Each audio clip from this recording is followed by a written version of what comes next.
I rank where the view is nothing less than phenomenal. For how I express and project from my abdominal. The only view better, both my daddy and my mama know. No living parents, my sons give me balance. My wife is my serenity, this mic is my identity. The world is foul enough, that's why I write without obscenities. Provoking danger with broken language and spoken anguish. Begging to get hurt, why would you ask to go through changes? Yes, Lord, life's a chessboard, master the angles. Control the tempo, be the one who holds the info. Acknowledge is just as deadly as machete swings. When spoken, the truth is as potent as that Medellin. While others swear the style is free, I just let it ring. Our time is undervalued, soldiers make us better kings. My fans on my shoulder, reaching after better things. Today I take the shot, for them I'd rather set the screen. My mama told me follow my dreams. My daddy told me get it by any means. Stand tall, make him bow to a king. But I've evolved, you can see the resolve. Look in my eyes when you speaking to God. Life and for those who we caught up in using what I was taught with the muse. I guess they call it proving I'm more than an artist. Penciling out my darkest while stenciling out a harvest. And storing what gets me from A to B, just like garages. Instrumental with collages. Envision what I've been drawing. Broadway to give you rhythm like the great Lena Horne. So bent on, found comfort in the storm. Find peace and on when you see them others perform. Organized chaos, I'll cast it like hey ya.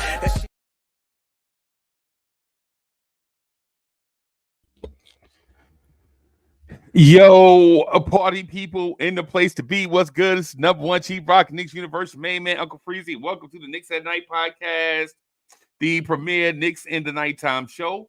Y'all want this party started right? Y'all want this party started quickly? Oh, I can't say that no more. Let me try it again. Y'all want this party started right? Y'all want this party started expeditiously, right? Oh, man. Yo, my dogs are gone. Oh, my dogs are gone. Oh, man. My dogs are gone, man. Now I have two dogs left, bro.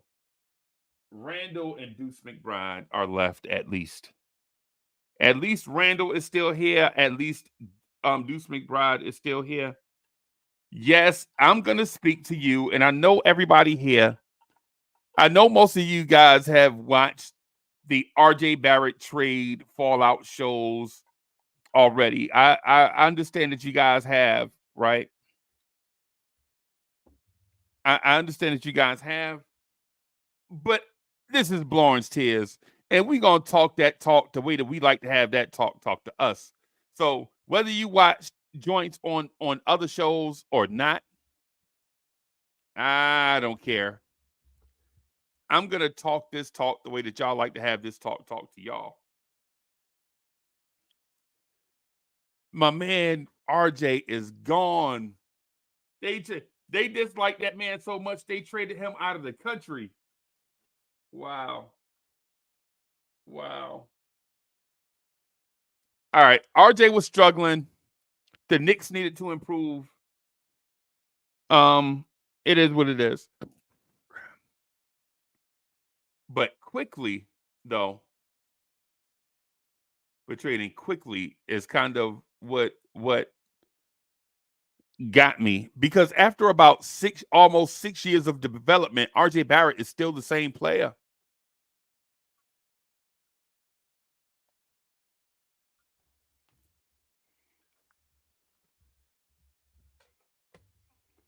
We going on 6 years of this RJ thing, and we're probably about the same place in development. Let me salute the chat, everybody. I'm just gonna tell everybody, man. So I am gonna put the link in the chat, man, so we can get people's opinions and things of that sort. I'm just asking for a few things up front. Right, just asking for a few things up front. if you don't want to see Uncle Freezie turn into the original Rude Boy, just keep in mind that we're gonna try to stay on topic, right? And this ain't a place where we're gonna be attacking others, right? Just we wanted to be civil, right? So salute to everybody. Salute to everybody, man. I'm gonna throw the link in the chat, but first, I want to get some things off my chest, right? I wanna shout out to all of my people. Shout out to Knicks for Life, a member of the channel. Salute to him. Salute to Alfonso Scott, the son of the legend, Kerry Cox. D Nice is in the building.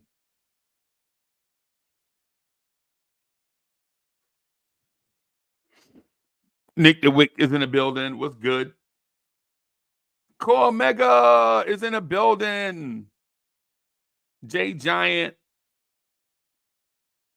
is in the building. What's good? A Lot Wise is in the building. Red Barn is in the building. What's good? Will Salkin is in the building. What's good? The New York Knicks is in the building. What's good? What's good? What's good, man? I see you. JJ, what's happening, man? JJ, can we at least, we can't even get Giolito? We got to fire David Stearns already. Philly is in the building. The original DSJ is in the building. Sherwin is in the building. What's good? Almighty Finesse is in the building, my mans. Almighty Finesse is in the building. Coach is in the building. What's good? All right. Miss Shanice is in the building. Okay. What's good, y'all? What's good? What's good? Payback Carter is in the building. That sounds like a movie name. Payback Carter sounds like a movie name. Like, you know how you having your drink at the bar? You having your drink at the bar, and then somebody come running by. Payback Carter's in town. Salute to Payback Carter. Salute to Payback Carter. Hurry up, Payback. Drink your drink. Payback Carter's in town. Salute to Payback Carter, man. Salute. Yo, Darren Watson is in the building. Okay. Yeah, man. Salute. Oh, man. Wiz is in the building. Okay. Seems like I just talked to Wiz a few seconds ago. Seems like I just spoke to Wiz. Yo, Alfonso Carter says, Freezie is sad. Would Knicks fans ever be happy? Yeah. But before you judge me on that, though, before you judge me on that, you gotta hear why. You can't just assume everything. Yeah, don't assume that. I'm gonna explain that in a second. Yo, Ismail Rivas is in the building. What's good? Manchild is in the building. Adam. We got to hear what Adam has to say about this one. Knicks Nation is in the building. What's happening, y'all? Okay. What's happening? Okay, just looking at making sure. Yo, Jet Life for Life is in the building. All right. Frank is in the building. Okay. Frank is in the building. What's good? Yeah, I'm going to speak to that too. I want to talk about that also. So there are a lot of things. So I'm preparing to be here for a while, and I hope y'all are also. I hope y'all are here with me for a while, because honestly, we have to have an in-depth conversation.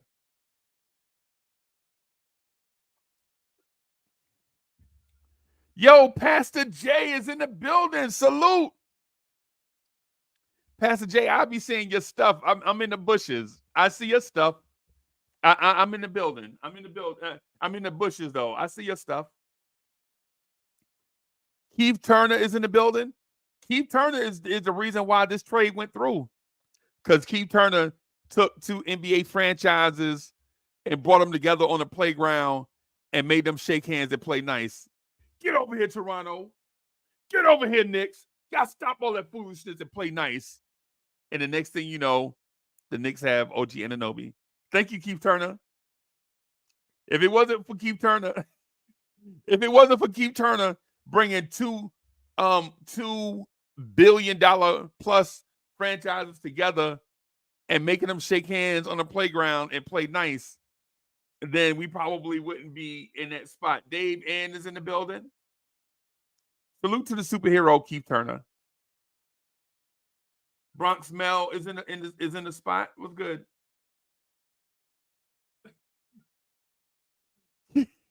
Keith Turner just exhaled off a Cuban cigar like Wolverine and said, "You're welcome."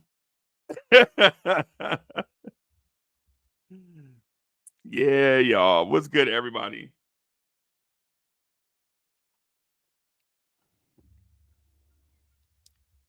And if this is your first time being here or hanging out with us, please consider subscribing to the channel. Hit the like button. I feel like we do quality Knicks talk, though we may not always agree. At least we try to shoot it to you straight. You know, we don't do, at least here, I don't value the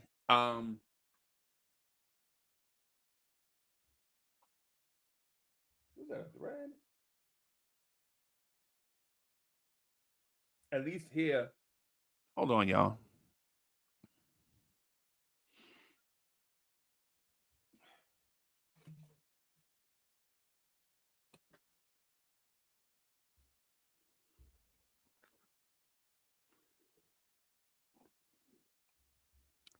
At least here we don't overdo the NBA smooching thing. I value your individualism and I value your opinions. So, you know, we don't nestle up against NBA franchises and NBA outlets. I value you guys speaking your mind as long as it's not bullying and any of that type stuff. We value how you guys feel. So, with that said, RJ Barrett is traded to the Toronto Raptors. And I'm not even gonna hold y'all, right? I'm not even gonna hold y'all. I'm in a place with this that I'm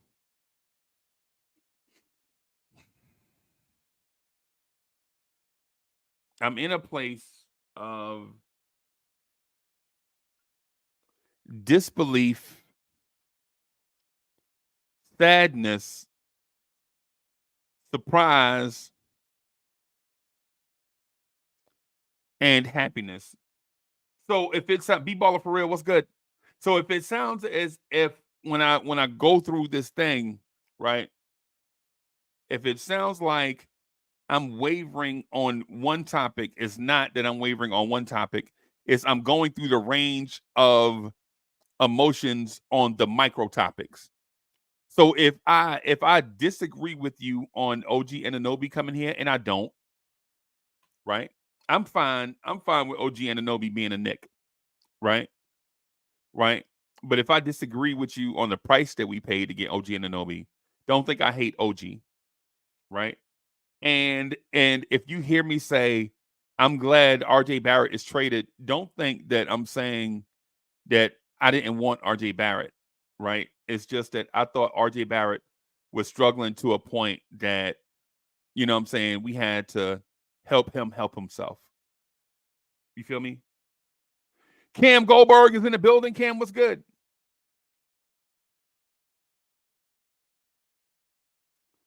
So let's start with the obvious. right? Right. Let's start with the obvious. The New York Knicks trade RJ Barrett, Emmanuel Quickly, a 2024 second round pick, and to the Toronto Raptors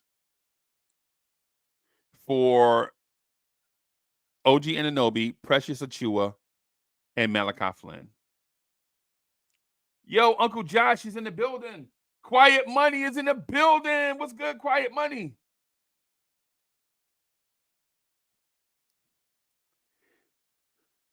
Yeah, what's good, y'all?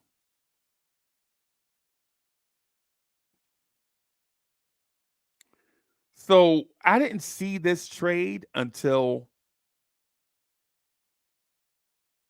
right when the Queen's show came on. I legit stepped away from my phone for the day so that I can be a husband for a little while.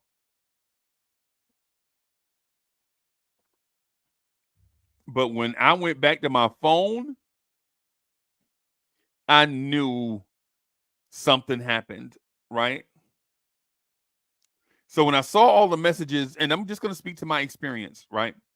When I looked at my phone, I was like, oh no, Jalen Brunson tore his ACL, is what I'm thinking. This is my initial feeling before I start clicking on all the alerts. I was like, oh no, Brunson's out for the season. Or in my mind, I'm like, oh no, Randall might be out for the season. Or oh no, or oh no, Tibbs in the front office got an extension. Right? I'm thinking through all the worst case scenarios in my mind, right? And then I see it from Bleacher Report. Blockbuster, breaking news. RJ Barrett traded. Oh, the Knicks acquire OG Anunoby. And as soon as I saw that, I was thinking like, and this is me in real time processing everything as fast as I can. And then I see RJ's name is included. And I'm like, okay. And then I see Quickly's name is included. And then I'm like, okay.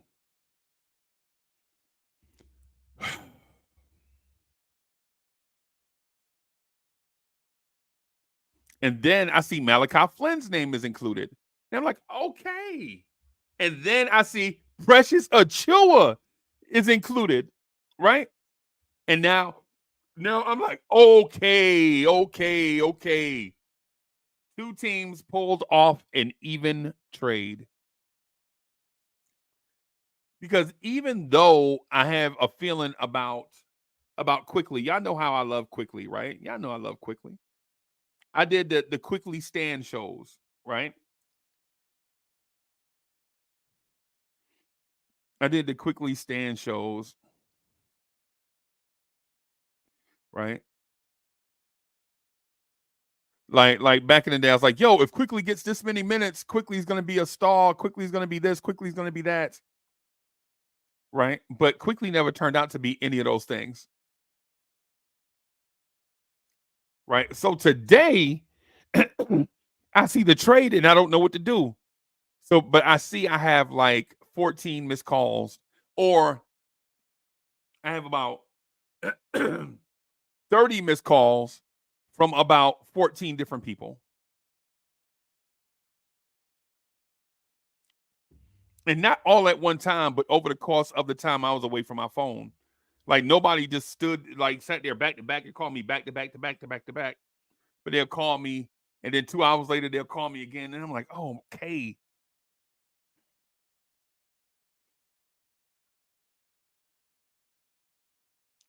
And so my opinion on the RJ Barrett, OG Anunoby trade is this. I can simply put it as this. I value OG Anunoby, but I wasn't looking for him. So the Knicks pull off a trade. At least they did something.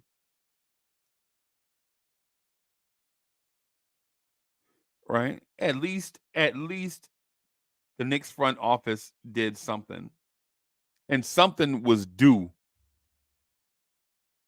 And as you guys and I'm gonna say this too. I'm gonna add some elements of what you guys have been telling me. You guys have been telling me for a year and a half that this team was too small. Surprise! The Knicks just got bigger.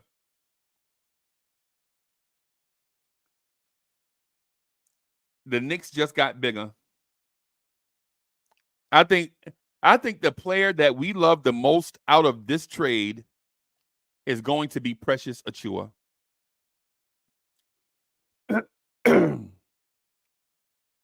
And that's what that's what I think we're gonna think. But I'm just gonna tell you what I think, and then I'll continue to read y'all comments.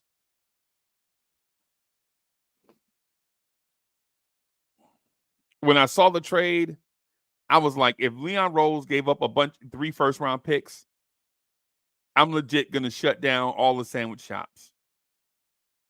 Right?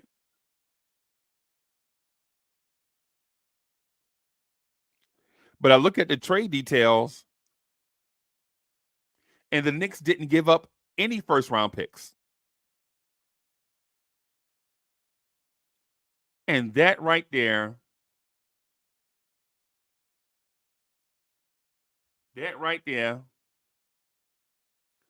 just locked it in. When I saw neither team gave up first round picks, I was like, you know what? That's the deal.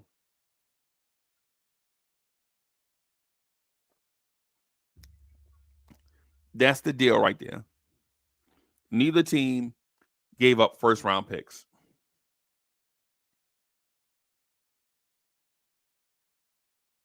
So am I excited about the trade? Yes, I'm always excited when the Knicks are in a trade, just like most fans. Just like most fans, I'm excited when trades occur, especially with our team. Right? Am I excited that the Knicks traded for something? Yes. I'm excited that the Knicks traded for something. Anthony D is in the building. To Die For is in the building. What's good? White Falcon in the building. Josh says, hopefully the Knicks aren't done making moves. We need a bona fide bucket getter. Yeah.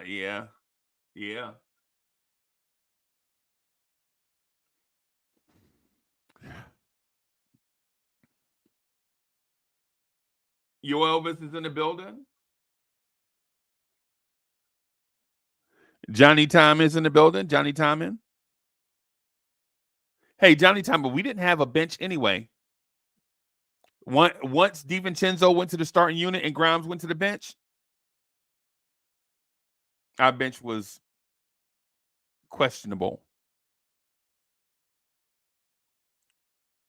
But my opinion is, I think this trade is so fair that I can't really complain about it, or I can't really get overjoyed about it either. I think the trade, because I don't see OG Anunoby as the needle mover. I see Precious Achua as the piece that excites me the most. Because if y'all saw Taj Gibson tonight in that Indiana game, I like Taj, but come on.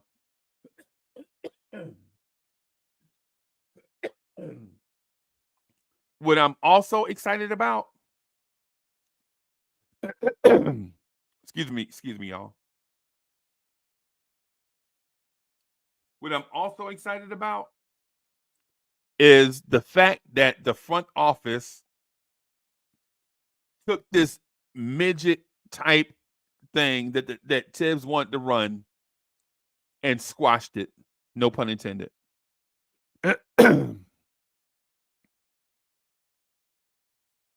Tibbs wanted to run the fire ant stuff. That's what he preferred. right? And this trade, in theory, bought in size.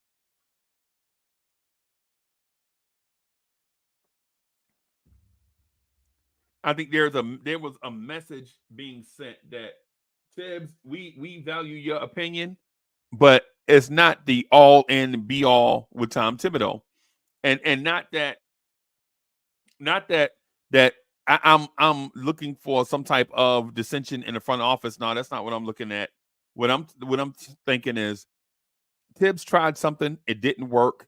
Instead of prolonging something that didn't work, right? We're gonna do a um autocorrect on it, right?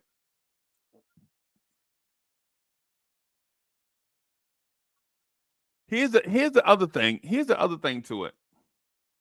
To that, when they cut Daquan Jeffries instead of Jacob Toppin, that was also a message sent, right? That we tried this 6'4", 230 thing for players, and nah, this ain't it. This ain't it. So the fact that they cut Daquan Jeffries, right? The fact that they kept Fournier and didn't cut, the fact that they kept Fournier and then cut Daquan Jeffries sends a signal that the Knicks probably are looking to get bigger and more athletic, as opposed to 6'5" guys that aren't athletic. Todd Barbie's in the building.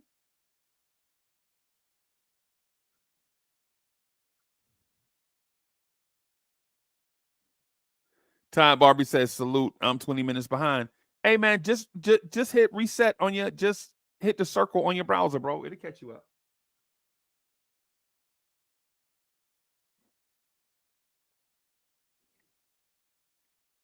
Just jump in right here. G Money is in the building.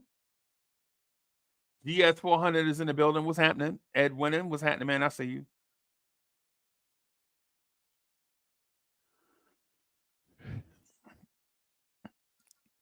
I really, really, really like this trade, everybody, because I don't feel like we got hosed, and I do feel like we addressed some needs. Now, do I miss Quickly? Yes, already. I hadn't even seen Quickly introduced as a Raptor yet. I hadn't even seen RJ introduced as a Raptor yet. But at the same time, I hadn't seen Precious Achua introduced yet. I hadn't seen OG introduced yet. So it's one of those deals where, am I shocked about what happened? Absolutely. Am I excited about what's happening? Absolutely.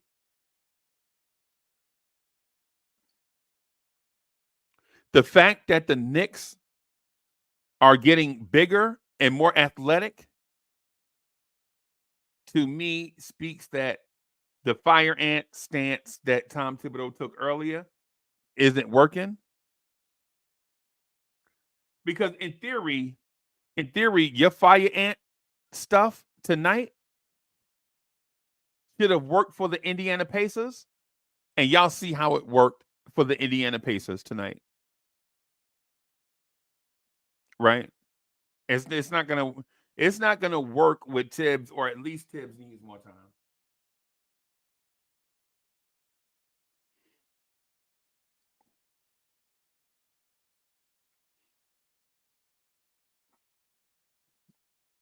So what does this mean in the short term, in the intermediate term, in the long term? In the short term, I definitely believe that Randall and Brunson are going to be putting up huge numbers.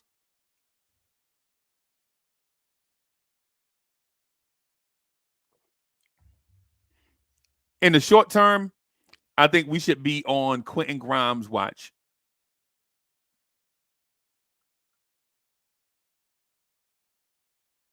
D'Angelo is in the building.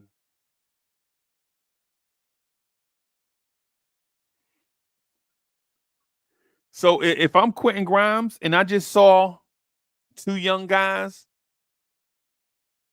get traded, I'm definitely thinking I might be next. Ivory 10 is in the building. Shout out to my brother Ivory 10.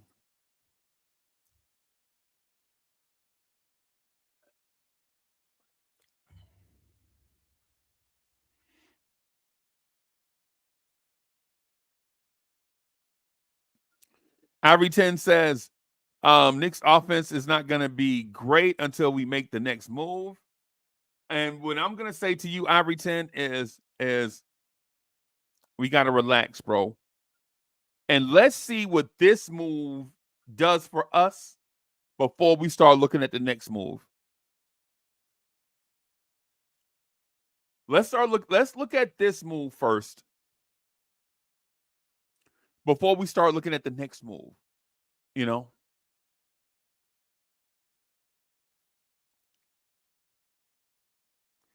Well, man, Sherwin says, I'm in a place where there is only one player on the roster I will not like. Malachi Flynn is not my type of player, just like IQ.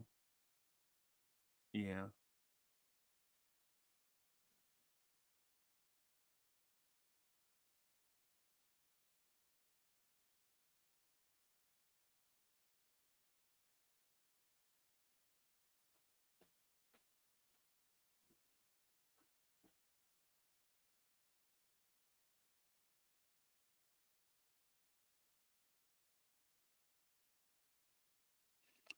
Yeah, y'all. Yo, I'm super excited of the mere fact that the Knicks front office did something.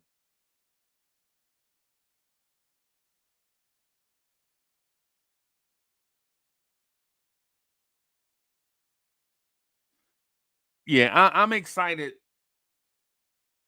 that the Knicks front office did something.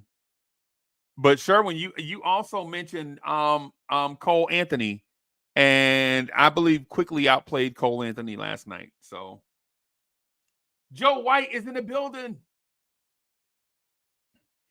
Joe White says, I still like RJ over OG, but OG is a much better fit at the wing for what he brings on offense and defense. Yeah. I think OG Anunoby's 3-point shooting is going to help us. Definitely.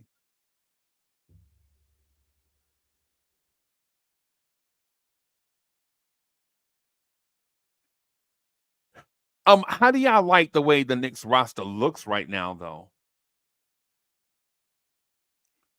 I don't know if Malachi Flynn is a rotation player, but judging by the mere fact that hours after trading quickly, the Knicks extend Deuce McBride makes me think they think Deuce is just as good as Emmanuel Quickly. Worldwide L is in the building.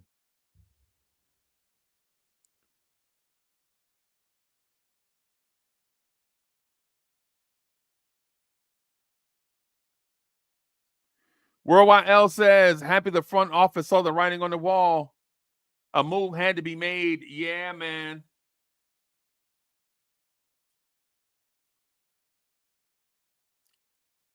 Yeah, y'all. From a basketball perspective, I think the Knicks are one starting center away from being elite in the East. Thank you. Wait. Thank you. Okay. All right. Hold on, y'all. Let me. Okay. Okay. Okay.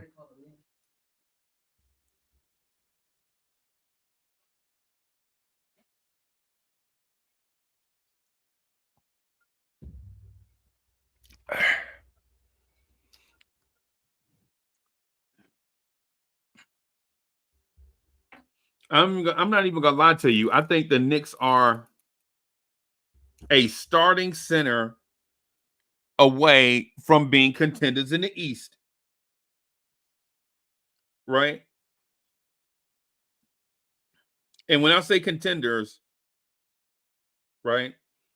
I think the Knicks are one starting.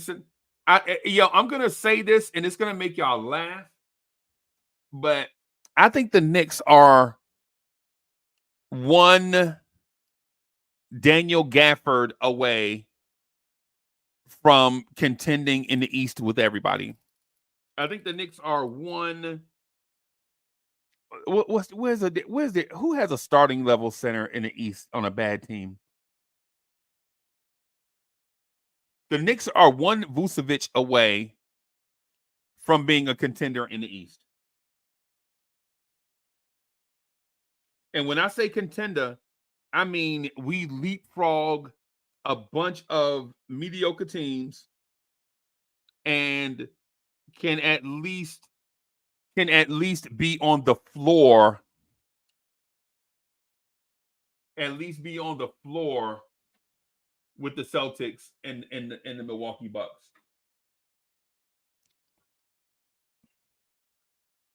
I think that the Knicks are one Jacob Poeltl away from contending in the Eastern Conference right now. Right? Because we like Hartenstein, right? But Hartenstein's not a starter. He's proving that right now that he needs time to build up into being a starter. But after being a backup your whole career, and then you get thrust into starters minutes, this doesn't necessarily mean just because you have starter and title doesn't necessarily mean you're a starter quality yet.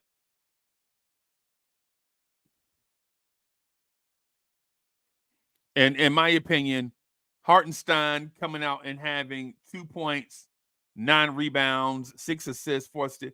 In theory, those numbers aren't bad. But yeah, those numbers are kind of. You want your starting center to be a double-double, basically. Lloyd, what's good?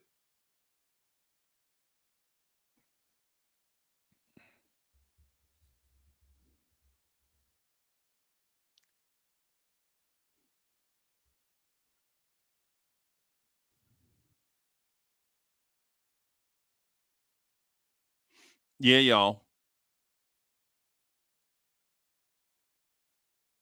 I'm not even gonna lie to you. I do feel like with the addition of Anunoby, with the addition of OG Anunoby, I feel like the Knicks are better, but not profoundly better. But in order for the Knicks to compete this year, knowing that Mitchell Robinson won't return this year,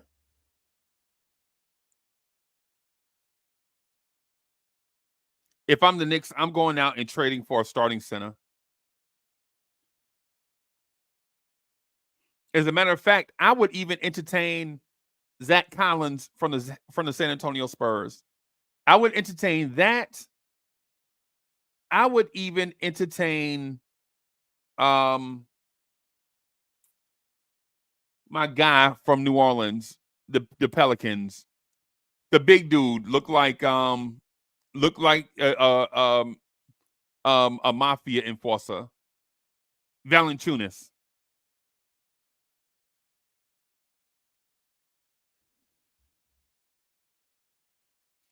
Justo11 says this move feels like part of 1 out of 2. The organization chose between the youth and the push into win now or win soon. Spider, DeMar, Wiggins, Laurie feels close. I'm gonna say nah on that one. I'm gonna say nah on that one. And the reason why I say nah on that one is because in a scenario where it's 2 moves conjoined, what you would want to do is do the big move first, go get Spider first, and then go get Spider first, and then do the secondary move with whatever else you have left.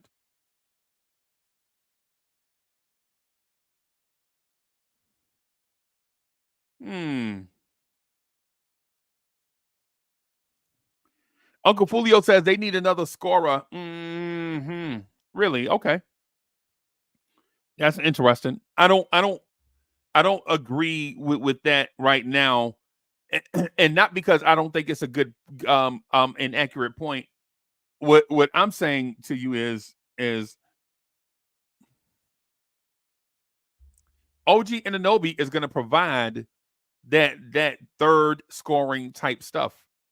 OG Anunoby with the Knicks, in my opinion, is Chris Middleton with defense.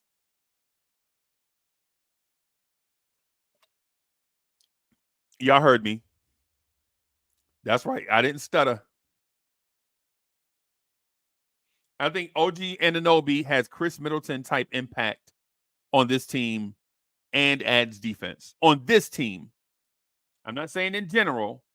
I'm saying on this team, if OG Anunoby comes in the door and gets the shots that RJ Barrett got, we're talking about a 20-point per game per scorer.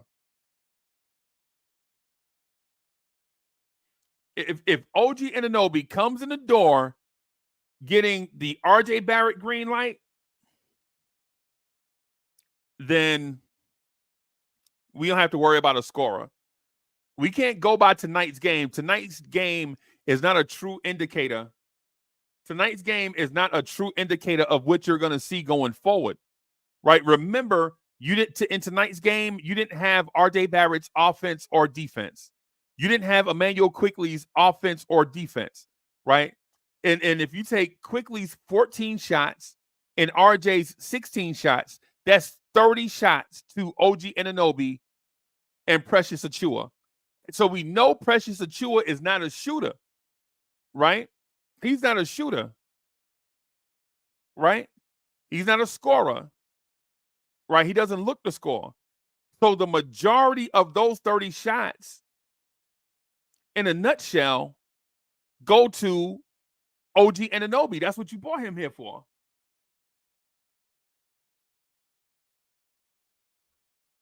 Right? And I'm just going to use tonight as an example of shot distribution. Randall, 22 shots. Brunson, 22 shots. And the third scorer, but the best scorer tonight, Dante DiVincenzo, 21 shots. Are we really out here thinking that Dante DiVincenzo is going to take more shots than OG Anunoby on a nightly basis? Nah. We got to relax.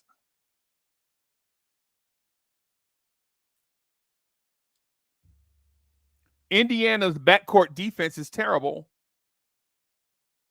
It's terrible. They know it. We know it. The league knows it, right? So if you just consider that OG Anunoby is going to come here and get somewhere in the neighborhood of 16 shots, something like that.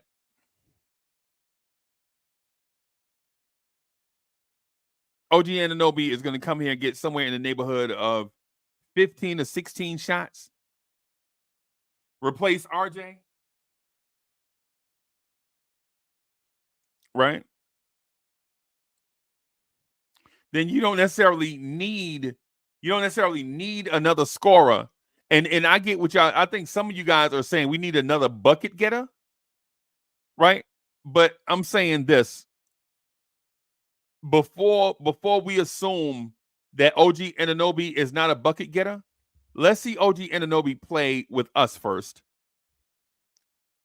Because the last thing you want to do is say go get DeMar DeRozan, right?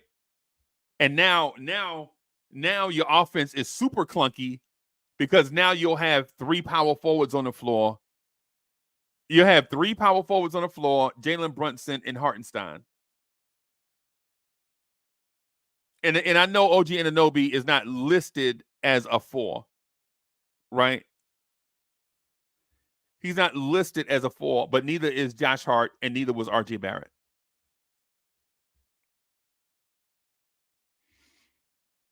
OG Anunoby is, I think they list him at 6'7", 230. To me, he looks like he's like 6'8", 240. That dude is huge. He's huge, right?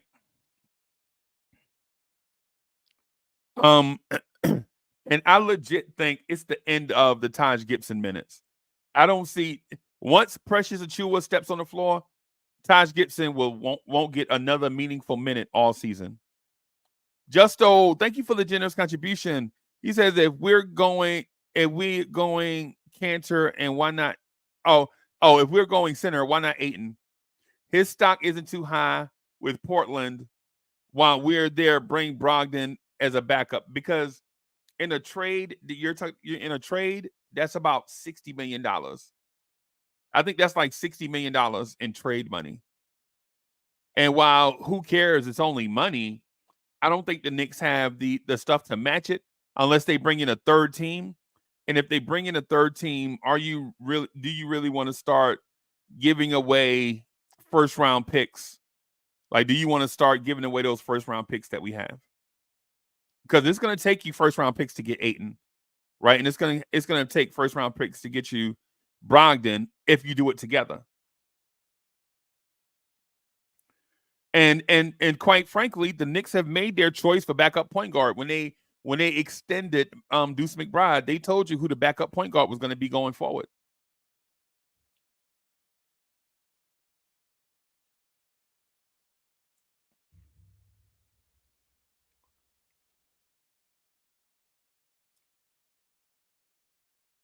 I saw somebody say something about Sims. Where's the Sims comment? What's the Sims comment? Okay, there it is. Kerry Cox says Taj here to teach Sims. I think both of them. I think you've seen the end of the road for both of those guys. Because you wouldn't trade for a Precious Achua if you felt confident about Jericho Sims. I think that might be the end of, and you notice Jericho Sims didn't get a contract extension.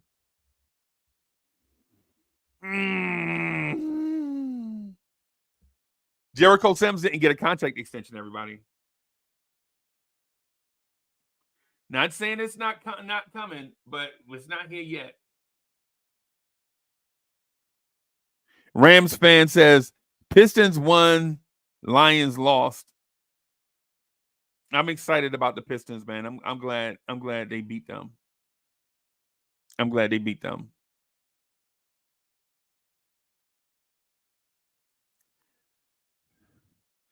D Nice, what's good? D Nice says Precious is the backup 4 behind Randall. Yeah, he's gonna get some minutes at the 5 with Tibbs. Trust that. Trust me. You can trust that. Right? You trust. He gonna get backup 5 minutes. Because first of all, there's on no planet is Taj Gibson or Jericho Sims even close to Precious Achua. I think he's the steal of this trade. And he's going to give you lineup flexibility. Now, when you go small, you can have Precious at the 5, Randall at the 4, and still be small and quick. Hulu he's at OG isn't here to get buckets. He's here to make it difficult for the top bucket getters in the league. That's his role. We need a number 1 scoring option or equal to JB and Randall's output. Nah, bro. The reason why OG didn't sign his extension with Toronto is because of what you're saying right now. They don't want him to get buckets. He's here to play defense, and OG is here to play defense and shut up. No, that's the reason why he's not signing his extension in Toronto, because he feels like he's capable of being more than that. And right now, at this very moment, right? And we're assuming that OG is going to sign an extension, right? But at this very moment, OG Anunoby is a rental.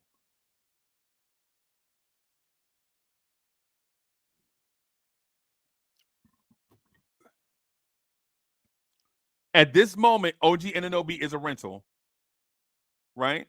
He's the same age as Brunson. He's 2 months older than Jalen Brunson.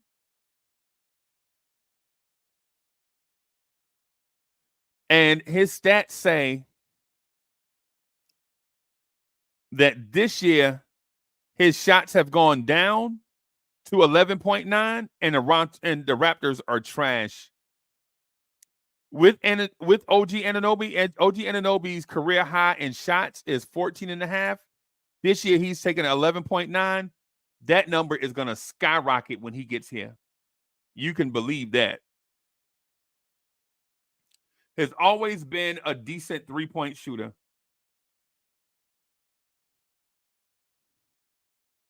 Because two things can't be true, right?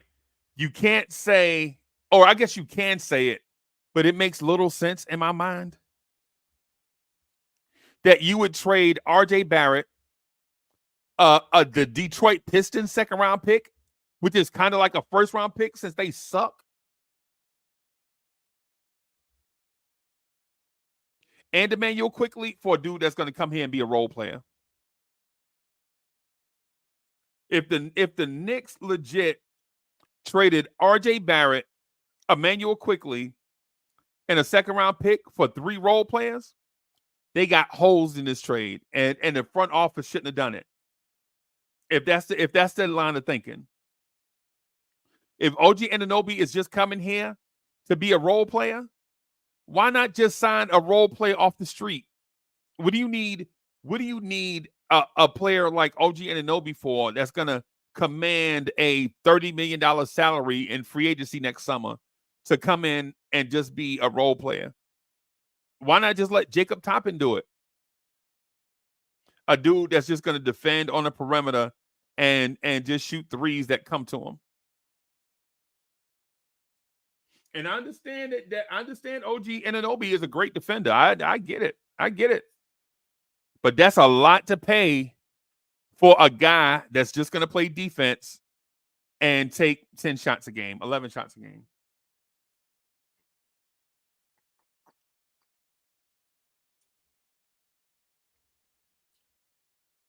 Don't you already have that in Dante DiVincenzo and Josh Hart? That's why I'm saying OG Anunoby's offense is a plus. Don't sleep on OG Anunoby's offense because he's going to bring offense when he gets here. Trust me.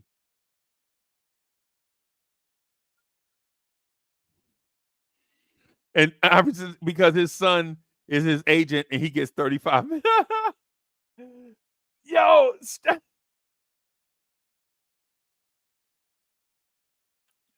yeah, where are all the cynical people at? Okay, wait a minute. I found them. Here we go. Here's one. Here's one of the cynical people. Okay. King Ember is in the building. White Falcon says Grimes and OG at the perimeter. How about it? Nah, Grimes ain't going to be. No. I can't see a world where Grimes survives. Now, maybe the Knicks think Deuce and Grimes is the bench of the future. I don't see it. I don't see it.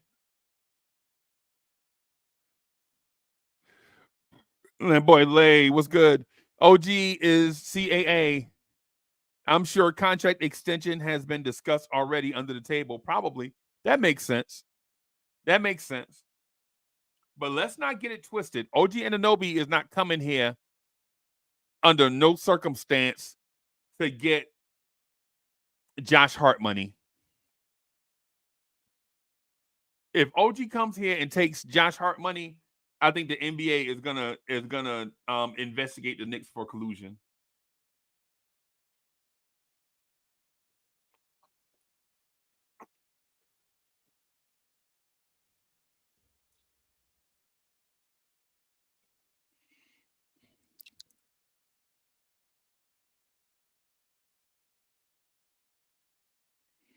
Watson says, if we don't make it to the next round, somebody getting fired for sure. Wow. Okay. Miguel says, what? Yeah. Quickly took about. I'm gonna go back to it. Quickly took about 14 I'm gonna find it. I'm gonna get the more accurate number. Shots per game. RJ took 14.9, quickly took 11.2. So you're talking about 26.1 points a game, shots a game. And I think OG Anunoby is coming here to take the Lions' share of that 26.1 shots a game. OG is coming here to definitely take the Lions' share of that void that's left on the shot chart. Ivory says this move will look a lot better once we make the next move because right now we are not better than we were yesterday. No, we're better than we were yesterday, bro. Yeah, we're better than we were yesterday.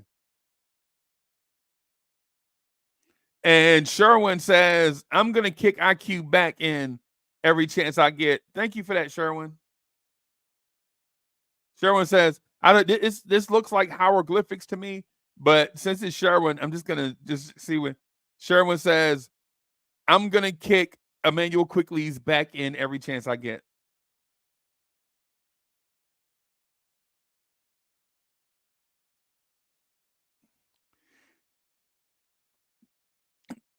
Big L says RJ's contract is a negative asset. I think it's definitely a negative asset. I think it's a negative asset to for the Knicks.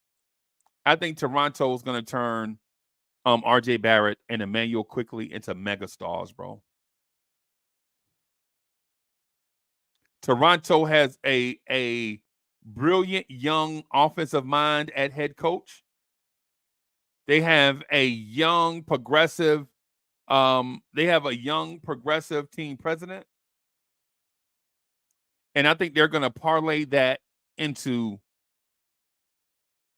stardom for Quickly and or RJ. Quickly for sure.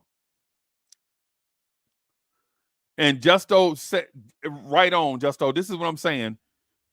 Shout out to Justo for this. If OG makes the shots RJ missed, we're top 4 in the East. Bim, I'm telling you, bro. Those stupid Let me see if do I have and I'm not kicking RJ Barrett's back in, right? Because I respect RJ, and I'm I want to thank RJ Barrett for his contributions to the Knicks. But this is RJ Barrett right here, y'all. This is RJ Barrett live at the layup line. That was RJ Barrett live at the layup line. If OG Anunoby got those 4 layups, OG Anunoby's dunking all 4 of them. For those of y'all that think OG Anunoby is not going to make a difference, this is RJ Barrett live at the layup line.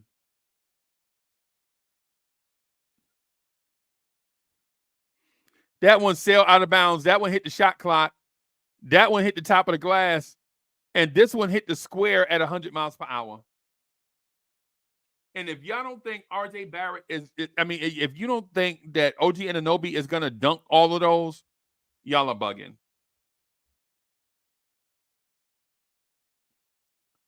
Yeah, I legit, for real, listen, I appreciate RJ Barrett and everything he contributed to the Knicks.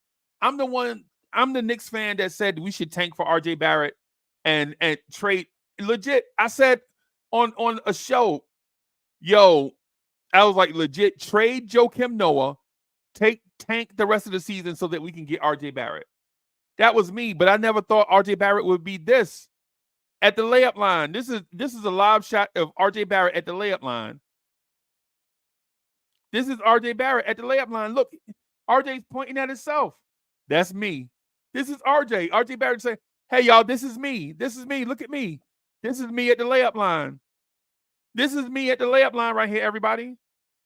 This is me. Look at me. Look at me go. Watch me go. Watch me go. Yeah.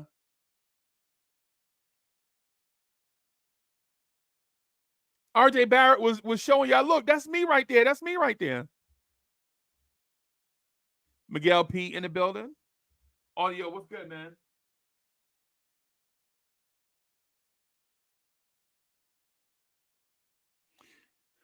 Audio says, can you compare OG and Barrett advanced stats for everybody to see? In real time, it'll be tough. I would probably need to have prepared at least a little bit. And then it depends on what advanced stats you're talking about. Hard Will in the building was good. Is that Hard Will or Worldwide L? Is that Hard Will or Worldwide L? Ivory 10, Ivory 10 got to come up here on the thing. I'm gonna put the link out here. I'm gonna put the link out here for Ivory 10. Right.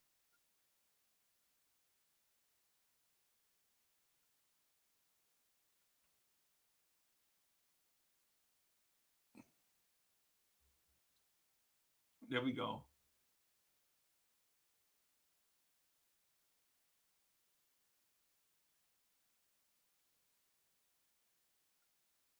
Yeah. Let's just be practical. Like on the way we approach it. I'm not gonna tell you what to do, but I want to at least be practical, right? OG Anunoby is a more athletic finisher than RJ Barrett. Shot Legacy in the building.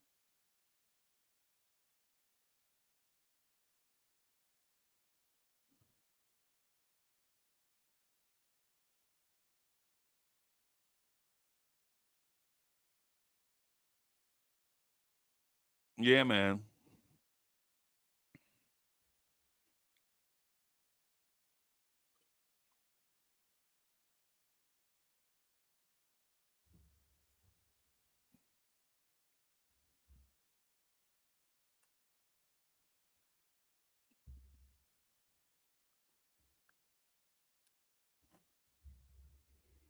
Yeah, man.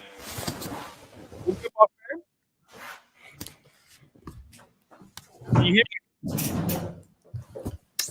Gentlemen, salute. What's going on, Freezie? What's up to the chat? It's good to see everybody. It's good to see everybody in Knicks Nation. How's everybody doing? Man, I'm fantastic, bro. You sound fantastic. You sound fantastic. You look good. You look young. You know, you got rid of the beard. Look at you. Look at me trying to be an adult. You know, you trying to take Taj Gibson's spot on the squad.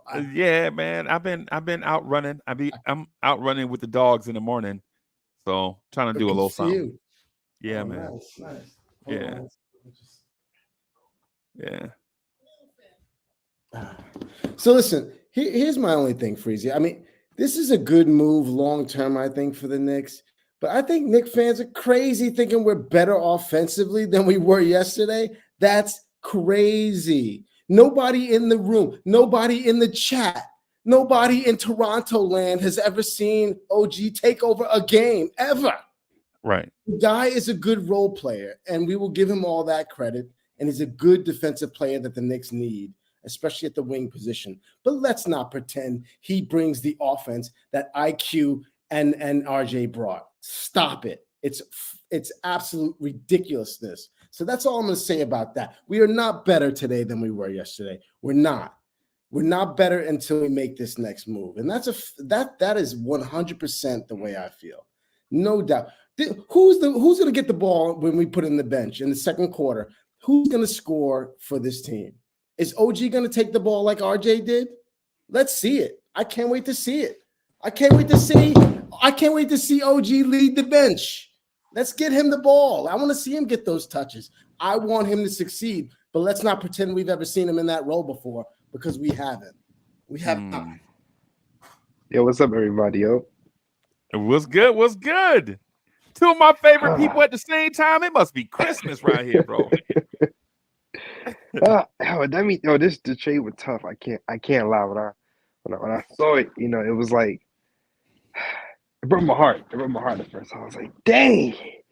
I was like, if not one but both my guys. But I kind of had to think about it for a little while. I let it register. And I feel like after the fact, after everything, post emotions, it's actually not really a bad trade, because with IQ, we weren't gonna be able to sign him back.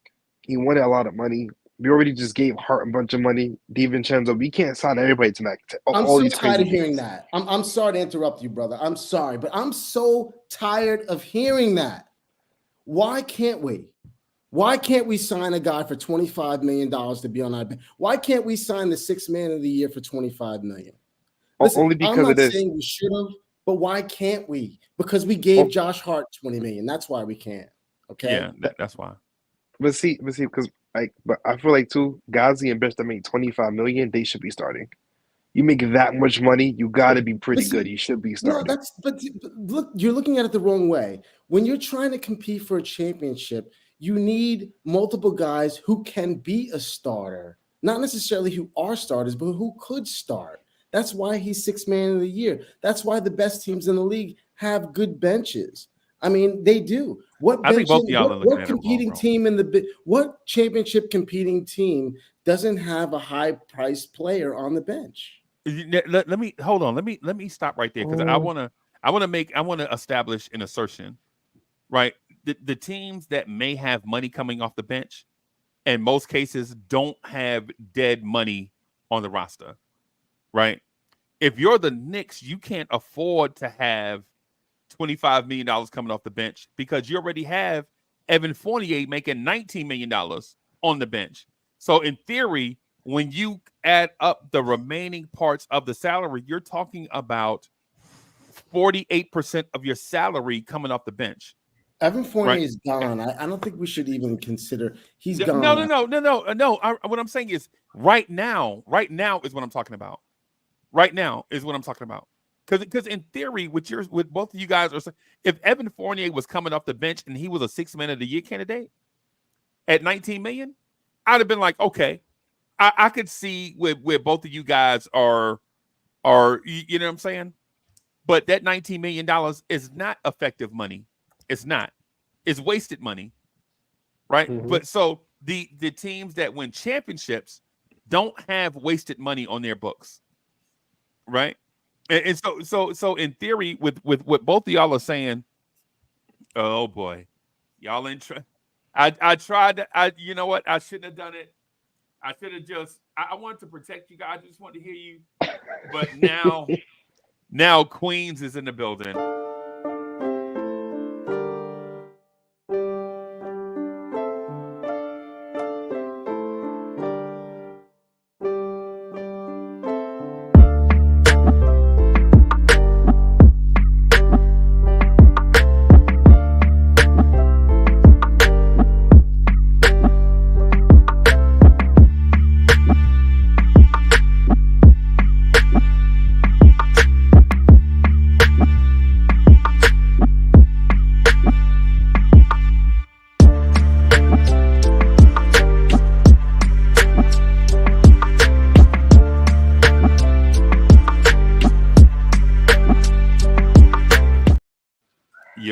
Why are you making me out to be a big bad bully? No.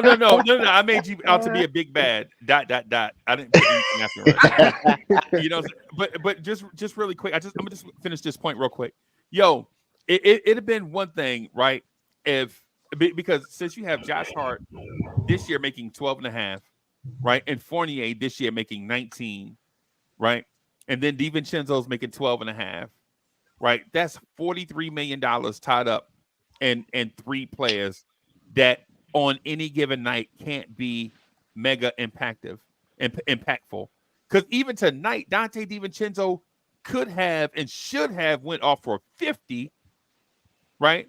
He should have. There were some shots he passed up in order to give it back to Brunson, who had a mediocre game, and Randall also, right? But here's the thing, man, all that money on the bench for guys that are low impact doesn't make sense. You would rather spend that money on a all-star caliber player to either Randall and Brunson to orbit around or to be the super supplement for both of them, right? You would rather pay that money to Anthony Edwards, right? Would you rather pay? 100%. You would rather have Anthony Edwards making Fournier, Hart, and DiVincenzo's money, right? I think we all can agree to that. But Yeah. have all that money come off the bench and all three of them show up once a week and they never show up at the same time makes no sense. Ivy, you get what I'm saying? Am I off the rails?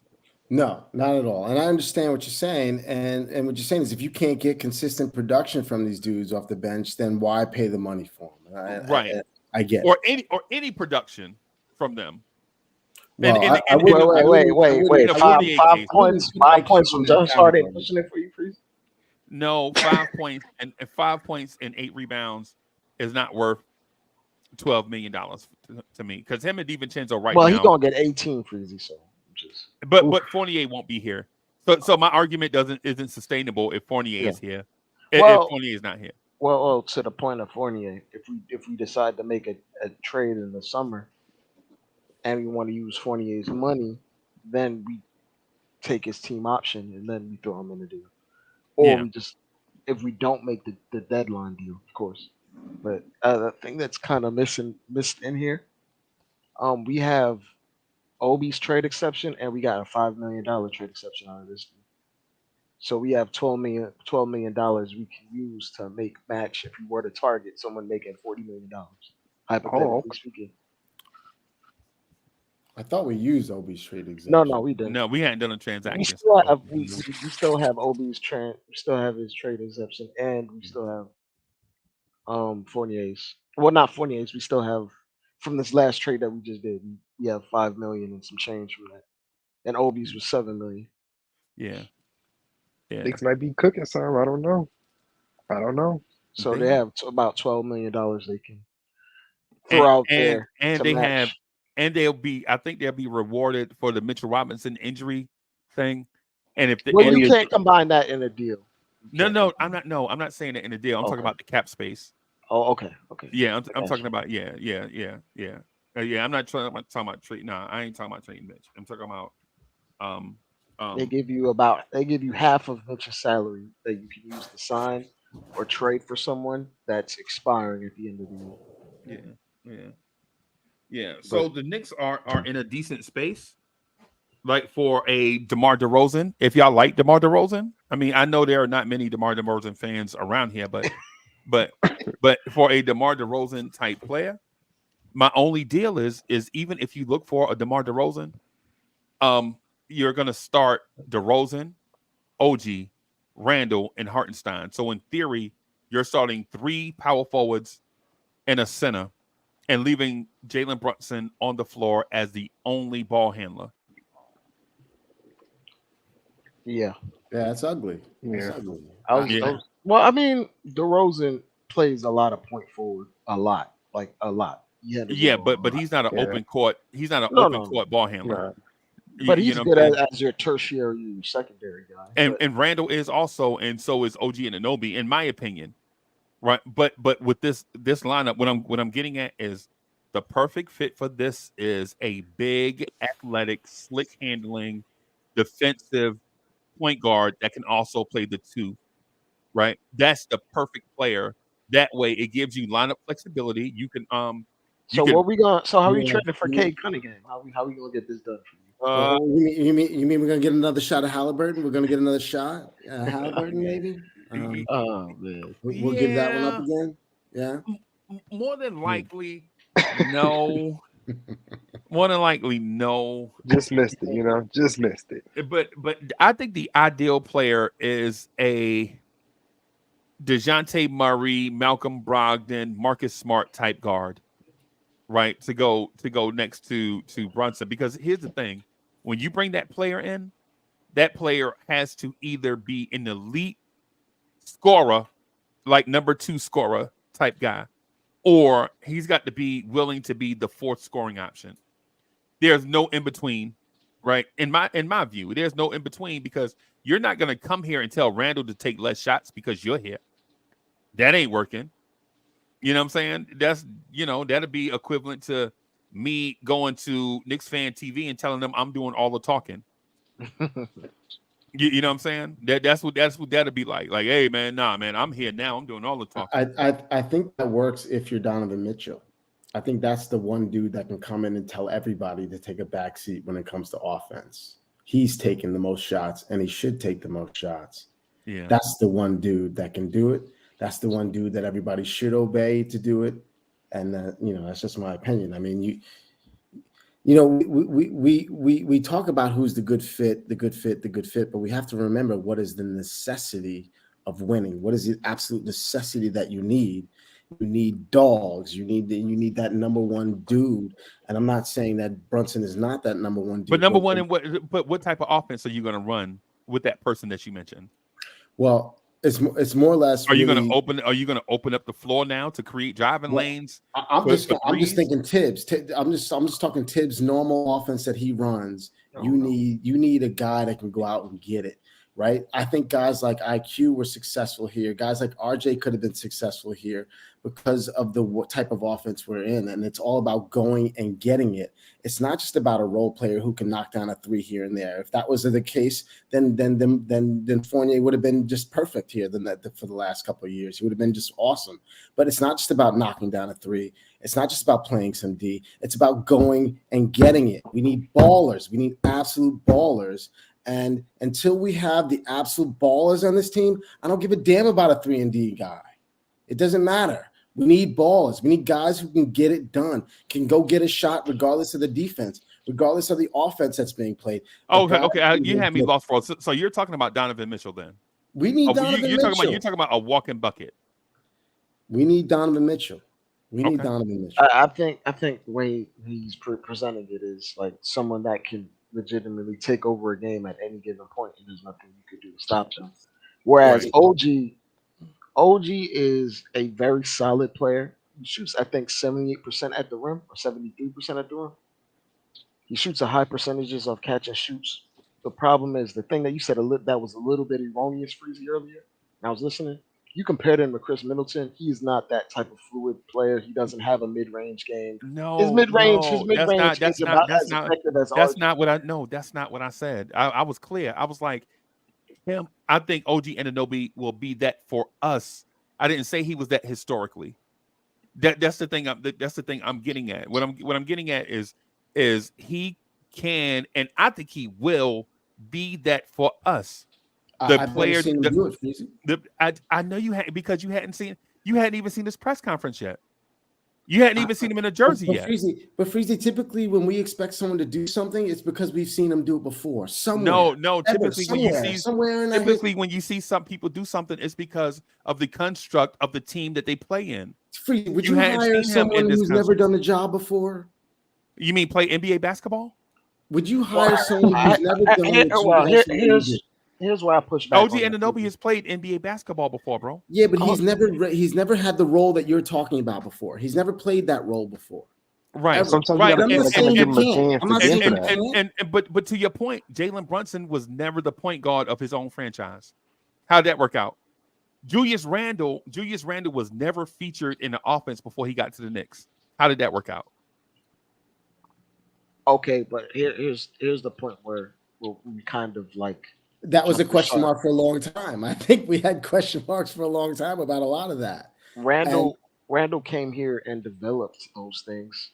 Granted, age 26, 27, but he's had bouts of success where his career high was like 40 something before he even came here. Like he's had bouts of taking over games, like on the Pelicans. I've seen him do it, or on the Lakers. Whereas OG is, a lot of his offense is being assisted. Like if you look up his percentages of like his scoring attempts, it's very similar to RJ's diet when he was earlier in RJ's career, where it's heavily assisted offense. He's not going to clear out a side and post someone up and hit somebody with a couple moves and do an up and under. When he's tried to do it, historically, right? Historically, yes, historically. Right. And this season, when he's tried to isolate, when he's tried to score from the mid range, he's been basically as effective as RJ has been. Right, and you know why that is, right? He's just not that good at it. Can you name the floor spaces that were on the floor with OG Anunoby when he did it? Freezy, he's been playing in the league for 6 years now. Right. Yeah, and what I'm saying to you is, just because you haven't seen it doesn't mean it doesn't exist. I've seen him attempt to do it, and it just doesn't work. That's true. But I think we've all talked about this, when it comes to the type of guys that flourish in the Tibbs type offenses, is typically those guys who can go out and get it themselves. And I think all Dre is saying is that we just haven't seen that type of offensive play from Dre. They have playmakers in Toronto, good playmakers. As bad as they've played, they're number 3 in assists this year, as bad as they are, because they have playmakers. So he's knocking down shots and doing some things. He's not creating it himself. And I think he's a better fit than what we had. But let's not pretend like our offense is better. Y'all, that's what I'm saying. That's where y'all losing. That's where y'all losing me. This is where you're losing me at. We're saying that he's going to be better than RJ as a fit, right? But then at the same time saying when he was in Toronto, he was not that guy. Yeah, which one is it? It kind of like contradicts the statement just because like you guys, I mean, I understand the whole notion of like, oh, he's better than RJ. We kind of going to get better from this, but we're not a better team. But it's like, how are we a better team if we got the better guy? Because we lost 2 dudes. We didn't just lose 1 dude. We lost 2 dudes. See, here's the part that we underestimate when it comes to ball players, right? We underestimate the mentality. We underestimate the guy who says, "Give me the damn ball. I don't care that I missed. Give me the ball." OG has never been that dude that says, "Give me the ball." But we have wait a minute. So Emmanuel quickly had the greenest of all green lights, and he still only averaged 14, 15 points a game. He wasn't that good. How many minutes did he play, Freezie? But we still, I mean, like 22 minutes.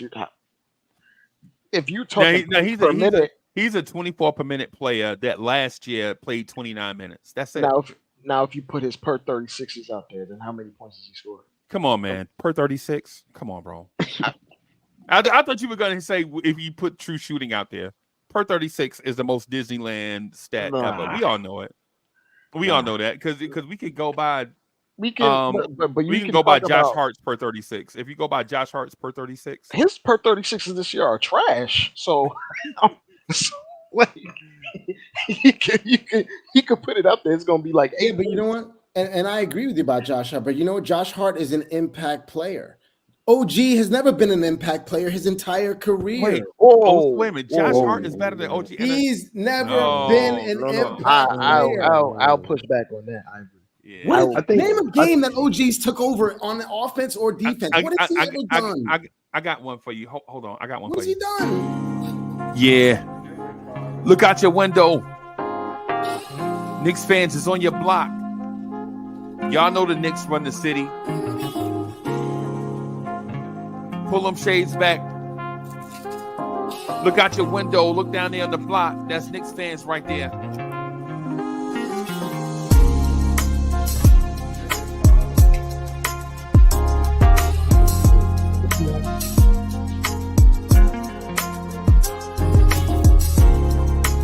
It's about that time. It's about that time of the week where you get ready for your work week with a man that is so smooth he does not require a chaser. Your main man, the real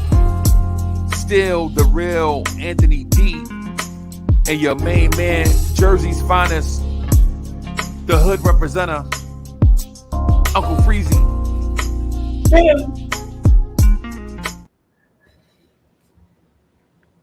Good night, y'all. What's going on? Hey, what's up, baby? Has OG landed yet? Has the plane landed yet? Let's go, baby. Let's get it. Somebody happy. At least someone's happy. I've been calling for that 2 years now. I've been calling for OG 2 years. I like the OG move personally. I think it's more of a move setting us up to contend for next year. I think this year's kind of awkward. We're building chemistry and are missing us our starting center and all these other things where we might even need another move to get another scorer in here, possibly off the bench. I think the move is right now is just to set us up for next year. So when we extend him and we have a training camp and everybody's all together. But I think it's like awkward right now because, to be absolutely honest, it's a mid-season deal. Not too many teams make deep playoff runs after mid-season deals. It's a rare occurrence, especially when you're talking about like removing roughly 60 minutes out of your rotation. Yeah. It's hard to do, but I do like the OG move. And for the things that we ask RJ to do, OG does those things better. That's just it is what it is. I'd be careful with that, Dre. I'd be careful with that. You know, when it comes to spotting up for those threes, yeah, sure. But when it comes to giving a guy a ball and saying, "Yo, get me a hoop," you know, when you put him up with that bench squad and at the start of the second quarter, you say you give him the balls and get me a hoop, take over the game. Get us into the offense. We haven't seen OG do that. That's what I'm saying. Like, you don't we need to We'll make see another if he's move. better But you don't at have him RJ here than that. for We'll see. that. We'll see. You don't have him here for that, Ivory. You really don't. That's not what and that was the problem with RJ. You know, RJ was fine with a pea shooter, but really thought he had a 4 or 5. That's not his game either. Okay, then we shouldn't say he's replacing RJ and what RJ did then. I think, but what he gives you though, and this was a muddled team coming into the year. The moment you got Dante DiVincenzo, quickly was on notice. I said this 7 months ago. See what I'm saying? You had to, at some point in time, you had to balance things. You got too many guys who are 6'3", 6'4". You just had to you haven't had a true wing since what? Landry Fields? Oh God. AD, I think a lot of us crazy. said that, like Quickly was on notice, but then as soon as the ball dropped, we realized that Quickly and DiVincenzo had completely different games, and DiVincenzo is not a replacement for Quickly because he can't do anything near what Quickly did. Yeah, but here's the things that he does better than Quick. No, right? as soon as you signed DiVincenzo, Quentin Grimes was on notice. But they all were on notice because they all remember Quick did not sign his extension. Right. Okay. If you're a 2 guard or masquerading as a scoring guard, you're on notice when Dante comes here for 10, 11 million. Of course you were. No, of course. No. And he's better on ball defender. Here's the part, really? Really? Hold his position. How do the Knicks defense look now that Dante DiVincenzo was here? The whole team is not. Wait, no. You mean last night? No, you last night or overall? He's a better on ball defender than the guys that left here. And then when I said something to that, you shifted it to everybody is no. He is a better on ball defender than them. If one person impacts defense like that on a team, then that one person is the reason why the defense looks different. Because when we saw the Knicks at the end of last season, when their defense was probably top 3 in the league, Dante DiVincenzo was not here. But then you add Dante DiVincenzo, right?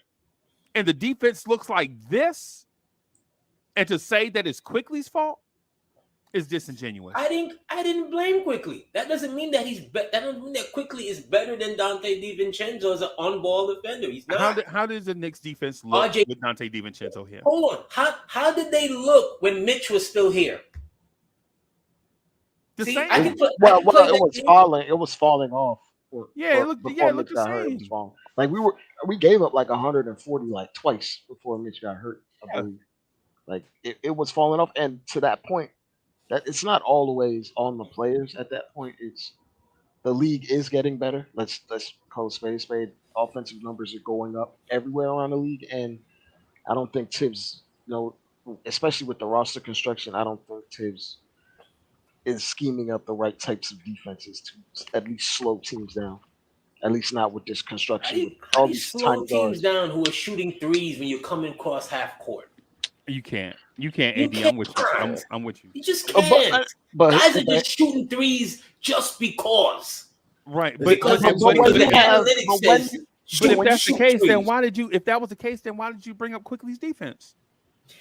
I brought up in its totality as far as him being OG versus coming in versus what we lost. So if that's the case, then why trade for OG Anunoby? If you know that there is going to be no difference in defense. Because defense is not what it was way back when. I understand. Defense today is in moments. I understand that. I'm with you. That's just what it is. If we thinking we holding guys to 105 points every night, that's not happening. Right. It's just not. Right. So we're talking about moments. We're talking about how they're fitting this team together is in the moments that they think that they can win. These are the best five on the floor, whoever those five is, and OG's going to be one of those five. I'm not disagreeing at all. When we talk about like defense in today's NBA, the average player is just more skilled and pulling up from even further. So when you don't have the requisite athletes on defense, you don't have the length. Teams like you watch when these teams get on heaters, they're just shooting over our little guys, man. They're literally just shooting over Jalen Brunson contests just because they don't see him. Like the skill level is that high that you actually have to realize, you can't be out here playing this old rudimentary style of defense when teams are just pulling up. There's a reason why like the Boston Celtics right now are a top 1-2 defensive team in terms of defensive rating, and even they give up a lot of points. But the reason why they're in a better space is because they have versatile size. OG Anunoby adds to our ability to have versatility with our size. It's not an and or thing. Like he's big and he's athletic. Whereas a lot of times we just had short guys that can scatter around and attempt to affect guys, but it's just ultimately we relied on Mitch too much. And at this point, NBA players are too smart, coaches are too smart. They'll be able to figure it out, right? So adding OG adds an element where you can try to avoid OG, but he's that effective defensively. He led the league in deflections last year for a reason, because of his physical abilities and his IQ, of course. You need to have more of those guys. So when we talk about like going further, we need big switchable players. Like we need more, not exactly OG because it's impossible to find OG. There's a reason why he cost as much as he did. But when you look around the landscape of the league, you can look at the Celtics. They have 2 6'5" point guards that are rangy, athletic, smart, and skilled, and they can switch anything that you throw at them. Not even talking about Tatum and Brown and Kristaps on the back end. We don't have versatile defenders. And now you've added a dude. He adds to that, and he also adds above the rim athleticism. Hey, that's all right. Easy. Let's take it easy. Above the rim athleticism. I give you a lot of things, but not an above the rim player. Quick is not an above the rim player. He's not an above the rim player. But also you gotta look at it this way too when it came to the trade. Because remember the rumor was that for OG they wanted 3 first-round draft picks, which sounds crazy. But we only traded like 2 guys, a second rounder. We still got all these first rounders. I'm like, we still have the flexibility to even go and get something else.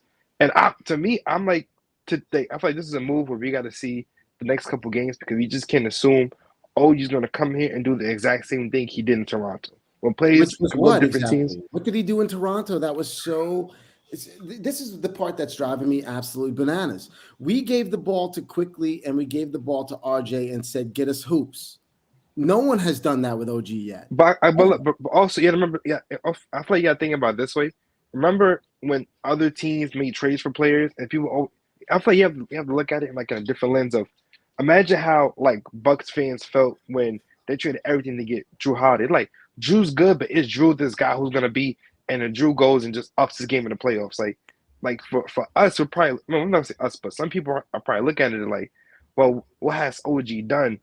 It was the same for Brunson. Remember, as soon as we got Brunson, people said, "Oh yeah, one good playoff series." What has RJ same done? Thing. RJ had like a good series and a half, and then we expected him to kind of push that game up, and it started well, and then it just dropped off. Like honestly, if RJ played up and was averaging like 20 to 25, either you probably would have kept him, or even still, they probably would have said, you know what, give us RJ in like 1 first rounder. If he even plays to that, still traded RJ. I think they would. No. They probably would have traded him, but tried to trade RJ before. Let's remember that RJ was done for Donovan Mitchell last year. and then they rushed and gave him a new contract. Or I was fine with it, you know, because he is your overall number 3 pick, and he wasn't like he was trash, nowhere near it, right? But let's not act like the Knicks didn't move on him already. This management did not draft him. And they got rid of the guy that did draft him. So They have no ties to him in this organization. But I can't front. One thing I will say, I wouldn't be mad at getting Donovan Mitchell because, like you said, it's like some guys in the NBA, their offensive ability is just so great you can't do anything about it. Like for me, the game that always registers for stuff like that was like, I know he lost, but I know what Dame scored 55 against Denver and during COVID, but he was just doing like turnaround like threes. It was just certain things you can't do for certain plays because they're just so great. So I could understand a move like that because I know we have Brunson. Go ahead. I'm sorry. I was gonna say, I know we have Brunson. I know we have Randall, but and OG. But I know that there's schemes you can make to kind of get those guys out of their rhythm. So, but a guy like Donovan Mitchell, it just like, especially you see during the playoffs, every time he gets to the playoffs, he turns it to MJ. He goes. No, that's not true. Oh, I'm right. You're right. Before you saw what happened last year. You're right. Hey, what happened to the man? How do we see this? Fellas, how do we see this working out? OG complained about being the third option in Toronto. We're talking about but I showed you already. I already. So he complained about being the third option in Toronto. So you think he'll get more opportunities here than he does in Toronto? Breaking news: RJ Barrett at the layup line. Y'all telling me that OG Anunoby can't make these layups, bro? Is this what y'all saying? Are y'all is the conversation? I'm saying OG may not even be able to get to the basket to attempt those layups. That's really crazy. Yeah. Really, you're not watching it. You've not watched this game. You're not watching OG. Y'all act like y'all have seen OG take people off the dribble all the time and get to the rim. And you know you haven't. No, that's not true. I personally, I think the OG move is just a precursor to another move. It's got to be another move, otherwise it makes no sense. It's got to be another move. There's a reason why we kept all those firsts out of the deal, because we're gonna throw a ton of firsts at somebody for something. Or if it's not that, we're gonna replenish the roster with against players that specialize at particular things. Like we might throw a couple picks. We might, hypothetically speaking, I'm not saying this is gonna happen. Like since we might be thinking, we might need scoring off the bench, we might throw a pick for like Jordan Clarkson or something, just to replace the offensive punch that Quickly did have. Hypothetically speaking, it might be something like that. There's a reason why we kept these first to the best instead of like tossing them out for OG. Instead of being like, okay, we're gonna keep Quickly, take these 2 picks, these 2 firsts, and take RJ. They probably would have took it. The only way that this move makes sense is if you go to the next move. We are not better than what we were yesterday. We're not. We're just not. We lost 2 solid major contributors to this team, and we brought back a role player, a 3-and-D guy who will be fine. Who might be just great. But that's all he has ever been. He's never been a give the guy the ball and let him do something. So why did they trade? Why did they trade a starter and a role player for a role player? Because one they couldn't pay, and one wasn't doing what they needed them to do soon enough. So with that said, you bring in a guy that you can't pay. Because let's not forget that OG Anunoby at this moment is a rental. He's not extended with us yet. Right, but so you bring in a guy and quickly paying RJ. You trade a guy and quickly that you can't pay to bring in a guy that OG Anunoby that you can't pay. Right, but he's going to cost less than Quickly and RJ combined. He will cost less than those two. He'll cost for this year, $25 million. For this year, next year, when Quickly and RJ are both making $20+ million, it's not going to be the same. But I digress. I think there's a negative connotation on the word role player. I think OG is a high-end role player. Yeah, tell him about Josh Hart, Dre. Tell him about Josh. Josh Hart is not. Josh Hart ain't high-end. That's not fair because he loves Josh Hart. Yo, I got him in. Hold on, Freezie. Hold on, I got him backed up against the wall. Pause. I'm about to splatter him. Tell him about No, Josh Hart. no. Tell him This about is where we He loves differ. Josh Hart, bro. I can give you an example of a high-end role player or plays in their role. Aaron Gordon is literally a role Andrew player. Wiggins.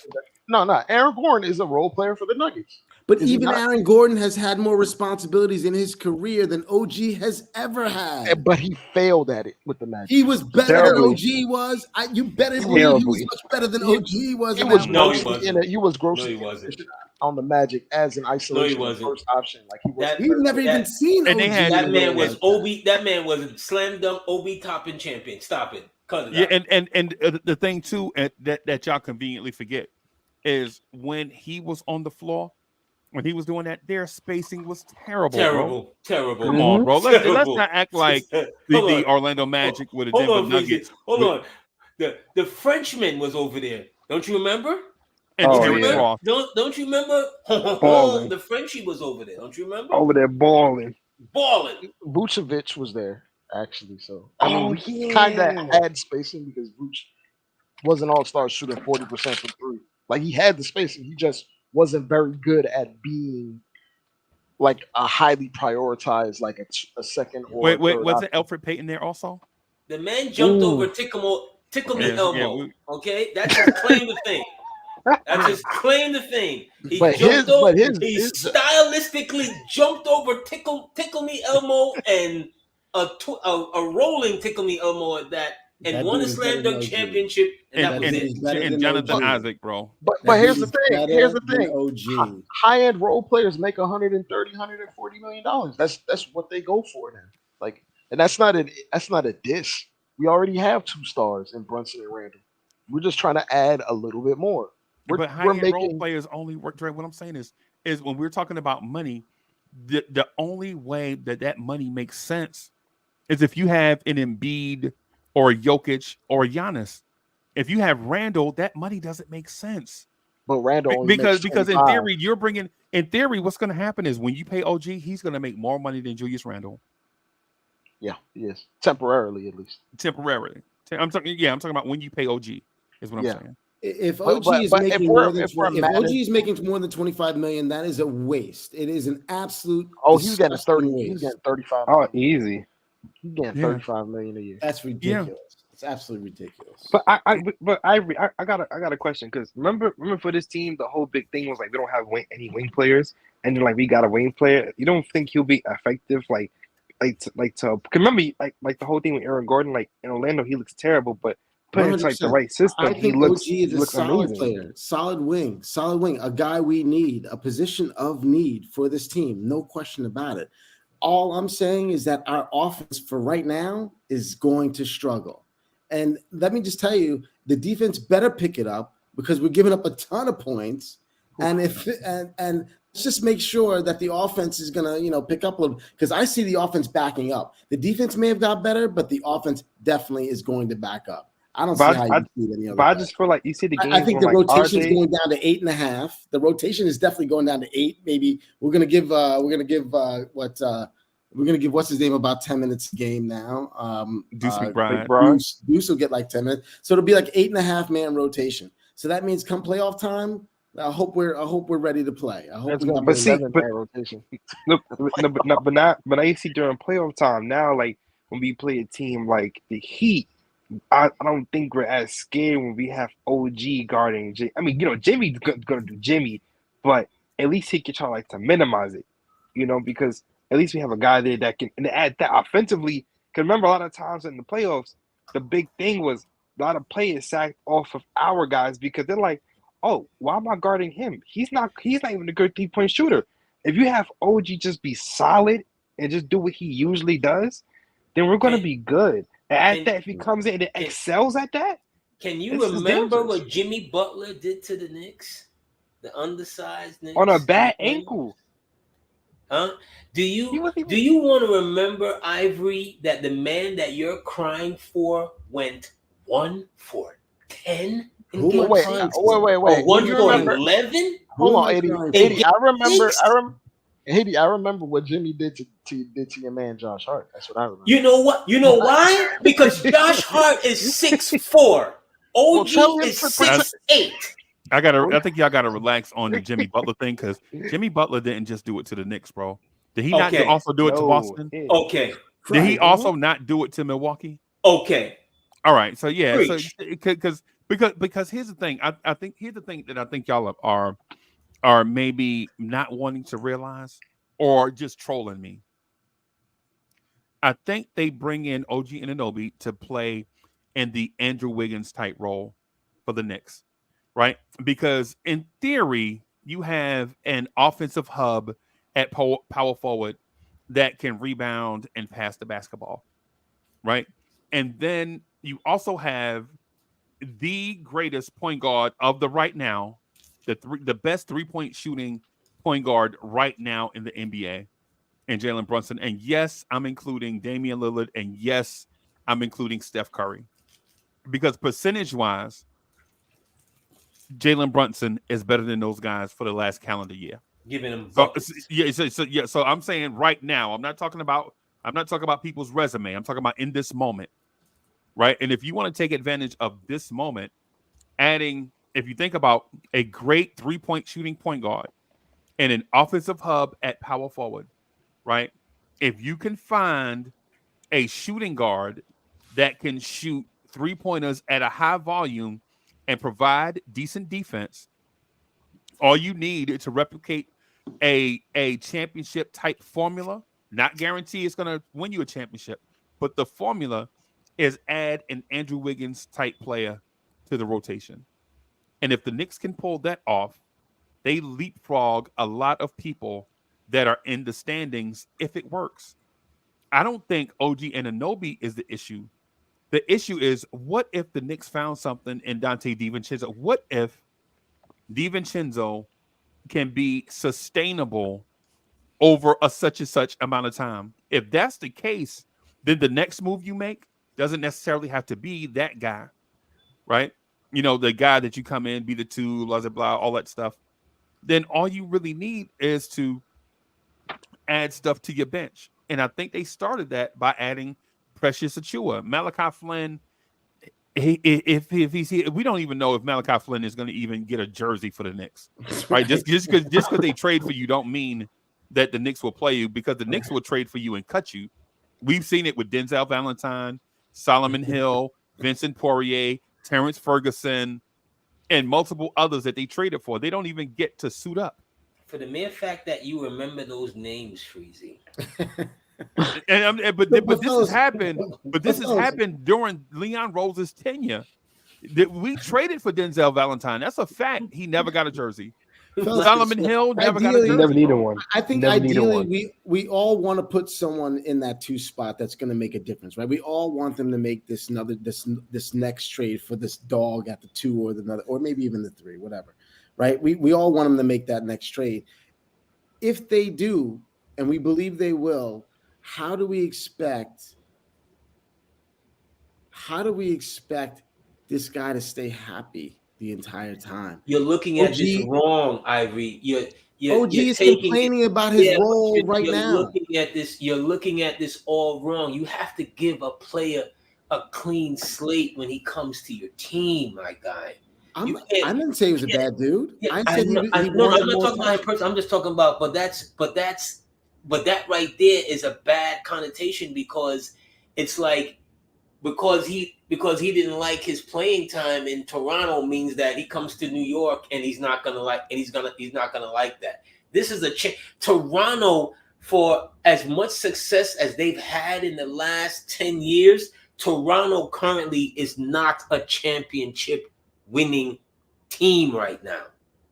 You see what I'm saying? There's a difference. The Knicks right now have aspirations. Whether we think they got the pieces or not, the Knicks right now is a whole different ball game than Toronto is.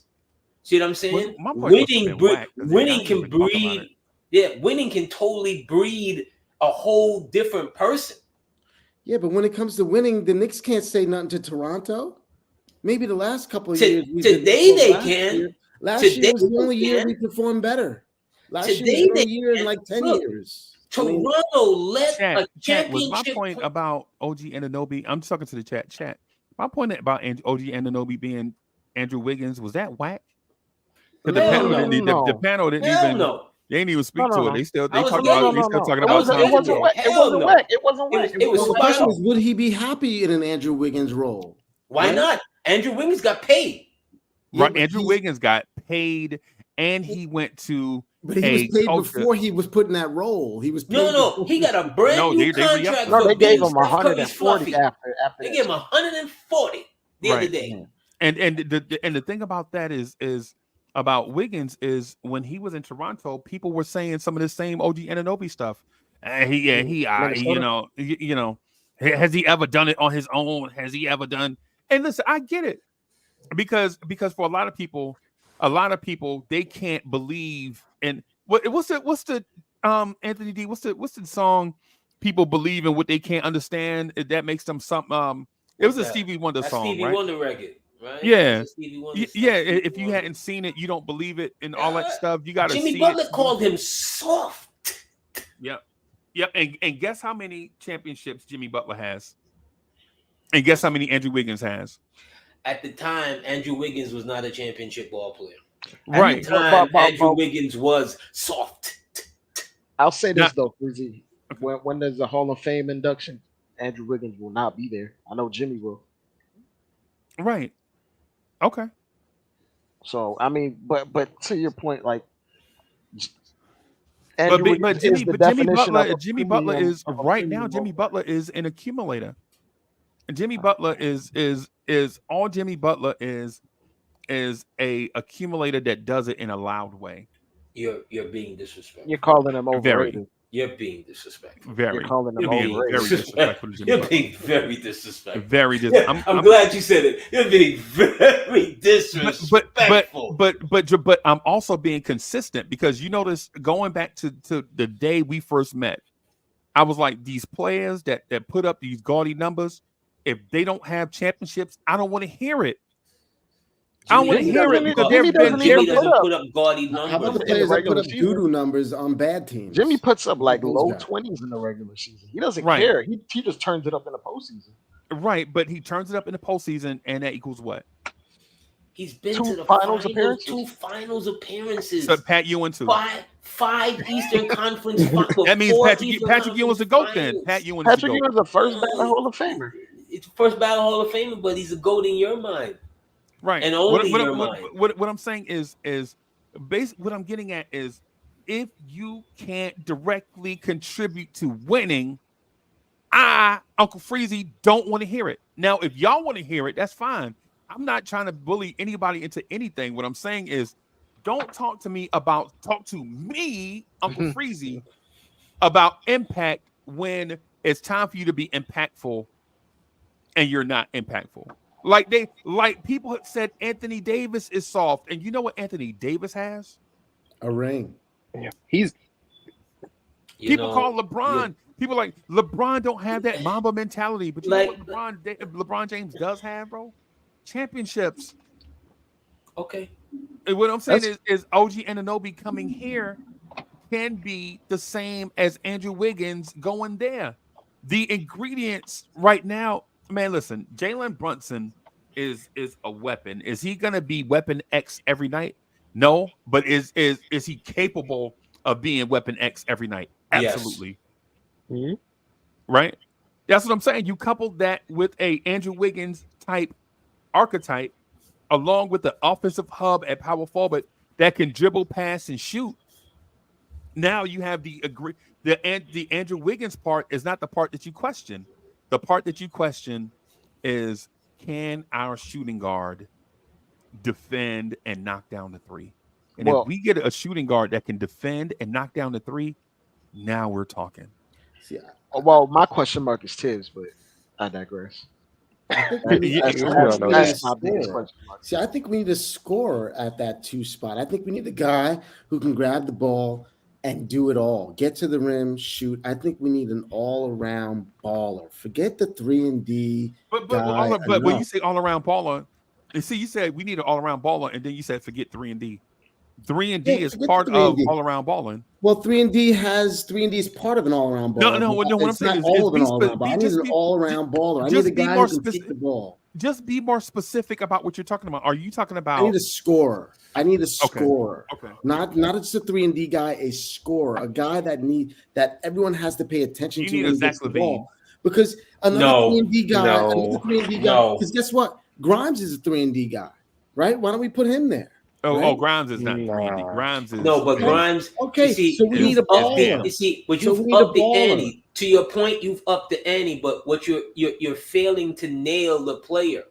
So let me help you land the plane. You need DeJounte Murray. You need someone else, is what I'm saying. Yeah, Yeah. I agree. You I need think DeJounte Ivory is Murray. saying. What Ivory is saying is you need Jordan Poole. Oh, geez. Okay. He said you need a scorer, right? No. You need a Bench. bucket, right? Okay. Off the bench, baby. We Okay. could use a Jordan Poole off the bench. That'd be Okay. nice. He I got mean, a ring, right? he To did Freezie's get point, 20 off he the got a bench. ring, right? He had 20 off the bench. But to for like roster composition and like coming down stretches and closing games, I don't disagree with Freezie's point. Like in my mind, if you look around the league, or we could just look back at the last champion, they have 2, 3 role players on the court. Granted, they have Jokic, right? But Aaron Gordon is a premium role player. Kentavious Caldwell-Pope is definitely a role player. And then they have the star alongside with Jokic that creates his own offense away from Jokic. And Michael Porter Jr., even though he's paid a ton of money, is a role player. He's a scorer. He's a bucket, but he doesn't really do anything else.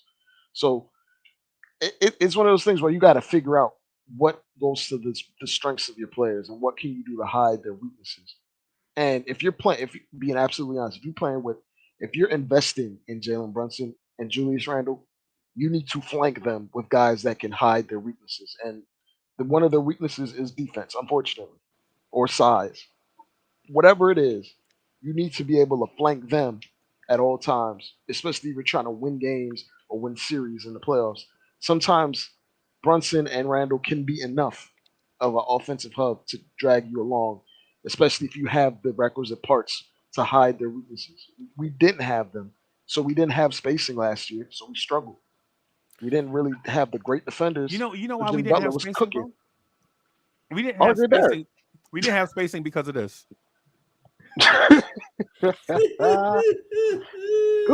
That's up. It's not the time. It's not the time for Ooh, that. Right now. you That's are so disrespectful. disrespectful tonight. And I love RJ Barrett, bro. I love RJ Barrett, man. What I'm saying is, Yeah. This is tough love, then.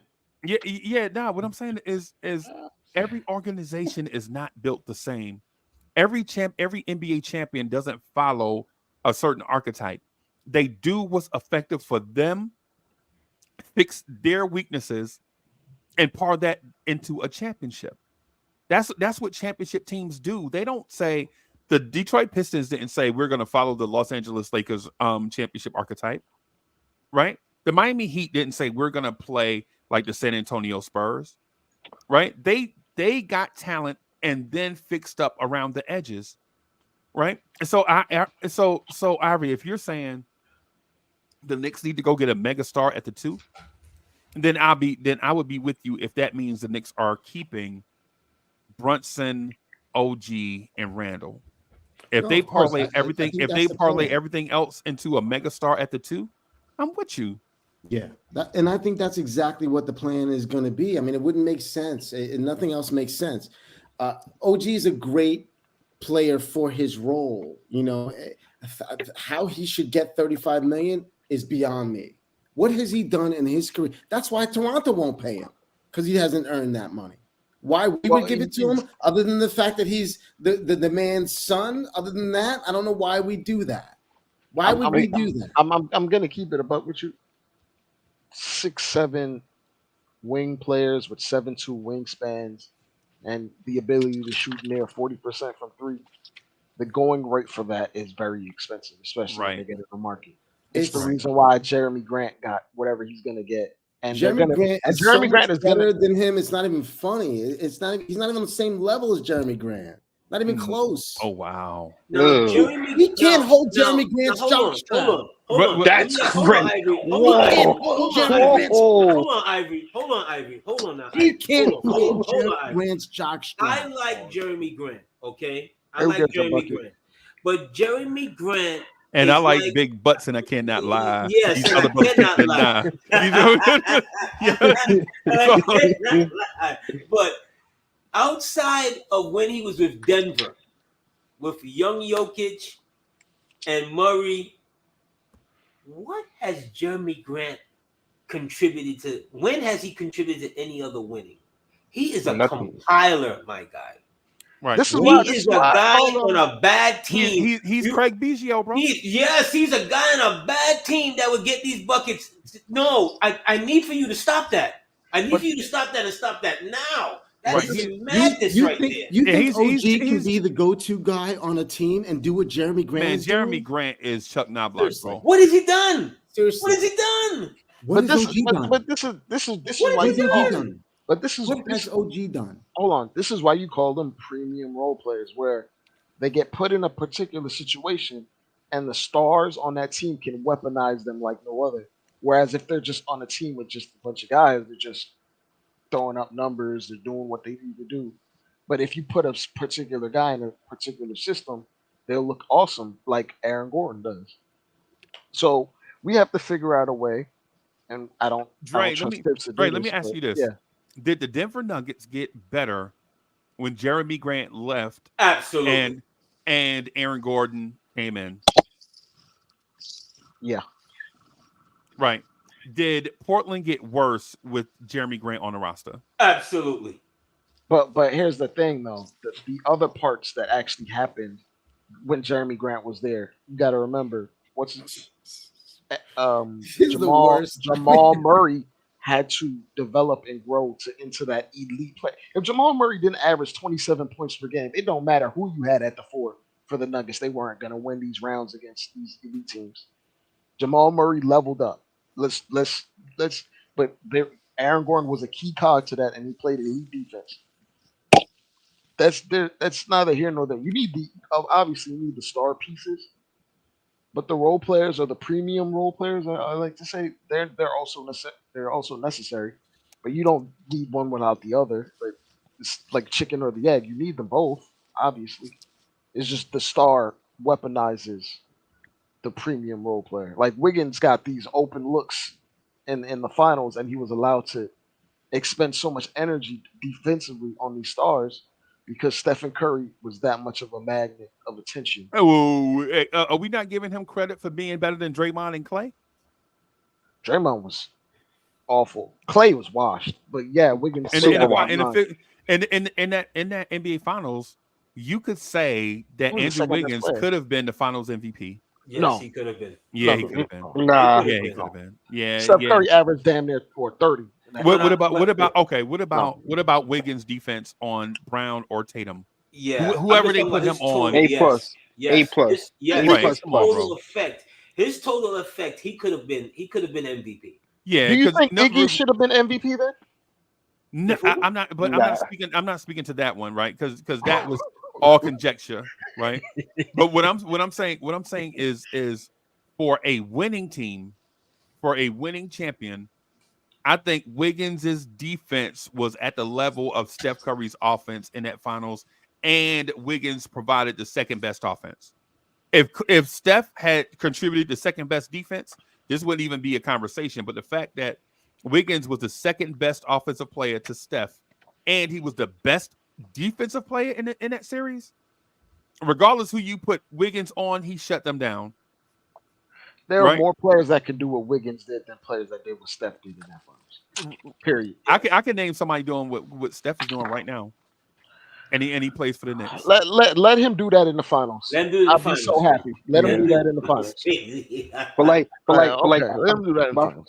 But I feel like the thing I'm getting missed too is that like the thing that OG is gonna be able to do for Brunson and Randall is that now when they kick the ball to him, if he's 3 from 4 from 3, now that guy can't be like, you know what, I'm gonna go double Brunson. So now Brunson can kind of get space and do what he got to do.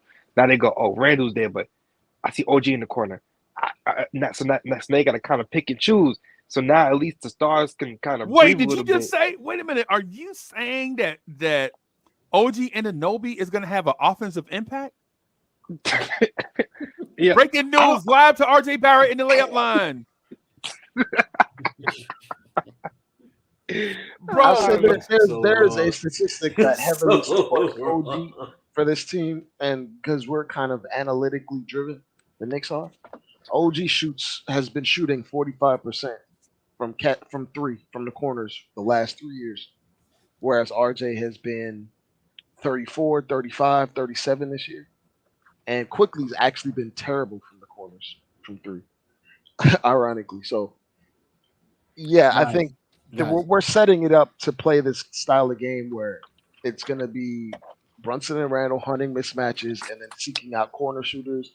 And OG is an elite corner 3-point shooter. Period. Like also, I feel like this, right? Remember that the last possession of the Miami game in the playoffs, and that's OG instead of Josh Hart. Oh, Josh That Hart's going to be 100%. in the game regardless because Tibbs going to put him in the game. Don't say that. I don't like hearing that. No, if no, the, no. if That's the like Knicks that's make another that's trade, reality. I know if the it's Knicks I make know it's another true. trade, OG will be looking It's a for scary truth. another franchise to play for because he's not getting touches. Okay, if we get another real baller in here, OG will be getting the touches that Josh Hart gets right now. Okay, Hey, so he's gonna be unhappy again. Here's All the right, here's that's the the issue. reason why, Avery. Here's the reason why he was unhappy. In his mind, before he switched agencies, he knew getting points and shots up and attempts would lead directly to him getting more money. But as he signed to CAA, the writing was already on the walls over the summer. We were going to pay him regardless of whatever type of production he put out there. We were going to give him a number that he liked. Yes. That's why he switched to CAA. Yes. So once he already got that CAA backing and Leon Rose's son is his agent, it's already a done deal. He's going to get 35 plus million. I understand that, but if we're getting another guy who we know is going to be better and the baller that we really need, how can we afford to do that? Especially if we plan on keeping a Randall and a Brunson, you know? But the if factor. Randall and Brunson are relatively underpaid for what they make in the short term. Yeah, but that's So- for very short term. But we're In the saying long we can't term, afford bro, quickly the sixth man of the year, but we can afford to bring in a guy making as much as RJ and what Quickly is going to make combined. Right, that's about accurate. That's accurate. And then No. pay another guy who we think is going to be That's not better. that's How can not we- accurate because Yeah, let's that- understand that- something. Let's that understand is something. accurate. OG Anunoby is gonna make more than RJ Barrett. Yes, but not RJ and Quickly combined.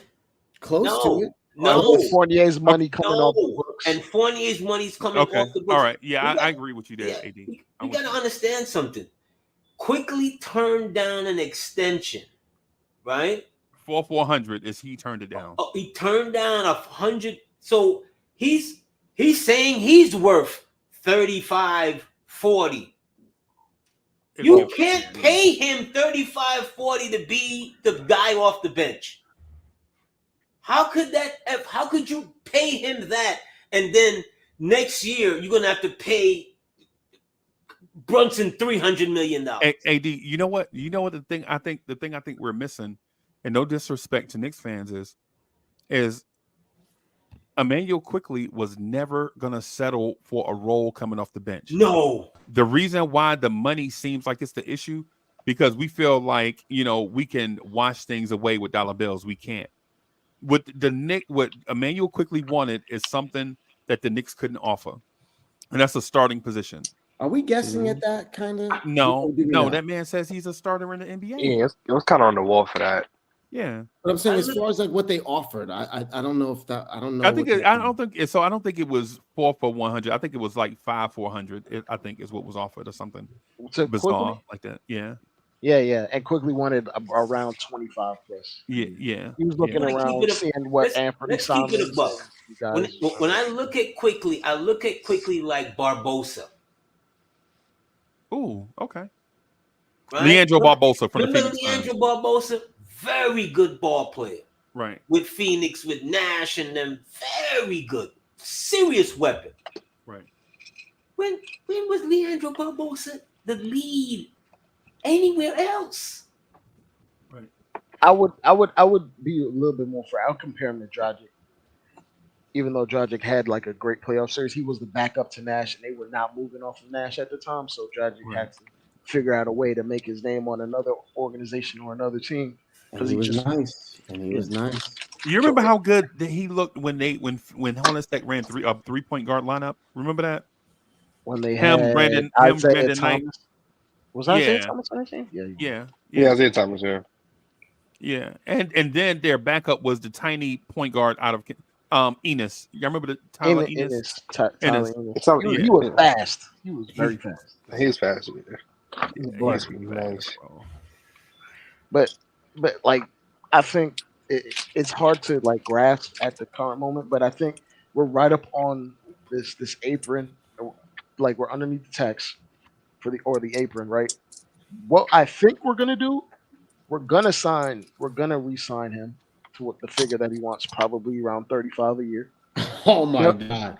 Then How- hold on, Ivory. Then we're gonna target a superstar and overpay not overpay, but pay superstar whatever he's worth to go up over the apron, and that will be your core for the next 2-3 years. If they don't trade, if Cleveland does not trade Donovan Mitchell is going to be a Knick next year. He just wants to be in Donovan New Mitchell York. He could be a Knick, bro, you know. How are we going to give $50 million to everybody a year and then pay this dude 35? I mean, how's that gonna work? This is what's gonna happen probably, but this is just a safe guess. We're probably gonna try to maximize being under the cap or the apron in the short term, and try to get a guy and try to have at it for the next year or two. And then when it comes to guys getting paid, we're just gonna pick one and maybe trade the other. Like, for example, we're probably going to pick Brunson. If it comes down to Brunson or Randall, who gets paid, we're going to pick Brunson and then trade Randall. Now we're keeping OG over Randall. OG over Randall. No. I think, let me disagree with Dre just a little bit because I understand where he's going. I said hypothetically. I didn't say that's what's going to happen. Okay. You have to pick somebody. It makes sense. They'll move OG to that power forward spot. That's pretty much what he is anyway. So Dre, I want to explore Dre's point, but this is what I'm gonna say. I think we're looking too much at the top end of the salary, bro. I think when the rubber meets the road, and the Knicks have to decide if the Knicks need $20 million, Josh Hart is gone. Yes, you know what I'm saying? Please. Yeah, it's not even. That's not even a question. You asking me, do I get Spider or keep Josh Hart? I hope they have the amnesty clause because I used it yesterday. Yeah. Right, but you know what I'm saying is the Knicks have money. The Knicks have money on the roster because in theory, the Knicks have $25 million tied up in the starting center position, right? Yeah. And then they also have Josh Hart. If you move all three of those guys, bro, you got $45 million, right? If you and Evan Fournier, you add Evan Fournier to that, you got $64 million without touching Randall, OG, or Randall. Facts. I mean Brunson, OG, or Randall. So when it comes to the money, I know everything. It all comes down to the money, like Houdini said. Whether it's rainy or snow or sunny, I get it, right? But in that case, let's just remember how flexible the roster is, right? Because in theory, right now, Dante DiVincenzo has upped his NBA value. It's skyrocketed since he's become a Knick, right? In my opinion. Because there were times when I watched Milwaukee where I couldn't tell the difference between Pat Connaughton, Grayson Allen, and Dante DiVincenzo. I was like, one of the light-skinned dudes is out there shooting threes, right? But now in New York, where this dude scored 36 in a game, I think he's officially on NBA's radars. And you can trade and get something for him. You might be able to, in my opinion, you might be able to attach him to a Josh Hart or a Grimes and get that player that Ivory is wanting. Brunson wouldn't like that though, Freezie. No, that's not gonna happen.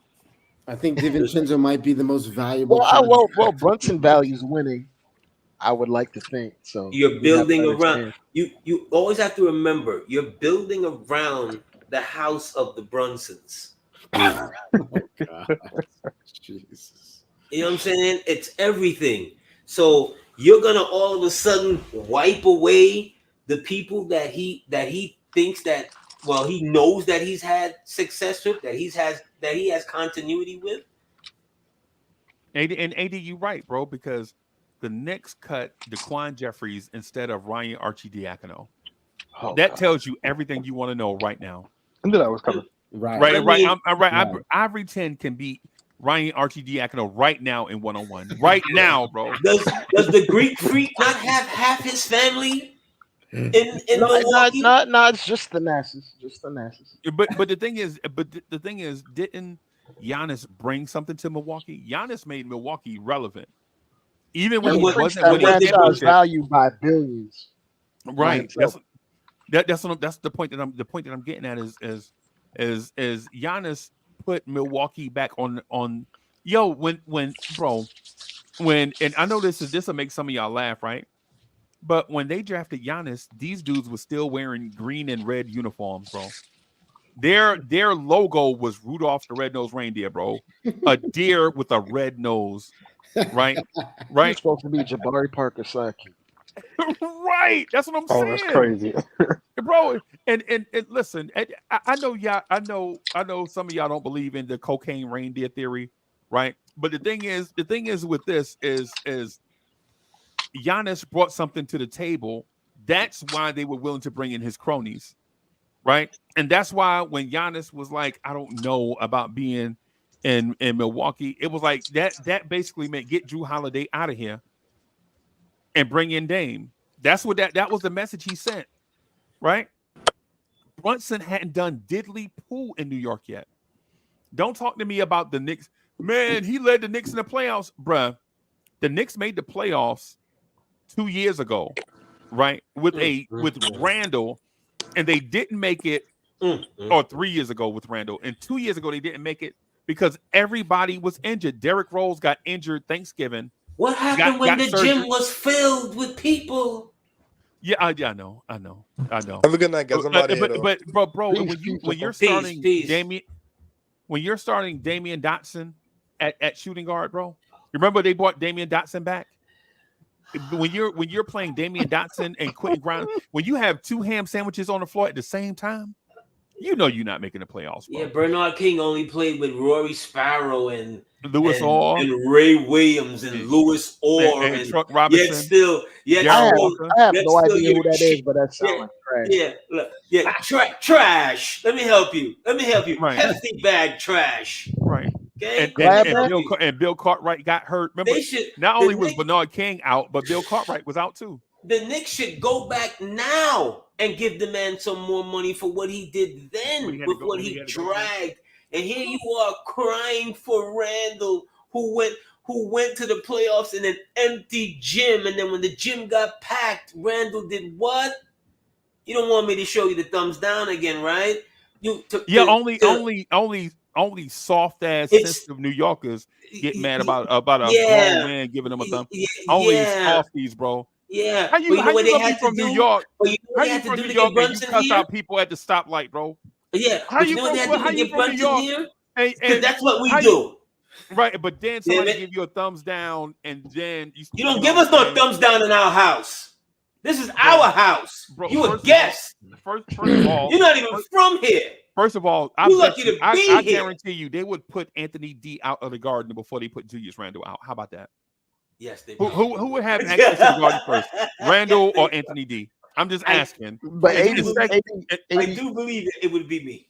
And secondly, we can't say stuff like, if you can make it here, you can make it anywhere, and then the man give a thumbs down to people heckling his. Yo, you standing up for people heckling that man family? Okay, that's what New York about. Disrespectful. Then you know what? Here, what you do? There are box seats that are quite comfortable. Believe me, I've been in one of them. I had the on the lobster rolls. I told you that, bro. If somebody heckle Anthony D, bro, like that, I'm taking my shirt off and we thumping, bro. and if the body of an out of shape 50-something-year-old offends you, I'm sorry.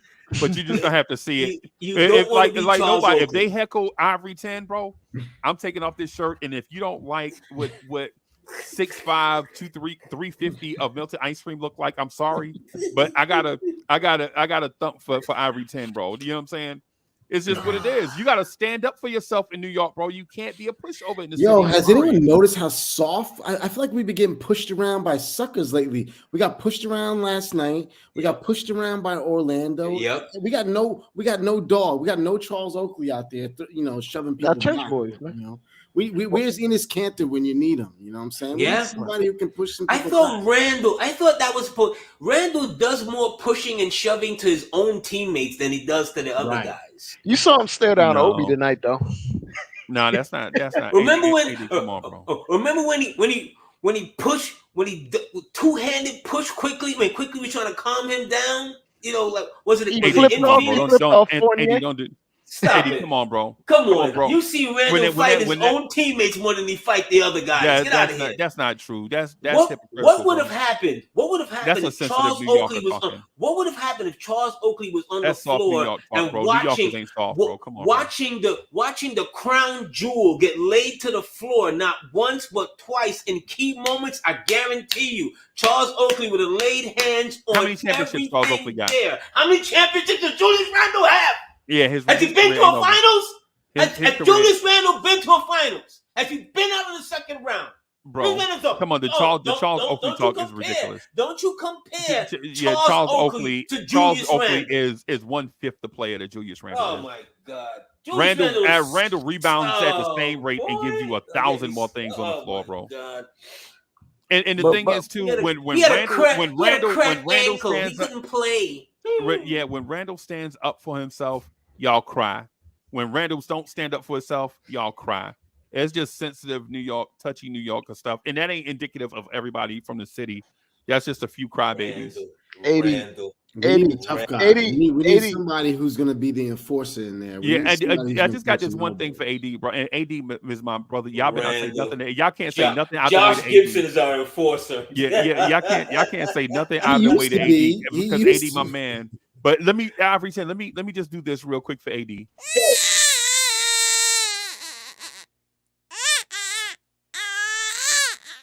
Like crying. He's so predictable. But AD, you got to get used to it because Julius Randle gonna be here for 10 years. Dre, am I He's wrong? gonna have that jersey retired, that 30 that you talking about. That's gonna be retired. Am I wrong? Have you not seen Julius Randle fight his own teammates more than the opponents? How do you have Jalen Brunson getting laid out multiple times in key stretches of the game?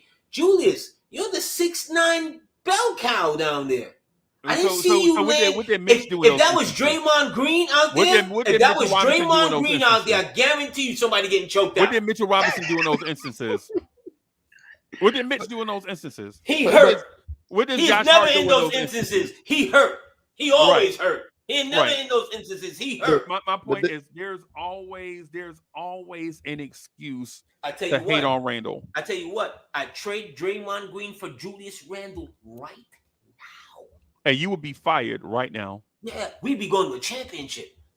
No, we wouldn't. Because as you said, that's a championship man. That's a man who knows how to win in key moments. That's a man who's helped teams get to the finals. Julius Randle get a little cracked ankle, and I can't play. Randall is not an iron heart. Come on, bro. I can't play. You know what you sound like, right? You're saying Randall doesn't play through injury. You know what you sound like, right? You're saying Randall doesn't play through injury. Tell me the next time he has a good game in the playoffs.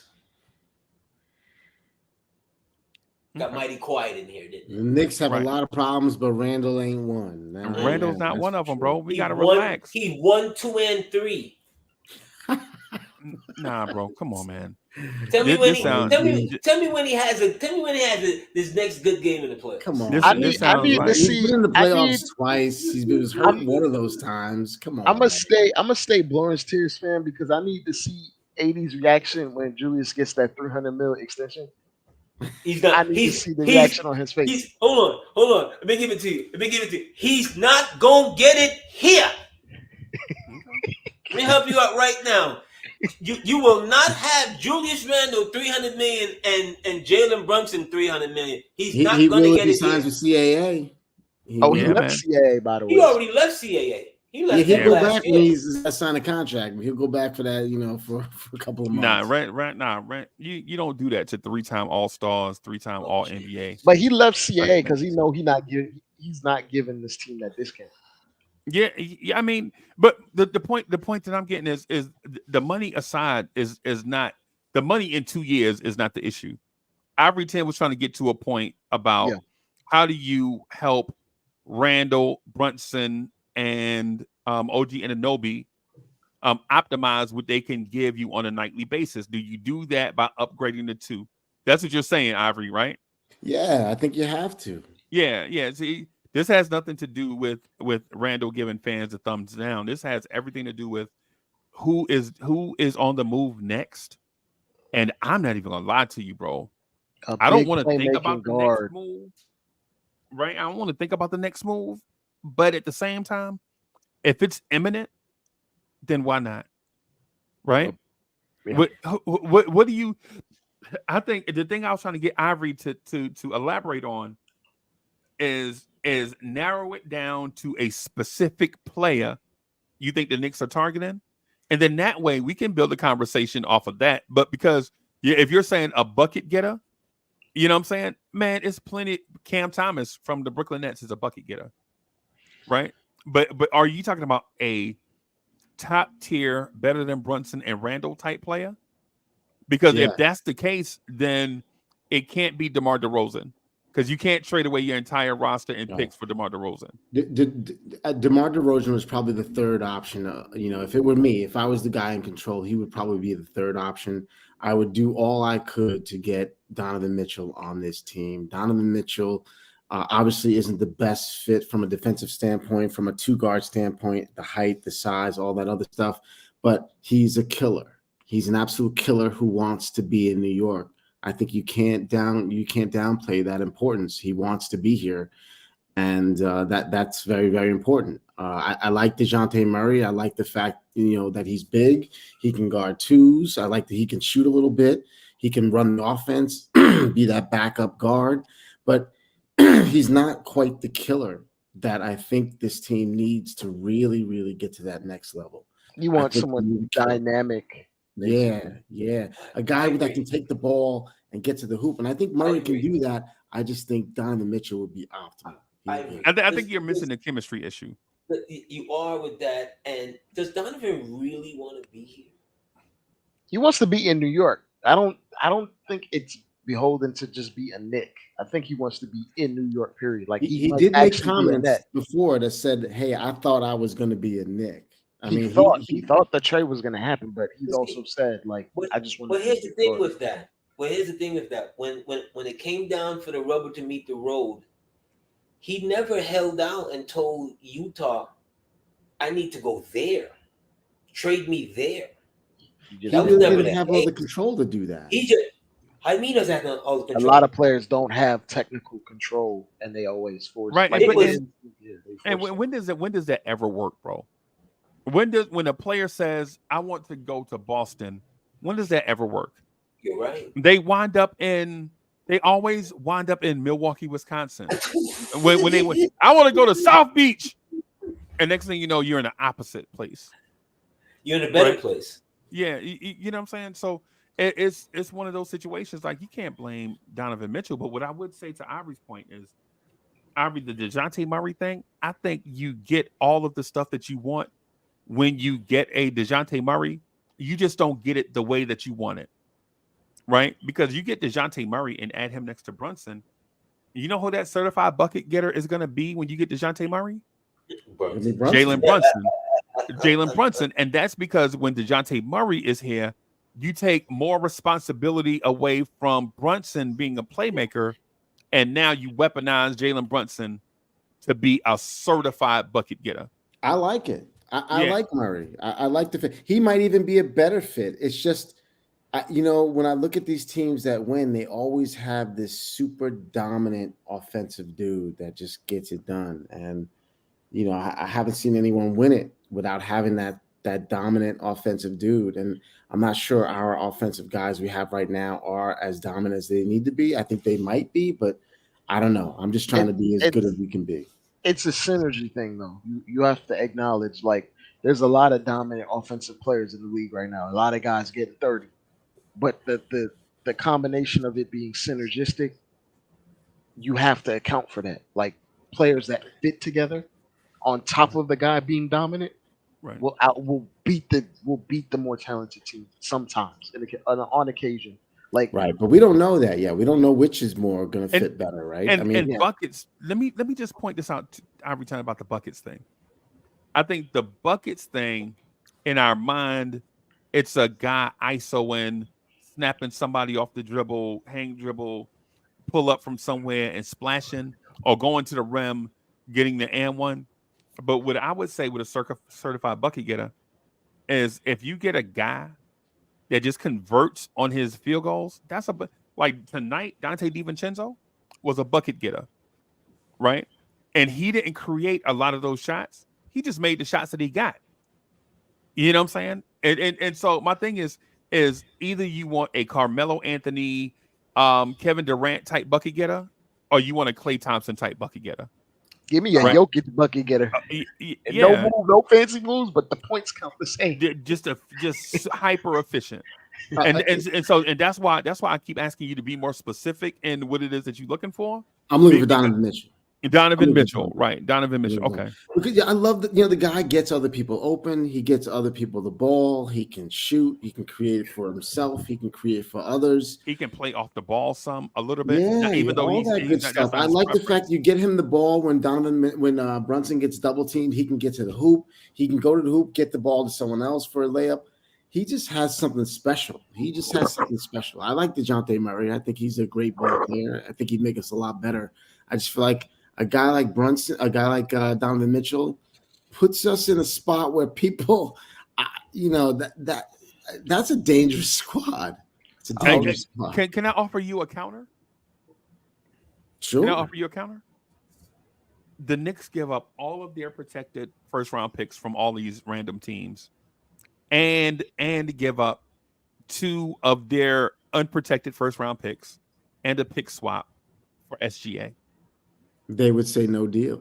They would say no deal to 7 first round picks. They would probably say no deal. They're building something much more special. First of all, they still have a ton of picks.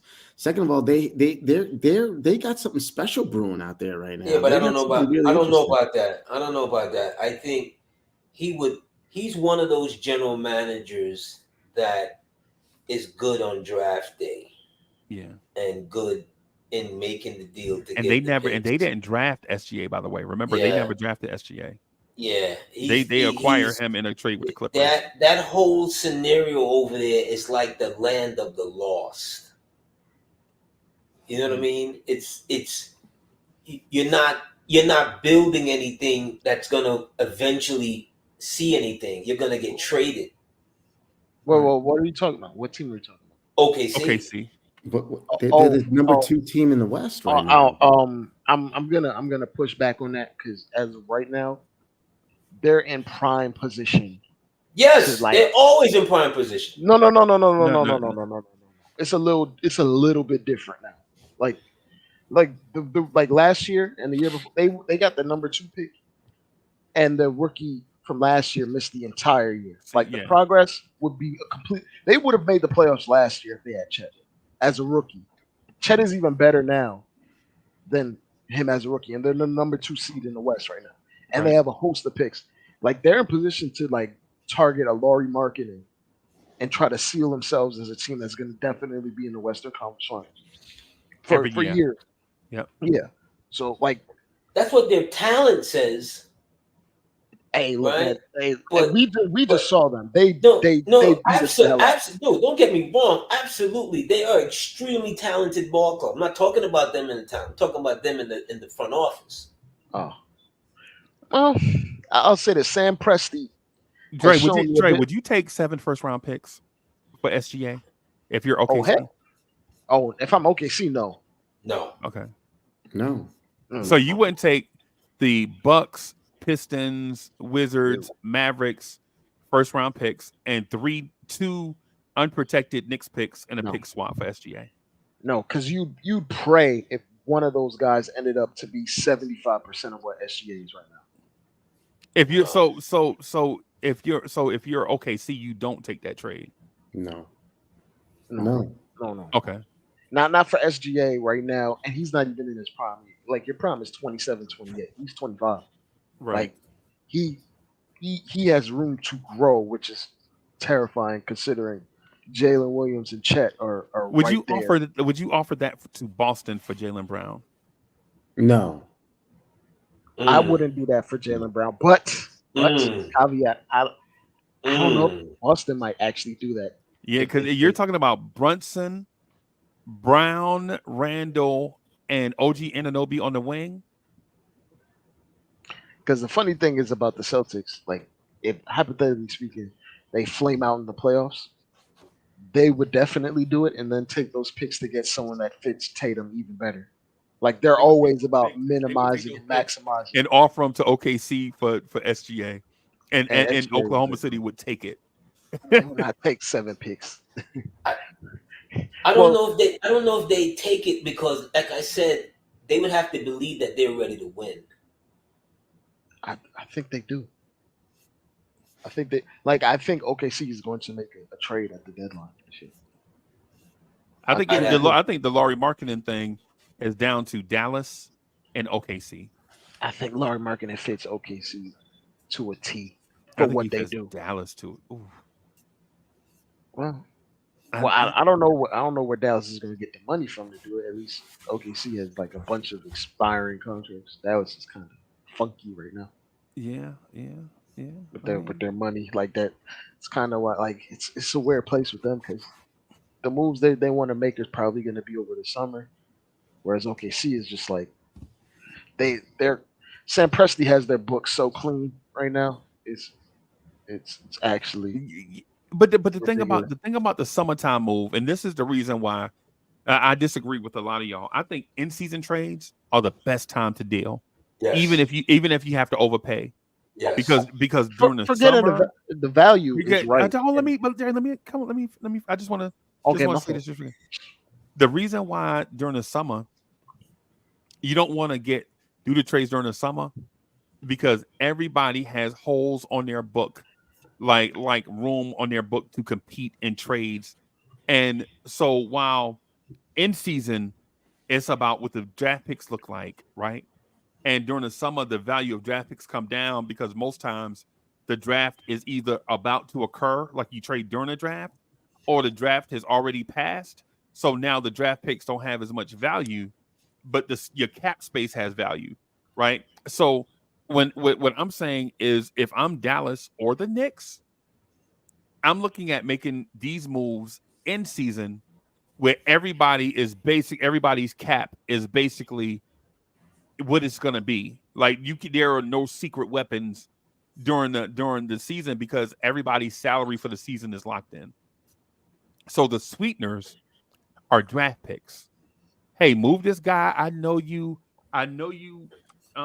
like this guy, but I'm willing to give you a sweetheart deal in order to make this deal work. Like yes. for instance, I think a player that the Knicks should be interested in is Donovan Mitchell, is Zach LaVine. I don't think anybody should be off the books, bro. If OKC don't take that offer for what's the name? I'm going to Minnesota and offering it for Anthony Edwards. And I know, and I know in theory, it sounds like I'm wishing on a star about a thing. but the last time we did that, we called asking about De'Aaron Fox, and Tyrese Halliburton was available, right? And so when you sleep at the wheel, you're always going to miss out on sweetheart deals. I think you just have to be active with it. Like I know Boston's not going to trade Jaylen Brown right now unless something crazy happens. But I'm calling around to see who is for instance, I know you guys don't like this player, but I liked him a lot. I liked him since I saw him at Kansas State. I like Desmond Bain, right? And I like know Desmond. Memphis might not trade him, but when you're talking about this level of draft picks, And they're in a funky place right now. yeah, See, that's the team you call. You call them, you call Atlanta, because they're in a real funky place right now. And right. Desmond Bain would be perfect. Can Desmond Bain be our Klay Thompson? Oh Lord, Desmond Bain would just be. Can Desmond Bain be our Klay Thompson? I'm asking because I don't really know. I'm thinking about this in real time, so I'm not. He is one of the more ideal pairings you want to put next to Brunson. And OG. Yeah, because number one, he's a sniper. Number Right. one, and every year he's worked on his on-ball game. Like he's not a stiff, completely like dribbling the ball. He knows how to create his own shot and get to the rim. And you just got way more physical.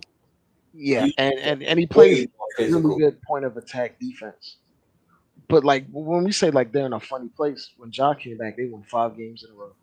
So he was legitimately the Mississippi. Now they lost a couple, right? But they still might make the playoffs or the play-in because there's just so much time left. But that's a team that you go to and you overpay for a piece like that because you see yourself as going, like this is it. Like to Ivory point earlier, in theory, OG shouldn't just be it. They should be another piece to say, boom, we're taking our shot. But knowing this management, what they've shown us, this is it till maybe the summer. This is it. They're not doing anything else. I think they're going to do their best to use that Fournier money. They're going to have to use that money or they lose it. So I think they're going to do something. I don't know what it's going to be, but I think they're going to do something. They have his team option for next summer. Yeah, but they're not picking that up just to try and use the money. They're not picking that up just to pay him $9 million until the trade deadline. I don't think that'll happen. Okay.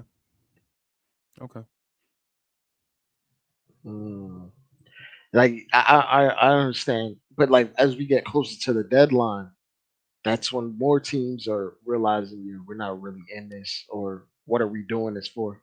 I feel like we jumped on the Raptors pretty early for this thing because like they're like I believe 12-20 or something like that, and they just I believe they wanted RJ the whole time, Dre. I ain't gonna lie to you. I always felt like the Raptors had a love affair with RJ Barrett, bro. Apparently, like according to rumors, like execs were like they were confused why they opted for RJ instead of draft capital that they could have got out of us instead. But I guess for this thing, like he's capped in Canada, he's gonna sell a ton of jerseys just because, and he means a lot to Canada. So like even from if we're looking at it from a straight up basketball, like a financial decision, like we're thinking about the business of basketball, he makes so much sense to them because even though he makes $100 million, he's gonna generate way more money than that just by existing on the Raptors. So like he is like short of SGA coming there, he's about as heralded as a Canadian player. I think he's more popular in Canada than SGA, bro.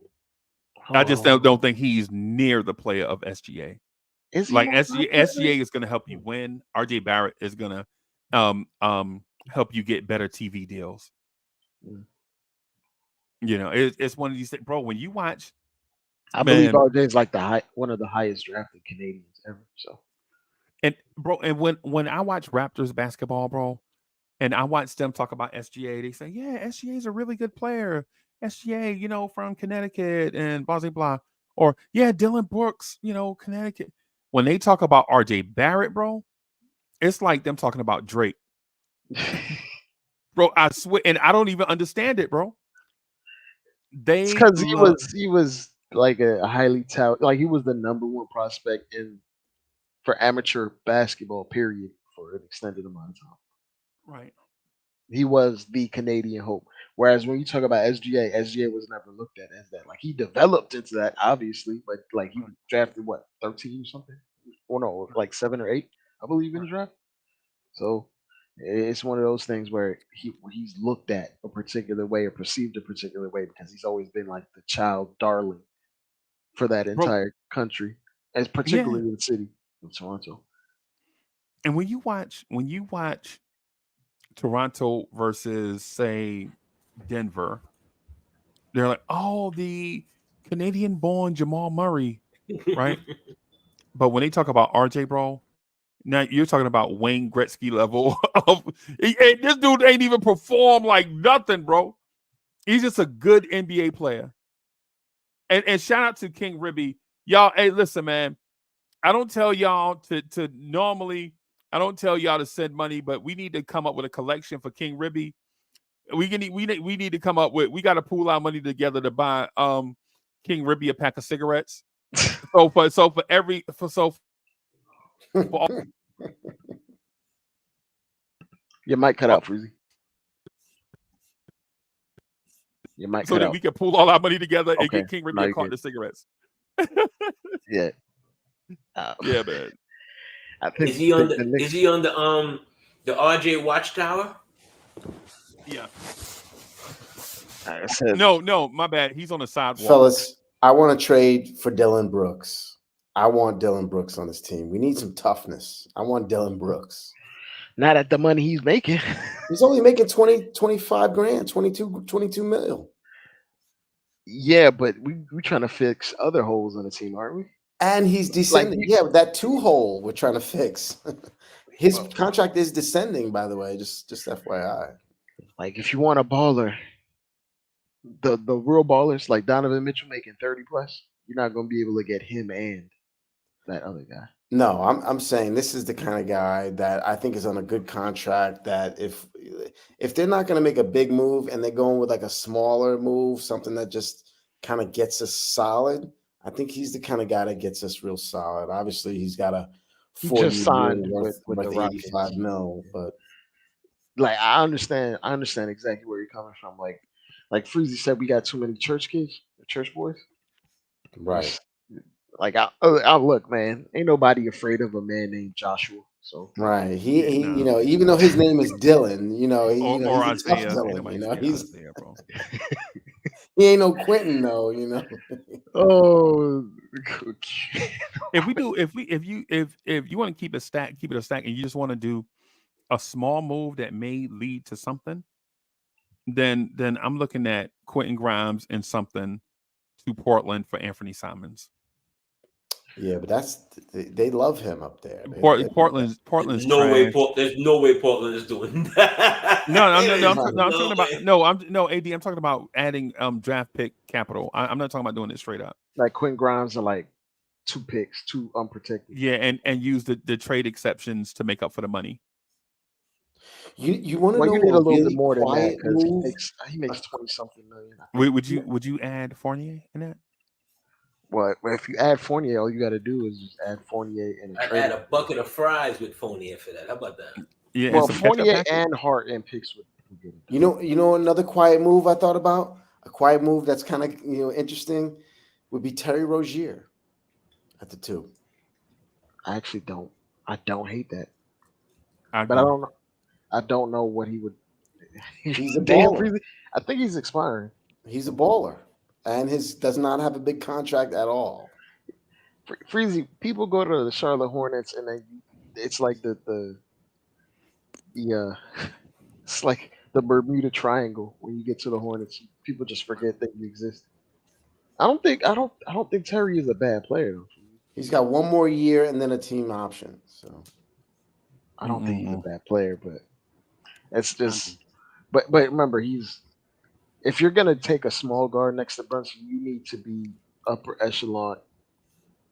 Like you need to be dynamic. That's the sole reason why Yeah, he's not Donovan too Mitchell is small. even. Yeah, because he's That's the sole reason dynamic. why. Yeah, that's the sole reason why Donovan Mitchell is even up for debate because of how dynamic he is. Because if Donovan Mitchell was a 22 point per game guy instead of a 28 point per game guy, we would wouldn't not be make that sense. interested. No, it wouldn't make sense. You're too small. We would be like, no, like why would we do this? Like if you're gonna go for a 20-point per game, now you might as well like target like CJ McCollum or something. He's a lot cheaper. But that's like if you're targeting that, especially when you're talking about fit and going next to Brunson, because when you're looking at the Cavs, right? They had the two small guards and they had the two big wings that are switchy and twitchy and athletic. We don't have that here. We'll have OG getting into foul trouble in the first 3 minutes of games, trying to trying to watch the backs of those two small guards getting picked on every night. Like I just don't want to see a guard that's going to come here and wave off Brunson. Someone, you know what I was listening to? What's his name? He's good enough. I love it. Yeah, but I was listening to Bill Simmons, and Bill Simmons was like, "What if Brunson just got too good too fast, where it's like it makes no sense to target that guy? What if Brunson is just good enough to have a secondary star that's already complimentary, and then you just get pieces that fit him better?" That's a question. We put that out there too. We don't, as Knicks fans, they don't believe that Brunson is this good. Right? Because they believe like that idiot that called him too small last week. The like, lady? Yeah, like no, it's not about size. It's really not about size with him. It's about game. It's about game. You cannot. When the game is on the line, I wish he was an old school dude up here that I could talk to about this. When the game is on the line, I don't care who you put in front of him. Once he gets that first pick, done. AD, let's find somebody old school to disagree with what you just said, bro. Because here's the thing. Here's the thing with it. All of us know that Jalen Brunson has a shelf life, right? And the naive NBA fans are gonna say, "No, man, you can win. Long term, man. With you just got to build the right way." And what I'm saying is, small guards in the NBA have a shelf life, right? I watched Calvin Murphy and Moses Malone, bro. Right? How old was Calvin Murphy when he got to the league? If you don't mind me asking. I'm sorry, I didn't hear the second part of it. I was like, if you don't mind me asking, how old was Calvin Murphy when he got to the league? Because like, 22. Because like when you talk about smaller guards, right?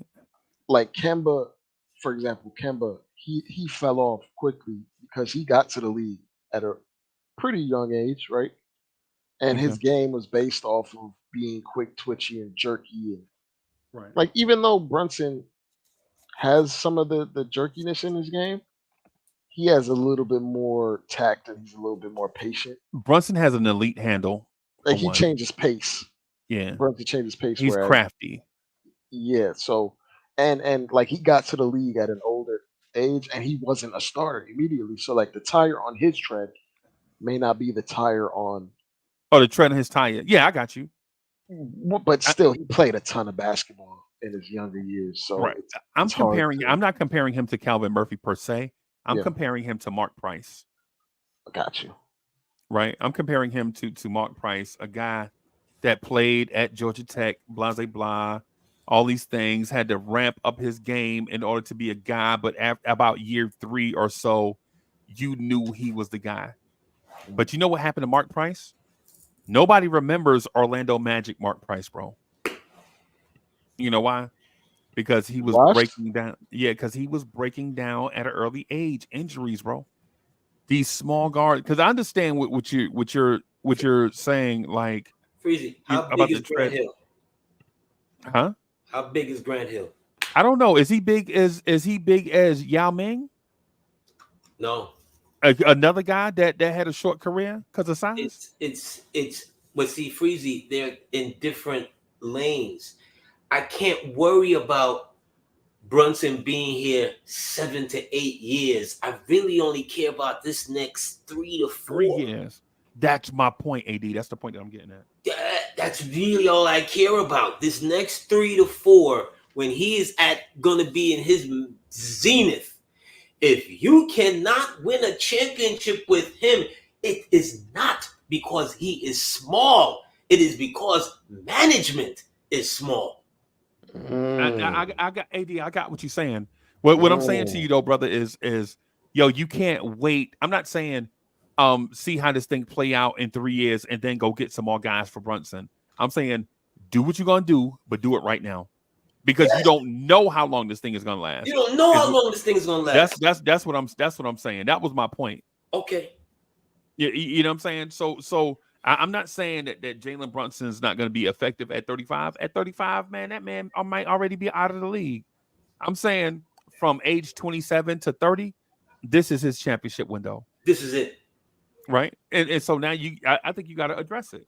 And how you address it is you keep Randall, because Randall gives you elite stuff.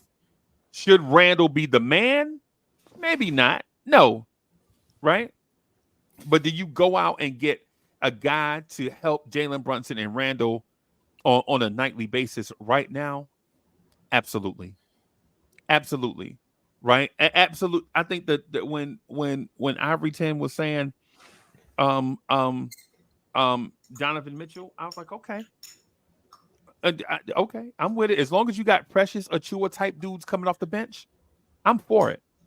Right? I think the thing with Donovan Mitchell is if you go get Donovan Mitchell, you have to go get a Najee Marshall, Herb Jones type guy to come off your bench. I'm a fan of Najee Marshall, by the way. I know I'm the only Knicks fan that talks about Najee Marshall. I introduced you to Najee. Nah, bro. You know, come on, bro. Yeah, man, that was me. So I'm sorry about stealing your thunder. I'm sorry about that, man. I just didn't remember. My bad. Ivory, let me give Ivory. I want to give Ivory his credit. If you said Najee Marshall, I'm gonna give you your credit. That's the one dude. Yeah. Ivory, keep it a buck. You only want Donovan Mitchell here because you don't trust Randall. Keep it a buck. You don't trust Randall. It's because well maybe it's partially that. I can say, what I can say is I don't think Randall or Brunson are put it like this. I don't think they're enough combined. I don't think they're enough offensively as dogs. I think they need more. I think we need more, and I don't think a 3-and-D dude is the answer. I think we need a dog. I think we need another dog. But let me throw this thing. Let me throw this thing out here for you. And so I'm just going to use a reference, right? I'm just going to use a reference. The reference I'm using is the reason why fighter jets are so deadly is not just because of fighter jets. It's because radar systems keeps fighter jets safe, right? The reason why Wayne Gretzky was so good is because Mark Messier was knocking dudes out on the ice so that Wayne Gretzky can skate free. Adam Graves was fast. You know what I'm saying? The reason why Olajuwon at his peak was so great is because at any time on the floor, the Houston Rockets would have 4 3-point shooters where you couldn't double team. If you ever sent a double team, Robert Horry was going to knock down a 3 at the top of the key, right? And when they went away from that, Olajuwon looked like an all-star, but not like a top 10 all-time player. The reason why Michael Jordan looked so good is because Scottie Pippen and Horace Grant legit developed at such a pace that you couldn't double team Mike, and Mike didn't have to defend Magic Johnson every night.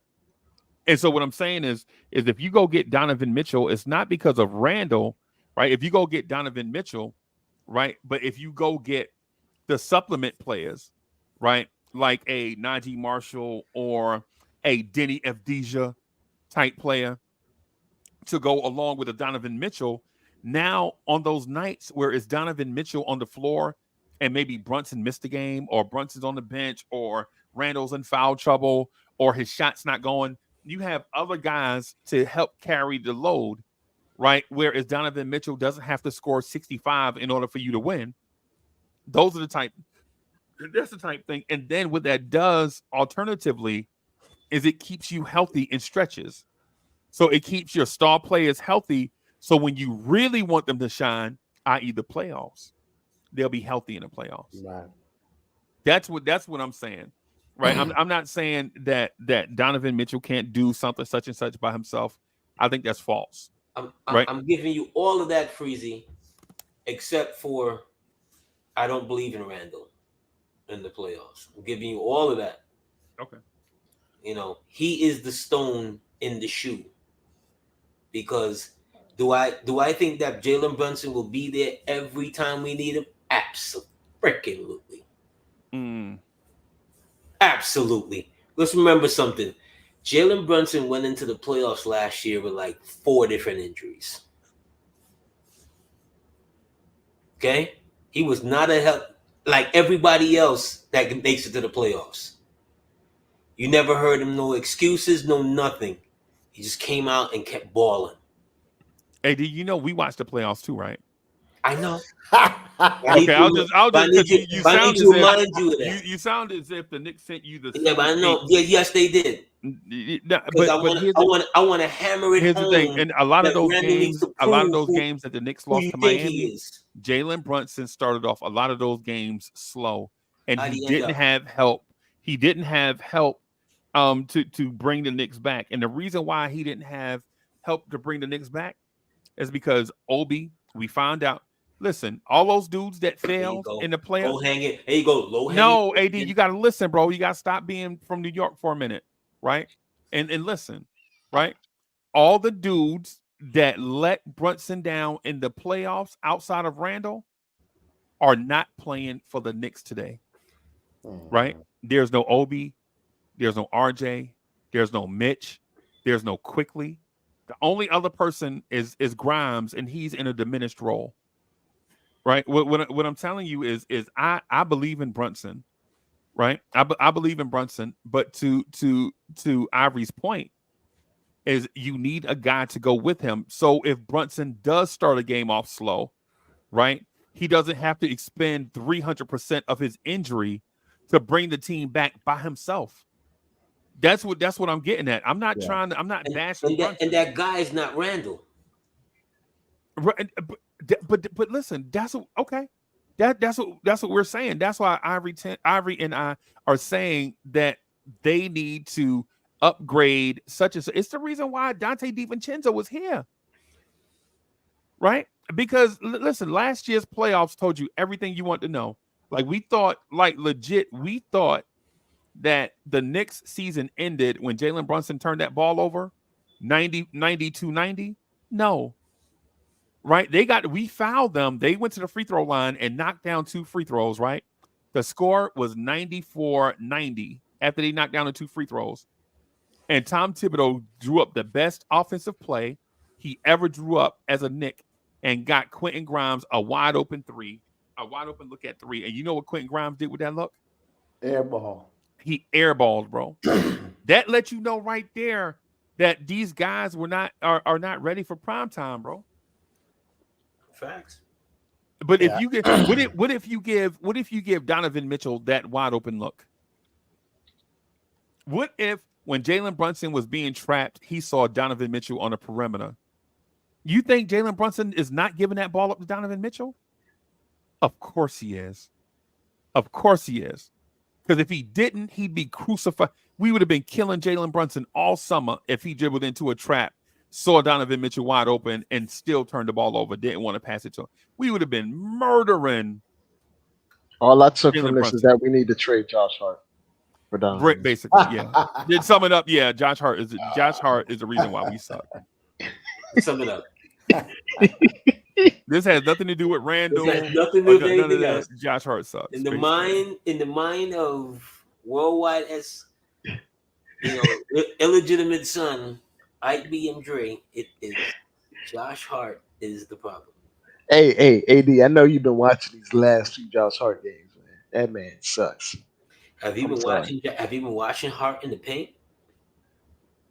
I'd like my guard to do guard things. How about that? Well, you know what? They ask him to do more than guard things because then Leon Rose is a damn fool. Okay. I'd rather get a rebound than not. How about this? I'd rather my guard not pump fake threes and shoot them. Okay, that's fair. When you want, how about have Josh Hart not pump fake when he's open and then shoot when he's contested? I'd rather get an He offensive pump fake, rebound wait than on the not. defender, and then shoot when the defender gets there. I just You know what's funny? I think we lost that game when Josh Hart missed those 2 layups back to back, and they hit those threes back to back immediately after that. Yeah. That was Yeah. after that it was over. We wasn't bro, coming back. and here's my thing too, Dre. That like here's the thing that people don't point out. The reason why we lost that game is because of a sequence before that. Obi Toppin misses the first free throw. Remember, Obi looked shook. Yeah. Hey, doggy. Just breathing on me. I mean, what do you want, dog? Yo, I love dogs. I ain't gonna lie, bro. I love dogs so much, man. I got like 2 of them. But this sequence happened. Obi went to the free throw line, and Bam walked by him, and Obi looked shook. He looked like he was gonna pee in his clothes, and he missed the first free throw, right? And then Knicks was like, "Yo, come on, tighten up, get it together, man. Ain't this what you wanted?" Randall hurt, and you out here playing, man. Tighten up. Randall hurt. Ain't this what you said you wanted? And then he rattled in the second free throw, and then we come down, right? When Obi missed that free throw, we were down by 1 point. If he makes that free throw, it's a tie game, right? We come down the floor, and Josh Hart sees Caleb Martin at the top of the key for 3, and instead of contesting, he goes to rebound, and Caleb Martin gets the most wide open gym 3-point shot you ever see in your life. And Caleb Martin hit it, and then we're down by 4. Right? All he had to do was be a perimeter player. Josh Hart is 6'4", 205. How about be a perimeter? Dre, how come he just wasn't a perimeter defender right there, bro? Because he doesn't have the requisite skill or coordination. I don't think he's smart, bro. Well, when you see him wave off Obi from guarding his own position to guard a man that has 6 inches on him. Bro, Bam Adebayo dunked on Josh Hart so fast? We almost missed it. Why would he do that, Dre? Because what does Obi at 6'10" offer you in the post? The same thing Josh Hart did. So you should He never even switch. He offers you nothing. He offers you no strength. He offers you no aggressiveness. He offers you nothing. Stop with your blinders, man. Stop it. Let me point. I gotta point out something. AD. You see, your disdain for Josh Hart.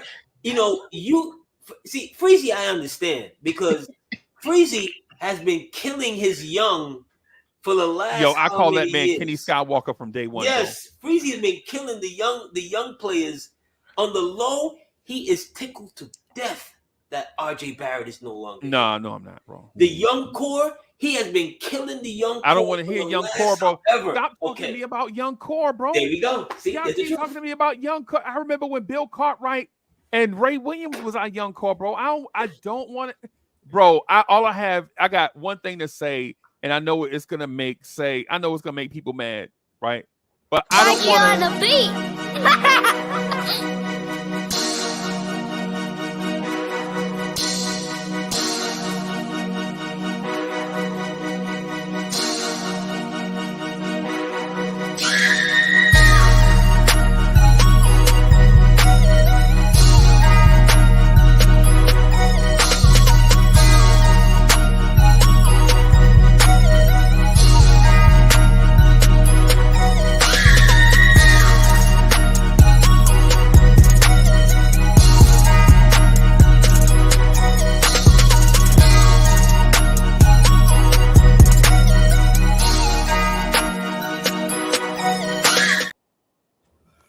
Yo. Salute, Ribby. Yeah, what's it this? Not the Knicks. Not the Knicks. Salute everybody. Yo, we trying to take up a collection for you, bro. We're gonna get all. How many people on the channel? What 3,400? Are we gonna try to get all 30? 3,400 people to send in a nickel so we can buy you a carton of cigarettes, Oh bro. my Because we know God. you I grieving don't right smoke. now. I don't smoke cigarettes. Okay. So you like Dr. Dre now? You don't smoke weed or cess? Nah, I smoke weed, but I don't smoke cigarettes. I got Okay, all right. Whatever. Hey, okay, all right. How y'all doing now? Nah, how you doing, bro? We grieving, man. We grieving. We ain't grieving nothing. We ain't grieving nothing. Nah, chill. You don't miss quickly? Speak for yourself. You don't miss quickly? No, I do not. Damn. All right. Listen, I won't miss him or RJ. I just don't think we're going to be as good right now. I'll see you at Caravana next year. Oh. As soon as, not wishing no injuries, but somebody on that team that on our team now is injury prone. Ooh. So Well, yeah, OG does have injury concerns. Injury issues. See. Yeah. Oh, but here's the other thing. than that, yeah, go ahead, Ruby. It was all right. Go ahead, Ruby. I was gonna say Tibbs got his well Dang replacement.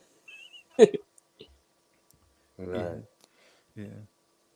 Moves Yo, like shout a out to Africa. Shout out to Nigeria. You know how I feel. Y'all already know the vibe. They were both born in the UK. Yeah. Big two-way wings. Big two-way wings. And that Tibbs is gonna play 45 minutes a night. I know, yeah, just in the beginning, just to break them in, bro. But once he get used to them, he gonna play them every bit of 47 minutes a night. Bro. Man said break him in like he a pair of Timbs. Yeah, man. Yeah, man. Now that so here's my question to you, King Ribby, and I'm gonna ask it in a music sense because I don't know if everybody always gets where I go with it, so I'm just gonna break it down to like the very last compound and see how it sounds. Right. I'm just going to say this. Now that we've found love, what are we going to do with it? Trade it. Yeah, you know what I'm saying? Now that we've got the 6'8" wing player that we've been wanting forever and the 6'9", 6'10" athletic power forward / big off the bench. Now that we've got what we wanted, he's not 6'8". Not to cut you off. So OG him and is RJ Barrett 6'7". the same. So him and RJ Barrett the same size. Well, if we're going by, that's what they say. But he's 1 inch taller, but his wingspan is way larger. Yeah, he's more athletic than RJ, and he weighs about 20 more pounds than RJ. Same athleticism, about 40 pounds heavier. Moves like a power forward. He moves a little bit more nimble than that because he keeps shiftier guards in front of him a little bit better. Well, much better than RJ. Much better than even though RJ Barrett's defense at times this year was elite, right? But you could tell the weight of New York was on RJ's shoulders, bro. Well, he got a whole country on his back now. Earlier, I copped 2 RJ Barrett jerseys. It's crazy. Wow. You got jersey insurance? Jersey insurance? Yeah. Yeah, man. You need to go ahead, take that back, and get a Brunson jersey because that's no. King Ribby, don't be that old man, bro. Brunson gonna retire Nick at age 33. All right, let me be honest. To be honest, my honest opinion, I didn't really want Brunson. To be honest, I wanted Quickly to be the point guard. Oh, like I'm being honest, but the front office thought otherwise. Oh my god! Oh no, just hear me out, Freezie. Just hear me out. Oh. I thought the front office was gonna rebuild as far as draft young players and you know what I'm saying, but just when Tibbs came and it just changed the whole mindset. I don't know. It's win now. I don't know, but I guess I thought Freezie sounded like Lenny Williams just now. Oh my god, bro! Oh dear God! That's what I thought, though. To be honest, what do you say after that, bro? You thought Quickly and RJ was the backcourt of the future?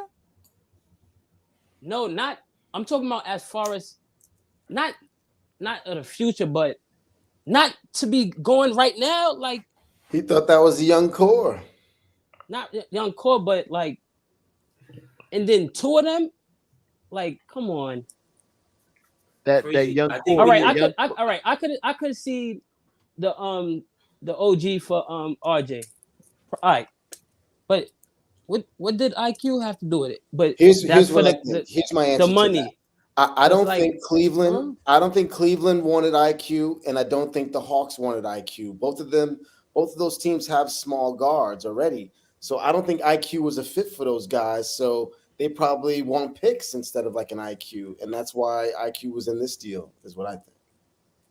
So can I ask you a question? So who are we giving to Cleveland? Yeah, We're giving Cleveland a bunch of picks and and Grimes and Grimes. That's $2 million and Dre, and we're gonna give them because Fournier plus Mitch those missed tax like exemptions. We got 40 like 20. million We got like $22 million worth of like trade exemptions and all that other crap. No. It's 12 million from the trade exemptions. Grimes Okay.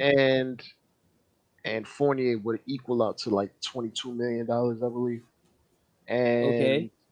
Donovan Mitchell makes $34 million, so it would add up like that. And you just throw in a bunch of So picks. that's 30 right there, right? The 12 plus Okay. the 18, that's 30.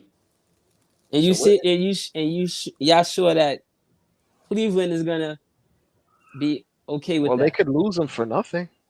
That's the alternative. Right. You They could could just take leave. these Well, three picks and Grimes, or they can go shop back to him the to drawing another board. team. Well, I mean, yeah, I don't know if anyone else is going to give up more than what we would give up for him. Right. 'cause Short I of think we're pretty short of convinced like that we can OKC sign or him. something. let's not do that, Dre. We've been down this road before. We already seen Let's that not Grimes is let no longer untouchable. yeah, no, Grimes, no, we've been down this road before. The Knicks do not go overboard with making trades. They just don't. So you're saying we're Not cowards? I mean, no, they're just slow. They're not doing things like that. They just don't. When they Rose doesn't strike you as a fast when guy? they had this chance to get Donovan before, they did not pull the trigger. So to come back here and say a year plus later For that Grimes. they would be because Grimes is falling off, so that changes the dynamic that's going to make them more desperate to go out there and throw more picks at it. That's not what they do. That's not what they do. I think they're going to do it. I think they're going to throw mad picks at them. I Well, think whoever it is, whoever we target, if it's at the deadline or over the summer, the picks are going to be believed. Like they're going to throw 4 or 5s, maybe even 6, depending on who it is. I'm being They gotta be serious. in B. Because it's not going to be the players at that point. Because we don't even have that left. Right. All we have is Grimes. we got Hart. We got your boy Hart. Oh God! Don't nobody want that contract, man. I'm telling you. First off, if someone wanted it, Yeah. please, if you're listening, please, if you're in a It wouldn't be one of those rebuilding teams either, because why would they want that contract? No, I'm gonna be real with you, Ivory. It actually would be one of the rebuilding teams because they need to hit the cap floor. Oh. and he'd be a quote unquote veteran. He would just be a veteran that facilitates culture. Winning. He would be so miserable. God, can you imagine him being on a team like that? Well, he has been on teams like that. He never made the playoffs until last year. I know, but now after this, oh man, I feel bad. Well, he's not a playoff player, if you ask me. But AD got off. He's a very good role player though, man. He impacts games without being great at anything. I mean, that takes a special. That's a player to do that. problem. That is a problem. But that's what you ask rookies to do, bro. I'm saying, and when you We ask paid him. rookies to do that, they're usually making $3 million. Yeah, but we paid him, and let's not pretend like he didn't make a big difference last year. He did. I mean, he came in, and I'm not Nah, a he Josh did. Hart I ain't guy, gonna but lie. I he mean, made an impact, man. He made an impact. He impacted, but he was also along for the ride because, And as the me Knicks and were already Freezie on a said, winning streak when he got here, bro. as me and Freezie have like deduced, everywhere Tibbs goes, he finishes strong. Even if he has a bad year, he finishes the year strong. Yeah. Like we were going. Like remember when we missed the playoffs and they decided to start Alec Burks the entire time, and we still like finished winning 7 out of the last 10 games for what Yeah. reason? I don't know.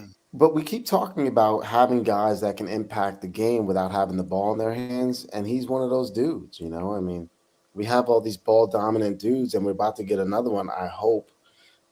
So I just don't. We need guys like that. But but We when just don't you need to at, pay him $20 million. That's but when you're saying about like a guard that impacts the game without the ball in his hands, this is an example of a guard who does that without the ball in his hands. If you're an actual shooter that you respect and you don't have to have the ball in your hands, they have to honor your gravity and respect you. You don't end up having Jalen Brunson getting trapped virtually the entire time no, because I didn't say he I was a could agree. guard. I just said he was a guy who he impacts, calls himself a not a guard. guard. He calls himself a guard, by the way. He may, but he does impact games. I understand he's not. He's not. He's a good bench player. He's a guy I like having on the bench. Just not for 20 million. I mean, that's crazy. But He's a guy you play 20 minutes, not 31 like Tibbs was trying to do. But hopefully OG changes that where OG plays 35 every game, and you You can know run him who bench. does what Josh Hart does, bro? Who? The the guy from Denver, the young dude in Denver. Christian Brown. No, the other one, the big wing, the second year player. Oh, I know he's black. Yeah, I know exactly what you're talking about. He oh, wears a headband. yeah. I'll look at the Nuggets roster because I forgot his name. His name slips my mind, but he does the What exact position he same. play? He's a wing. I think of Jared Vanderbilt when I think Payne about Watson. him. Okay. Payne Watson, Freezie from UCLA. That's who you're talking about. And he's 21 and makes like no money. I think I think of Freezie's a guy further. like Jared Vanderbilt whenever I think of a Josh Hart type player. Yeah, but Jaron Vanderbilt is also like 6'9". Yeah. Like Yeah, but he has zero offensive ability. I mean, zero. hey, if you ask me, their offensive games are identical. No, man. No, you haven't. No, Jared Vanderbilt really, really has no offensive game. Ask Josh Hart to initiate an offense. I'm just saying, this is my dude's like 5th year. He's averaging 2 points a game. I mean, he's got no offense, man. Yeah, he's just a defensive specialist, but he's actually elite at defense. Is Josh Yeah, Hart he is elite at elite. defense? He does it all on the defense. He rebounds, hustles. Damn, he really only averages 2 points this year. That's Yeah, crazy. I know. And he Told shoots you. 7.7% from three. All D, don't shoot the 3. Whoa, that's rough. He's 24. He's been in the league 5 years. Feels like he's been around. How much you make a year? I have to cut you Jared off. Vanderbilt. I think he damn, signed a hold on. contract for like 10 or 11 grand, something like that. I'll tell you, a couple years grand. ago. Well, I'm sorry, 10 or 11 million a year. I think he signed like 4 years, 50 million. Yeah, or something. 4 years, 48 million. Something like that. But we got Josh Hart for 80 million. That's nice. I don't know. I'm being Okay. real. I don't think anybody was offering him that much money. He older. but He more isn't there experienced. something wrong with the fact that we can't sign our very own draft pick who's a 6th man of the year candidate, who's 24 years old or 23 years old, and we can't sign him, but we can sign Josh Hart for 20 million? Something is wrong with that. Something's wrong with that. Well, the timeline and what gets prioritized gets completely shifted when the organization leans into Jalen Brunson. Like it is Jalen Brunson's team for Exactly. And for the future, for the next 5 years at the very least. So when I we know, look but at it that way, we're gonna need a quickly type. If we ever gonna win a championship, we're gonna need somebody running that team on the bench. We're gonna need a good bench. I'm not disagreeing with you at all. I think it's easier to build the bench than it is obviously to find quality starters. So you can always build that later. I agree with that. But if you go super top heavy and you get like another playmaker in the starting lineup, then you can stagger Brunson and that Yeah. other secondary Yeah. playmaker, and then you have another guy True. running your second unit. But as you've been watching Tibbs, Tibbs doesn't like staggering.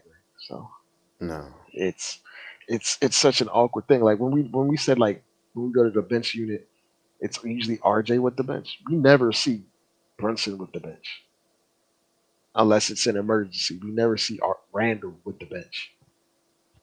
Like it's one of those things where Tibbs has always been a staunch supporter, or has said, I want my units together.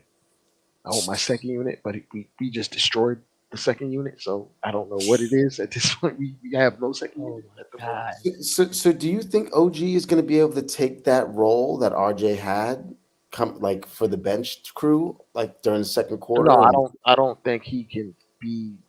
Well, it's hard for me to make that yeah, straight up assertion, but from what I've seen in his game, he's never been that aggressive type right, player right, where he would assume like dominance in a particular role. For better right, or worse, RJ always had confidence, even right. though it It's was it's it's some about false more than confidence. ability. That's what I was trying to get to before. It's about more than ability. It's something in you that says, I'm the man and I belong. I got this.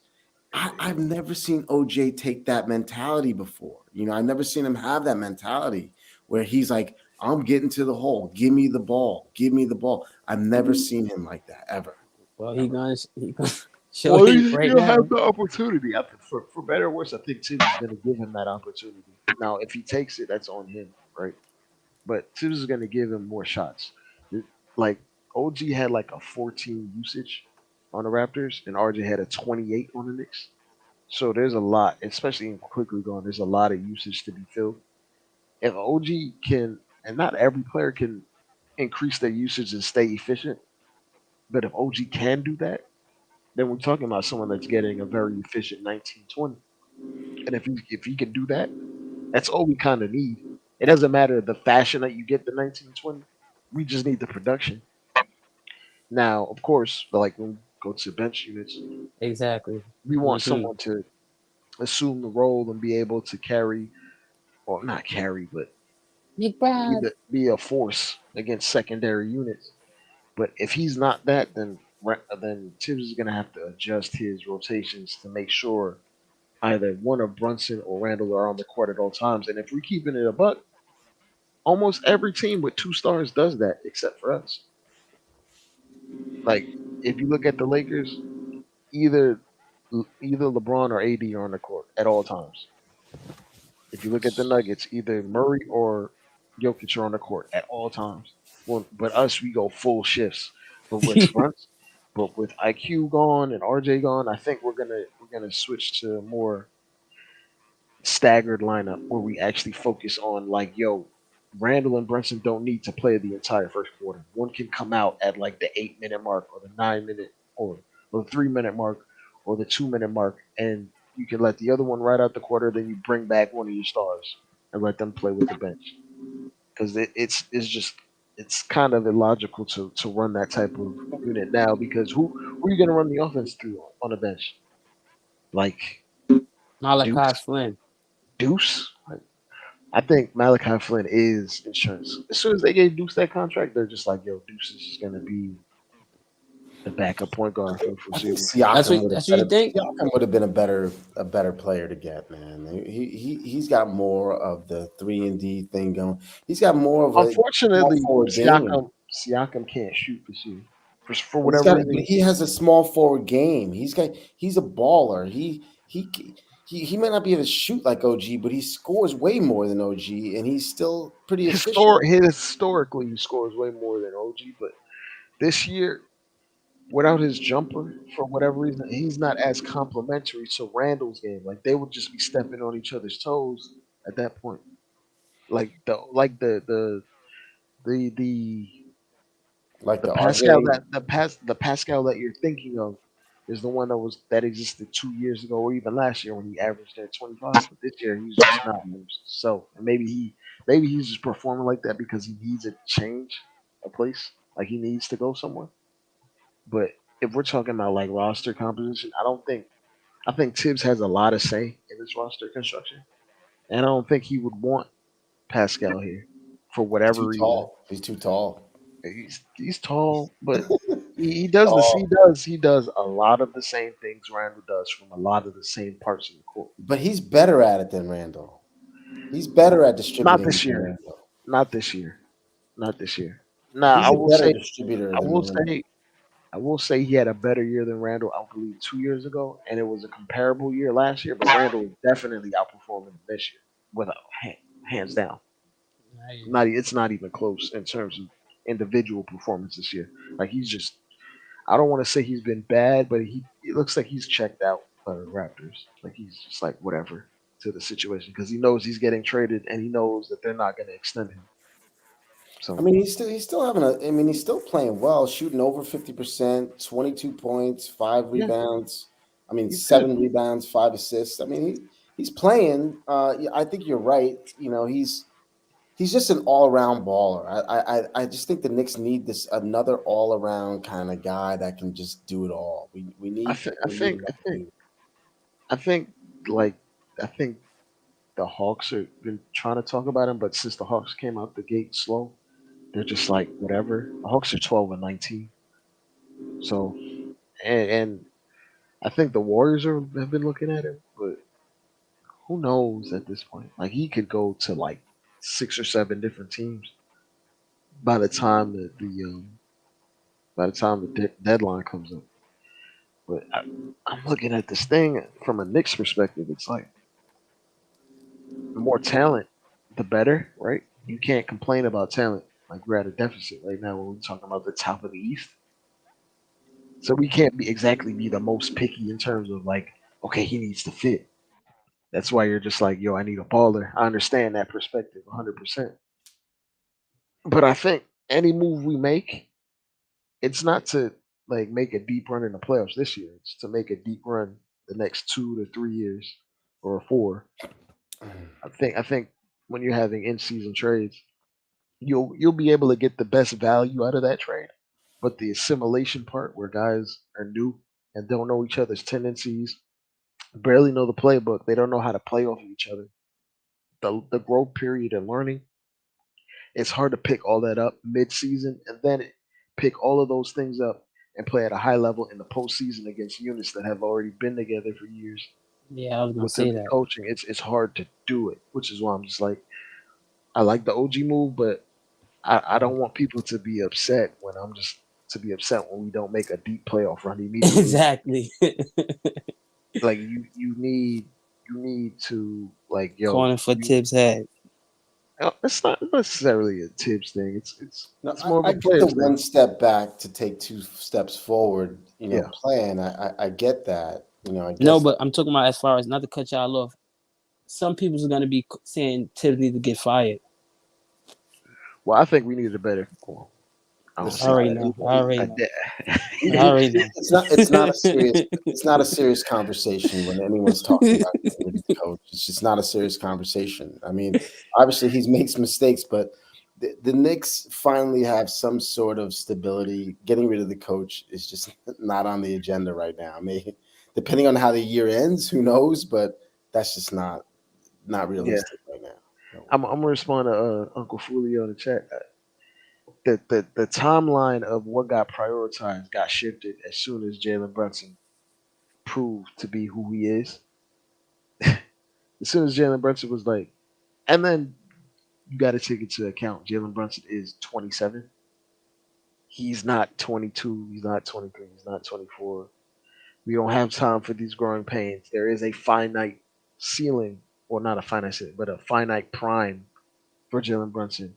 And him performing at this particular level right now, you don't know if we're gonna have it for longer than 3 years or 4 years. So you got to strike while the iron's hot.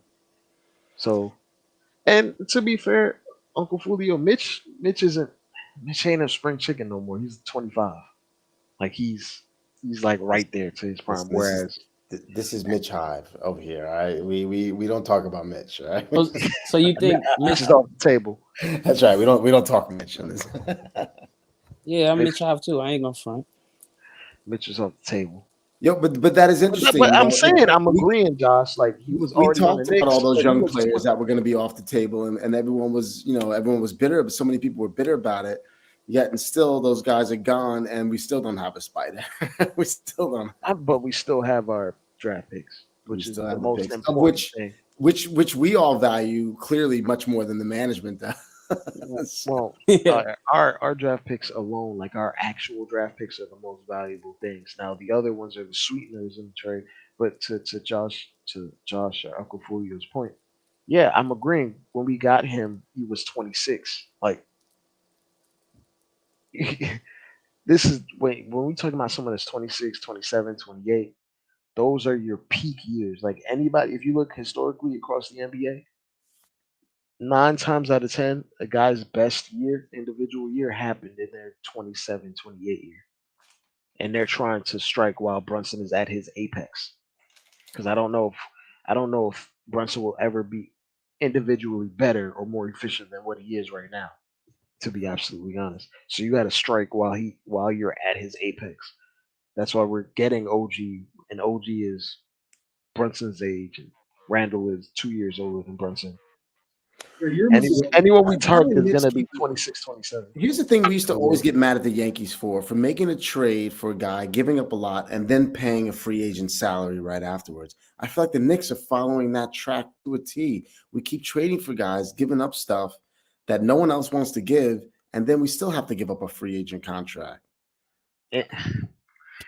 When you decide to not continuously build through the draft, like that's Like- when you gotta play spin doctor. You gotta, like, you ever seen those videos where a guy trades like a penny and he keeps trading up and flipping until he gets like a freaking house or something?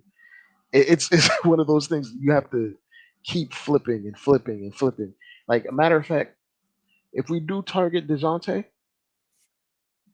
might be a means to flip him again for a better player, hypothetically speaking, just because he is of value at his 25 to $28 million mark, and he might be more attractive to a team that has a star that might want to leave. Whereas trying to trade Evan Fournier and Grimes and a bunch of picks might not be as attractive. The flipping, the continuous flipping, because if you look around at the Celtics roster. Hey, can y'all hear me? Yeah, I can hear you loud and clear. Oh, did you lose power, Freezie? You good? Can y'all hear me? No. I can hear you. I can hear you.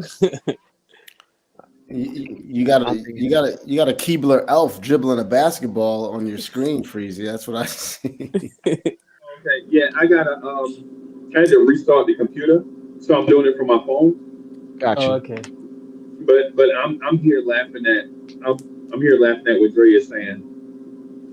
What? Why? Which part? Yeah. Which part? Uncle Julio says the Knicks aren't rebuilding.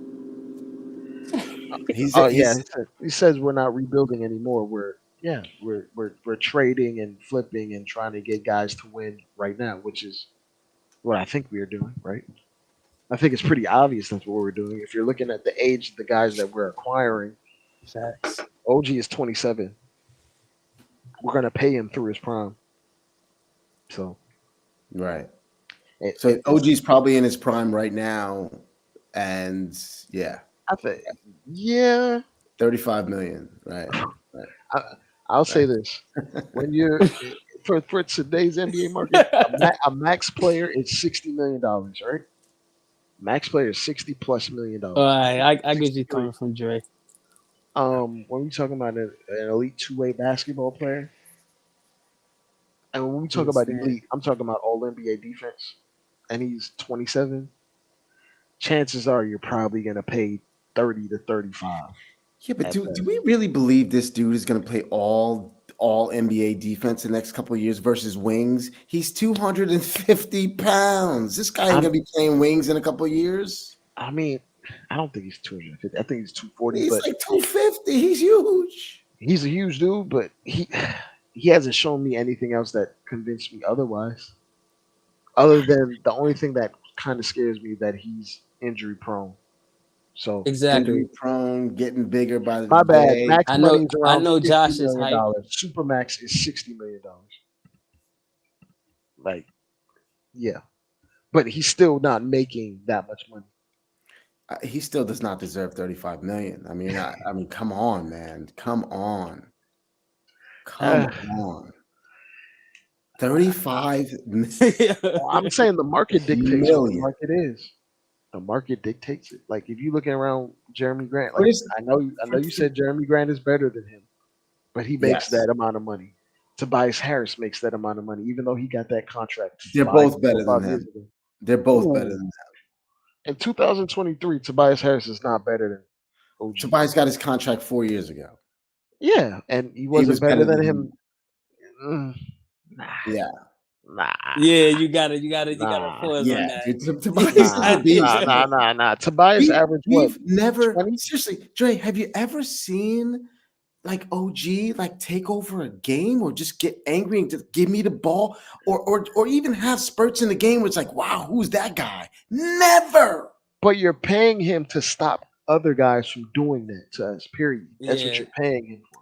You're But paying today's him day to and drop age, him the in. advantage No, goes time to the out. Time offender. out. You're paying him to drop him in a series and be like, yo, Jimmy Butler is not going off for 30. And if he does, it's taking 30 shots to get it. If they That's give his this value. dude $35 million and we're complaining about giving quickly 25, then we are idiots. But he's a starter, Idiots. and for us, quickly he's not a starter. That's the issue. But quickly is as valuable as a starter, especially one that is simply a 3-and-D role player. He is he's the not only I the guy agree. running your offense, but he's your best, one of your best scorers on the team. He's a better scorer than OG. And listen, I'm not saying I don't like the trade. I'm just saying more has to come because the Knicks are not better today than they were yesterday, in my opinion. They're not. They're not. We're not a better team today, in my opinion. I'm not gonna disagree completely because yeah, we lost about how many points? We lost about 35 points per game, 34 points per game. 35. Well, RJ didn't average 20. He was No, like 18. and quickly was around 15, so 33. 14. Yeah, so but I mean, I will say we did lose basically our best team perimeter defender and quickly. Like when you go to the bench unit, sorry, their defense is rough, very rough. When he's not We're on gonna be the start of the bench now. Hart. Well, to be He fair, averaged you know it's funny. Hart was the first person to come off the bench, even while Quickly was here, which is hilarious. How much points he had? Josh Hart averages like 6 points. No. How much points did he have today? Josh Hart? Yeah. I'll tell you right now, Josh Hart. I know. Oh, you know he had 10 points. 4 for 9, 1 for 2 from 3. 10 rebounds, but he got like 8 of those rebounds in the first 8 minutes of the game. I think, Uncle Freezie is sad. Oh, and he dropped down. How come nobody's screaming about Hartenstein anymore? Everybody was thinking, "Yay, we'd rather Well, have Hartenstein instead of Midge. We you want really- Hartenstein instead of Midge." Yay, You're starting to yeah. realize he's a backup center for a Bullshit. and it's like I saw that man back. He pushed. I don't know if you remember the play. He pushed Miles Turner out the way, and he was so surprised he was open. He started to do a turnaround to do a hook and missed it. And missed with it. no one in front. He ain't Mitch. I don't care. He plays so small for someone that's 7 feet tall. Oh, you talking about Hartenstein? Yeah, he plays so small for somebody that's 7 foot. I'm not even sure he's 7 foot anymore. Oh, come on, Dre. Really? So if your last name starts with Hart, Dre ain't gonna like you, bro. No. I like Hartenstein. He's just hit or miss at times. Like he'll play big and then he'll play small. Like He's a good backup. He's a good backup. He's a very good backup, but like when an actual center's in front of him, he does these rim grazer dunks, and I'm just like, sometimes he looks super athletic for a 7-footer, and then sometimes he just doesn't. It's like his athleticism goes and comes. depending on the minute or the quarter. It's weird, but It's not his fault. He's playing Yeah. out of position a little bit. He's going up against these beasts. He's a good bench player. But I honestly think right now, if we don't get another dude that can handle the ball, take the ball, and go, the Knicks might miss the playoffs. we do need another guy that can create their own shot from the perimeter. Because as of this current moment, Freezy, as of right now, only Brunson can do that on this roster. Malachi Flynn can't. No. Who? I mean, Who'd you say? Why you say who? You don't know who that is? No, Who? I didn't hear you. Oh. Tell him, Jay. Malachi Flynn. I like Freezy's Malachi. man. I'm actually Malachi Flynn's father. No. I'm Malachi Flynn Senior. Oh my god. Yeah, and Freezy just claiming light skinned people at this. Yeah, all of them, bro. All of them. But Hey, Obama brought us back, baby. Dre, Obama brought us back. But here's the thing that y'all don't get. Malachi Flynn was the key piece of this trade because he has a biblical name. Malachi. Yeah, we lost Emmanuel, so we had to get Malachi back. Yeah, we had to get Malachi, bro. We had to get it. How are you going to trade? How are you going to trade in Emmanuel and not get back a Malachi? I mean, come on, bro. What are we talking about out here, bro? Yo, shout out to is that my guy backstage? Oh, is that my guy backstage? Oh boy, it's about to get crazy in here. Do you remember how you held me then? Now you've got me reaching out.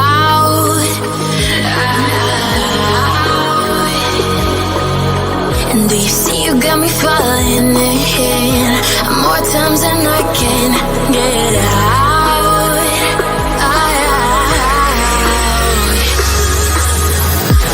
Down in the deep of my mind, I crawl for you and you're always inside.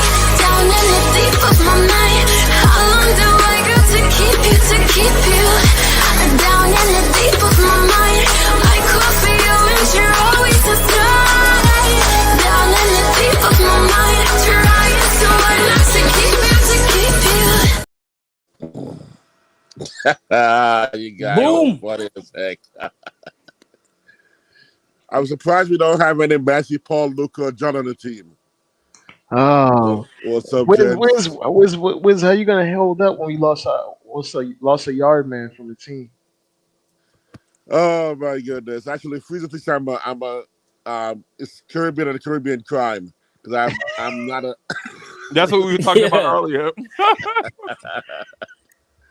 Gentlemen, I got to give a quick, short little take. First of all, I want to, it's a moment of silence for my boy RJ, who had never wanted to be drafted in the first place by the Knicks. Moment of silence. But mostly, man, my heart is crying. I've been crying like you, Freeze. But I cried a real sorrow for Emmanuel. Oh my goodness. I agree.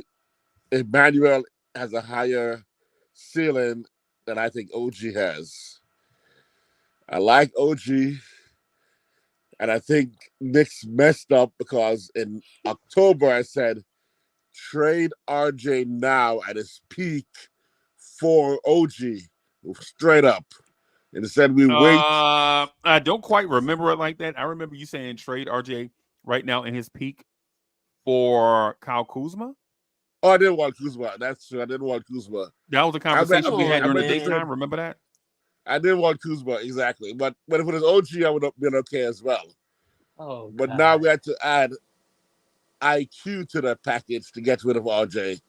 Every time we trade somebody in the past 3 years, we always got to add an asset that's ends up being worth more than what it would have been had we just not either signed that person like Kemba, or had we traded them at the right time when they had value, like RJ. I'm not sure. Or even Cam. It's been supported. Every first round we added to with a Cam trade, for the Josh Hart, with the Kemba trade, that first round pick is now balling somewhere. And it breaks my heart to watch these guys over and over again look like they made the right move. But if you look at the history, it was because they overpaid because they caused the value to the piece to be devalued. So it breaks my heart. Oh man! So right It's now like I'm you're struggling. crying right now, Wiz. I'm I'm crying struggling, man. I'm struggling with the IQ loss, man. Because I think we improved our starting unit. I think we Oh, diminished our bench.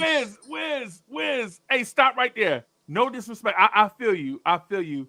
But we have somebody backstage that we're gonna have to talk off the ledge, okay? Okay. All right. So we have somebody backstage that we are gonna have to talk off the ledge, and when y'all see his intro, y'all are gonna go crazy. In 3, 2, 1.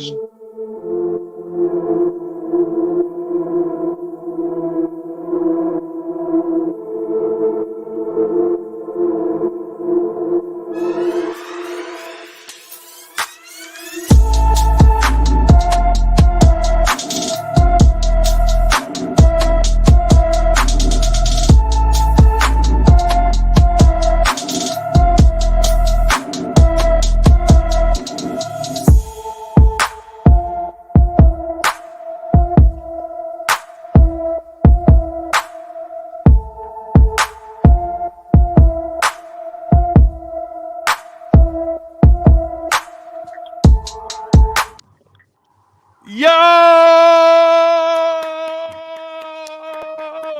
Yo, when you Yo. coming to the town, man? Papa Bears in the building. Drink on me, Good. man.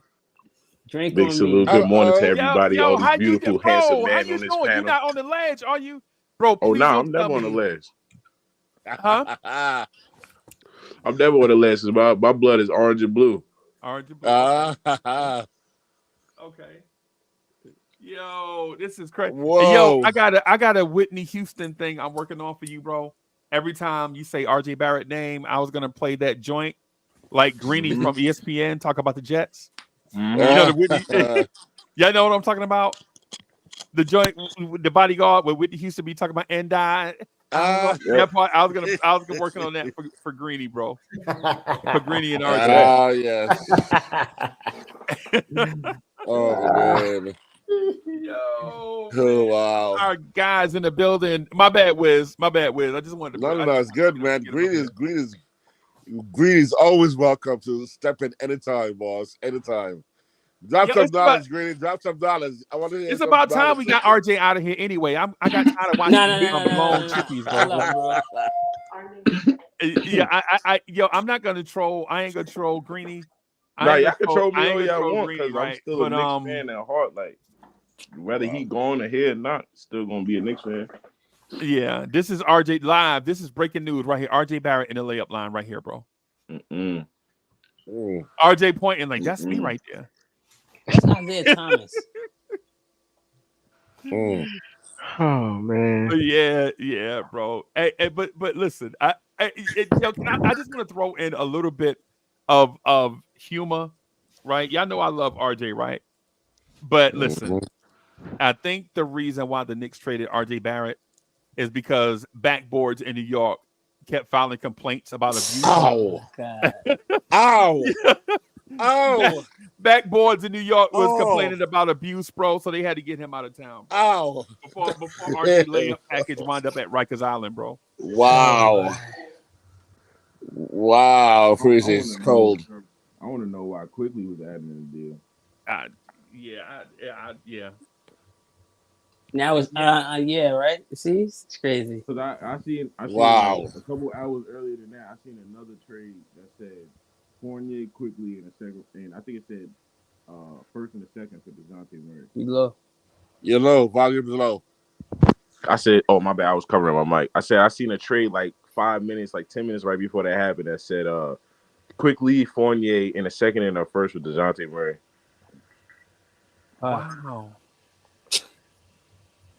Wow, bro. Yeah, and I'm gonna say this. I like the move though. I like the move that they did. I just don't. I feel like Uncle Freezie said, the best thing about it is we got our biblical brother back. Yeah, you got a biblical brother, but you traded Feel me? Emmanuel And, for Malachi. and then like last year, we didn't have no Tyrone, so now we got a Tyrone. We got an OG on our team now. You feel me? We got some Jamals now. Yeah, man. You got a Wow. Our Nigerian brethren. Yeah, Wow. and no disrespect to RJ Barrett, but now the Knicks don't have to buy crime scene tape to go around the backboard now. Yo, why you keep doing that too. Freezie, like, come on, man. Freezie trying to get me off the ledge. It ain't gonna work though, because I already doing like, you feel me?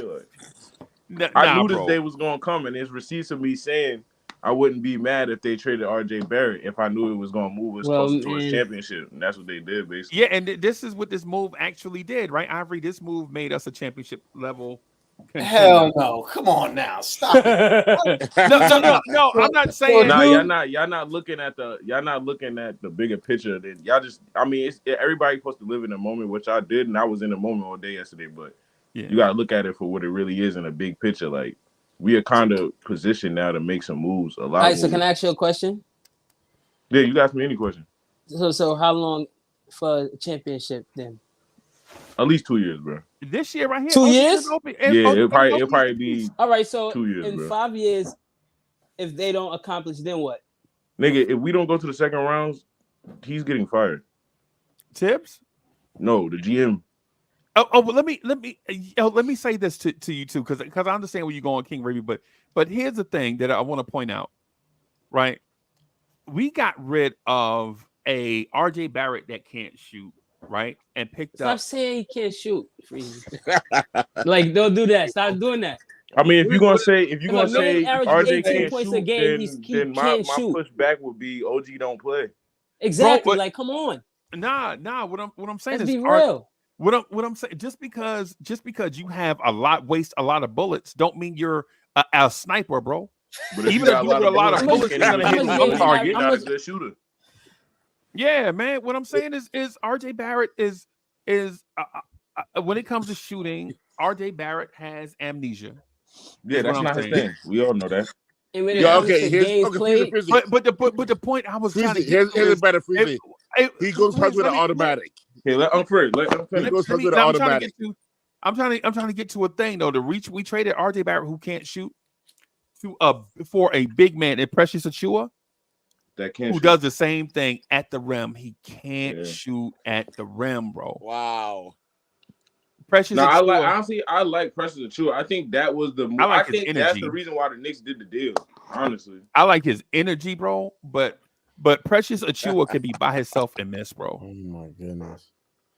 Oh man. Here's the problem with all this is that we're expecting this big power forward dude to come in here playing with Brunson and Randall. We expect him to have an offensive impact better than better than what we already had, which is not going to happen. And I'll tell you why.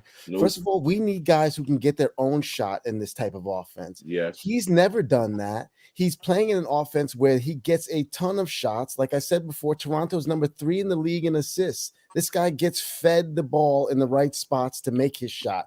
Now he's got to create his own shot. And we're thinking he's going to have an offensive impact bigger than RJ and IQ combined. Hell no. We may struggle here for a little while until we get that next deal. I'm just telling you. Yeah, that's true.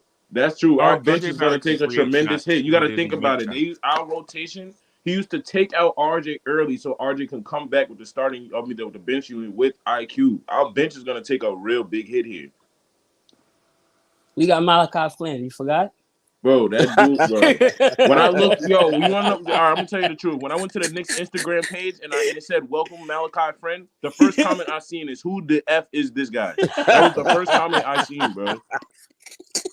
And it's no offense to the guy, like, you feel what I'm saying? Like, he might come in and hoop. It made me mad, like, how the Knicks fans really treat people. Like, honestly, it did make me mad. Like, I'm not gonna lie.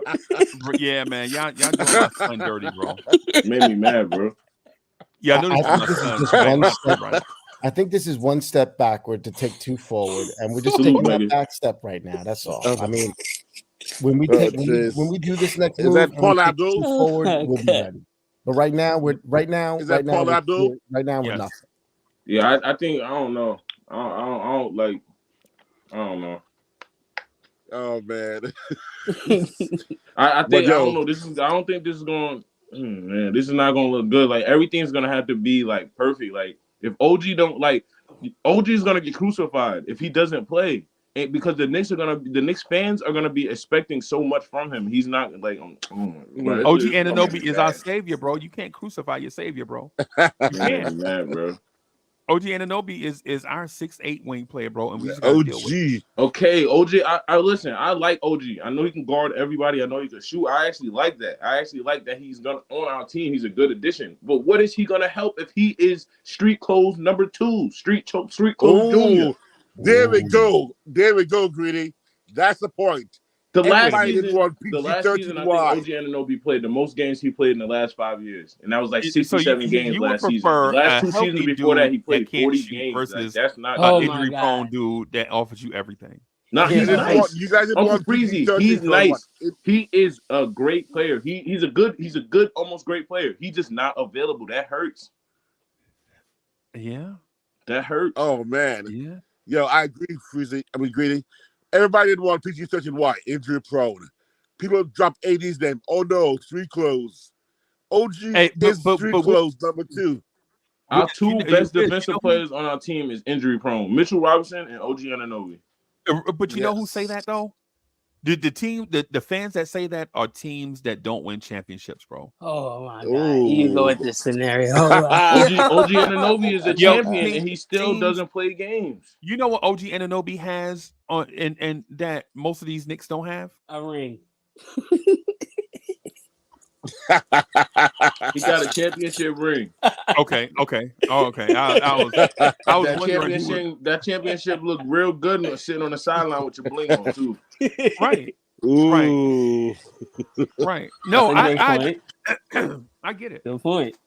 I get what you're saying, but the point that I'm making is fans complain about find the flaws in great players around the league, but then when you talk about RJ Barrett, and we're like, yo, man, RJ Barrett just need 4 more years to develop, right?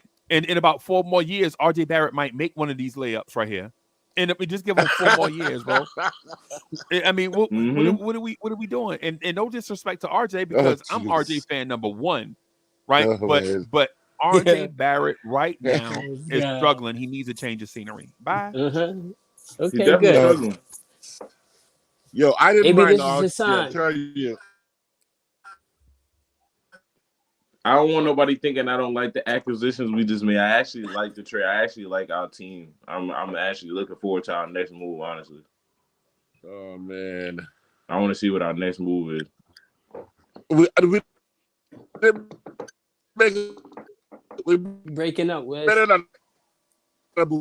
Yeah, you breaking up, Big Wiz. I know it's like midnight over there. Oh, Wiz is breaking up, and I know why. Wiz is breaking up because of this.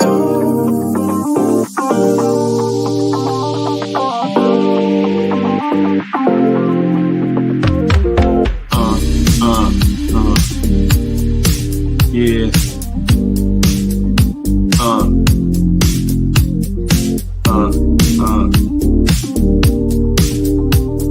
Yeah, ladies and gentlemen, put them drinks down and get on your feet. Put your hands together for the R&B sensation, DSJ. Ladies and gentlemen,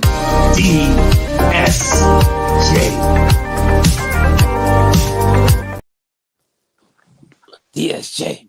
Yo. DSJ.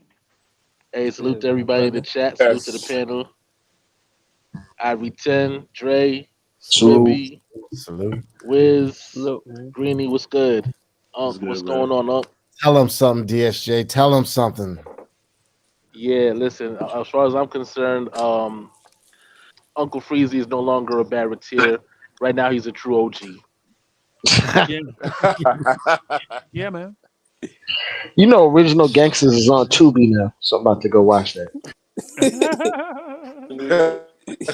Yeah, man. Yeah, man. I ain't even gonna lie to you, bro. This whole thing has me super excited. I want to hear what Wiz was getting at. Wiz, I didn't want to cut you off. I just wanted to establish a thing. Can you finish the point that you were making? Okay. Because you were cutting in Where and was out, I so we going? didn't get the yeah. Where was I going? Man, I forgot, man. DSJ messed me up, man.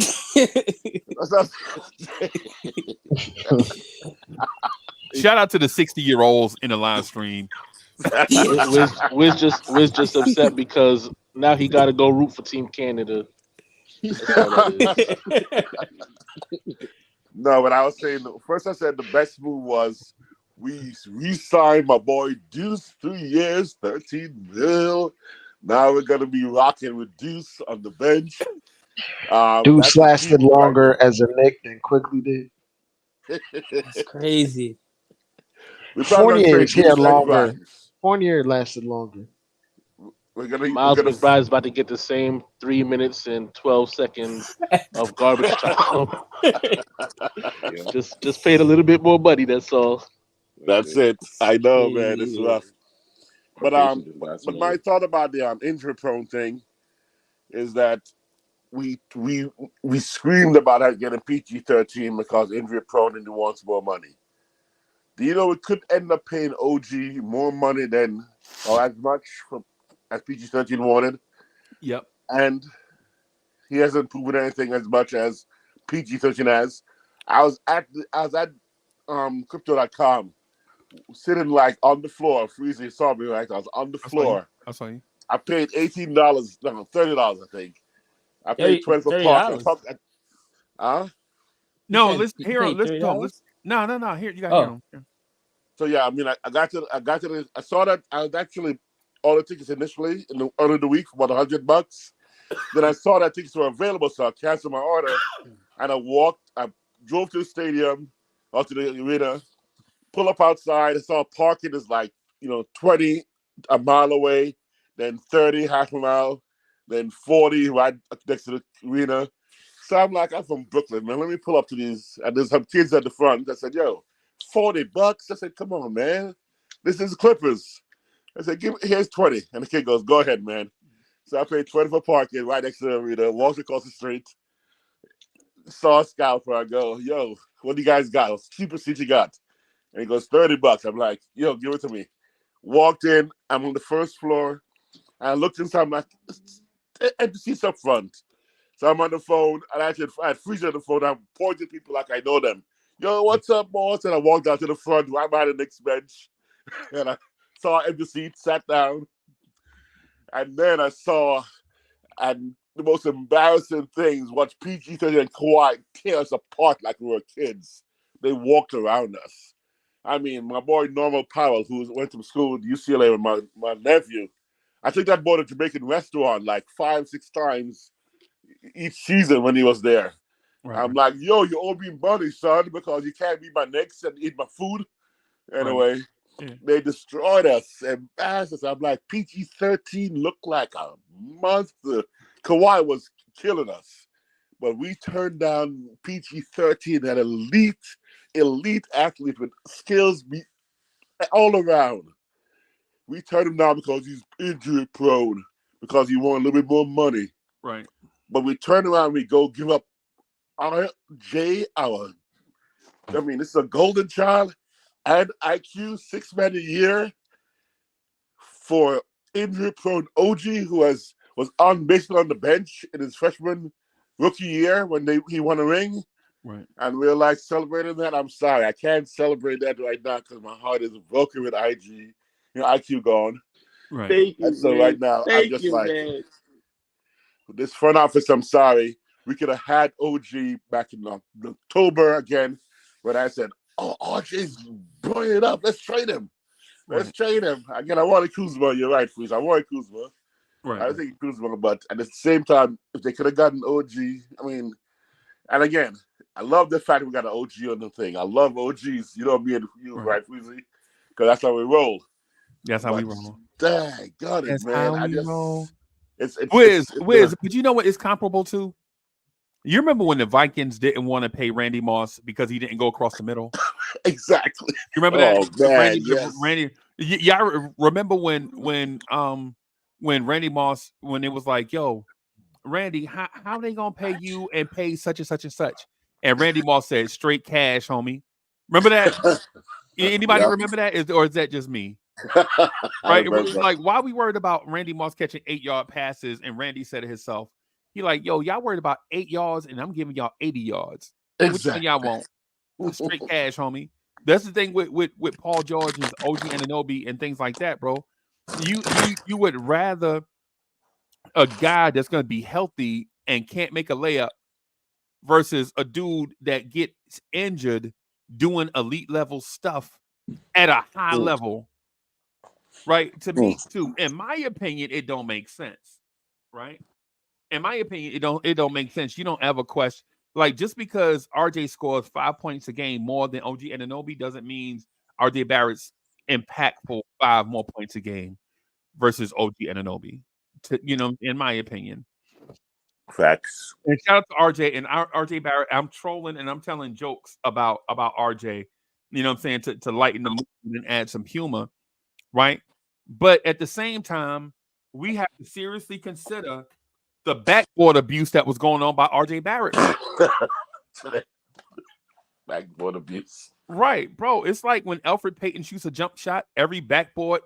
Yo, when Alfred Payton shot a jump shot, a broken backboard would get its wings. Right? A broken backboard would go to heaven. Right? With RJ Barrett, bro, we got to stop this assault and battery on the rim, bro. That's why he's in Toronto now. No disrespect to RJ and RJ fans, bro, but nah, bro. At some point, bro, this assault and battery that was going on with RJ at the rim had to stop, bro. I heard China has a non-extradition treaty on backboard abusers. Yes, bro. The line of victims were crazy, bro. They were legit. RJ Barrett was committing this crime in 30 NBA cities, bro. Oh, yo, come on, man. You like. Can you change the topic? I'm changing the topic. I'm getting off RJ. I'm talking about these victims, bro. It's crazy. Over the last couple of hours, a lot of Knicks fans don't like RJ. They really don't like him. Yeah, I love RJ, bro. Like, Y'all know. That's the y'all sad know part. so. Like, yo, like him. Y'all couldn't wait for this day to roast this dude. Y'all couldn't. it's sad though. Like, Yo, I can agree. I'm the other way. like- I'm saddened by it. I didn't like RJ before. I don't want to roast him, bro. I don't want to roast him. Yes, you did. I just like looking at this, bro. Out of all the crazy fans, part? out of all the Look. fans, I know that you actually like RJ, but you don't even care because you're a Knicks fan. You've been a Knicks fan for too long, so it doesn't bother you. But all the other Knicks fans, it showed me like y'all really don't, y'all not fans. That was RJ Barrett and ROTC. Is that what you're saying? Man, actually, I feel saddened by RJ's departure, man. I really wanted that young man to make it. Tell the truth, I really wanted to He's make it. gonna for make us. it. He posted. Oh, He posted a Canada post. He goosey. yes. Well, I wish him all the best, man, because I really like RJ. I love him as a Him, person. him and IQ. The IQ hurts the most. IQ breaks my heart. Yeah, But IQ hurts, RJ on does ball. not finish, and OG finishes. I mean, when OG goes to the rim, he finishes, and that's the part that really makes me, encouraged by the lack of, let's say, scoring that they're talking about when we're losing IQ scoring and RJ scoring. OG finishes, and then that's quarter three, boom, automatic. And that encourages me offensively. And there's no question defensively what he's got and bring to us. And then the biggest thing of all, because that's why your coach traded with substituted RJ for Quickly the other day, was he's got length. Oh yeah, we needed length. And he's athletic. He's gonna be probably the most athletic player on the team other than the Sims as soon as he comes on the team. He is. It's about time we start getting some athletes on this team. IQ and wingspan. Barrett are both better scorers than OG. They're both better scorers than Not finishers though. They don't I finish think like they both. he I does. think they both have higher upside. I think they're both better scorers. I think the trade is fine, but I don't think the Knicks are fine right now. Oh no, I don't. I agree. The Knicks are not fine right now. I think the Knicks. I mean, is it a lateral trade from as far as the Knicks team ceiling, let's say, either position or first round exit, I think we're the same place we were because we're missing a key piece or two. Can I just say this? I just want to say this. People think that it's just going to be easy. We'll just give him the shots that RJ got, right? But here's the deal. It's just this. It's the same thing as when we moved Grimes to the bench and we put DiVincenzo in the starting lineup. People thought, oh, look, DiVincenzo's not going to score because he's going to get the same amount of shots that Grimes got. No, it's not like that. Players play differently. Mm-hmm. And I think that the way OG plays is like a 3-and-D normal role-playing kind of guy. He's not a guy that is a go-get-it dude. He's not a dude that's like, hey, I'm going to take over. I'm going to be the man on this team. I'm going to get my shots. I'm going to lead the team. He's just never shown that. He's never. But shown I like that. And it's plus. And Dre wants to give him $35 million. I can't get over that. He's going to get that, bro. I think it's a plus, though. By the way, I think it's a plus that he doesn't want to be like that. I think the positive is he does not need the ball all the time. I think the positive he's not demanding the ball. I think the positive is he does get it. He goes for it. He does not hesitate. Everyone says that. Everyone says that until the Knicks need a basket. But he does. He will hit the basket when you want to give the ball to him. But he's not gonna beg for it. He's gonna just be there, ready to take it. And occasionally, but he's not going to demand it. And I think we need that with Brunson and Randall already demand the basket all the time. I think this is a guy who's going to fit right in where he's going to be like, I'm going to be here when you need me. I'm here. I'm going to be open, and I'm going to be ready to hit that corner three. He's already said he's not happy with that role. But I know that's why he'll be more aggressive now because we're going to offer it to him. Why didn't he be more aggressive where he was? Yeah, because he said he don't want that third option role. It's not like they were winning, so he had to take a back seat. They were losing. He could have tried to do something different. So Toronto, he didn't want to be the third option. Nope, and now he's going to be the third option now. Again, now he can come over here and be the fifth option. Right. More for a reason. Nah, I think y'all bugging. Y'all bugging. I think it's as simple as this. This dude didn't want Scotty Barnes being featured over him. I think y'all are taking like a narrative and just making it fit. That's and no disrespect because I love all of y'all, man, and I respect y'all as men. But come on, bro, y'all can't be doing finger rolls at the hole. Y'all got to dunk, bro. Come on. to legit say that OG Anunoby is a helpless thing that wants to be more. Y'all know good and well Scotty Barnes took that man's spot being featured in the offense, and he wouldn't stand for it, right? And y'all are up here. Hey, don't ask us to take the layups. Ask OG Anunoby to stop laying it up and getting injured. Well, the thing about it is y'all saw them take Scotty Barnes and bump him out of a role, and the team declined straight into the lottery. When OG Anunoby and Pascal Siakam were playing together and were featured, this was a playoff team. They brought in Scotty Barnes in a featured role, even over Pascal Siakam. Notice, Scotty Barnes is not on a trading block. It's Pascal Siakam and OG Anunoby are, right? And it's because they shifted from two dudes that helped them win a chip to a dude they think someday can be Giannis, right?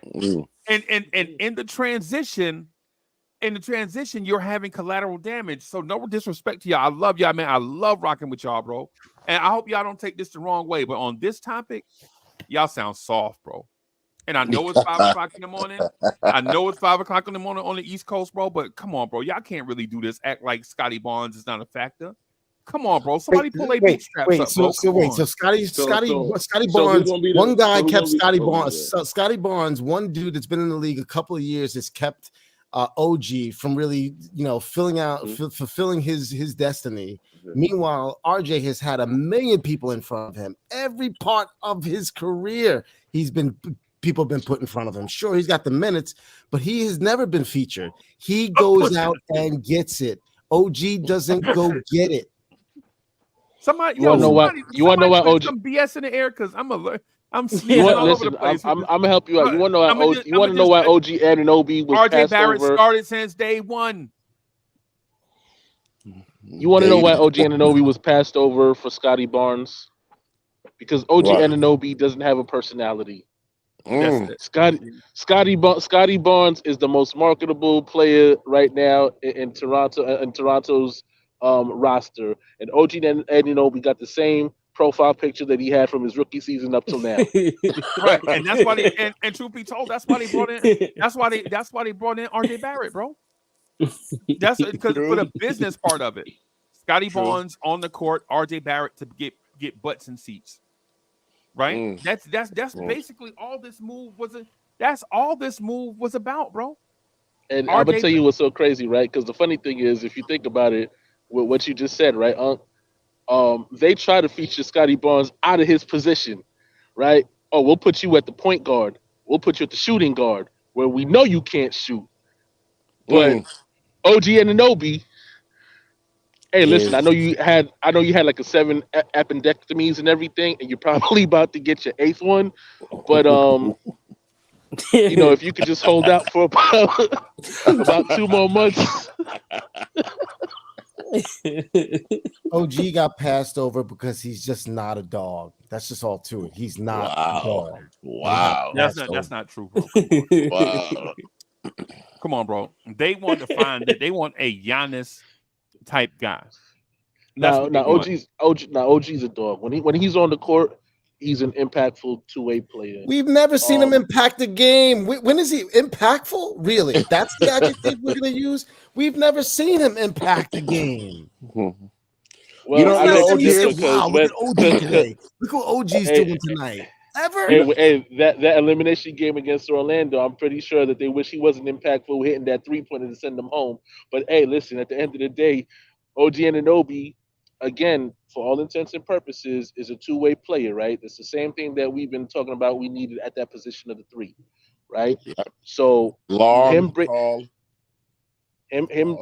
that to the table answers that question. The funny part about it to me is, while you answer the question of having a legitimate small forward and a backup power forward to Julius Randle, now we have another question because you created another conundrum where we don't have significant scoring coming off the bench. I guess we're going to have to rely on Miles McBride and his $13 million and Quentin Grimes to knock down some threes. But what I can't figure out for the life of me is why nobody figures out the pump fake working and driving inside to about 19 foot to hit a jumper. Why does everything have to be 3-pointers and layups and floaters? Maybe then we wouldn't cry so much about the offense and Tibbs' offensive system and how it really doesn't benefit anybody but Randall and Brunson. Just a thought. Exactly. I remember a couple other players that came here thinking that they were going to get more minutes and more time, and they started playing with Randall and Brunson, and they wound up getting traded again. Actually, OG can hit that mid-range shot. That got me excited too. I think OG's going to be like what Cam did in LA, where he recognized who's in front of him and came in to try to fit in, not to take over, because he doesn't have to take over. And by the way, OG does not impact the game, just like what's that guy called? The guy who played next to Michael Jordan. Oh yeah, Scotty. I know you're not talking about Scott Burrell. Scott Burrell, that's him out of UConn. That's him. But I mean, the impact is his presence is like stealth. It's like he's like a ninja. He does damage, and you don't see it enough. You just don't see it because it's not flashy. Like you said, that same profile pick from his rookie year, because that's how he plays. He plays where he does damage. This is what he's gonna do when he get here. He's gonna be 20 points a game, 50% from the floor, 30% from 3, 80% from the free throw line, and an elite level defender. That's what OG Anunoby is going to be for us. No shot. I say 40 from 3, but yes, that's what I said. 40. No shot in hell. He will be. He may score less than what he's scoring now. Oh, okay. No, I don't think so. So legit, the Knicks are going to trade RJ Barrett for Josh Hart. They traded RJ Barrett and quickly and a second round pick for Josh Hart. Basically, we're going to need the production from someone. At least he's 6'8". we're gonna need the production from somewhere. So If you guys think it's about almost the way impossible RJ, for think him. about the way RJ and Quickly got their shots, right? They both created their own shots. Neither one of them really got too many, got too many shots passed out to them. I mean, they didn't get a lot of shots We assisted. really, But OG creates his own as well. You keep talking about shot creation for cats that shot 41% from the floor for their career. Exactly. What are we talking about, bro? Come We're on, big dog. talking about better Let's go. scorers than OG. OG is simply They creating shots and they shooting 41% for their career. still can do it. What Still are we can do it. It takes a But- certain mentality to take the shots. It takes a certain type of guy to get those shots and take those shots. Breaking news, RJ Barrett in the layup line. I'm sorry, y'all. Breaking news, RJ Barrett. Oh my God. I mean, come on, bro. What are we really doing? Just because you shoot a lot don't mean you're efficient. Let's go, baby. You get OG Anunoby, who shoots 15% better at the rim than RJ, and we like, yo, but I like RJ's shot. You notice you didn't say I didn't like RJ Barrett's shot making. You said I like his shot creation. Still taken. Not his making, it's taken. Right? Yeah, it takes a certain type of player to lead a team, to grab the ball and to say, hey, it's on you. All right. Let's see if OJ can do it. We can all sit here and say, "Oh, he shoots OJ." First of all, Let's we already see. know OJ did it, right? We don't need to know. We don't need to see if OJ can do it. We already know OJ did it. I'm juice. joking, I'm joking with that, bro. Joking. Yo, but you're right. RJ goes hunting with an automatic. OG goes hunting with a blow dart. And he takes the precision shots. OG he's passive. When the ball comes, yeah, he might make it, he might shoot it, but he's not gonna go get it. The Knicks need go-getters. We got him. They're called Brunson and Randall. Where's that gotten us so far? Yeah, but here's the thing too, right? Since OG numbers have slipped, right? When's the last time OG Anunoby played with an NBA level point guard, a starter level point guard? Ooh, Kyle Lowry. If you say Kyle Lowry. Kyle Lowry was 42 years old before he left to go to Miami. 42 years old and got him helped him get a shot. Nah. Come on, bro. No, he wasn't. He was he was an all-star at age 37. So I mean, if he didn't play with anybody that 36 or passed him the something ball in Toronto, then he's really not going to play with anybody that passes him the ball in New York. But like they- I Wow. said, Toronto leads the league, one of the leaders in the league in assists. He ain't going to get that here. Because of their system. See, the thing is, Yeah, I there's a agree with difference Ivory on this one. There's a difference between assisted baskets and shots per game. Because we're acting like if you don't get an assist, you don't shoot. Come on, bro. Are we really saying if you don't assist on the basket, then a shot's not taken? What are we talking about when the Knicks are 7th in the NBA in shot attempts? Really? And then 30 of those, 35 of those, 30 of those shots go out the door. Or I'm sorry, 26 of those shots go out the door. We're acting like OG Anunoby is not going to get 17 of those shots. Right? Because please don't tell me you think that OG is going to come here and take 10 of those shots and Evan Fournier is going to take the other 16. I know that's not what we're talking about, bro. No. Yo, Tim The only way that'll be OG Malachi will be Flynn. happy in New York. The only way OG will be happy in New York is if we do not get another player. That's the only way he'll be happy here. If we get another baller, you telling me OG's getting 17 shots? He doesn't understand, but Hell OG doesn't no. understand that he's part of the process. We have to go still make that big move. He's not the big move, right? Once he Bree, get that, He's not the big. That's not fair, bro. Because we ain't even heard OG press conference yet. Bro, he You ain't is not even the big seen acquisition. OG Anunoby ain't even said a word yet. Come on, bro. He is not the big acquisition. We all know And that. you never will because he's probably in a hospital bed right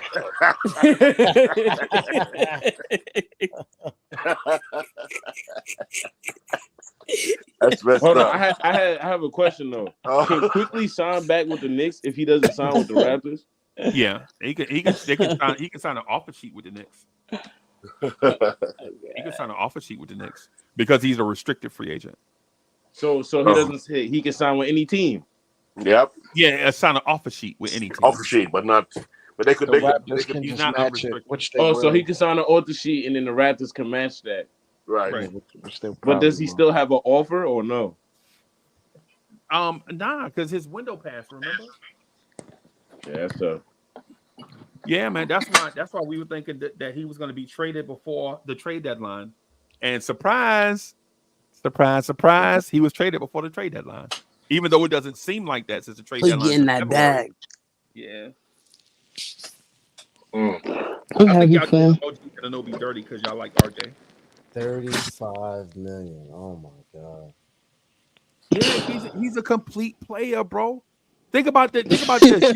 You had to think Paul about George is a RJ Barrett's complete player. value. Like we value RJ up here, right? But you legit had to package him in a pick just to get OG Anunoby. Kawhi is a complete player. You had That's to the crazy package part. that man it's and the because sixth man of the the year wings candidate. are at premium right now in the NBA. That's why. But That's the RJ's only a reason why wing. you had to do that package like that. But Because is RJ not a everybody and the wing? owners and all the GMs RJ's a know wing what that wings can't need fly. in the league right now. You need wings to stop people like the Michael Porter Juniors and RJ's a Bronze and all Buffalo them. wing.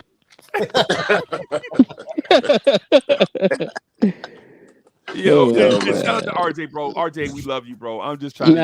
I'm grieving. I'm grieving, bro. Nah, that's you messed playing? up. All this RJ hates, and even I was I'm RJ. grieving, bro. I'm grieving, man. I'm sorry. I was anti RJ, but now I miss RJ.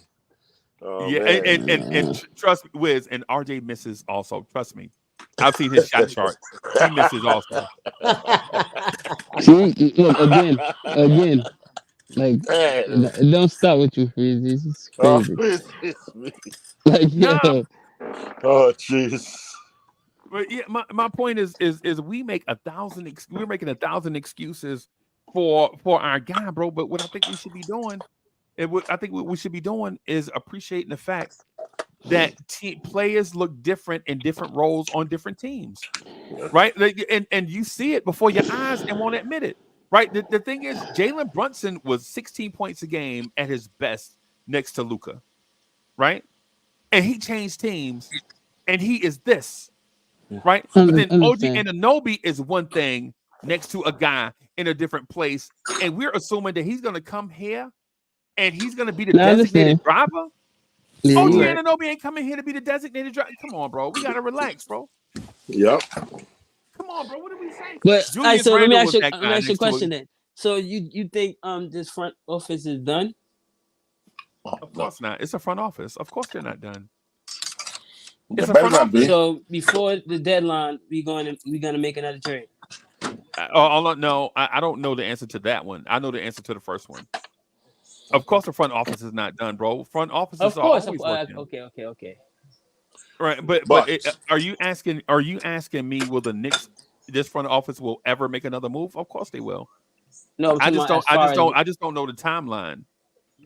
Right, because a move might not be, or let me rephrase it: a major move may not be out there for any NBA team before the trade deadline. Not a major landscape shifting move. It may not be out there for any NBA team, right? But as time goes on, it may be out there, and maybe they will, maybe they won't. But So what I'm saying in this moment, can we just appreciate OG Anunoby?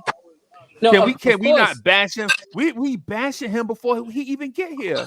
No, of course, but I don't think like right now, as of right now, I don't think we can compete right now with this roster right now. I'm being honest. Did you feel I like get the this? bashing or whatever, But did you feel like this before? Did you feel like this Friday night when you watched Orlando? Oh, that's mean. Oh, Freezer, that's mean. The thing, did you feel like this team could compete before the Orlando game? No. Because if you say yes, we could compete before the Orlando game, and then say no, we can't compete after we get OG Anunoby, then this is about preferences. No, but I'm talking about as far as before the trade deadline. I think we need somebody like another piece because I don't see the starting lineup, the bench. I don't see what we got on the bench. Okay. Even we scoring don't at least see it 30 because points a game. we don't see it because we haven't seen it yet. Of course not. Now, And my we question even is, seen OG Anunoby hadn't even gone to a press conference yet, bro. so by the way, do you mean compete or contend? Compete. We're not contenders. We compete. Exactly. You mean just like what we were doing before? Are we where we Yes. were before the trade? Yes. No. I think we are. How ain't gonna- if I ain't first of gonna lie to all you, bro. I think our starting center is out for the season, and if we don't do no more trades, this is what the roster is going to be for hopefully if we make the playoffs. So I don't see it. I don't see Let's that. say we dismiss our bench. Let's say we dismiss Deuce and Malachi and what's the other kid? Anyway, let's say we dismiss the bench a little bit. I think we are where Phoenix Suns kind of are, where you say, okay, our offense though is ahead of where we were prior to the trade. The offensive, the first five, not the offense, the first five. Oh, okay. The starting five, not offensively necessarily. I think it's a wash offensively with OG between him and RJ because RJ will outscore him, but RJ will also outshoot him. So offensively, I think it's a wash. Defensively, huge leap, huge step up. So therefore, I think we are ahead on the first five. Now the bench is where the question mark comes in because we haven't seen Deuce, we haven't seen Malachi, but we also have a power forward now. That's legitimate power forward, not Josh Hart size. Right. That's right there, ready to play. Who's been on the floor. We have a point guard. Yes, the kid, he's short, and yes, you don't know who he is. You know, I mean, Earl Flynn. I don't know what kind of Flynn he is, but anyway, Malachi. but he's played.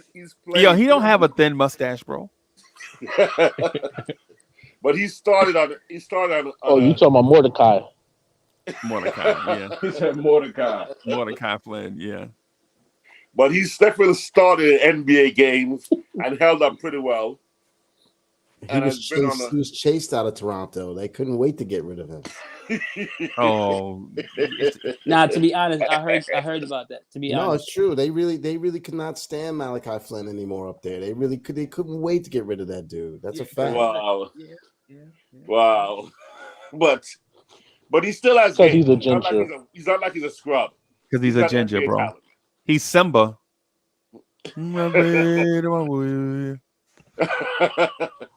And I just can't wait to be king. And I just can't wait to be Well, we did some Africans on this team, though. He's Jason Weaver. I'm sorry. Yeah. Yeah. I think Wiz, I got something for you, bro. I'm gonna throw a grenade in the room for you. Are you really telling me that this front office made us wait this long for OG Anunoby? What, Uncle Freezie? But you had just been saying.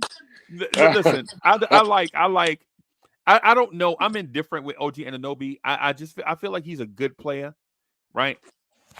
But are you telling me the Knicks didn't trade for Donovan Mitchell because they were waiting for OG Anunoby? PG-13. Wait a minute. You telling me you didn't offer the whole kit and caboodle this summer for Joel Embiid because you wanted OG Anunoby? Virtuoso, thank you for the generous contribution. Virtuoso says Knicks need to sign Charles Hanson so when the Knicks face the Thunder at home, Tibbs could match him up with Josh Giddey. Wow. No, he'll walk in the garden and see Hanson by himself and take off running. Oh, that's messed up. Oh, he'll be out. So with how an much the money do the appendectomy Knicks problem, have? 'Cause don't we have a lot of money? Like, basically. I'm sorry. Say that again. I said, don't we have a lot of money this offseason coming up? Oh, we don't know yet. No, not for free agent signing. We don't know because I think they can still. I think they have a window that they may be able to negotiate with OG Anunoby when free agents go to new teams. I think I'm not sure, but I think so. I think you'll have RJ money off the books, right? And then You'll we're have gonna have to only pay Anunoby's Quickie. money off the books, which is about 7 or so, and then you'll have, in theory, Fournier's money. In theory, right? True. And so yeah, I mean, I don't know, bro. Wow. 35 mil. By the way, you know who OG's agent is? He just signed with the CAA. He just signed, exactly. And his actual agent is who? Is with his neighbor. We had him on the show. He talked Denver Broncos, right? Yeah, but the primary agent is the son of Knicks president. Yeah, I know. We talked about that for like 2 hours, bro. Oh, sorry, my bad. So I'm just saying that I mean, the deal's done. The deal's done. It's a Brunson deal. Okay. This is a Brunson deal. Okay. This is all, in family. This is mafia. Like I said, this is all done deal, man. They already signed. The contract's signed. This is a Josh Hart, Dante DiVincenzo. We got you, man. We got you. Just let us, give us a little break. We got you. Yo, it's crazy. Not to cut you off, it's crazy how when it was when the trade happened, Josh Hart posted on Instagram like, "Wow, I'm shocked." Yep. Like, I know. Yeah. Like you was in on this. Yeah. See, you think he was? Crazy. Okay, Snakes. how many people think he was? Or these guys knew? Or when did they know? And when did they know? It's like, They this is like the president, like Nixon. When did they know? And when did they know it? They knew. Well, Randall knew when RJ was talking about passing the damn ball.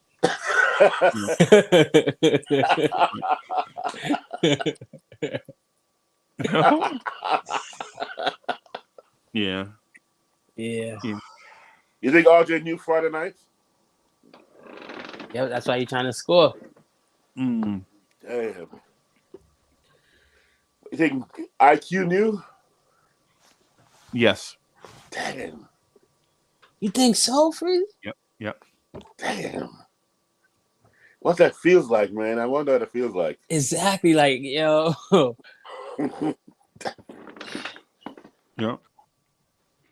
Now, RJ Honestly, not mind that much going to Canada, but I'm They're gonna sure be all right because they're gonna have a bunch of Canada Goose and Moose Knuckle clothing line options available, so they'll be taken care of. Now, but IQ is like DSA. I ain't gonna lie to you. I think Quickly may have pressed the button. I think Quickly, so too. I think Quickly might be the one that pressed the button, bro. I think Quickly the one was like, if you're not gonna play me, then trade me. I think so too. Yep. Especially after Wednesday's game. When he got subbed I wouldn't out. be surprised. I mean, we saw what happened to his boy. Yep. Damn. Yeah. Leon we Rose did is choosing Rose Sean wrong. Thibodeau over the players. We did D Rose wrong. We done Fournier wrong. We did Obi wrong. We did IQ wrong. Did Kimball wrong? Did Derrick Rose wrong? Did Dennis Smith Jr. wrong? Cam. Right. Think about all these. Think about all the dudes I'm naming. Right. All the dudes I'm naming went to other NBA teams or in a rotation. Tom Thibodeau wouldn't even play them. Derrick Rose is playing. Cam Reddish is Dennis Smith Jr. Dennis Smith playing, Jr. is playing for the Brooklyn Nets. Bro. Cam Reddish is a starter. Right, but Tibbs wouldn't play him. And shout out to Bully. Shout out to my main man, Boulevard 73. He probably somewhere eating pasta salad and drinking hot chocolate. Spread love. It's the Brooklyn way. Only Brooklyn people eat pasta salad and drink hot chocolate at the same time. Watch your mouth, man. Danny Landis is awake. I'm sorry. Danny Landis is awake. What's up, Brooklyn, Danny Landis in the chat? I love y'all. I don't eat pasta salad. Shout out to Brooklyn. Brooklyn, I love y'all, man. By the way, Mega NYK. My Wi-Fi is not from my Lyft and Uber. I'm home. But my Wi-Fi was acting up, though. Yeah. Now they come to the net close to the router. Yeah, and it happens, bro. The internet is undefeated, bro. But yeah, I think Quickly may have facilitated this thing. And listen, I'm not pointing fingers because these guys get paid millions of dollars to do what we do at Fitness World or Planet Fitness or wherever y'all play ball at. So I'm not giving out virtual hugs, and I'm not feeling sorry for no professional athlete that gets the best medical attention on the planet and get paid millions of dollars to play a sport. So I don't even feel sorry for Aaron Rodgers, right? People like Aaron Rodgers tore his Achilles. Man, that's part of it, bro. He got the best medical attention on the planet. He getting paid millions of dollars. So while I'm not mad at Aaron Rodgers, man, right? And so my thing is with RJ and Quickly, all they want to do is be the best version of themselves in the best environment for them to do it in. So if they said get me out of here, bro, listen, I ain't mad. I'm not mad. Now I tell you what I would be a little frustrated about is if they keep Grimes. Ooh. If out of all the young players, you keep Grimes and he is in the rotation, nah, bro. Nah, bro. Now I'm about to go on. I'm about to go on an EPMD like rampage, bro. I think Grimes is about to be moved back into the starting lineup. I think you got to start him now. Oh my Yep, that's true. That is definitely true. You got to start him and have Dante be the bench player now. They still need that backup point guard. I would rather trade Grimes for RJ right now, straight up. Malachi Flynn and Miles McBride are going to take over the roles, and they're going to do a fantastic job. In those 3 minutes and 27 seconds I don't think of garbage time in the fourth quarter. Oh man, that's wild. Can't play Flynn. Can he keep a 9-man rotation with all these acquisitions now? Yeah. We'll have like a 7-man rotation. We'll have a 7-man. Yeah, I Not think to it's cut you off, dropping down to Freezie. 8. You got a super chat. It's a super chat. I missed it. Yeah. All right, fellas. I got to drop. Thanks, fellas. I appreciate you. Love what you do. Freezie, keep it up, fellas. No doubt. Love it. Keep up. No the doubt, hard work, bro. fellas. I'll catch No you doubt, later. bro. Have a good one, Ivory. Yeah, man. Wow. Yeah, man. Actually, can we do a 9-man? So we lost 2 rotations. We only but only Flynn is the extra piece. So yes, we can maintain a 9. I don't think Malachi Flynn is going to get a jersey, bro.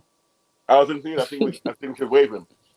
I think they're gonna because think what you're saying in theory is if they keep Malachi Flynn, that means Ryan Arcidiacono is going to be the 6th point guard. Right? Do you keep Malachi Flynn or Arcidiacono? And we already know what the answer is. Yeah, you definitely going to have to keep Recon Arcidiacono. Yeah, both of them. Yeah. We need Archie. Yeah. Because Yeah, because those minutes and 12 seconds of him coming off the bench are critical. Right. No, you see how he clapped, he applauds when Josh and Brunson and Dante score. That encouragement from a Villanova fan.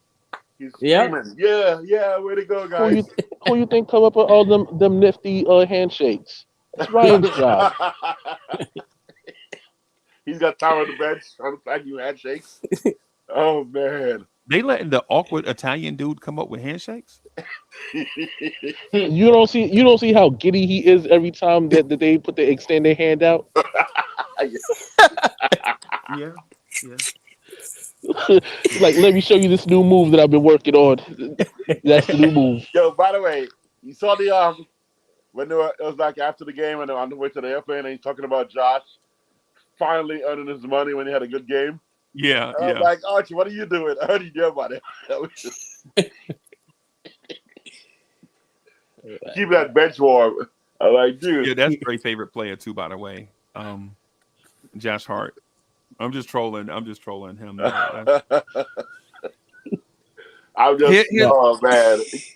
The funny thing is, when they ask Ryan what he does to earn that money, he puts his hand out.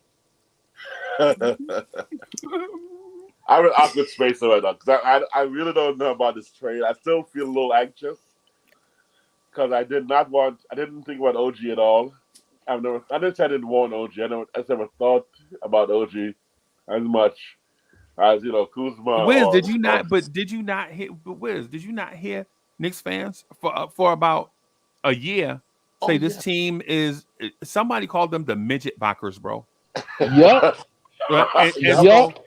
And so what happened was in one trade they got a 6'7" guy and a 6'8" guy. Yeah. Shout out to Almighty Finesse. Yeah. So they got. Oh, hey, hold on. Hey, we not about to give credit to my midget backers. But listen, my creativity goes a very long way, and I don't even get paid for this. Right. Yeah. Yeah, but we did it for your love, bro. Yeah, we did it. We did it for your love, bro. People don't get it. Backers. But no disrespect to other teams that play in New York. But now that we have added talent, there will be no sleep in Brooklyn. You know what I'm saying? Oh, no. Because they know that we might target Mikal Bridges, Bridges, because you got everything Brooklyn need. You know what I'm saying? You got except all the hood goddess. Yeah, well, touche. Somebody finally got it. Okay, I got you. Okay, all right. So, but now, do you not have everything you need to go out and get Mikal Bridges? No, I don't think so. Wow. So in theory, that's a hefty price. You really flipped RJ Barrett and quickly for Mikal Bridges and OG Anunoby. And who says no to that? Oh, say that again. So where's Mikal going to play? The 2? At the 2, yeah. At the shooting guard position. Yeah, and in theory, in today's NBA, there's really no such thing as a shooting guard anymore. Right. No, I know. Right. Any teams now with shooting guards and not wing players don't win championships. Like Kentavious Caldwell-Pope is not the classic Michael Jordan type shooting guard. Right? Right? And they won a championship. Jaylen Brown is not. As a matter of fact, Derek White is not the classic Michael Jordan type shooting guard. Wow. Right? So in theory, you just want to get 3 athletic wing players, a big that can do big man stuff, and a guard, a playmaking guard, not even a point guard. Right? You just get a playmaking guard, to help facilitate. Okay, so let's say we get Josh Hart. We get Mikal for Fournier, Grimes, Flynn, Archie. That's not happening. And six picks, right? No, we ain't giving them no 6 picks. Mikal Bridges ain't worth but hypothetically, so what? Just whatever picks, right? You're saying whatever picks help it go through, right? Okay. Right. Okay. Yeah, we have 2 seconds and 4 firsts. But let's say so that lineup of Brunson, Mikal, OG, Randall, and iHeart right now, with Josh and Dante, Deuce. It's a pipe dream. That's a lineup that can compete at the what level? First round, second round, third round. That's a Eastern Conference Finals, but no, you tell me better than Milwaukee and Boston. Yes, or Boston, but that's not happening. That team's not gonna beat Milwaukee or Boston right now in my book, and not with our coach. And my bottom line, actually, for me, the ultimate bottom line is not with our coach. I think if we had, let's say Anthony Edwards, we had. Let's just give me the top 5, all stars right now on our team. With our coach, ECF best round, because he was sabotaged somehow. Someone's gonna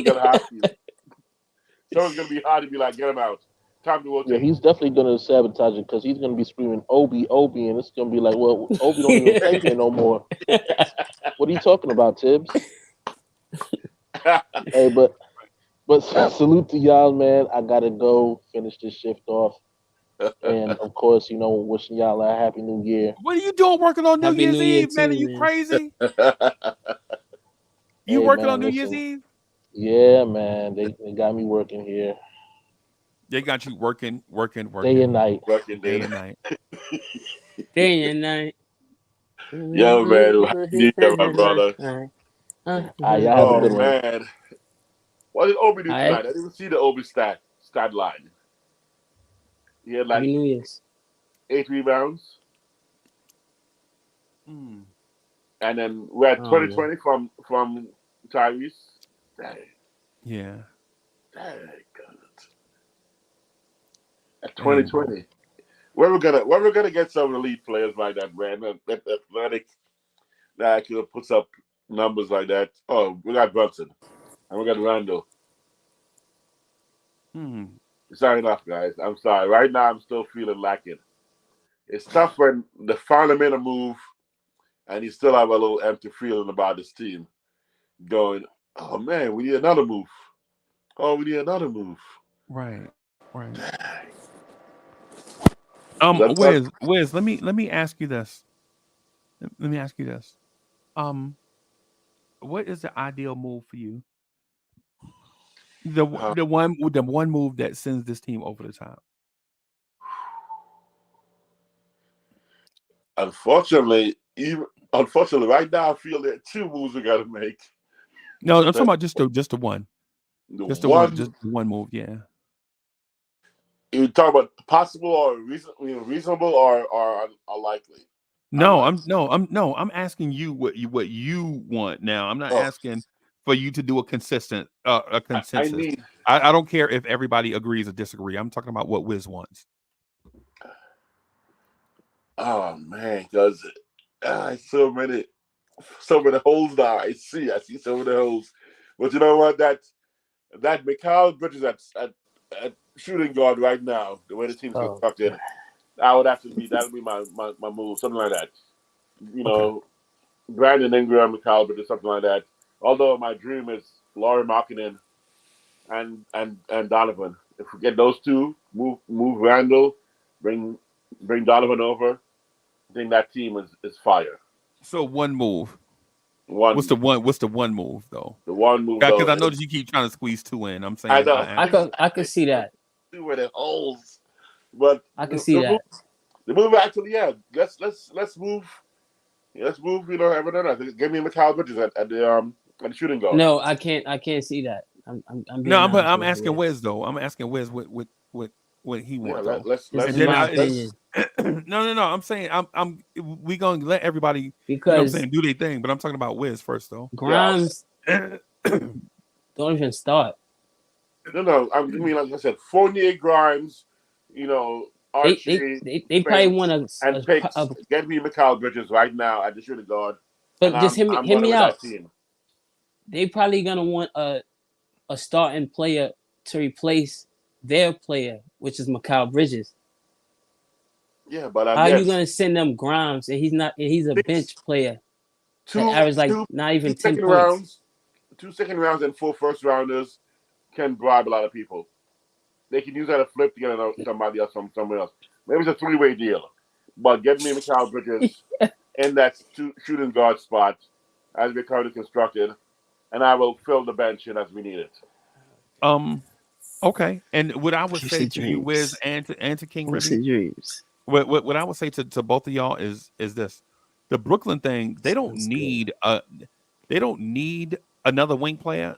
As a matter of fact, their problem is they have too many wing players that don't get enough minutes. What y'all fellas doing? True. Yeah. So it's when you have Dorian Finney-Smith off the bench, Lonnie Mm. Walker, all these Uncle guys, Freezie, bro.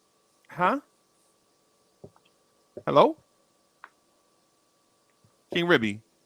you muted, I No, guess. I'm not muted. No, it's you. I'm not muted. Yeah. We I good. hear everybody fine. Yeah. Yeah. King Ribby might be having an issue with his browser.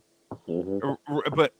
But the thing is with Brooklyn is they have You about 8. muted. I'm not King Ribby. You not no. Okay, let me. I know He it's not not muted. He you, not Ribby. muted. I hear him. Yeah, It's you, Ribby. yeah, King Ribby. Yeah, got Oh, the yeah. So the thing is Brooklyn has about 8 guys that they want to play in 3 spots. Yep. And all of them deserve to play. Right? What their issue is they're not stout at center, and they need consistent point guard play.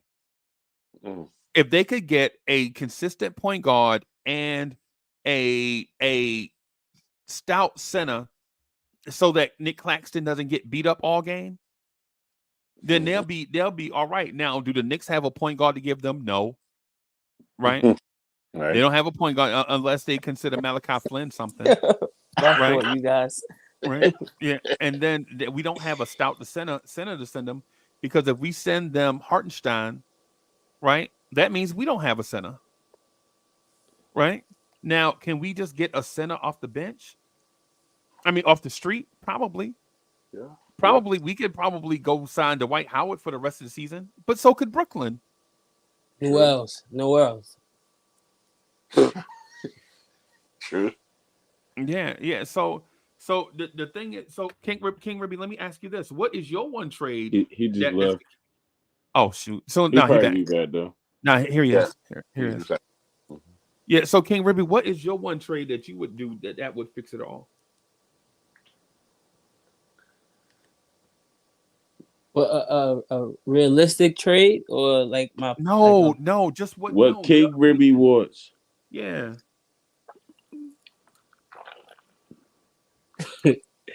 Yeah, this is gonna hurt y'all feelings, to be honest. I want RJ back. I knew he was gonna say that.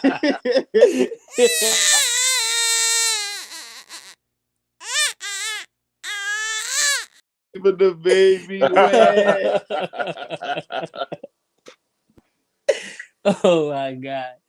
Nah, to be honest though, I think we should either two things. Either find a good or great point guard.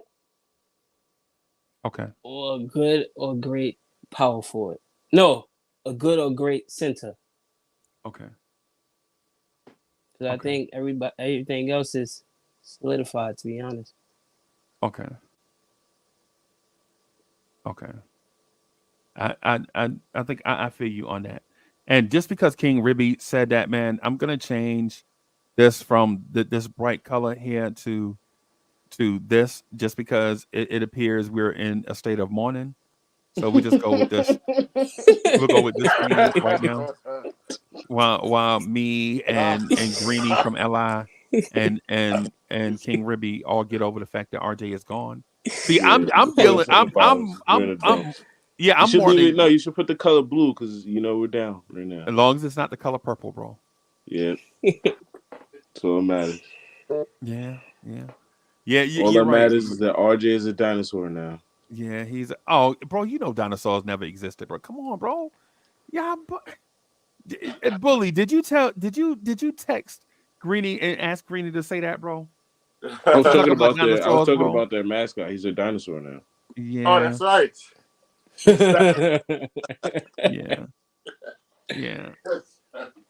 Yeah. Well, dinosaurs is real though. No, come on. That's why their team is in Canada. In America, we don't believe in dinosaurs. Bro, that's like saying Chuck E. Cheese is real. Yeah, but I saw Chuck E. Cheese walking around the restaurant. Exactly. Right, bro. That's make believe though, right? It's like made up. Somebody telling me Mickey Mouse is real. Mickey Mouse is real. I saw him. I went to a place called Disneyland. Come on, bro. I saw him walking around. They had his face on stuff. Right. I get you. Okay, so dinosaurs aren't real. So that means right now, or at least they're extinct, which means right now, RJ does not exist. So yeah, dinosaurs never existed, bro. It's false. But let's move on from RJ. He's gone. It makes sense now. That's why, like Uncle Freezie said, he couldn't make that leg. We got short arms. He got short arms, bro. He got a big head and short arms. So Greenie, what trade would you do in order to make this roster right, bro? Just on RJ's side. I don't even think we need to make a trade. Do we just need to wait? I don't even know how much money we got. What? 13, or 7, or something like that. Can I tell y'all what trade I would do to make this team legit the best team in the NBA? Because if I was going to do a trade, it would probably be like Brogdon. Anthony Edwards. I would.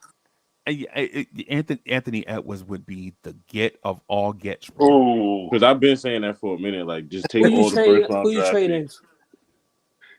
SGA. Ooh.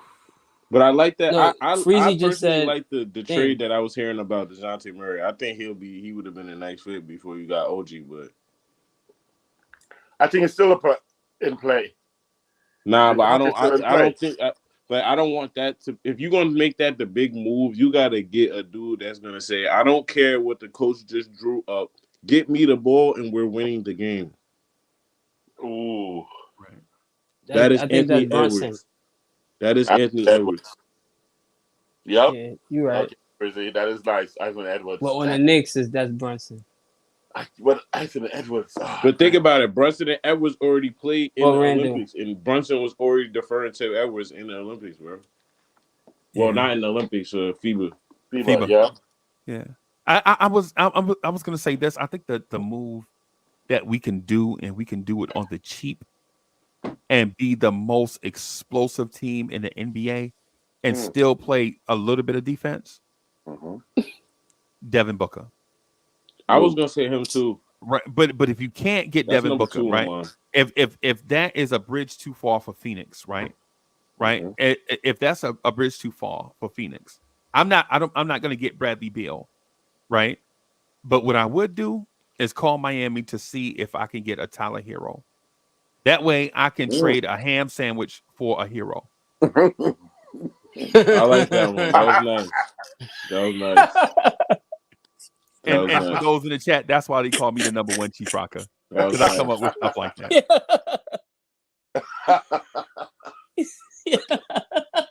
King Ribby, would you trade a ham sandwich for a hero? I'm just asking. Yeah. Oh nah, you know what's funny? Now that you say that, Uncle Freezie, I got my ideal trade. Okay. Anthony Edwards and Nas Reed. Ooh. Anthony Edwards are you and keeping Nas Precious Reed. Achiuwa? I've been saying that. Nas Reed is nasty. He is a nice power forward that shoots threes. He's one of the highest free throw percentage shooting bigs. He has a post game defense, everything. And Anthony Edwards, like that would be the perfect trade for the Knicks right now. Bro, I think it's Who we giving up? Who we giving up? Everybody outside of your 3 core pieces. Yeah. You give up everybody and all them assets because in theory, you have all these draft picks because you're taking you want a chance to potentially draft a Anthony Edwards type guy. But if you can get Anthony Edwards, then you don't need the chance to draft that guy because you already have Anthony Edwards. And he's young. He's 20 whatever. Already got it. Feel me? Right. And I think about this, Ribby. You take Precious Achiuwa, send him over with the trade for Nas Reed, and then take all them guards and send them with a whole bunch of first round picks. Yeah, that's why I love this panel. Like for real. Like yeah. But we got how many first round picks? Send all of them over there for Anthony Edwards. That's not gonna matter. Like, you think they're gonna win a championship with Cat and Rudy Gobert? They already know that joint is down the gutter. Yeah, you feel me? So it's like they gotta hit the restart button sometime soon. You better send them picks over there. They got to do it this summer. You better send that over there because next year Cat gonna be making 62. Cat gonna be making $62 billion. Exactly. So I don't think they should be moving off either Cat or what's the guy name? Gobert. You gotta understand the value on those guys. Star player is they gonna have to hit the restart button soon. That's all I'm saying. Yeah, and JD said Edwards is the restart button, and I get it. Him and McDaniels are the future of the Timberwolves, exactly. Right? So I get that, but I didn't ask them to be realistic. I asked them to give their opinion on what it was. So you have to understand if their answer is not bad, if the question was bad, right? Their answers are perfect, but maybe the question was a bad question, right? And so what I'm saying ideally is this: when it comes to the Knicks, where you have OG Anunoby, and you may have, and it looks like you solved two issues with one trade, right? When you get a size in the starting lineup and size coming off the bench, active big coming off the bench, right? With that said, Jericho Sims is expendable, right? Yep. Jericho Sims is expendable, right? Fournier is expendable. Grimes is expendable, right? The thing is, do you take these assets and just go for it? Do you see if you could pull off a Zach LaVine trade like how you pulled off this OG Anunoby trade? Well, I heard the date is January 15th. My sources told me.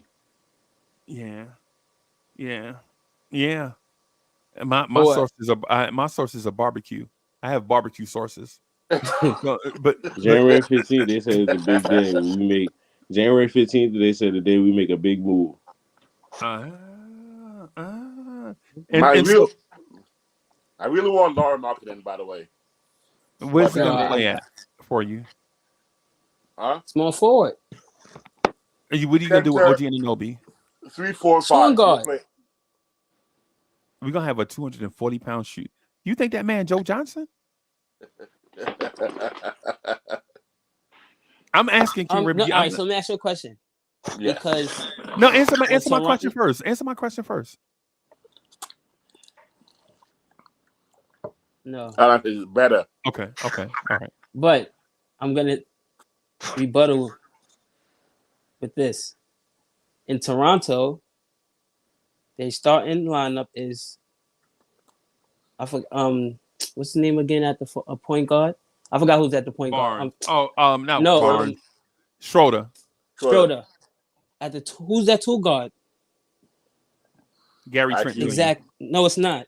Yes, it is. They started him tonight. Yes, they just started him at the 2 tonight. Yeah, because thing is with us now. Oh, you're talking about. Oh, you're saying who? Okay, you think RJ is going to be the starter at the 2? But if you knew that, why you asked? You couldn't remember his name. Oh my God. Go ahead. Okay, go ahead. I'm not saying that, but I'm saying that's what it was about. Like, I lost my train of thought. It's all good, brother. Wipe them tears, brother. RJ gone, come on, bro. We here with you. We here with you, bro. We mourning together, bro. I'm gonna miss them blown bunnies at the rim, bro. I promise you. I'm gonna miss those missed 1 foot layups at the rim, bro. I swear I am. I love the drive into. I try to slam dunk on Lopez. We don't play them again this season. Nah, we do. January 20th is the day, brother. I already wrote it down. I'm gonna miss him try to drive. I think I might go to the game. I'm going to that game. I'm going. Yeah, I might go to the game too, brother. I'm not even gonna lie. I'm gonna miss RJ trying to drive into 3 trees. And RJ gonna miss too. RJ's like, I could get Trust this. me, RJ is gonna miss also. Trust. Do I need to play them? Yeah, as soon as I see that first broken backboard get in the swing, I'm gonna think about Uncle Freezie. Yo, do I need to play this one more time? Breaking news. This is RJ Barrett. Oh, jeez. Yo, this is RJ Barrett on MLK Day. Oh, man. That's so long. Oh, man. That's so long. Nah, and so that game is in 3 weeks, man. 3 weeks from Monday. Yep. I ain't gonna lie. Is it? No, not 3 weeks from Monday. Yeah, it's about that. That's 3 weeks. Right. Okay. RJ's gonna put up like 45, 10, and 5. Hartenstein gonna be airmailing his layups in the 4th row, bro. You don't need to. Just let RJ shoot it. He'll miss himself. RJ Barrett is a racetrack, bro. Wiz, you remember the old racetracks we used to get for Christmas? Yeah. Remember just drive in a loop? Just drive in a loop. That's RJ Barrett offense right there. Just drive in a loop. It's so predictable. Yo. Oh man, this is man, that's so long. But it's so true. Oh Yeah, man, it's yeah. bittersweet. I've been And waiting for shout this out, day. shout out to all the Oh shout out boy. to all the RJ Barrett lovers, bro. Man, we love RJ. Man, I'm just, yo, I can't deal with it, so I'm just going with humor. And I know some people are gonna choose violence. I'm just choosing humor, bro. You know what I'm saying? To deal with it, I to need. cope with it. I think I need my So you intro take changed, man. so JD said he tells Zach right now. So you'll take Zach right now, Freezie? Yes, I would. Jeez. That's so. Oh man, that's tough for me. Oh, Zach Levine. Now, to be This honest dude, though, that we would be seen the good. That'd be dinosaur good today though. with Evan Fournier missing the layup air ball. Yo, he Oh traveled yes. he traveled twice going to the rim. Did he forget that you have to dribble the basketball? He hasn't played basketball in a year. Come on, give him a break. Oh man. He played the FIBA. Those European rules. Oh, I think he was Euro stepping without dribbling. exactly. Oh man. Yo, you saw audience Euro Euro stepping without step the attempt Euro. last. You saw audience Euro step attempt. That was like the weakest Euro step ever. RJ had to go. I'm sorry, RJ. Oh my god. We had to go. He had to go. So only IQ is hurting me though. I still can't get over IQ. So We gonna see in the playoffs when Yaga is not in the playoffs. oh man. He on the bench. So you guys will have yo, Brunson. Ruby, chill. Then I'm gonna say, see, that's why we needed RJ. So you guys will have Brunson, OG, Zach Levine, Randall, and iHeart. Yeah. Wow. Until next season. But Zach's getting what, 50 mil? I don't want Zach Levine. I 40. ain't gonna lie to you. That's the part I want. Yeah. You give Zach 50 mil, but you wouldn't give PG-13, a new contract, huh? Now I think because age too, to be honest, I ain't gonna lie. Oh, that's true. Okay. PG up there. But he's got 3 more elite years to me, though, man. He's up there, but 3 years of elite all-around basketball. Oh, that's tough to turn down, man. But then think about it. That's that. To be honest, in my opinion, that's someone's gonna. I think Randall would have got tight. To be honest, I ain't gonna lie, because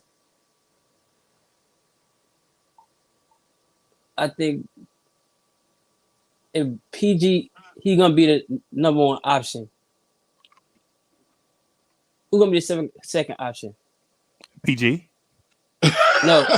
So Brunson gonna be the first? Yes. Oh, my fault. All right. Brunson first? Yep.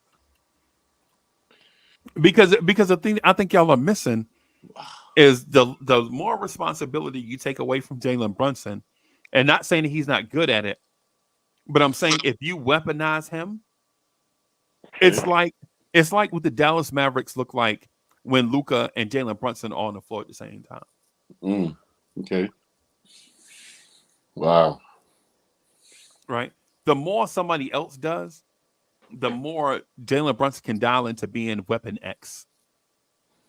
You feel me? It's like for those that understand football, the less stuff your running back has to do, the more he focuses on just running the football, the better.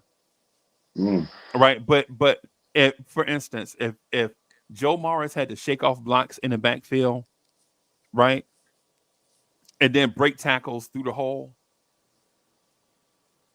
then he wouldn't have been Joe Morris.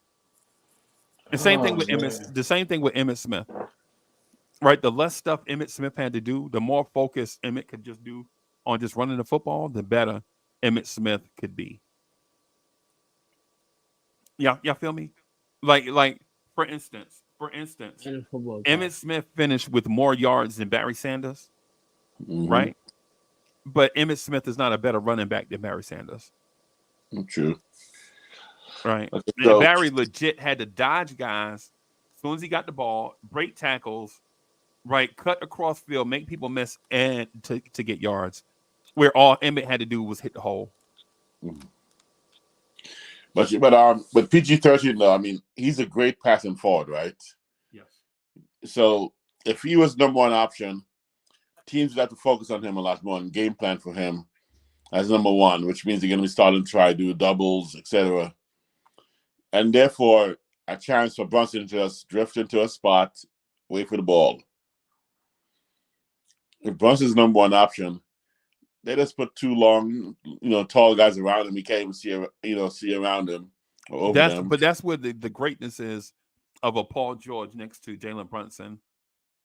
When Paul George is facilitating, he's not facilitating as the number one. He's facilitating as a facilitator. Okay. Right? You want, because Jalen Brunson can get his own shot anytime he wants. Right? Mm-hmm. But you bring in Paul George to get Jalen Brunson 7 to 8 easy looks a game. Right. So if Jalen Brunson still creates his own shot, right? But then say out of those 8 looks, Jalen Brunson knocks down 4 of them, right? You're talking about 10 points a game, bro. If 2 are layups and 2 are threes. Right. Okay. But how do you think Zach will impact compared to PG-13? As well as offense, because defense-wise, PG got it. Let me also say this though. Let me say this though. When you add Paul George to Jalen Brunson, you know who else you add Paul George to? OG Anunoby. Oh yeah. Now, defensively, Jalen Brunson is not taking these stupid charges during the game. Oh my God, Jalen Brunson took a charge. No, we don't want him taking charges, bro. Right. We want him conserving energy on offense and staying healthy. You feel me? Yep. So that's the difference, man. You get two-way players, and then also what that also does is it energizes OG Anunoby. Those deflections that Paul George get, instead of now you're giving it to RJ Barrett so he can moonwalk up the court like a snail. Now you're getting an actual fast break. Yeah. God. And now you're getting an actual athlete in space. I know. Because between OG and Paul George, deflections all day long, steals all day long. Creating easy offense through defense. Yep. Cutting angles off easily, lateral movement, everything. Length, man, perimeter defense, like crazy. But, unfortunately, I think Tibbs' defensive scheme is not to stop three-pointers at all. He's not even thinking. He's saying, let him take the three. Right? Because not that he's taking the rest of the team's not going to always hit their threes. Right. But with PG-13 and OG, hopefully or at least with OG, hopefully he changes a little bit to adjust that. Maybe we should think more perimeter defense as far as three-point shots. Because that kills us, man. That kills us. Think so? I don't think so. You don't think he will? In my opinion, nah. But you want to say don't what? Stubborn old fart. He's not changing nothing. So we need a coach and change them. Because if you can't utilize the talent the players bring you, then it's the coach, right? Yeah, but you're gonna see now. So you don't believe that? You got OG. Let's go. That's right. Let's go to the Eastern Conference Finals, baby. Okay, so Freezer, would you go for Kai Jones right now? How much are you paying Kai Jones? Almost nothing. I mean, Mitch's money. Are you investing in him in the future? Or are you just bringing him in to see what you have? See what we got. Why not? Okay, Miles Bridges. Would you try to go for him right now? No. Ooh. Okay. Why not? Because you don't know what you're gonna get. As far as what? Production wise or violence wise? In terms of what's gonna happen to your locker room. Okay. We got lots of That's Christian what I boys in said. there. We got a lot of Christian boys in there. Come on, we got some good Christian boys in that locker room. They'll help him come to Jesus, some come to Jesus moments. They'll help him. Right. They'll help him. Right. They'll be doing Bible study all day. No, Because no. some things. Freezie don't want him to outpunk Randall. That's why. No, it's the reason why I said it when RJ was here too. I don't want Miles Bridges around RJ Barrett. Right? That's why I was saying it. Then, Yeah. right? Oh my god. Right? Because next thing you know what I'm saying? Yo, with your locker room, it's a delicate balance of guys buying in. Right? Has Miles Bridges shown you he's a winner? None of our guys really showed us today winners. They don't got no championships. But No, Dante. has Miles Bridges helped a team make sustainable playoff runs? Oh no. Then why bring him if he a loser? Well, what about DeJounte? Yeah. DeJounte Murray was coached by the ultimate winner in Popovich. Okay. Yeah. Okay. Yeah, about that. Right? Well, Miles Bridges got the ultimate winner owner.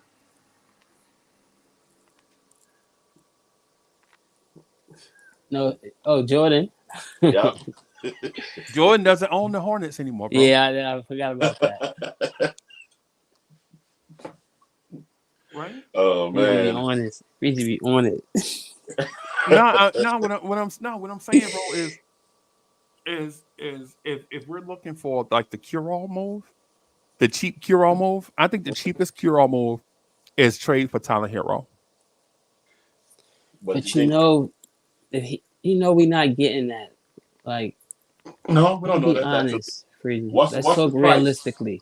What's the price?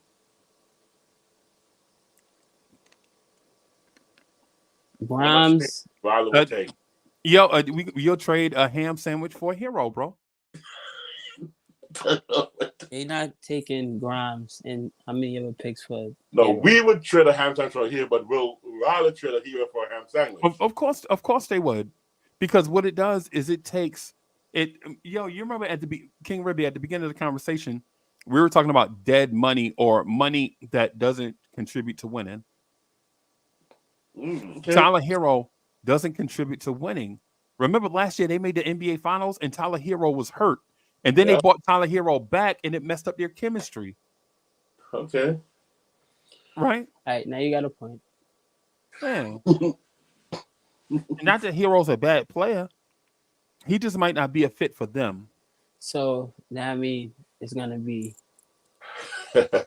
Brunson making Tyler. OG. money. Tyler Hero that got how much Tyler Hero making right now? Right, at least like 25 million. Yeah, he made like 27 million. Mm-hmm. Wow. 27. So that's like backup for like IQ or something like that. That's He like gonna start? what RJ Barrett is gonna. Yeah, of course. Yeah, RJ's spot, right? Of course OG. he's gonna start. Oh yeah, he's gonna start. But the thing is don't talk money about guys like Hero when you're throwing away money on guys like Hart and Fournier. it makes no sense. But you can't say that because the front office they're locked in. They're not going nowhere. So only players I see that's tradable is like 4 players.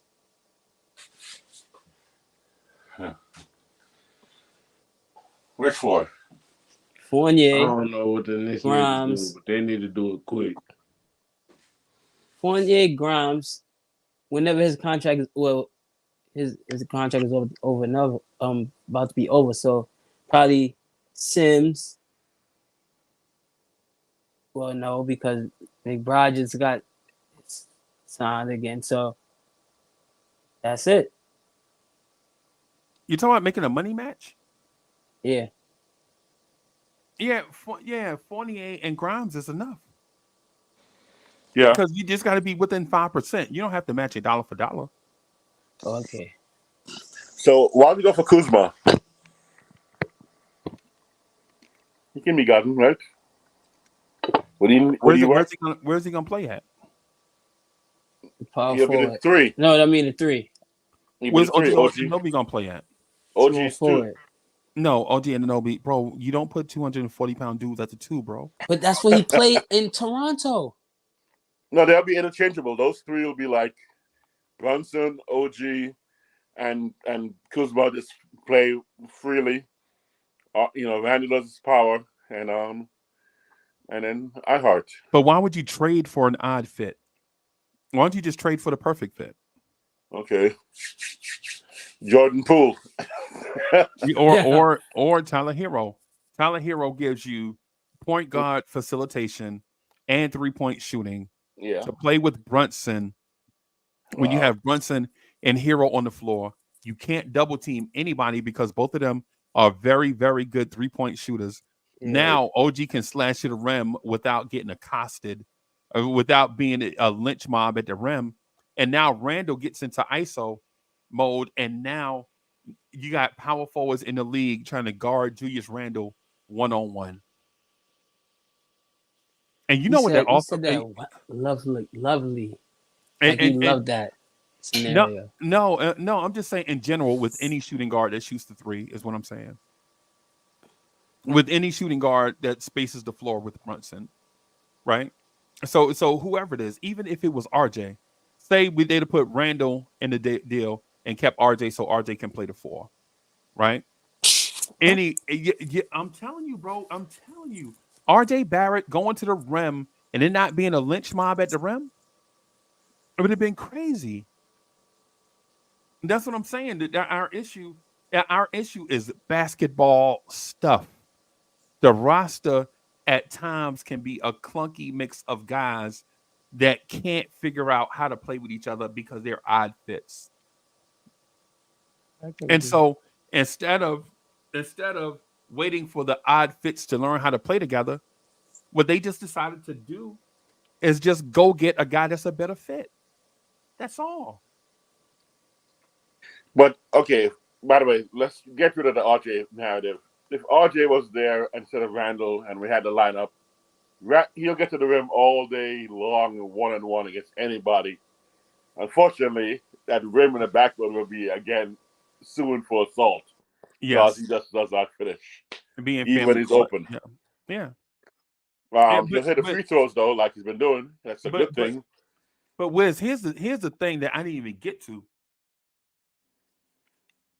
With a Tyler Hero on the floor, with the OG Anunoby, with a Brunson, with a Randall, or whatever spacing for that you choose, right?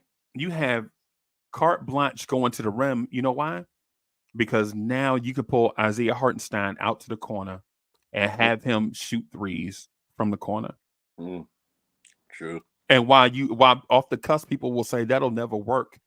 It didn't work because we never had spacing where people had to respect Hartenstein's outside shooting. Right. Because the personnel wasn't a fit. But when you have 5 guys that can dribble, pass, and shoot, and they have to respect Hartenstein in a corner, now Brunson is going to get you 30 points a game, right? OG Anunoby is going to get you 20 points a game. Right, Randall is going to be big boy Randall. Y'all already know what it is. You know what I'm saying? The thing is, you add spacing so that you can space. We add spacing for the threat of spacing, but we don't space. True. Right, you remember when Grimes was starting, we would space the floor, and Grimes and Josh Hart wouldn't shoot. Yep. They were no threats. In theory, the system they were running was right, but like BK Steph said. Last year, we led the league in wide open 3-pointers, and we couldn't shoot. Yep. That's that is. Would you rather Hero, DeJounte, or Donovan?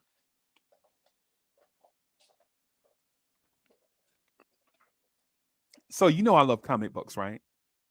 Like just for I love comic books and things like that, bro. Right. And so I always felt like spiders deserve New York. We need spiders in New York. We need a spider hero in New York, right? I think they go together, right? Like you need a spider type man to come save New York. So no hero. Wow. Yeah, bro. And I was gonna say, you got okay. So maybe am I that predictable? Like y'all be saying my stuff before I can say it. Y'all really know me, bro. Y'all know where I be going with this stuff. Oh, man. Yeah, I think y'all have been around me long enough to understand where I be going with stuff, bro. You know what I'm saying? Yeah. New York need a hero. Yes, we do. So when it's a real hero like a Tyler or a Spider? No. Tyler ain't no hero. But Donovan. Oh man, I love Donovan, man. But geez, it's still tough for me to get past. If you get Donovan Mitchell though, I think you have to make the trade for Denny Avdija. They gotta go together, bro. Wow. If you get Tyler Hero, I think you got to get a Denny Avdija. Right. If you get a DeJounte Murray, you got to get a Denny Avdija. Y'all see where I'm going with it? Yep. Dang. Good. Okay. Yeah. Wow. Yeah. Y'all see if y'all see where I'm going with it, man. What I'm saying ultimately is no one thing is going to be a cure all. Like you're not going to be as good as the Boston Celtics overnight. Right. Of course. You know, you what I think you should do if you're trying to catch the Celtics is this. Or I'm sorry, let me phrase it in a way that makes sense. If you want to be the better than the Boston Celtics, is first try to close the gap. Because as we speak, Boston is widening the gap on us every game. They're widening the gap, right? Because Tatum and Brown and White and Porzingis and Holiday are getting better and better and better every day as individuals and as pieces. Right? Man. And we are out here trying to figure out if Josh Hart is a power forward or a shooting guard. Yeah. Oh man. Hey, Ruby, you feel me? Ow, this hurts. This hurts. You know how like it's like for those from the New York tri-state area, right? Like we legit are looking at the girls uptown. They got corporate jobs and they make say $3.5, $4 million a year. They live in Manhattan. Or I'm sorry, the Manhattan girls make $3 million, $4 million a year. They dimes, they half black, half Panamanian or whatever it is. And they graduated from Howard with a master's degree and all this stuff. And then we got a girl from around the way who, you know what I'm saying, she a cutie, right? But a little booty. But she not that, right? So she could be that. All she had to stop working, like, you know what I'm saying, stop working Walmart third shift, go to school, do all that stuff. So listen, the point I'm getting at is we're not gonna be better than Boston with one or two moves. Right? We have to close the gap first. And once we establish that the gap is closed, then make the moves to surpass Boston. But you're not going to surpass Boston by making in-season trades like OG Anunoby and Tyler Hero, right? Now what we'll do, how we pass them, is get Tyler Hero and OG Anunoby and Brunson and Randall and be competitive, and then go get a mega star after that. Right? Because think about this. If you go get Brunson and Hero and OG Anunoby and Randall, right? There's really only one position you need to address at that point. Mm-hmm. Center. Yeah. Mm. I was about to say, what happened if we go get Joel? To go with those four? If we go get Joel right now,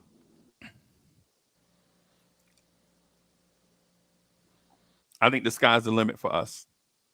if we go get Joel Embiid with this squad, Joel, Brunson, OG OG. Randall.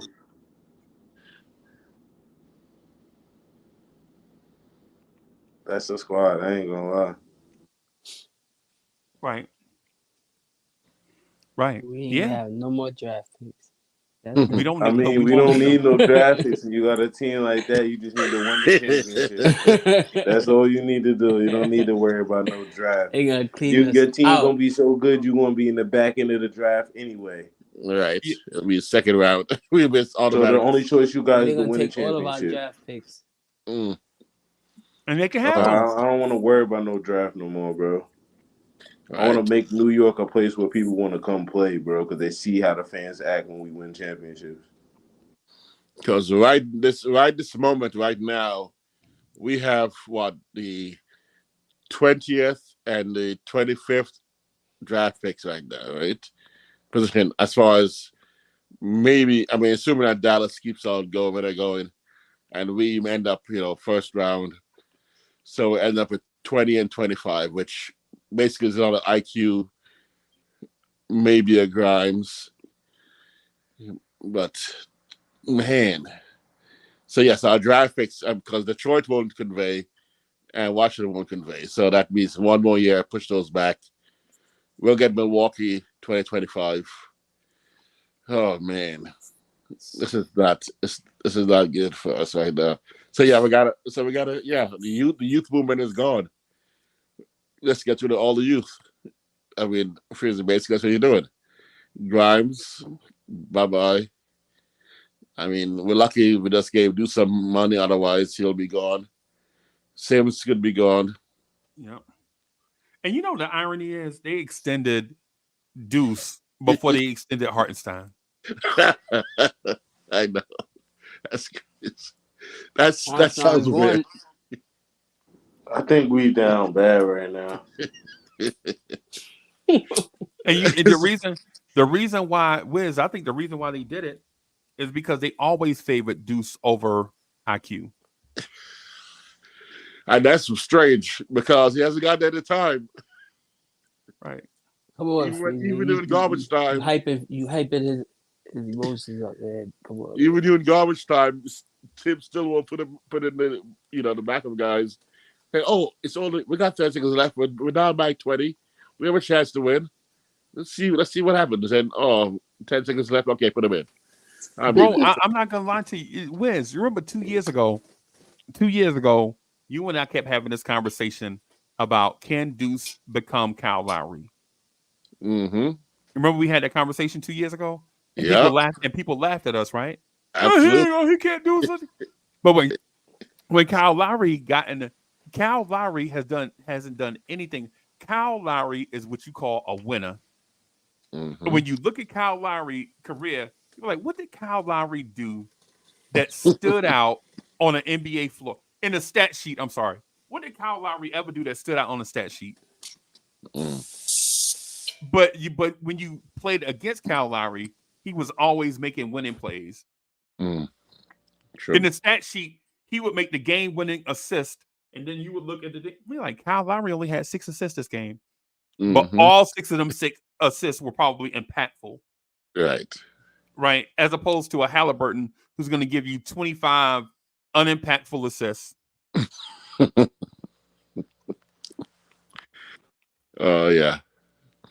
I know. All the Deuce haters, man, when talking about Deuce. This contract says something right now. There's a statement being made.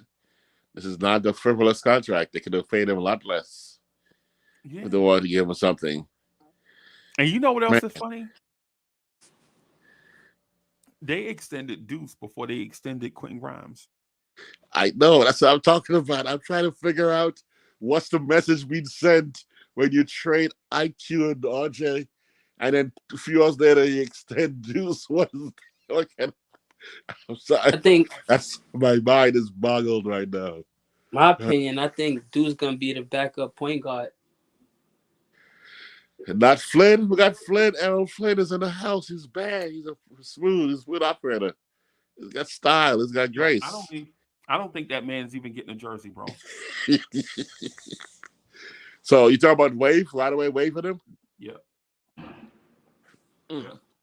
Is he have no value to flip somewhere? No. Who's gonna trade for Malachi Flynn, bro? Salad filler, man. The Flynn's. Yeah. Salad filler. Like you said, most of his name is Malachi. We need Malachi. We need another Alexa biblical name on the team. We got rid of Emmanuel. Oh man.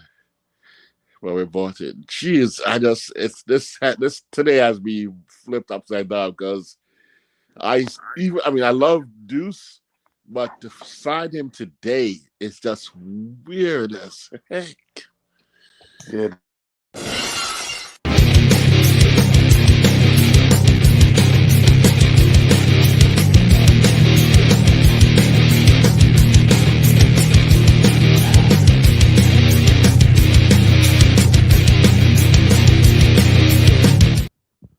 Yo, he just busting. Wiz was talking, bro. I'm sorry, Wiz, but I had about 5 beers, and I'm about to have me another one. So go ahead, Wiz. I'm enjoying my beer because I'm about to go in. Yo, y'all been waiting for this, telling me stop protecting the organization. Woo, Wiz. Sorry, go ahead. I got No, go ahead. I want to hear your take. Go ahead. I'm done. This is soul food. This is soul food reanimated. What do I mean? Everybody sitting at the table eating all this big plates of food every Sunday, being happy, thinking that that's a good thing, not realizing that it's bad for you.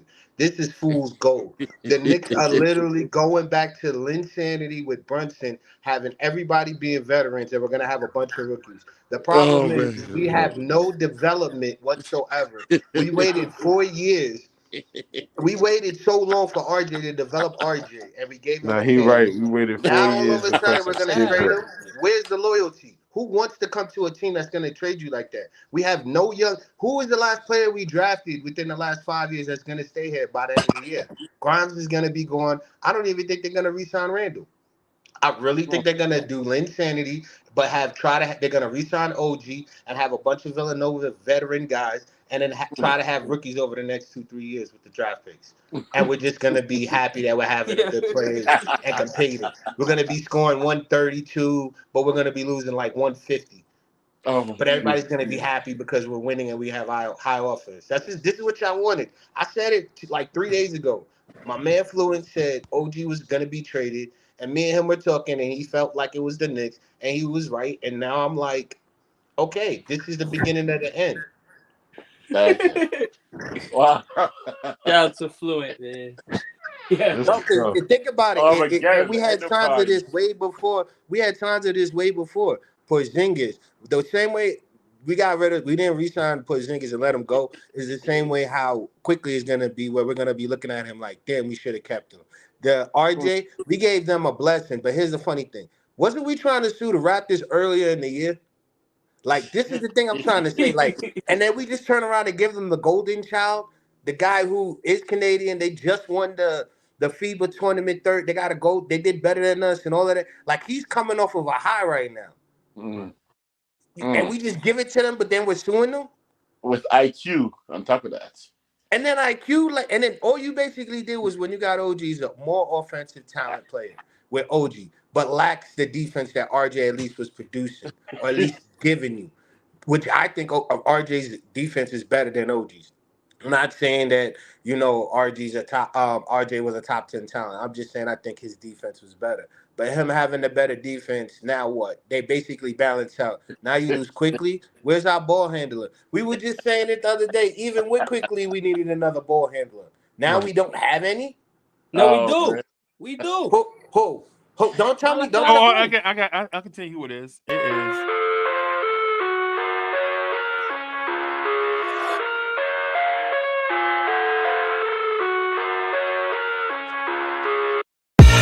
I live inside my own world of make-believe. Kids screaming in the cradles, profanities. I see the world through ice covered in ink and bleach. Cross out the ones who heard my cries and Oh yeah. What's good, Oh man? yeah. Man, More it's fire, more This game, fire. I mean, We I'm gonna on be fire. blunt. This team is going into a Talk Nets. tailspin. Talk Nets. I mean, this team How is you going into a feeling? tailspin with how badly they played against Indiana last night. I mean, once again, Thibodeau has shown that this team this year is incompetent when it comes to stopping splash damage from outside the arc against teams that specialize in that, like Milwaukee, Indiana, OKC, etc. Oh man. Know what I mean, Freezie? Yep. This is great. But This is see, this fire, is the more thing. fuel. Here's the funny thing. I've seen some teams. Dang, I can't remember one of the teams. I know they mentioned it at a game we played, but one of the teams we were playing, I think it was Orlando. I'm not sure. I can't remember. But I heard the announcer say that their thing is they want you to shoot the three because they feel better with you taking the longer range shot because it's a higher percentage shot. Like it's harder to make. So they would rather you miss that and work on the rebounding. I think it was Boston. Yeah, it was Boston. They would rather do that, let you take the three, than try to drive and get the two and get the foul. I think Tibbs was trying to figure that out, but with the talent we have, it's not working because, like, or lack of it. Yeah, like lack of it. Like even when Uncle said it earlier, when he was talking to Dre, he was saying how RJ looks like he's closing out because he's too late. No, it's just that he's not there because he doesn't have the length or the proper timing to do the cutoff because of where they are through the spacing. So like all of that to me just shows you developed RJ, you did all of this for what? And then you guys also are trying to build a system. What system? It was based off of defense. So now, yeah, we got better floor spacing, and the players are taking advantage of it to where we're no longer scoring 115, we're scoring 120. But that's because the floor is more open. But we're losing in defense. What are we building off of? Exactly. I mean, we got Jalen Minnesota Brunson. tomorrow to start the new year. I'm telling you, this team is everyone's gonna look at this team the same way we played Indiana. And I said it before, I was like, watch, when we lose to Indiana, everybody's gonna come on here and say, oh, Obi Toppin, blah, blah, blah, blah, blah. And I said it. And I said, watch everyone try to make fun of us for that. But look what's gonna happen. These games that we're gonna be watching, the Knicks are gonna be scoring 125, 127, 130. Closeout games is gonna be close, but then in the last 2 minutes, we're gonna end up losing. You're gonna go, oh, we was fighting and we were good. We're going to go revert back to what we've been doing the last 40 years. Why? Because you guys were developing a system for 4 years, and then now And then all you of a shut it sudden down because the front office was again in win now mentality and went for a quick fix. But you can't win with a quick fix. Everybody needs to understand this. You win with young talent, veterans, and development and teamwork. If you look at the Denver Nuggets, development, teamwork. Most of their players were young and they were developed to where they knew when they got in, all they had to do was focus. Like I've been saying, hey, DiVincenzo, you've been shooting well. Your job is to hit 6 threes a game. That's it. If you don't hit your 6 threes, we got a problem. You can mess up here and do Yeah, you turnovers. can't. Yeah, you can't expect anybody to make 6 threes a game. No, I'm just saying, no. Okay. I take that back. 3 threes a game. Okay. We expect you to make 3 threes a game. And I'm not saying consecutively or anything, 3 threes a game. But like, yo, we expect you to make 3 threes a game. That's your job. And if he focuses on that, he'll be good. But that's what we need to do. But we can't do that because now you just changed the whole system. OG's a totally different type of player. He's gonna be just like Randall. He's gonna want the ball, just like Brunson. He's gonna be an on-ball player. And that's the problem I had with this trade. We got rid of one guy who was meant to be used as a defensive tool, but comes off as a ball hog for another guy who's essentially a ball hog. And what's even worse is OG is a bad teammate. They were trading him because of what he's been doing in Toronto. When him and Siakam has personal beef amongst each other. So between him and Siakam, what do you think he's going to do with Randall? I'm sick of this front office and the CAA agency making bogus trades that are just nothing more than quick fixes to cover up player deficiencies rather than actually bothering to sit down with the players, talk them down, get their bugs worked out, and get to the bottom of things. But this is what the fans wanted. I mean, how many That's the times were we in problem. this We have a chat? people-pleasing front office. No, but if you're gonna people please, do it correctly. Actually get us players that want to come here and play for us. I don't think Mitchell's gonna be re-signed. I don't think a lot of the players that were with us within the tenure of RJ is gonna be here. So then now what are you telling anybody else that comes here? I'm gonna come here, play, get my money, and be out. You're basically rinsing and repeating. You wasted 4 years. Precisely. It's nothing more but people-pleasing in the wrong way, sweeping the problems under the rug instead of dealing with the issues head on. Yeah. I mean, I'm gonna say. I swear, is our own front office no different than the Ministry of Magic from Harry Potter during the Harry Potter books? Politics. Oh man! But I'm just gonna say this though, the OG Anunoby thing. I never heard that he was a bad teammate, bro. Ever. That's just that's what why Fluent said what he said about him being traded when he was talking. Because I was like, what do you mean? I never heard of that. So he was explaining that they had personal issues between each other, and everybody on the team kind of shies away from him. So they had issues within the Toronto's. But I'm laughing because I'm still like, I didn't like OG to begin with, but we still trading with Toronto knowing that we were suing them. That's the part. That's why I was like, I didn't believe him. I was like, dog, I don't believe you. Then 2 days later, OG's a Knick. So that's why I was like, I don't believe that you can say that they had beef. I've never heard it. But OG, he did mention to me OG might be a Knick within the next few days, and he is. So for me, I'm not going to take everything at his word, but I'm going to at least mention it. And look, I don't mind getting pressure for Tua because we need another big four that can maneuver around the floor and spread the ball. Because let's face it, I said Taj was there for damage control and it hasn't panned out, right? I was going to say, I could see Taj, Fournier, Grimes, and a couple other people being traded. Like, I'm telling you, like, there's got to be another trade coming up because if they're this quick now to pull a trigger, they're not going to wait till All-Star break. And that's what worries me. Making it work with Leon Rose is as big of an idiot as I think he is to give up another first-round draft pick.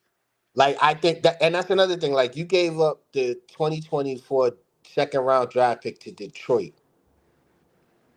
Really? Detroit? Like, that right there, I could understand if you traded RJ, RJ and a draft pick for the power forward and OG. I'd be all right with that. But that and quickly, like, come on, we all know Detroit's going to be bad. That's going to be a high second-round draft pick. And a lot of good players come out of the second round. Jokic, like, there's a lot of good players that come out of the second round. So we basically just helped an organization in the Raptors when we were supposed to be suing them. So basically now, all the guys we were supposed to be fighting are in our backyard. So it's just cool. I guess we're just supposed to be okay with it now.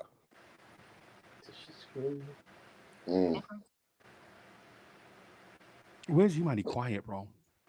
Man, I can't deny and critique any of your statements, man, because it does feel Uncle Freezie. It does feel like at some point that these guys kind of given up. They basically they kind of like pull us along slowly but surely, and then boom, pull the rug from underneath us because we thought it was a build from the draft, the correct balance of trades, draft, and free agency. But today feels like we just abandoned we abandoned a trade scenario 2 years ago. And now we decided to just totally clean house at all the trades we've made. Basically, because all we got left That's a good point. Where it's like we could have had better offers earlier in the season, 2 years ago, probably with San Antonio if we traded RJ, or maybe even had Donovan Mitchell, like, and kept quickly. Like if we were gonna trade RJ, we had way better offers than OG, and especially to the Raptors. Come on, watch. We literally swapped We places with the Raptors, basically where the sending Raptors were. Where the Raptors were a good team, exciting to watch, fun, but they're gonna be like a playing team. That's what we are, and watch them become the sixth team because Oh quickly is gonna man. go off. Quickly is gonna go off. Watch. And that's another reason I hate the trade. You're essentially helping the Raptors with a rebuild by shipping RJ and quickly out to Toronto. No, they already are ahead of us of our rebuild because we're basically rebuilding over the next. This is a rebuild. Next 2-3 years we're rebuilding, but we're gonna be competitive because we got big names on the team. Shout out to Jay Boogie. Jay Boogie is in the chat. Jay Boogie says, good morning, blessings, health, happiness. Shout out to the chat and all nighters on this panel. Up early, casting off this late day of the year. Salute, salute, salute. 3 Last capital day of the year. S's. Oh, last day of the year. Yeah, that's right. Last day of the year. That's right. That's right. My bad. Up early, casting off this last day of the year. So thank you for that. Appreciate y'all, man. For that. Do y'all feel like OG Anunoby was the choice, or this is what they settled to? This is what they felt like was the package. Settle. Because the and my thing is I felt like they probably could have got a better package from the Pelicans. They could have united RJ and Zion, and also had quickly helped them with their point guard issues if they would have gave us Trey Murphy and Herb Jones. Oh my goodness! Oh my goodness! Oh wow! But clearly, the Pelicans couldn't trade Herb Jones because he just signed an extension, right? They got to wait till January.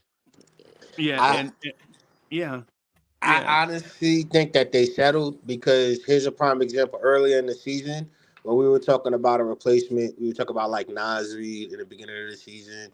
We were talking about dude that went to LA, to Sean Prince. We were talking about a lot of guys, and Taj Gibson's name happened to pop up, and we were like, at least get him at the very least. That's what they kind of did with this deal. I feel like they settled because we could have got better offers, especially for Quickly and that draft pick. Who could? At But least who? with Who? other teams. But name who? Just say who. Okay. For example, like if we wanted if we wanted Murray, even though he's not available till January 2nd, we could have just waited till then to get him. If we really wanted Murray and not really have to trade Quickly or probably giving up somebody else. If we traded Quickly, cool. We could have still given that same trade package to Atlanta for Murray and maybe, oh man, I forgot his name. The dude that comes off the bench. Actually, I think you're right. No, the dude that was killing us when we played Atlanta. His name began with an A. I can't remember his name. Oh, the dude that was like he was tall, little, lanky cat, and he was scoring on us. I can't remember. We talked about Jalen it. Johnson? No. He's on Atlanta. He has like an A on his name or something like that. He came out of nowhere when we played him. I can't remember Start or his name. end with an A. Huh? Did his name begin or end with an A? His last name began with an A, but that's why I'm like I can't remember. But he was some dude, and Drake called him out, and he did really well against us. I think he had like 14 points or something, like real quick. But we could have got him and Murray, and then traded Quickly as well as RJ and a draft pick for that, and that would have helped us out a lot because we would have got the wing to cover for RJ in him, which was younger, and he wouldn't be demanding the ball as much. He'd be more of a set shooter. And then we would have had Murray, who would have helped out with the ball handling skills, as well as like Drake said earlier. No, I'm saying I agree with Drake because then you could have used him to be the second team and run the first team on and off ball with Brunson, and then when Brunson's resting, he can run the second team, and it's a good matchup. Right. I think Freezie. I think what happened, Freezie. I think Wednesday night. I think IQ probably made a demand. I think IQ made a demand. So it rushed them. I think they like OG, but it pushed them to trade now rather than have this disgruntled IQ play 3 more games before he starts going public. Yep. So I think they rushed it rather than took And what why is the best available offer. Here's another question. Why give Deuce a 3-year contract extension when you're not going to use him? Maybe they will now. Maybe they will. Even though today was a terrible example of. Actually, he got 40 minutes there, right? Right. Maybe they will. Maybe he is a true backup. He's IQ, the new IQ. Well, the 10-man didn't show it for most of his tenure so far. I know. That's the sad part. You know what's crazy? You know what I've noticed in the last few games, actually? The reason why we're losing majority of our games, I know we don't defend the 3 well, is because when teams go on their run, when teams go on their run, they decide to start with the 3. Look at last night when we came back and when we were up by 1. They shot 3 threes to be up by 6. Like every time we start losing or a team starts getting on the run, they get consecutively 2 or maybe 3 threes. Not like right away, but they'll score 6 points and then they'll start getting on the run. Nobody calls a timeout, and then they just feed off of that. And they do it late within games, 2 minutes in the third quarter, 7 minutes in the fourth quarter, and then they run it down to like probably where we have stretches at the end of game of us not scoring, to where it's anywhere from 2 to 3 minutes. So I think honestly, it's not just defense. We're losing a lot. And we were doing this with RJ, and if you could see last night with Indiana, when RJ wasn't there, you could see how exposed it is. Okay. And again, this is why if this blows up in the Knicks front office's face, they're going to want Tibbs and Rose gone. And then Dolan's going to have to people please again and then rebuild the front. But here's the thing. He didn't people please, even this time. Like, OG is an older RJ Barrett. Like, I don't know.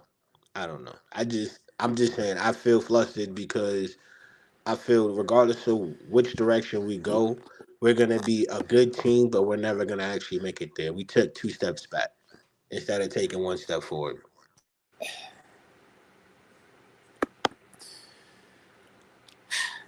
I said this team has a Sisyphus complex, and that trade yesterday was a case in point.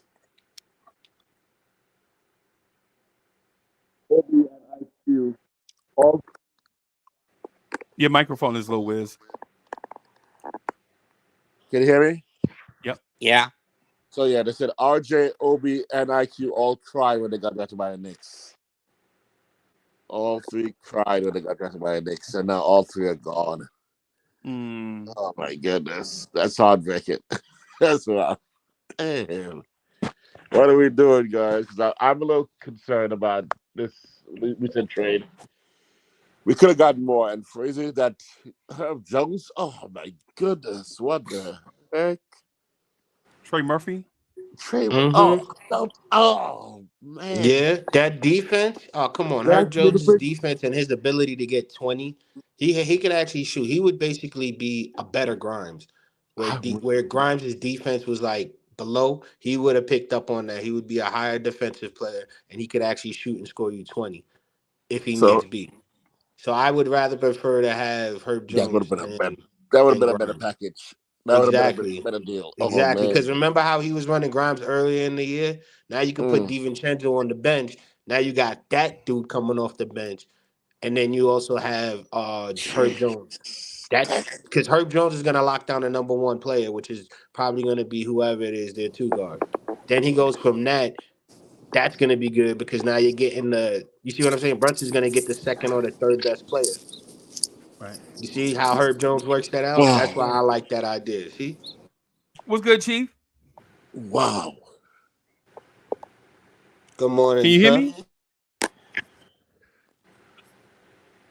Oh, he froze. I think he froze. Oh man. There we go. There we go. What's good, man? How you doing this morning? What's good? Good. What's good? Happy New Year. Merry Christmas. New Year. How y'all doing out there? Good, man. Good. I'm Murphy. We just talking about Murphys. Yeah, man. It's been a while. I had to make an appearance in this early Sunday morning. Yeah, appreciate it, man. Had to let everybody know I'm still alive, even though I be in the chat. Yeah, man. We appreciate you, bro. So drop your feelings, man. What do you feel about this yesterday, the past 24 Look, hours? man, look. Y'all mad about role players being traded for role players. Look, RJ never turned out to be the best player, and that's the real issue here. He was the reason why he was holding this team back more than anything, with his lack of consistency. So to be sitting here crying about RJ being traded is not really, a thing to me. I'm hurt about quickly because that man used to give other teams daggers. But in the that's who we're gonna miss more than anything. But we're not gonna miss RJ. OG's gonna do the same thing that he does, just in a different way, in the big picture thing. Right. And the Knicks needed to get a little older. Like Quickly in his role was great, but they was never gonna pay him $25 million. This the thing. Quickly was comparing himself to RJ because he's like, look, I do the same thing in less amount of minutes. So why am I taking less? So and the Knicks were never gonna pay him. But we got to move him. But the thing is, for what price? That's the problem. I don't mind. That's the thing. It's Chief, always market price. But Chief, I hate to say this, and I'm a hard fan. I even agree with Dre, and I'm gonna actually openly say this because now I'm on my haterade. I agree with them paying Josh Hart $18 million because he had a good half a season when you had Quickly, who's been here for a good time and proved to you how good he was. And last year, if we had him in the playoffs, we probably would have beat Miami. I'm gonna say this: Quickly folded when he had his opportunity in the playoffs. RJ folded in the most critical game in the situation. But didn't Randall fold? He was 1 for 10 in Game 6. Didn't Randall fold as well against Atlanta? Yes, but he played better, and RJ did deserve another chance. But you know what? He had the same amount of chances as Randall did, and like I said, in his 5 years, he's really never gotten better. What bag does he have? But then didn't Quickly but hold on. Talk to the Randall thing about Randall folding against Atlanta. No, he didn't. No, I'm not saying that. Stop it, bro. Stop that. Well, I'm simply saying don't, bro. Name the starters that were on the floor, bro. I was live in Atlanta in a suite 2 times and watched who the Knicks put on the floor with Randall during that series. If you telling me Elfrid Payton, Nerlens Noel, and Reggie Bullock is a playoff squad, bro, you don't know basketball. What are we talking about? I'm not saying it's a playoff squad. I'm telling you what I've been hearing. You said he folded in the playoffs. Everybody says, yeah, and enough times I've came on here. Everybody could be wrong.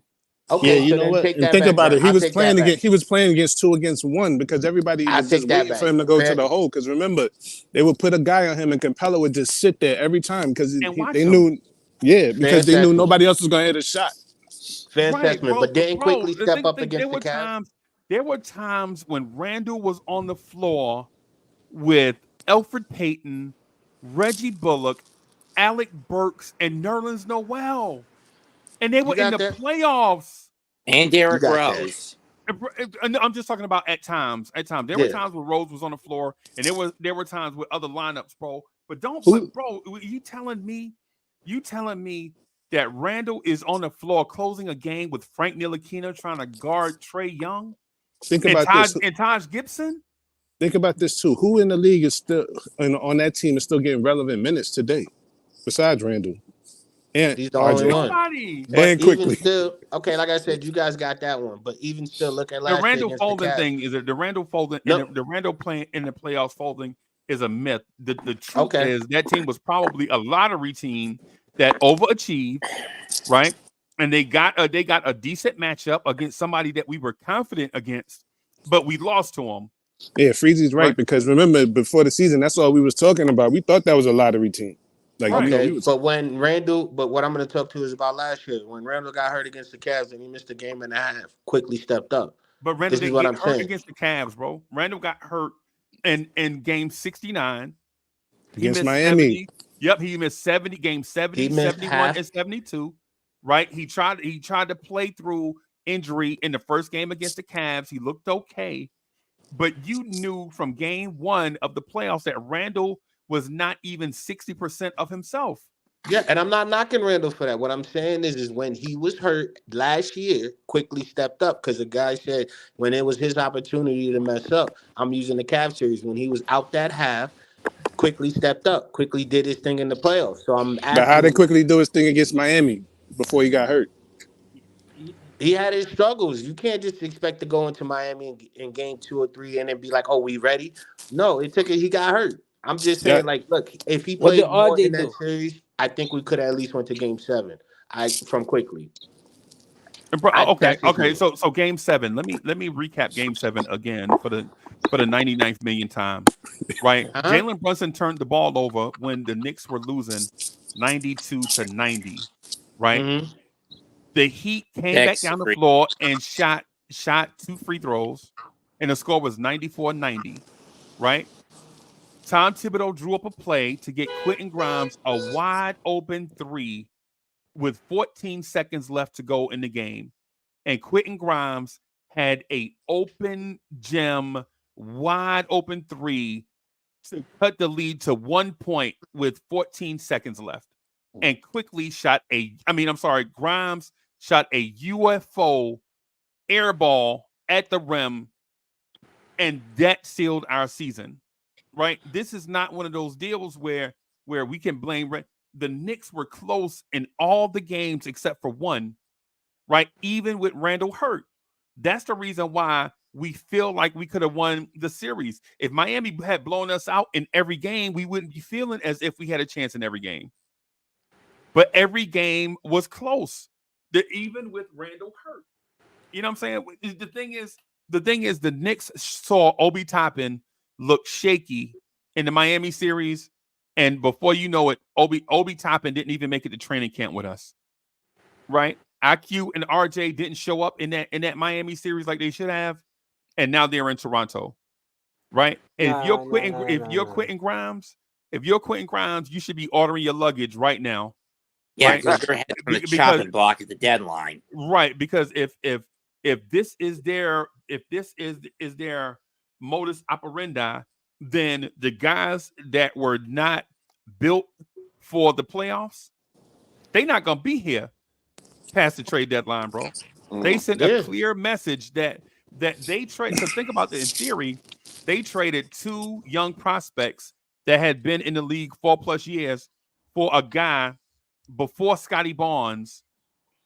That team was a playoff team. When it was OG and Siakam, that was a playoff level team. Scotty Barnes gets there, they turn the page, they're trying to do something different, and we're thinking that OG Anunoby is a bad player. No, the Raptors decided to go in a different direction. They didn't pay Siakam or OG before this, right? That's not a OG problem. That's a Toronto Raptors taking a new approach problem. The Raptors see that they can't catch Tatum and Brown with OG Anunoby and Pascal Siakam. So instead of going down a dead end and then getting to the dead end and turning around and starting over, they were like, you know what? Let's just invest in these young wing players, take our time, and then rebuild and then go after Boston again in a couple years. Right? It's the reason why they drafted Grady Dick, bro. If they felt like they were set for a run at the Eastern Conference champs, they would have traded their first round pick to bring in a veteran point guard. Instead, they let Fred VanVleet walk. They know that team had met the end of its mortality, so to speak. Of its lifespan. Yeah. It's not OG Anunoby is a bad player, bro. Sometimes you have to realize who you are, and if you don't like it, then make a change. And that's what they did. Okay. I'm simply saying this. I'm not mad at OG coming. I'm not upset at the trade. What I'm upset is the front office for 4 years made us sit here and believe in RJ to trade him for me where I think is of lesser value. RJ got I think himself we could have traded. got better with one of your picks, Unc. Like you said, I think we could have done the Hawks trade January 2nd. There were better options out there. That's what I'm really frustrated about. I'm not mad at OG. I hope he contributes. I'm saying it now. I'm not saying, oh, he's not going to play well. I don't know him. So I hope he comes, he contributes. But based RJ off of Barrett what y'all started promised every us. game as a Knick except one. Huh? RJ Barrett started every game he played as a Knick except one. Mm-hmm. They gave RJ Barrett all the chances in the world to be the No. guy. Freezie, let me make a I'm point. not knocking the trade. I'm not saying that. What I'm What saying about is I IQ? just don't like what we got. Like I felt Whoa, like we whoa, could whoa, have done whoa! better. I feel like we could have done better. I've been waiting That's to all hear I'm that. saying. Jalen Williams got RJ traded. Yep. Whoa. Jalen Williams. Yes, he Whoa. did. Oh yeah, Yep. from OKC. Whoa. Oh my God. I Yes, said he that. did. I said that on plenty other shows. He should have been rookie of the year last year, but people thought I Jalen was crazy. Williams getting that 36 the other night and showing how you can get 36 and how his game in year 2, that got Wow. RJ traded. Then if that's Wow. the case, Unc, you right. Grimes is Because next on because the chopping block. because think about the game, right? Think about the game. He had 2 opportunities to hit threes in critical situations, yo, and he bricked them both. Yep. Yo, he bricked them both, and it was like, Wow. and I'm telling you, the front office was like, we can't do this no more. Yeah, because he also had that 36 on Grimes as well, because it was RJ and Grimes that were switching on and off at him. Exactly, he So torched us, and yeah, then Orlando, they just showed you how physical they was, so it was just like, but it yo, wasn't. it's time to make a change. It's not even that. The thing is with our team, I don't know what it is. For a half or a quarter, we play with Randall and we play bully ball and we process well off of it. Even with Brunson, sometimes we use bully ball with him running to the paint, getting contact, and him also taking charges. We play well off of that, and we'll do it for a quarter or two and be exciting. But then But all of a sudden, we'll you shy missing away the from other that. bully though. You missing the other bully in Mitch. No. Because when we were playing, who was it? I think it was the Bucks. Who we played before Orlando? I forgot who we were playing before Orlando, Oklahoma but we City. had OKC. That's what OKC. I'm Yeah, saying. there you go. No. You missed your rebound bully, your offensive No, rebound it's bully. it's not that. Here's the thing. Randall was at the line 11. Randall was at the line He said, 11 Chief, no matter times what you by the say, first half. no matter what Mr. Hinton say, it ain't gonna be that. It's not that. It's not whatever you say. Nah, I'm saying that when we played OKC, Randall was playing bully ball, and Randall went to the line 11 times, and even RJ was feeding off of But that as see, well. But then the this third is quarter, hold on, the third quarter we stopped using that, and then in the middle of the fourth quarter we tried to go back to it to where it was too late. You can Randall have still has bully to ball. understand. Randall has to understand you can't do that for 4 quarters. No. I understand that. That's why He when said, he's no matter rushing, what you say, it's gonna be no. no, because I'm saying like I don't think that he and I are understanding each other. But I see what you're saying. No, he did. No, he just talking basketball, bro. He just telling you stuff that actually happened. The No, I'm Jalen Williams, telling you. the Jalen Williams thing actually happened. It's not opinion. Yeah, These are and I'm facts. saying at that time when we were playing, we got away from the bully ball. You're right. We don't have to do it all 4 times. is an But if opinion, you though, bro. mix and match the offense and the defense the proper way when we set up our rotations, you could use the bully ball for a half or a quarter. That's what I'm saying. That's the good thing we do, but we shy away from it when we need it because we either use it at the wrong time. First half, you see him go to the line 11 times. He had Jalen Williams in But foul trouble. what Hinton is saying is we don't want to replace facts with opinions. It's Right. not fact. Is what he's saying. We don't want to replace It's a facts with opinions. fact. RJ, No, yo, Jalen, you're giving us your opinion on how to fix it. What no. Mr. Hinton was saying is fact that Right. Jalen Williams exposed a flaw in the Yes. team's defense, and Yes. right and theory. I'm guessing. I don't want to speak for Mr. Hinton too much, right? But in theory, it fast forwarded the Knicks into thinking like, yo, we cannot let this thing go on any longer. We have to be proactive instead of reactive. Yes.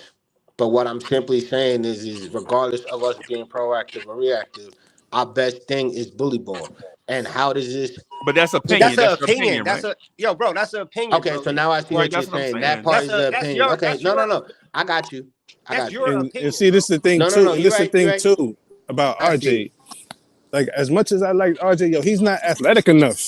You know, he's not. Like he got a lot of flaws. Like I respect his game, but yo, he's still limited in the critical things that you need. So, it's mad loud out here, so I'm muting myself. Okay. I ain't gonna lie. I'm just here to say, man, losing IQ. This is the most terrible thing ever. I woke up to. Let me just go rapid fire how my day went. So I'm chilling at the crib. You know what I mean, with my daughter. Get a text from my cousin, stupid Miami Heat fan. He texts me like, "Your boy gone," laughing emojis. I'm like, "What?" I'm like, "What you talking about?" Like, he like, "Yeah, your boy out of here." I'm like, "Who?" So I'm thinking he talking about RJ. So I'm like, "Okay." I'm like, "That's not my boy," but I'm like, "Who he trade?" He like, "No, IQ." So I'm like, "What?" So I go to my phone, bro, and I just damn near almost cried. I ain't gonna lie, that was a terrible day for me.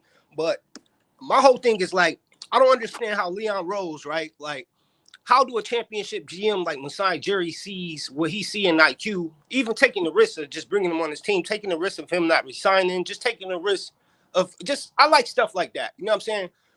This was a desperate move, bro. It was a desperate move. You know what I'm saying? It wasn't like I say, every decision Leon Rose, to me, this is my opinion, to me, every decision he making is in-house. It's not a basketball decision. If we would have traded OG for OG, it should have been in the summer. Because then again, you got to go back to what was the point of re-signing RJ? Like, what are we doing? We're going in a Ferris wheel, bro. It's like a Ferris wheel. Every time we go up, we go back down. Every time we go up, The we go back down. Sisyphus complex. Exactly. Because it doesn't make no sense. Just like I said, for the whole point of Jalen Brunson. Why was Jalen Brunson here? Just to get us to the second round? You need more than Jalen Brunson to get. When we signed him for $100 million, that wasn't a basketball decision. It wasn't. I didn't say, hey, we're trying to go or we're trying to win. I love the Brunson burner, but he's a point forward. He needs help. A superstar though. But then that's the problem. Everybody keep talking about Donovan Mitchell. If you bring Donovan Mitchell here, you got to understand these dudes, like in his career, Jalen Brunson never probably played next side, the Fat Joe, 50 Cent. He thinks he's the star, bro. That's what they're trying to build. They're trying to build Jalen Brunson to the star. But why is it not equaling to jersey sales? Look at the big market he's in, because he's not a superstar. Only us New Yorkers in this region believe that, because if that was the showcase, it wouldn't take him 2 years just to be an all-star. In a market like New York, he should have the top one selling jersey. RJ Barrett numbers jersey still sells more to this day than Jalen Brunson after 2 years. That's crazy to me. So he's not. Why is they trying to force him to be a market guy? I don't understand that. He's not. He's not going to be. And then when we lose him, we're going to be stuck at the ground zero of what we want. I don't understand what was the point of drafting these kids. I mean, I can understand that RJ. I don't think you had, at some point, to me, to be realistic in basketball, yeah, we'd have had to let IQ go. Don't get me twisted, because of signing these guys in the summer. The writing was on the wall, so I'm not as mad. But it goes to say, what was the point? So what's the point of scouting? What was the point of drafting him? What was the point? What was just the point? I don't understand it. It's like we're not going anywhere or in a direction we want to go. Yes, we finna play better defense. But who's going to be that closer? Who's going to be that closer? Who's going to be the closer, bro? We don't have a superstar still, bro. We still don't. So again, I think you're missing it, bro. With Brunson, with Quickly, it's not about the money, bro. Quickly wants to be a starter. He thinks he deserves to be a starter. He do. Right. And okay, say you're right. Say Quickly deserves to be a starter. Then are you going to take a bench role for 5 more years? No, I'm not. If you think you deserve to be a starter. Well, Uncle Freezie, that was the only reason. That was like all my stuff played into years. That's why I was livid when we signed Brunson, because that was blocking the potential of IQ being a starter. I feel you, but I'm talking about today, though, boss. No, let me add on to that. See, the thing is, that's the reason why he got traded. He got traded because of Brunson. To me, that's how. Well, this is Tibbs' fault, because when in the season when Alex Burks was starting all those games, he should have been starting Quickly in those games. Like that's the reason why you lost quick. That's the only reason why you lost Quickly. Murray, I've been saying because that. They know that. All the fans know. They know I've been saying this for 2 years, bro. You had to lose Quickly in order to get OG, because really they traded Quickly for OG. It really wasn't RJ. You don't think it was RJ? Because I think like he said, I think they traded Quickly just for him to be a star. But my whole point is, why does if Leon Rose or Tom Thibodeau never seen him to be a starter, why does Masai Ujiri see why does he see? I don't get it. What his 2 eyes is so different that he see that say, hey, well, at least let me get this kid a shot. Even if he did it with Kawhi Leonard. He's taking a risk. I respect people like that. He's taking a risk. That's life, bro. Hey, even if this guy don't re-sign with me, I believe this kid got some type of talent. And I respect him for at least giving him. All these dudes have talent, but they're all movable. Like I said, if you're not a superstar, you're really movable in the big picture of things. Yeah. I'm not crying about losing Quickly. Good luck to him. He's Lou Williams. Peace. I was gonna say, it actually helps out the Raptors, because now everybody that liked Quickly gets to see him as a starter. RJ gets to come back to Canada, and he gets to have the whole Cape ceremony. Like, he's back home. They have a homegrown talent, but this helps out them a lot more, because even though they're rebuilding, they have guys who people want to go and see. Like, I actually am going to watch some Raptors games, because I want to see how Quickly is as a starter. So you're going to have a lot more people watching, especially the RJ fans, all of those people still watching to see how he is. So now they gain fandoms while they're still rebuilding. That's cool. But I'm still a Knicks fan, so I really don't care. Yeah, I see him when I No, see him. I'm I still a understand Knicks that. Like I fan. said, I'm still a Knicks fan, Murray. I But do that. Murray, you also still can like scratch your Yeah, head and think what was watch the your point of team. drafting him? You can also say, and then to not flip They quickly. had to draft him Hold though. on, Murray, Like hold on. who To are not they not flip going to quickly, it draft? don't make sense because even if we were supposed to get like our you could tell that the summer main focus was just Jalen Brunson. That's just my whole thing. It was just Jalen Brunson because you can't if Grimes was off the limit, if these guys was off the limit to potentially bring in a superstar, like that's my point. Like we just focus on Jet. Why we're focusing on the guy? That's what you thought. That's what you thought. the But whole- RJ never turned into the superstar that you're looking for. That's what I'm trying to tell y'all. Like RJ Right. in year 5, RJ should be the best player on this team, and he's not. Bro, we agree That's a with red that. flag. I'm not disputing that at all. But my whole point is saying we could have flipped him for Donovan Mitchell. We didn't. We flipped for OG. I don't what? Like that don't make no sense. The whole time Quickly was here, the Knicks listed him as a shooting guard on their depth chart, right? Right, but he And never. and he played on the second unit as a point guard. So that tells you everything you want to know right there in a nutshell.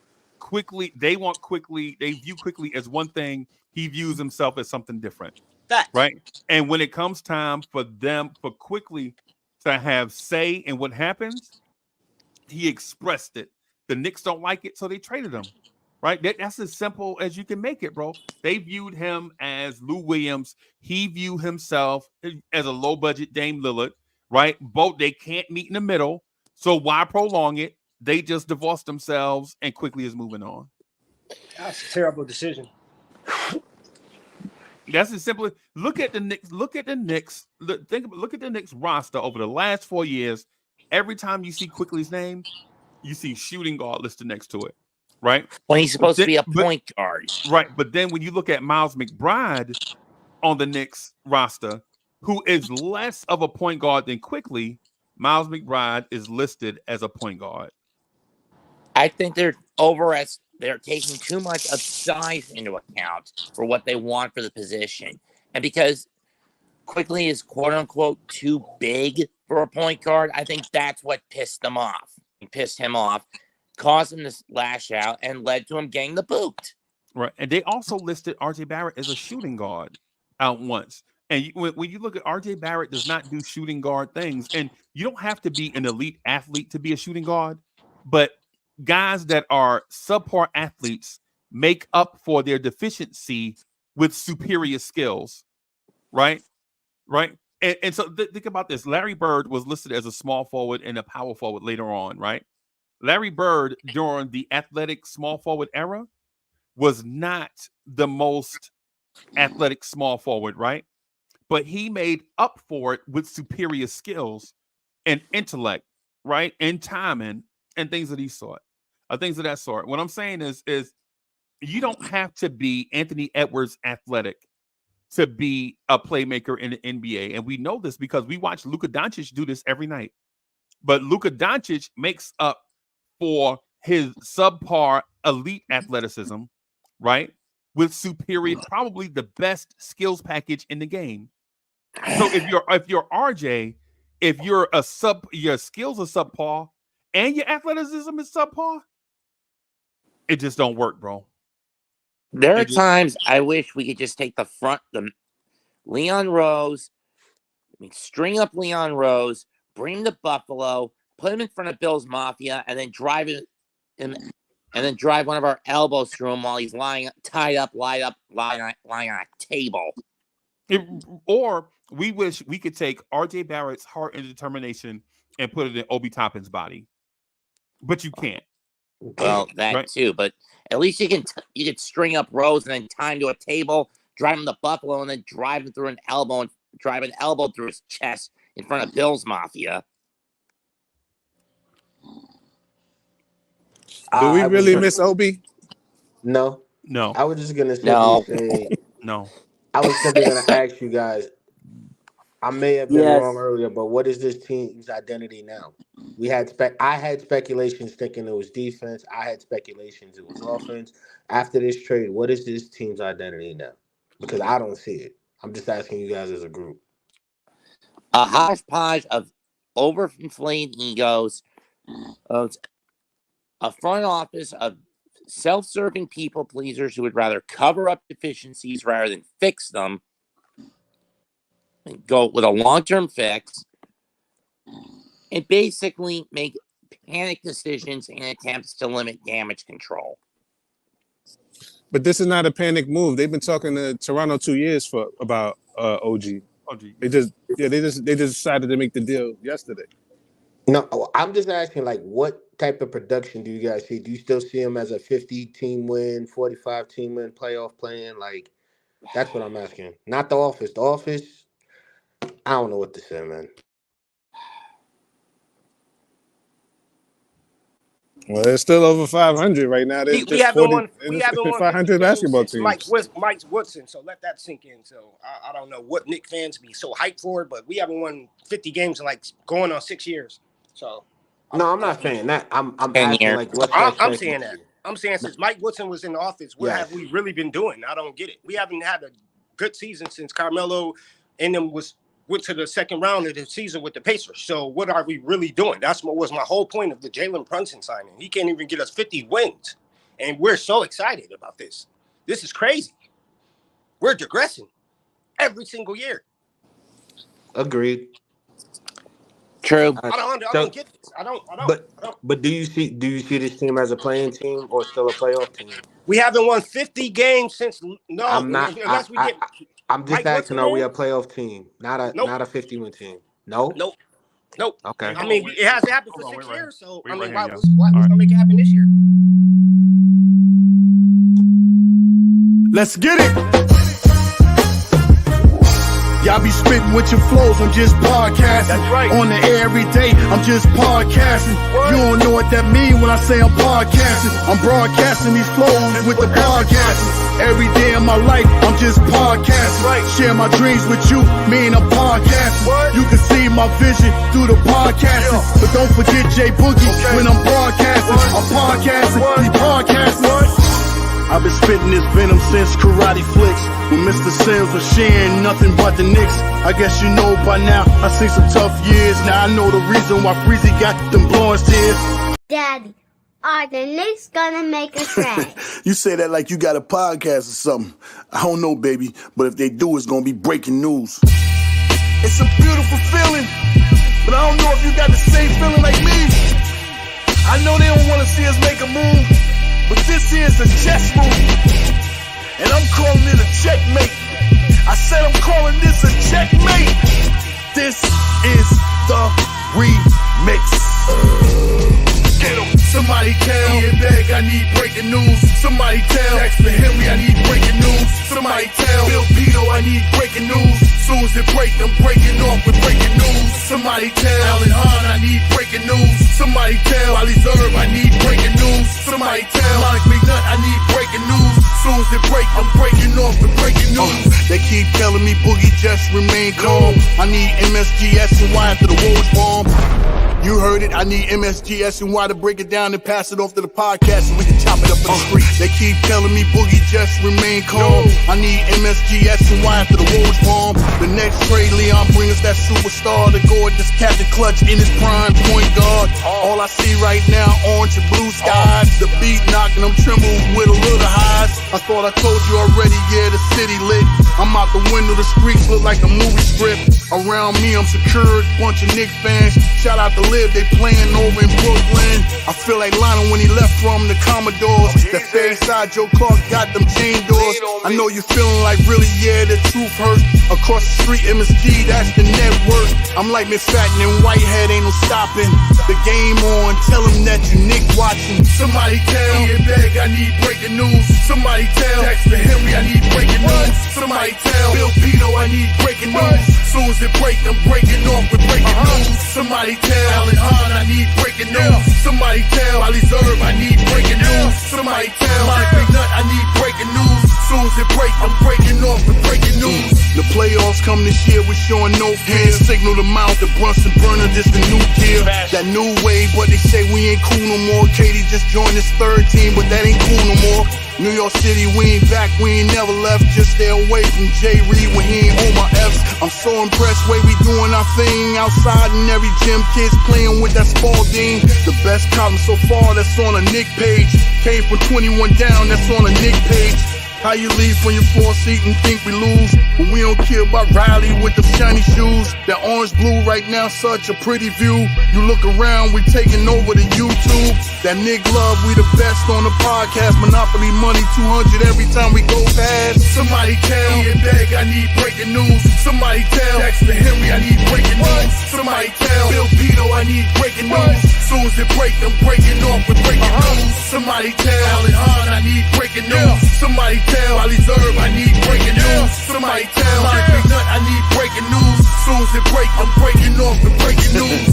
I hope you feeling like I'm feeling, cause I'm feeling like something is about to happen. And when it do, we all gonna celebrate it. We gonna break news all over the place, from MSG to networks, to SNY, to all the podcasters. If you down with us, then be down. If not, you gonna get remixed. This is the remix. Yo, Jay Boogie is in the building. My main man, Jay Boogie, you not the closer right now. You the opener right now, bro. It's early in the morning, bro. What's happening? Man, I'm not the opener, man. Good morning, blessings, health, happiness on this beautiful last day of the year on the Sunday. I needed to make sure, just in case, if you have something else to do and this is the last show, I needed to be like these gentlemen and be a part of it only for a moment. I got to get ready to go do a move early this morning. But I want y'all to say, when I say on that song that Nick Love, we the best on the podcast, I'm talking about all you guys. I'm talking about y'all guys, because if you looked around the internet, there's no other strong force podcast organization with the New York Knicks being done with no other team in sports. Nobody. A Sunday morning, 7:45, and we what? 9 deep on a podcast, ripping the waves. That's y'all, man. Shout out to y'all for what y'all been Shout doing the out whole J-Bug. entire year. Yeah. 2022. Blessings are coming for y'all in 2023. Goodbye, Michael Jordan. We get ready going to the Kobe. May you rest in heaven. I know things is tough. I know some people, we got mixed waves going on about the, you know what I'm saying, the scenario. But the problem is Indiana and Orlando, they're getting more closer to us, and then what we are doing, getting closer to Philly, Milwaukee, and Boston. And that can't happen. So, you know, the team felt like they needed to make a move and figure out to do something. You gotta shout Leon out, because everybody said he couldn't do a trade with Toronto. He went and done a trade with Toronto. Now you get ready to sit down with Rich Paul. Things are starting to open up, and that's just the beginning. This was a Tommy Hearns jab, but the overhand Marvin Hagler right is coming. And I'm going to tell you one small reason I know a trade is coming. You took a lot of money out of that building. When you took that RJ jersey and that Quickly jersey up out of that building, all them sales and all that money that was making, while the team ain't really doing good, you have to replace that in that building. They're going to do something that's going to replace them sales and everything inside that building. Remember, yeah, we want to win a championship, but to a lot of them, it's business first, then basketball. Now, OG can't replace their jerseys, but he can replace some things that we're not doing on that basketball court. All I say is, let's see what the next move is going to be, because that's going to determine how good this first move, like I said, it was a jab. But I'm telling you, they really was having it up with IQ, not showing it up in the playoffs, and their last chance was during the play-in. So we got to do something. I can't give you all this money that you want. And I think, believe it or not, they wasn't going to match. I think he's going with his roommate over in Philly. I don't think he's going to stay in Toronto. Maxey wants his roommate in Philly. I do know of that. But you know what I'm saying? Let's see what the next move is going to be. But something has to be done. And remember, New York first. It's on our chest. Not the names on the back. Can't be in love with what happened on the back. That's why Boogie always get his jersey with his name on the back. You can't trade my jersey because I got my name on the back. Love the team that's on the front, man.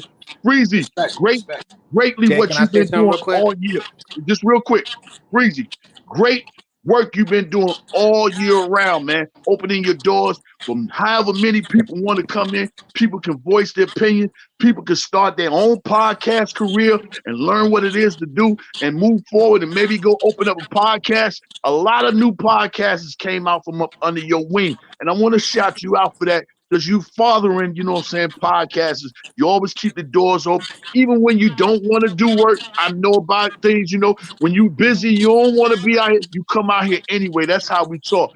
I love you, my brother. I love everybody on this panel. I love everybody in the chat, man. It's an orange and blue way. Continue on doing what you're doing.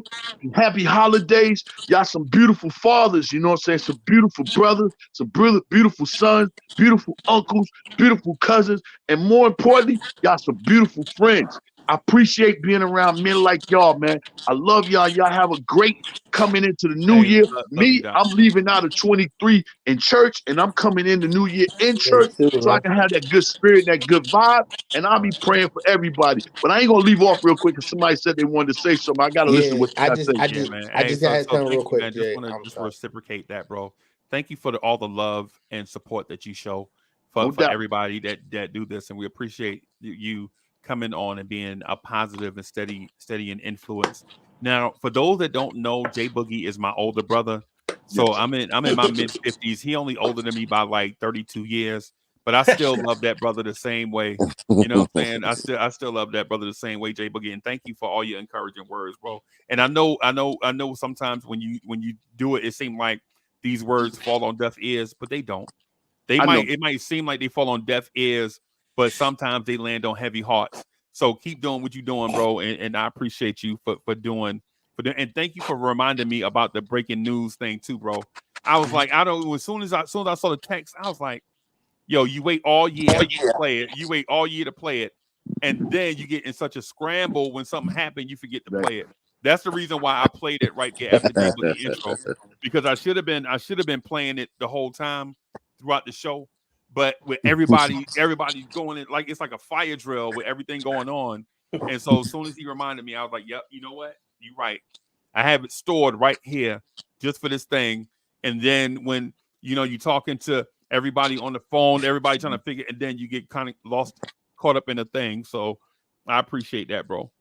Man, much love to you, my guy, man. And you say I'm never talking to nobody with ears that can't hear. Well, maybe that's something that you can do in the future. Host your shows with just in case it's somebody that can't hear. You can do a subtitle at the bottom. You know what I'm saying? Where people can read the shows too. You know what I mean? Maybe that's something you could come up with. Just throw that out. Being I know. What I'm saying is sometimes I get the message and I be so caught up in the moment that that it just, you know what I'm saying? Right. But it ain't that, because at other times it hit me in extra hard. You know what I'm saying? That's what I'm saying. But either way, we're gonna keep putting the messages out there regardless of what, because that's what we do, bro. So no doubt. Yo, that's real quick. Yeah. I just want to say, when you talk about the heavy hearts and stuff, man, I just gotta give you Jay Boog, man. Every time I hear you, every time I see your message in the chat, you bring me up, man. You lift my spirits, man. I just want to say thank you. And that 2023, it's challenges come and go, but knowing that positive people like you and Freezie out there sending the message out there lifts my spirits, man. So I want to thank you, and I wish you 2024 more and more blessings, man. Thank you so much, man. No doubt, brother. Man, you too, man. Before you get out of here, JB, you too, man. You always open up, man. Like I'm your YG, man. You always respected me, man. You never look down on me, man. I respect you, man. And like you say, man, you took it off the top, man. Everything you said about Uncle Freezie, man. Like the whole world knows Shotgunner. Well, I'll say the New York Knicks world, whether they like me or not, man. I just thank him for always, like, I'm not insecure when it comes to like coming on camera, but I just never like knew how my reaction would be on the internet, and it was positive. So we got you. That's bro. all because of Uncle I Freezie, got you, man. big dog. I told you. Same with me. Same with me. Right. Yeah, You should I got y'all, bro. everybody, man. I told y'all I got y'all from day one, man. I'm gonna look after y'all, but Brooklyn is trying to kick in the door, bro. Brooklyn trying to kick in the door. Let's see what Brooklyn got to say.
snap. Brooklyn in Happy the house. holidays. Do or Happy die, holidays. Bed-Stuy. Happy holidays. What Tua, good up? morning, Good, Bully. Bully. Good Good morning. morning, good morning, good morning, man. Yo, Freezie, you been rocking Peace for and 4 blessings. hours. Jay Boogie, what up, homeboy? King Rivy, man. What's going on? Hilton, what's Good, going man. on? What up, Shotgunner, what's Brooklyn? up? Mets, what's Good, up? good Sassy, with y'all, man. man. What up, Good Cowboy? morning, What brother. up, What's man? happening? Yo, as DC. soon as I saw it, Salute. hitting, bro. Swizz. As soon as I saw it hitting, Mhm. I was like, yeah, I got more. Brooklyn. I got about 8 hours left, bro. On this Saturday. Oh, you running a marathon here, dog. Yo, you Yeah, doing your thing. it ain't a sprint, bro. It ain't a sprint. You know what I'm saying? You Yes, know what's sir. crazy? They waited till the end of the year to do this. Yeah. Yeah, that So is that kind of that way at crazy, the though. beginning of the year we You're right. can't hate on them like that. So I guess we pulling a Hey, whole God night bless into y'all, this. man. I gotta run off, man. God bless Yes, Hey y'all. sir. Jay, Yes, sir, Salute. man. I'll Have a see y'all happy new later year, Peace, on man. today. Freezy. do you still Happy see New us as a Year. playoff team? Jay, you Happy still New see Year, us as a man. playoff team? Dang, I wanted to see if he said anything, but have a good one, Jay. Yeah, Yo, man. Jay Boogie, that song was dope, man. I mean, okay, go on, but yeah, that song was dope, man. And the one that he played the other day, the one he played the other day was dope. Yeah, Yeah. I mean, it's better than the J Dilla joints, bro. Uh, yeah, right. You right. Yep, you right. True. You right. You know, I ain't got nothing to say. You know, I ain't got, I ain't got nothing to say, bro. You ain't gonna put me out there like that. Nope. Mm-hmm. And so I'll answer this thing real quick. Mm-hmm. I'll stand in J Boogie shoes for this question. Yes, I Mm-hmm. think this is a playoff team, right? Yes, I think more transactions are to come. Yes, I think it's going to take a while for this team to Let's get just hope we're itself not together. my only hope. And yes, I Grandma, think this team here with you see your boy OG right there, right? Anunoby is going to be impressive, but all things in time, right? If you thought this trade was a wave of the magic wand, you're wrong, Mm-hmm. right? Relax. New York, New York. Even though hey, listen, I love New York, man, but sometimes we got to be patient, man. You know what I'm saying?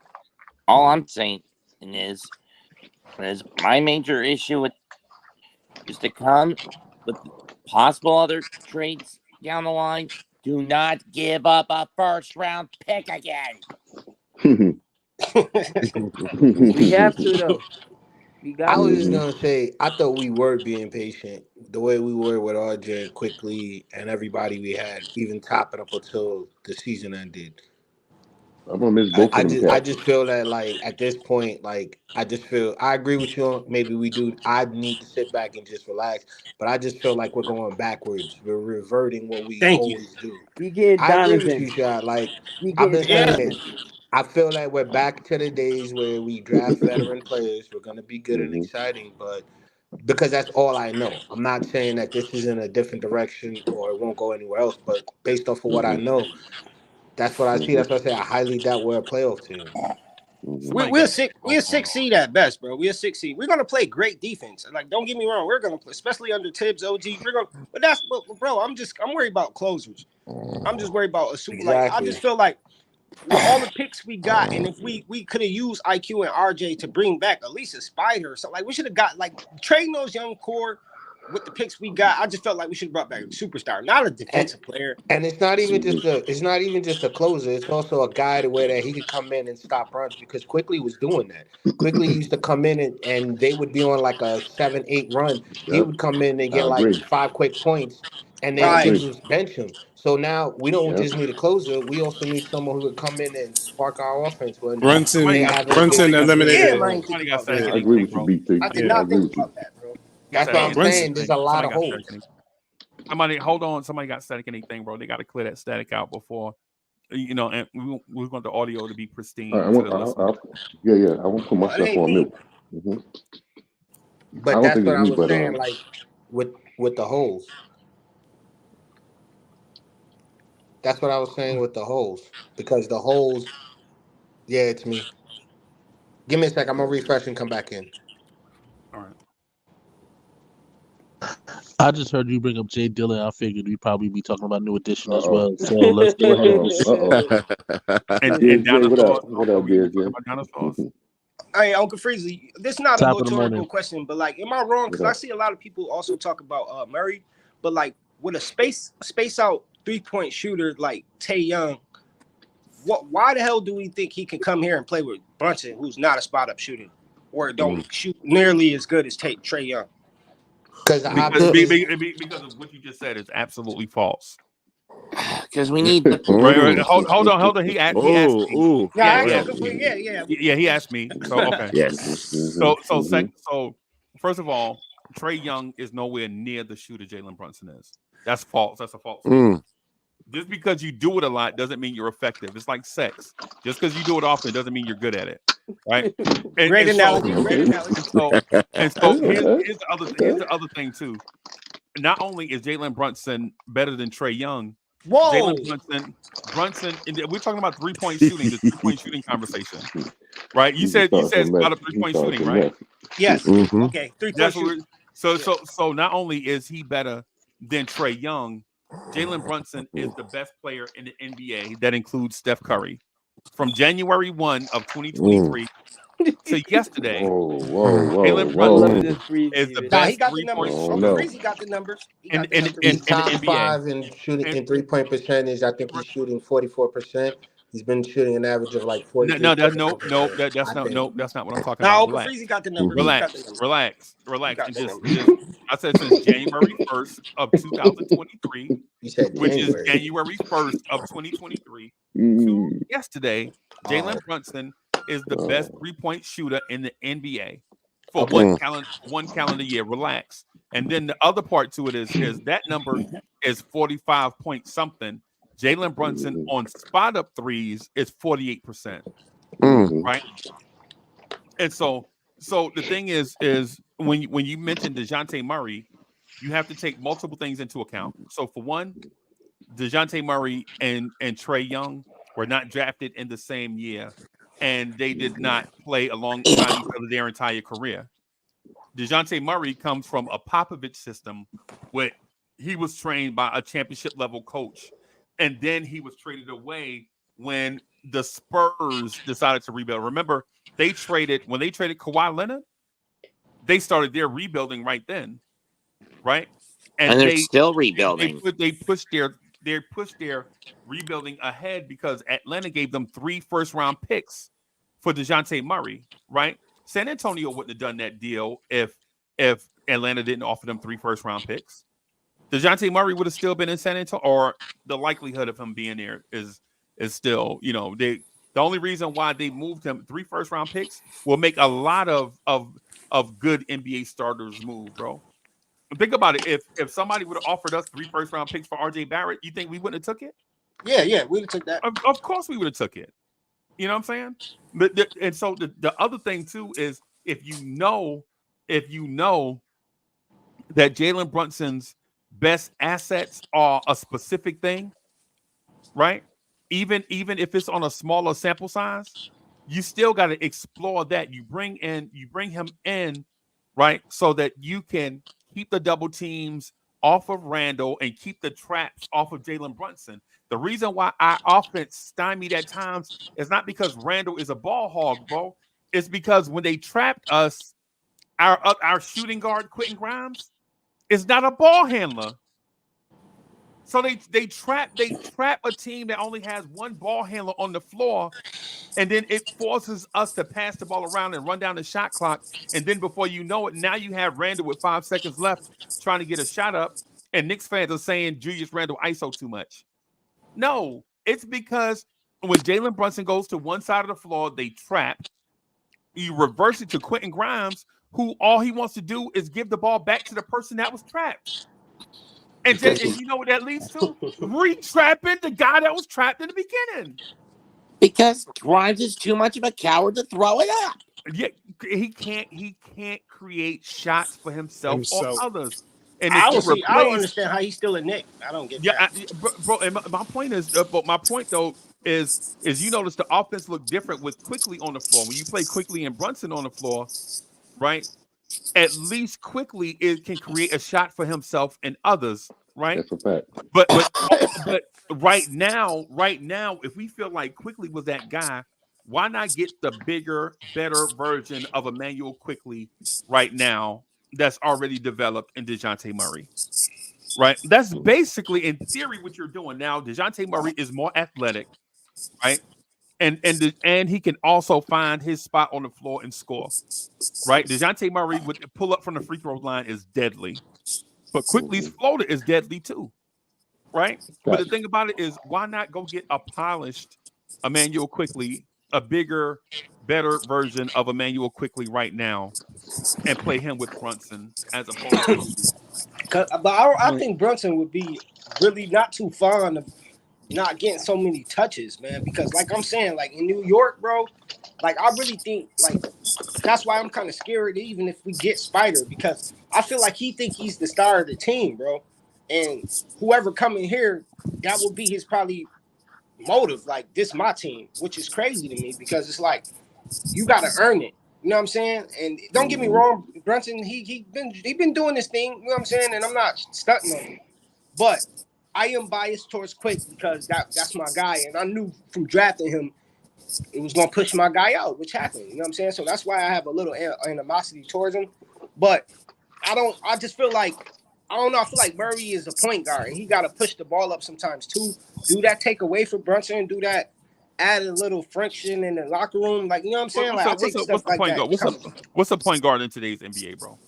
That's what I was trying to out. Yo, I've been telling people that No, all I'm day. just asking you. Nah, you know, I agree with you with this question. You know, it's not a rhetorical question. To me, it's a combo guard. It's a shoot first. It's not really that Jason Kidd no more. That Steve Nash pass first, give everybody involved no more. Them days are gone. So, what is a point guard in today's NBA? I always say that too. I say that every time everybody say IQ not a point guard. That's where I'd be like, what? Like, what is a point guard then if IQ not a point? That was my whole argument too about IQ. Tyrese Halliburton.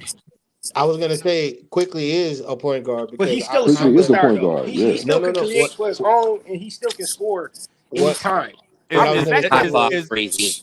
Like, All right, what bro. I was have a going, man. But what I was gonna say was with the point guard with Quickly is a point guard because how he for me what I'm seeing, and I'm not trying to say if I'm right or wrong or anything, but what I see is I see a little bit of John Stockton, the way he dribbles the ball, the way he cuts angles. He's more of an old school point guard. Same way with Halliburton. So for me, that's what point guard is. But when it comes to what we have, it's Brunson is they're trying to like re-image similar to Steph Curry, where you have a ball handler that's on off ball and is a score first player. So now the league now is on and off ball point guard that controls the ball and as well as score first. Unfortunately, Shotgunner, the reason that Donovan Mitchell will not be a New York Knick is because he wasn't a Wildcat in college. I'm sorry. Yep. Bim. Yep, I agree. Yep, I agree. This is Jalen Brunson team. I don't know what him and his father did, but they came here and finesse Yep. the team. They I bullied just their want to way see what in. happens with Randall because that's what I'm worried. If they get rid of Randall, now I'm really like I need a They ain't gonna bigger get rid guy. of him. They ain't gonna They get rid of won't get Randall. It rid of looks like Randall Jalen it. because Brunson want him out of he's a here. He Wildcat. gone. He's a wild, He's a exactly. That's what wildcat. I'm He a saying. They wildcat. just gonna build in a bunch of guys that are all Villanova. I want to see what they do at Randall if they re-sign them or what's Yep. gonna happen. This is the Jalen Brunson team. I don't understand. But I I'm don't okay get with it. that. I'm okay with Randall them. and And RJ got the Randall, same agent. look, to be Facts. honest with you, I That's a don't care fact. whose team it is. But to be honest, the best way I see this team being productive is having both of them here. I don't care whose team it is because if you can rely on Randall when Brunson's having a bad day, good. If you can rely on Brunson more than Randall, good. But Mhm. whatever. As long as It's they're both Randall here, and that's Brunson best for team. the team. It's a Randall and Brunson team, straight up, and they're It But gonna don't build matter whose around them team it cats. is because they still rep in New York. Right, you know right. what I do I right understand, now? but Right now, they're gonna rep them. Hmm. I'll take a deal right now for marketing and DeJounte or marketing and Donovan for Randall and anybody at that too. No, RJ would have got us Larkin, and I've been saying that from the beginning of the No, season. but I said I I wanted don't like Larkin. Larkin in at the four. I don't like him at the No, I four. was talking about at the three. I was No, saying but having Larkin in RJ spot and have him, yeah, because then now they have to move out their best defenders on Larkin because of the size, the quickness, ball handling, the 3-point shooting. Now Randall gets less of the double team because if they double team and trap, he's kicking it out to Larkin. And he can I'll take rebound. marketing at 3, 4, 5 all day. That's why I Mostly said four. beginning of the season, I wanted Larkin. We could have used that RJ trade and everybody laughed at me. You could have had two guys down low big. And now that Mitchell's hurt, we could have used him as well as having him rotate to the four when we take off Randall and ran a little bit smaller. Okay. That's very ambitious, Because but think about nobody it, that's moves in height, Tom Thibodeau's offensive speed, system except the guy shooters, with the ball. passers. Because even if Larkin is there, he's gonna kick it out to Brunson. I think you just missed a great take right there. Say it again about Tom Thibodeau's system. I Tom said Thibodeau's nobody. system, Yeah, what the kick out, the nobody's extra gonna pass move that takes an around. extra 5 minutes. No, go ahead. Say it again. Nobody believes in Tom Thibodeau's system. At this point, to be honest with you, with the amount of trades and transactions, there's nothing to really solidify if it worked or not. And the best thing we have is RJ, and it didn't work. So even though he didn't have the players or whatever you want to say, Tibbs isn't working because he doesn't have the proper team in the format to make it work. Hey, Cowboy Boy, you still got that echo going on, All man. right, hold on. I'm gonna refresh one more time. I thought it was gonna go away, but I just think I'm sorry, but I just can't. I've lost faith in Tom Thibodeau's system. Oh and yeah, mentality and his rotations. Everything about Tom Thibodeau right now is rubbing me the wrong way about taking this team to the next level. I think he did a great job bringing us where we are. Mm-hmm. But I think it's time to move on because the flaws in his decision making is just too egregious for me right now to trust him. I agree with Wiz. Wiz, I agree too. That's my question for you, Wiz. Do I you agree. think Tom Thibodeau is a leader of men like a Eric Spoelstra or a Rick Carlisle? No, he's leader of. I think he'll be a great college coach. He's a leader of the initial startup. He's like a drill instructor to get you out of boot camp. After that, to get you on the field, the battlefield, and take you to a victory. I don't think he can do that. I think there's a point where he just loses you because he loses the decision making. He's a great developer. Under pressure, when he's on the fire, I think he just loses it.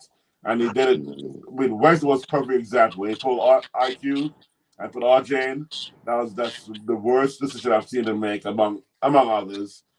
But and no disrespect to other podcasts, but that's why we the best, because we don't do no soft ass takes, man.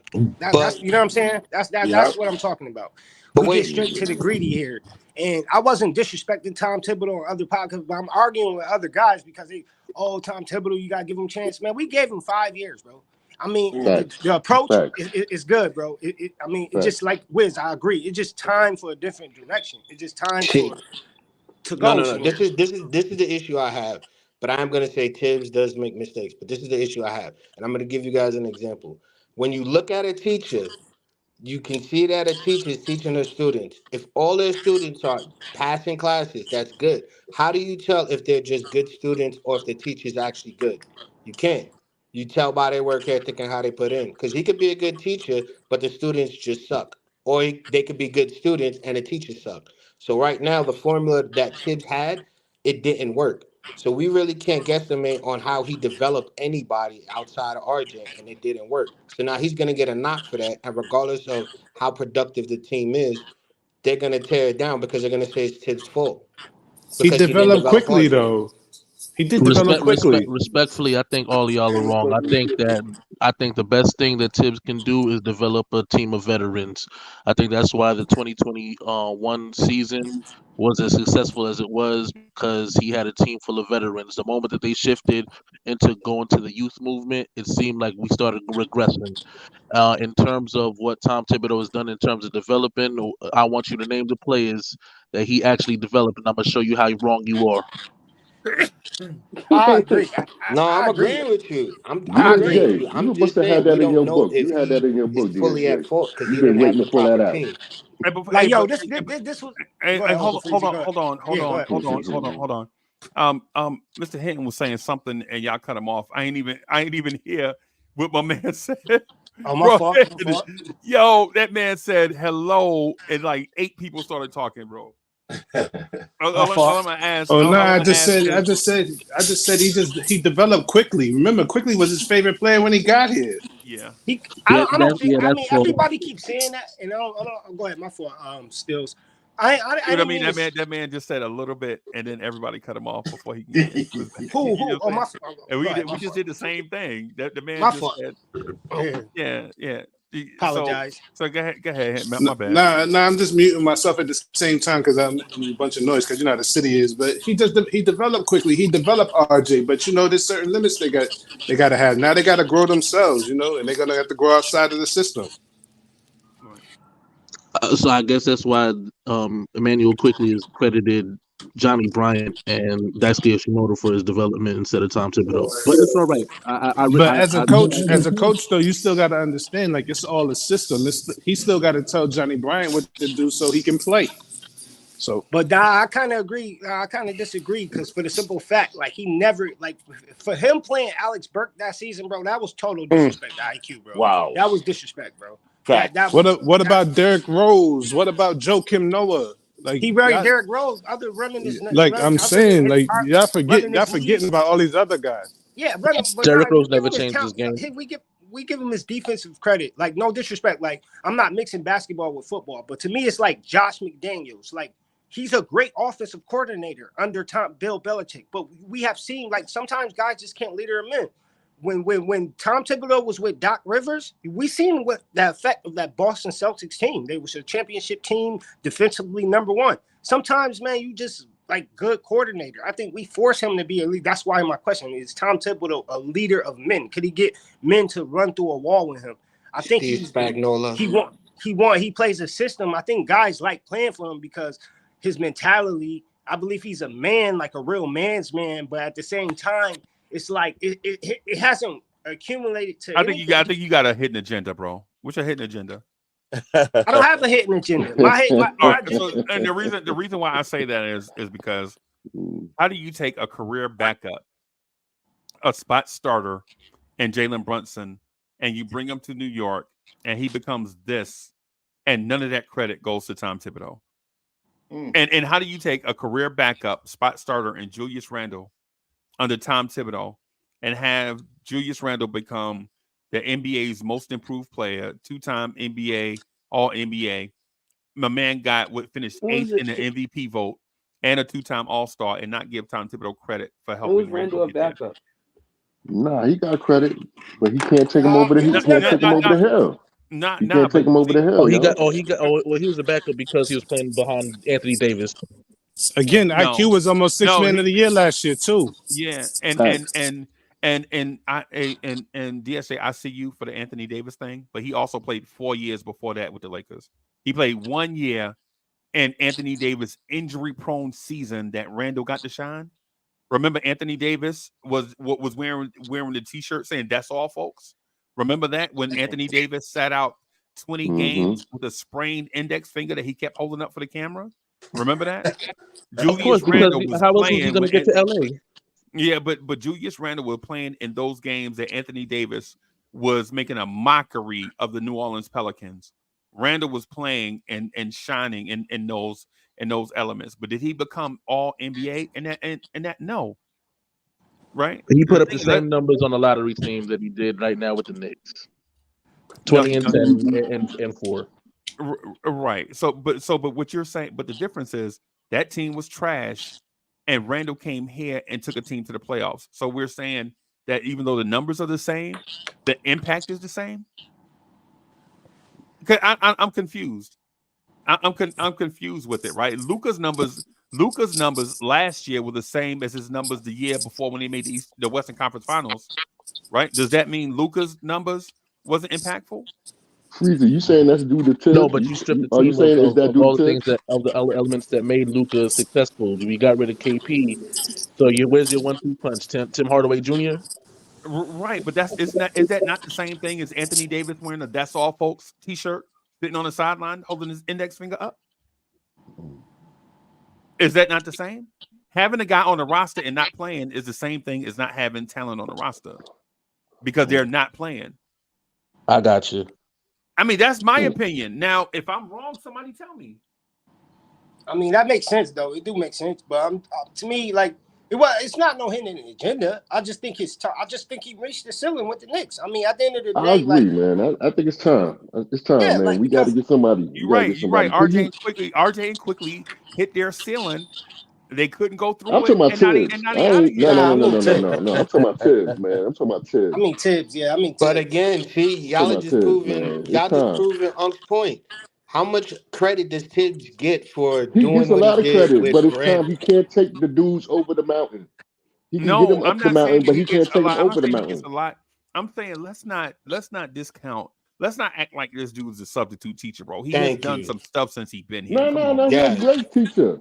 He's not a Nah, you're right. magnificent teacher. He's a great He's I'm not a just teacher. sorry. substitute I'm teacher. just Now you're sorry right. if an organization like Milwaukee fire a coach that won a championship, like I don't really get like that. I Word. I just don't like I get said, that. Knicks we love so much. I think we just be used to what we love, but we're not making championship moves. And I'm not saying let's rush Tibbs out there. He gets a ton of credit for what he's done, and I'm not saying he don't deserve the coach. But I just question his leadership ever since he been a head coach. That always been my thing. Even coaching the Bulls, even Does he coaching the have a losing Timberwolves. record as a coach? I No, was I just never. about to get to He's a that. good coach. He's a great coach. He's a great I was coach. I was Never gonna said say that. when we pulled the trigger and got Isaiah, we got Phil Jackson, we had all these other great coaches, but we never had a winning He's season as yeah, much he as we better did than with Phil Tibbs. D'Antoni, came here to sabotage. He came to sabotage the team. I don't even want to hear about Phil but he Jackson. He also came to never won sabotage. 50 games though. He also never won 50 games in 5 years. But Mike we've Woodson. made the So that's what I'm saying. playoffs. Like, why Mike Woodson never get the credit like for Facts. what he did? Oh no, no, You know what he I'm do. saying? Like what? He do, but what I'm saying is the tenure of 4 years, he has been productive. Two That's what I'm out of saying. those Like 4 years, we've already been to the playoffs, and we might make it again this season. So yeah, as far but as Mike Woodson didn't even get 5 years, and we haven't been good since he been in no, the no, head but that's what coaching I'm saying. position. I'm agreeing with you. I'm Good saying point. he was a Good good point. coach, but as far as the And we fired longevity of him. Tibbs, as far as the longevity of Tibbs in 4 years, we never had a better coach at this time. And since like Isaiah and all of them, and I agree with you, Wow. he was a good coach, but he didn't have the longevity as Tibbs has. That's what I'm saying. All these coaches that we was wishy washy with, going back and forth with, Phil Jackson. Who did Jeff Hornacek develop? Who did Derek Fisher Nobody. develop? Eric Bledsoe. Who did Derek? Who in the world did David Fisdale develop? I only Nobody. brought up Mike Emmanuel Woodson. Mudiay. That's why I brought up Mike Thank you. Woodson. Emmanuel Mudiay. Wow. See, That's why I brought that up Mike Woodson though. and plus Tibbs wants to be here. Most coaches come here and want to leave, or most coaches just get the job because it's the best opportunity for them to get paid, and they're just okay with getting paid. Tibbs actually is developing and trying. So again, everybody's quick to Your blame prime him. candidates turned the job down, bro. Yeah, Steve Kerr got offered the Knicks job, right? And the Golden State Warriors job was in the background. He interviewed with Phil Jackson, said, "Give me a week," and in 4 days he took the Golden State job. And we complaining about Fizdale. Is that not accurate? You brought up Phil And Jackson. take that for data. You brought him up. Think about it, bro. Phil Jackson's first option, first choice was Steve Kerr, right? He interviewed Steve Kerr. Steve Kerr said, "Give me a week." 4 days later, Golden State was announcing that man as the head coach of the Golden State Warriors. Mm-hmm. Right? Nobody, bro. I think we forget, bro, that nobody. Bully, should I say it? Should I try to do it? Should I just bring up pasta salad as a redirect? Just write on a clipboard ahead. together. Nobody is willingly coming here. I know, man. Right. No, bro. Zach Levine was like, "Nah, bro. I'd rather the Lakers diss me to my face than go to the Knicks." Ain't that something? That's crazy. Why is right? that? Well, yeah, why is that? That's a good one. Why is that? because it's hard to win here. This is a different market. Most people don't Of like course, everybody and we being in their want this. business. And we got trauma. We got trauma. We as Knicks fans, we delusional and we have trauma. You know what I mean? Definitely So delusional. that's that's why the cats don't want to come here. I'm not And delusional for the record. I'm a troll, but I'm not delusional. Right. No, I'm not I calling know. that. Not I personally. bumped my head a couple Okay, times, man. yo, and you think if Spoelstra was the coach, anyone would want to come here? Yeah, No. No, I nope, That's disagree. still what one of nope, Carmen's supposed as a coach. He's a leader of men. nope. I'm sorry, man. Eric Spoelstra because Deion Waiters, Gordon Goddard, and I don't He even wouldn't be forget able to who's on take the that team to pressure the here in New playoffs. York. I He trust wouldn't him. be able to. He That's would a leader never of the be men. Where's Deion Waiters to this day? Sean Yeah. Gutter. He wouldn't be able. He wouldn't be able to take the pressure of New York. That nice black shiny hair he got would be a half a head like George Jefferson by the You think time if the first Pop was season. coach, okay, if, you think the coach can influence who wants to come here? I don't think it's the No. coach. I just All think right, it's the peace out, no. Ribby. All right, I yo, just think seriously, like Peace out, Rib. peace. like Leon Rose, like I just think it just like I just don't think they take our organization seriously. I don't know if it's our Facts. ownership. I just think it's a like laughing matter. Like when they get out the interview or interview process, it's like, man, I ain't going back here. Or it's just Nah, something. What? it's because before OG Anunoby plays 1 minute as a Nick, we're already criticizing him. Nah, I don't think nobody criticizes That him. has nothing to do with the owner, right? It don't have nothing to do with Dolan. It has nothing to do with the front office or the coaching staff.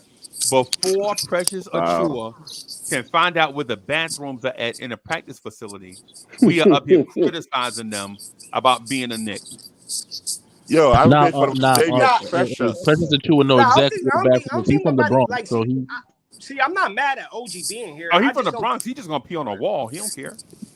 Yep. He from the Bronx. He's gonna Project pee Living, baby. outside. He from the Bronx. Project Living. Yeah. Uncle That's right. Freezie, I'm Shout not out to the mad. Bronx, bro. Uncle Freezie, I'm not mad that OG's here. Like I ain't criticizing him. I just don't think IQ should have been in the deal, or we should have flipped IQ for something else, bringing something else in. I I think agree. we could have did RJ and OG straight up. I ain't understand the point of adding IQ. That was just the whole point. That's why if I'm him, I'm taking it very personal because I'm like, okay, Word. why was I included in? I understand you trading RJ back home to his Bro, home. Like but that makes a Shotgunner, ton of sense. a lot of our ex girlfriends take it very personal, bro. But then when they see us with our wives, what they gonna do? Nothing but be They jealous. gonna keep on You're gonna walking, bro. be jealous and be upset. Yeah, Yeah. You got the good analogies for yeah, you. You also got to look, remember Yeah. you can't pay everyone anymore because of the Golden State Warriors and how they got Kevin Durant. They just Right. emphasize that now. So you can't pay 4 and 5 guys 20 million plus. And then you still got to kick in the fact that Randall ain't get really paid yet and Brunson about to get paid. So Hmm. That's terrible. think about Yeah. that. And them dudes gonna be getting money in the 40s, at least the 40s. So you're not gonna be able to pay everyone. So they had to let them go. Like I hate Facts. to say it, but you got to look at it from a business side. And Or just Quickly going to the deserved better. luxury tax. IQ deserved better, man. He deserved better than what that. So let But him get wait, out hold there and up. I shine. got a question. They're not going You in the let him luxury tax go, unless they're a championship team. Like just know that. Boom. but wait, you just said about Randall's contract and Brunson's contract, but you're gonna have to probably most likely sign OG. right? Okay. Oh, don't forget about Hart. Hmm. No, but this is what Word. I'm He's a saying. At mid-level some point, player. that money 18 and is 20 gonna be million is going to missing. be mid-level. So that's Like, what it okay, is so now. OG's gonna get paid 20 what, million is 22? the 20 million is the 10 million from 5 years ago. And No, that's why we're terrible. If we give Josh Hart 18 or 20 million, that's why we're a terrible organization. Like that's terrible. No, what I don't see no what like my point nobody. was, But what my see, I'm Mhm. point not was, looking at the other teams. Look at OKC. Look at the Pelicans. Look at all these teams. Look They're at all going to have to wind OKC. up. They're all going to have to wind up paying their guys.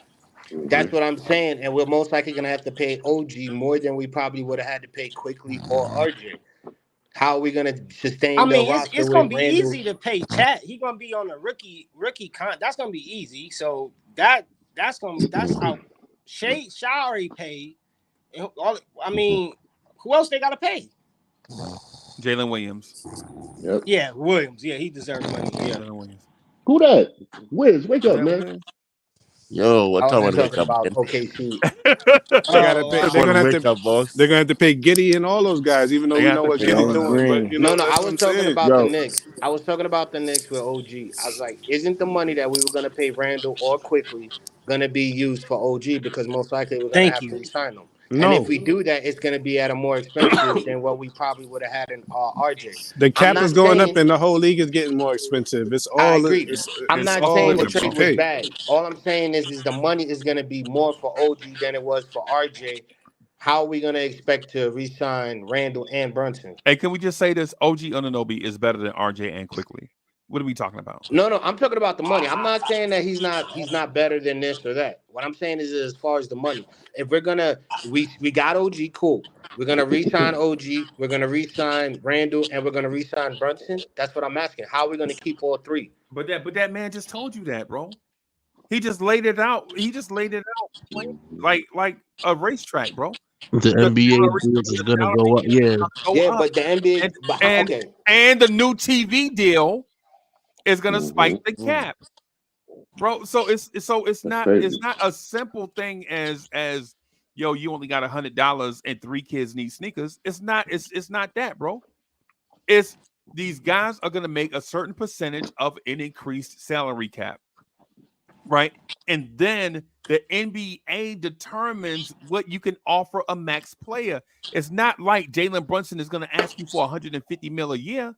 There are certain things. If Jalen Brunson does not make the All-Star team this year or All NBA, he's going to be capped at a certain amount. And the Knicks and Brunson work backwards from that, right? Basically, what we're saying in theory is it don't matter, bro. The money is going to be there, but the question Cowboy Bob should have been asking me is why did they choose this guy over the guys that we already had in house?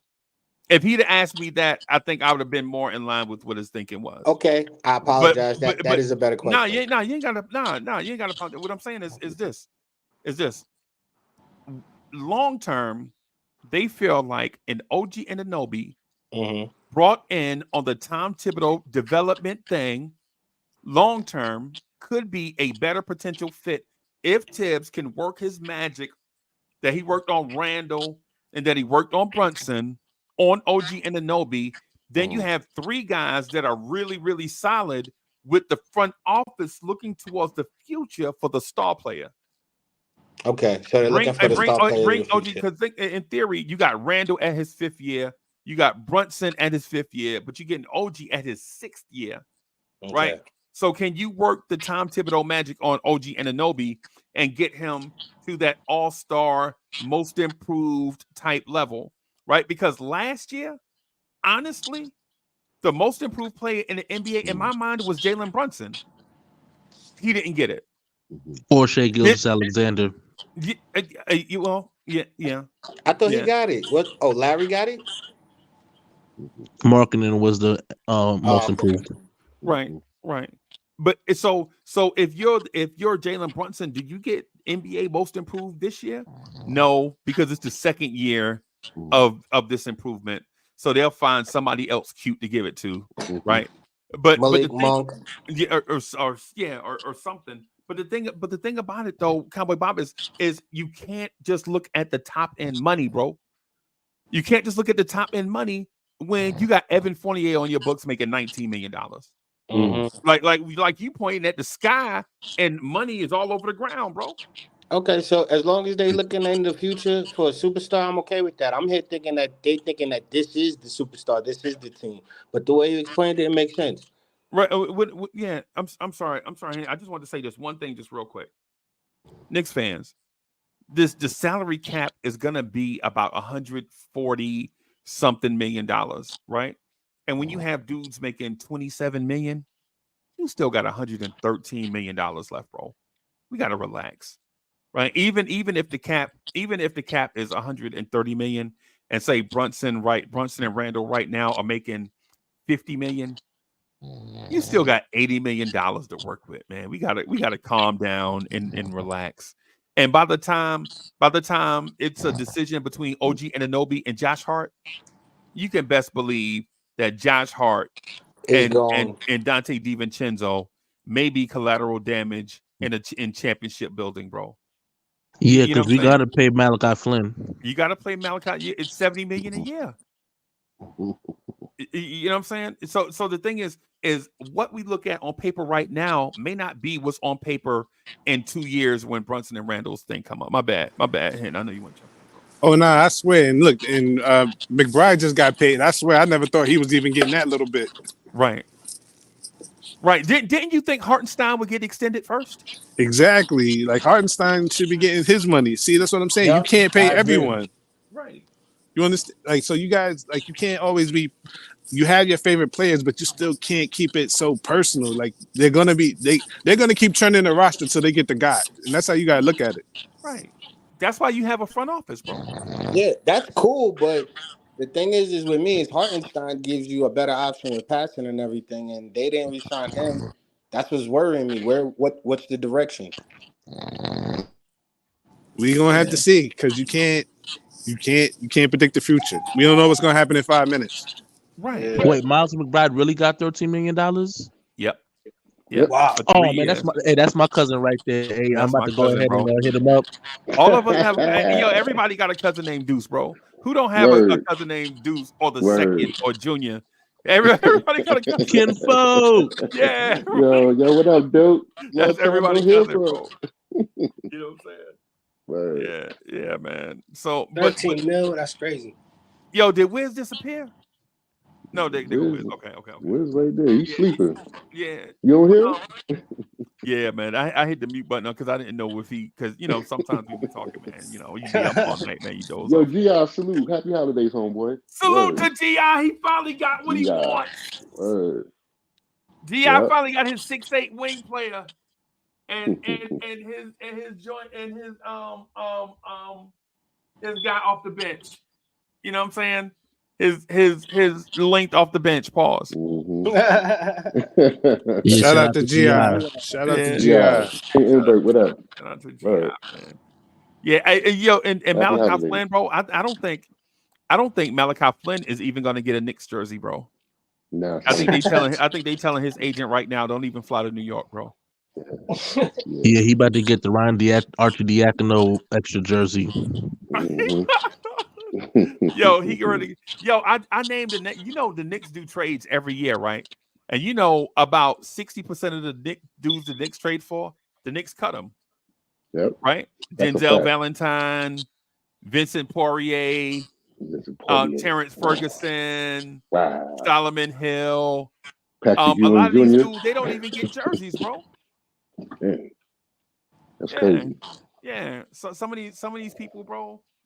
You know what I'm saying? Some of these players, they don't even get Knicks jerseys. The Knicks trade for them, and they only trade for like in a salary type deal where the money comes off the books. They pinch a penny here and there and whatever. So I wouldn't be surprised. Honestly, I think Malachi Flynn ain't coming, but I wouldn't be surprised if Precious Achiuwa didn't get a jersey either. To be honest with you, I wouldn't be. It wouldn't shock me, bro. Yeah, because I feel bad that I ended up spending that much money on the Norvell Pell jersey and didn't even get a chance to really wear it. As soon as I got the jersey, he dislocated. That man dislocated 7 fingers on one play, bro. Yo. Y'all remember that? Yo. Y'all remember his fingers look like SpongeBob fingers, bro? I remember that. Yeah, that thing was disgusting. And it was on live TV, bro. On live TV, y'all. I remember that.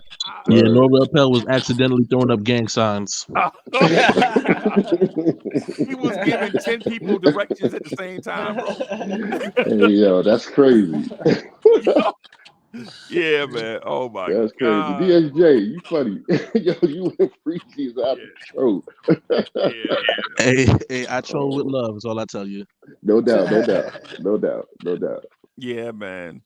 Yo, let's see what the team gonna do, man. Let's see what we're gonna do on the next game. Where's Corey Lee at? Wasn't Corey Lee supposed to be jumping on? I talked to Corey Lee yesterday, man. He was hold on, let me try to get him. Let me send him a text. Okay. So, Han, what do you think is this move right here that this incoming move? What do you think it is? Is it a major or a minor? Man, I think it's sort of in between, you know. I knew you was gonna say that, bro. I wanted you to be polarizing, bro. One or the other. Well, I can't say that because he's a role player. You know, role players are all in the middle. You know, but then there's some good ones and there's some bad ones. Right. So True. He said we still mid-level. yeah, of Man, course, we're bro, not a we still, championship team. bro, we still a Honda Accord, bro. Yeah. Man, No, we in. all we I did was thought put we was in a big market, man. all we did was put spinners on them. We put 22s on a Honda Accord with Yeah, spinners. I but wouldn't even Jeez, say on the that. I'll just say Damn. we got new coils and spark plugs, bro. yeah, Can't we at least upgrade to a Genesis even? I know, Nah, man. neon that's lights. probably what we are. We're not the Benz. We're the Who that? Genesis here. Oh We're not the man, Rose. We're not the color name. We definitely got a nice new tune up, nice oil change, you know what I mean? New coils, The chain still spark needed. plugs. We The ready to chain get still that needed to be correction made. sticker. You feel me? We got detailed. The car got detailed. You know Yeah. what I'm saying? you know what? I want what I want the Knicks to do today. What's that? Today, I want the Knicks to do Quentin Grimes for Denny Avdija. That's what I want to happen today. I'd rather Make that happen. I'd rather call Chicago for Caruso. See, Freezie said today. Well, Caruso's gonna be expensive. You know that, right? yeah, I know, man. but Yeah, Caruso definitely let's see. gonna get a tax. But then he only makes $9 million, so you know. No, I'm talking about the acquisition price, not his salary. Well, Yeah, I'm not What's the scared. I'm acquisition not. price? I would say the first round pick is going to be in the 15 or 20. It's not a lottery pick, so I'm not scared. You know, if they want one, they can have one. Just lottery protected. Yo, so can we actually get Levine? Because we don't have any salaries to get Levine now, right? Nah, I don't think we have enough players. We got the picks, but Yeah. who they gonna want? Again, just real quick, y'all. Again, if the Knicks want Zach LaVine and the Bulls want to trade us Zach LaVine, and Zach LaVine wants to come, they can make the trade happen. Every trade doesn't have to be two teams. You know what I'm saying, on the floor at the same time. It could be a 2-team trade, 3-team trade, 4-team trade. It can be that pieces can move. When two people want to dance, bro, you don't need a DJ. Trust me. Yeah, and plus we're not in the first and second apron, so it doesn't have to be dollar for dollar. Yeah. But also, Freezie, you know I listen to you, and you always be right. Who really wants to make the New York Knicks better? New York Knicks fans.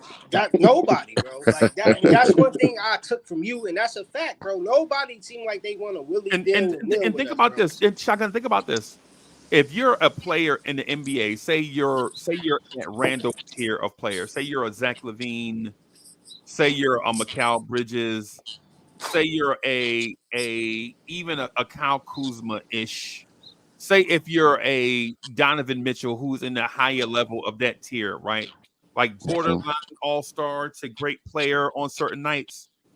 Do you really want to come to New York and have a bad night and have New Yorkers never let you live it down? Like Randall did thumbs down one time, bro, and sensitive, touchy New Yorkers are like, yeah, but he made me cry when he put his thumbs down. Freezy, that's why everybody wants to go play over in Brooklyn. Right. Freezy's right. That's why I have never forgiven Charles Smith. But Freezy, he also said shut the F up, and he also slapped. Players do that all the time with iPads. Players, bro. When you go to the game, bro, NBA. Listen. I heard Charlie Ward tell somebody to shut the F up one time, bro. Right, you ain't gonna sell me on the players fans, bro. Yeah, really? bro. Charlie Ward. Yeah, bro, I'm telling you, yo. Yeah, but because he was so soft spoken, it really didn't hit like it should have. Right, exactly. Bro, I'm telling you, if you hear how, bro, you see what it is, bro, y'all got to get to these games, bro. You got not to the press conference though. That's the press conference. But the slapping the laptop thing, Randall is absolutely right, bro. This dude, he walking up, he already frustrated, and some dumbass admin assistant, bro, a secretary is walking behind him with a laptop saying, Randall, this is where you messed up. You come on, bro.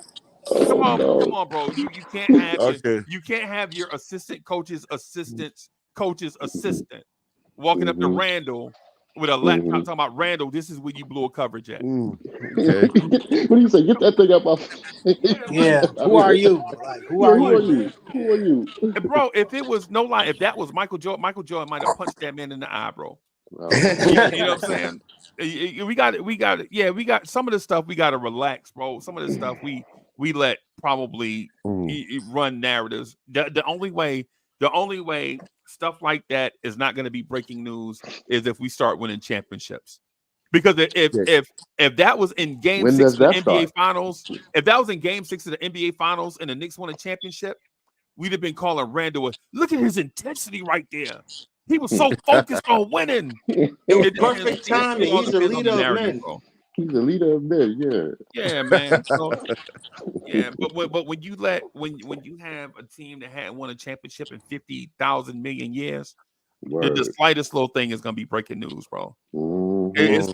It's like you remember when you was in sixth grade, when like you was a sixth grader, a fifth grader, sixth grader, and you wasn't in kindergarten no more, and you was too far away from high school to even think about it. You like in that middle thing where you trying to find out who you are, and such and such brought a great blow pop to school. That was the news for the whole month. Such and such got great blow pops because they ain't have nothing else to talk about, bro. No doubt. No doubt. That's all I'm saying. I Yeah. hate to oversimplify it, bro, but that's just what I think it is. I'm actually excited to see the new version of this team, though. I just wish Mitch was here, though, to get the full Right. version of him. You know, because OG is going to do some things, you know, just defensively, you know, and just it's going to be crazy because, you know, he shut down Anthony Edwards the last time they played. Like he shut him down. So I don't know if he's going to do that tomorrow, but you know, and then Who they is got that? We Philly. playing Minnesota? Nah, they playing at the Garden, and then you They know, play at the Garden. Okay. yeah, and then Okay. Friday we got Philly. So you know that's also important. Yeah, So you know, And you That's can't sleep actually a good you can't point. sleep on a resurgent Bulls either. By the way, Yeah. the Bulls are resurgent. So. yeah, that But they're too. I playing didn't mean well to with skip White. them, but Now you I know. like this team. I like this team better if we get Carl Anthony Towns. Cat? But so what Cat is is, Cat is playing the MVP this year. Hey, listen, let me. Yo, Shotgunner is my brother, and I Love Shotgunner, but nah, son. Shotgunner Don't do that. is my brother, and I love him. But for Carl Anthony Towns, Ain't nobody got time for that. It ain't even just that. You know, you got to pay him $10 more million if he gets traded. Right, For right. real? There you go. You want to know why Carl Yeah. Anthony Yeah, Towns is his going to Say become it. a percentage New York goes up. Knick? Because he's a I'm Wildcat. good. He's a Wildcat. You know what? You funny. I thought he already signed that big contract. I thought he was. Yeah, he Nah, did. man. He Yeah, owes but more one of the money. clauses in the contract is if they He got a trade straight him, he contract. gets $10 million more. Yeah. That's Oh, right. he We ain't got finesse. 10 million for Oh him. man. He could Nah, we block ain't got that. He could we ain't block got that it. though to help the team though. Like that's like you know that's like part of the deal. He could not accept that But the because team has Randall has the same thing, don't he? Yeah, but generally what what people will do, and it's not talked about, and I found this out. What they'll do is the team has got to promise certain concessions. Remember Yeah. the James Harden thing? Like James Harden's like, yo, I got to be the ball handler, bro. If I waive this thing, y'all got to give me some assurances that I'm a Yo, Wiz. Yo, Wiz Wiz. is Yo, Wiz. wilding, bro. This is exactly why You Hitting Wait, you got Murphy, Jurassic Park in the Hitting background? Murphy and Wiz can't work You together to get this time machine built because Wiz keep falling asleep. The plan is for Hitting Murphy and Wiz to go back in time I'm It to is trying. I'm Milwaukee trying. in 1996 and get us Ray Allen. But because Wiz keep falling asleep at the wheel, Yo, Wiz, I need you to take me to Utica. I need you to take me to Kings Plaza, homeboy. So All right? get some dollar cab. Yeah, Utica. Utica. hey, Yo, listen, hey, the way Wiz just because keep I'm falling asleep, dreaming. hey, you're not gonna make it past Avenue D, bro. You know No. what? Hey, yo, GSJ, you right. Yeah, we gonna crash into that McDonald's right there on the corner. Yeah.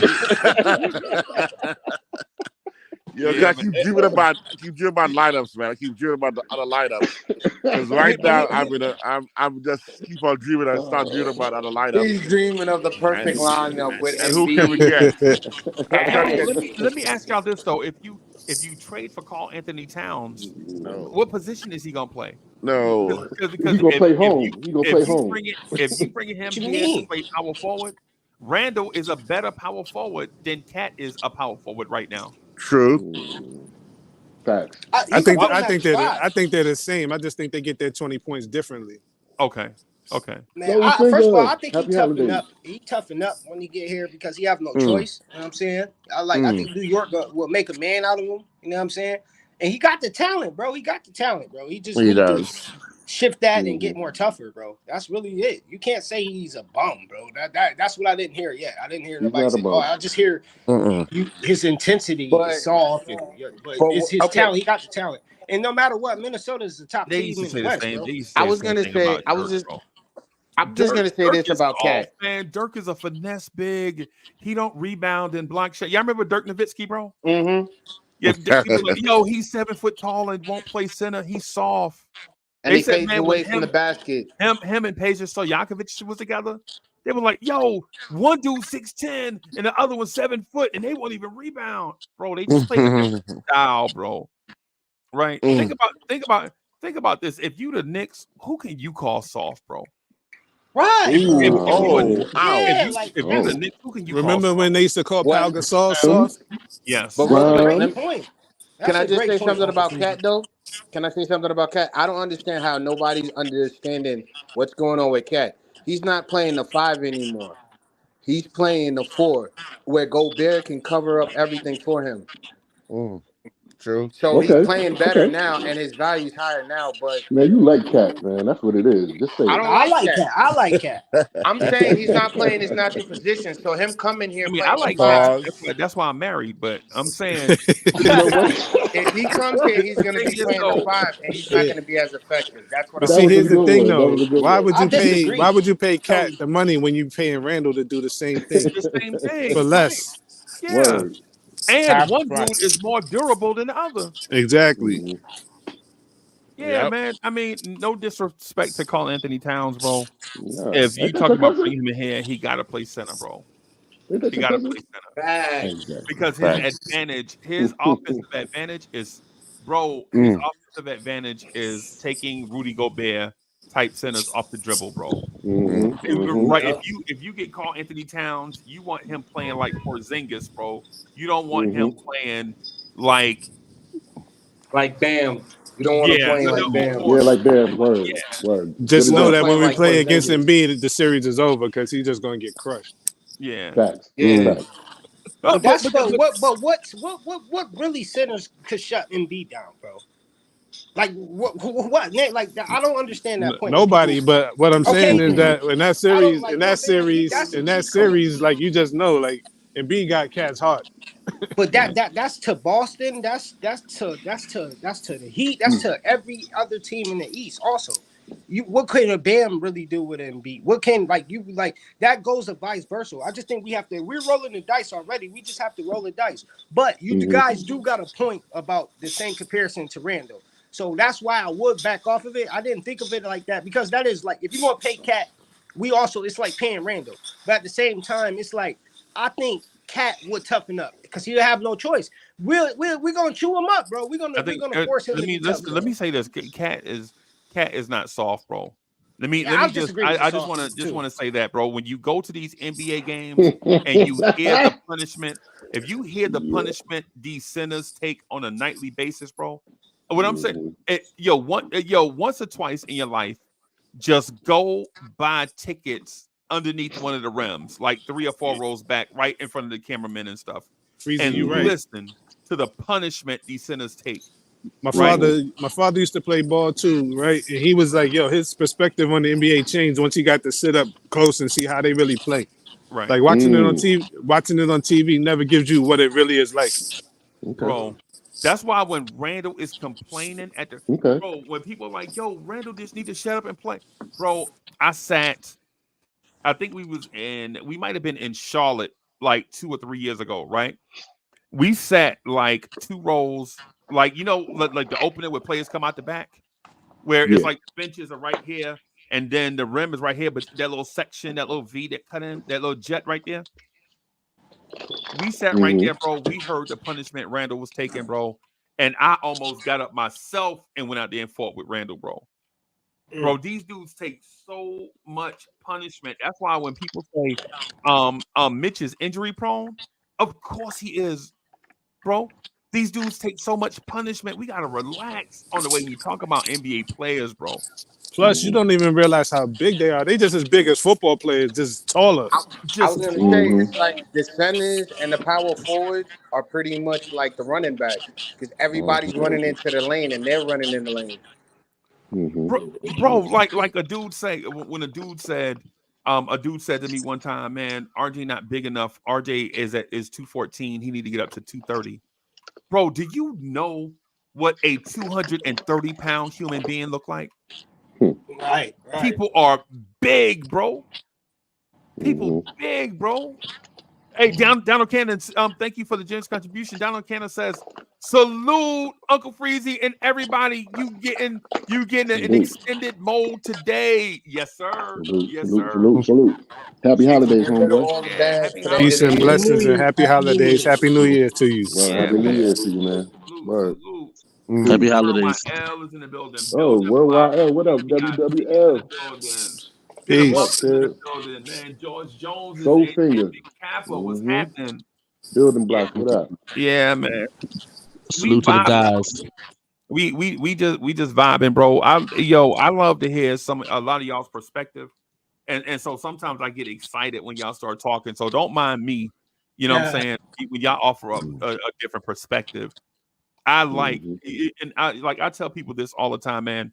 I love the basketball and the stats and stuff, but I love basketball theory more. I like to hear people's perspective on what they're watching, as opposed to somebody repeating the stat book to me.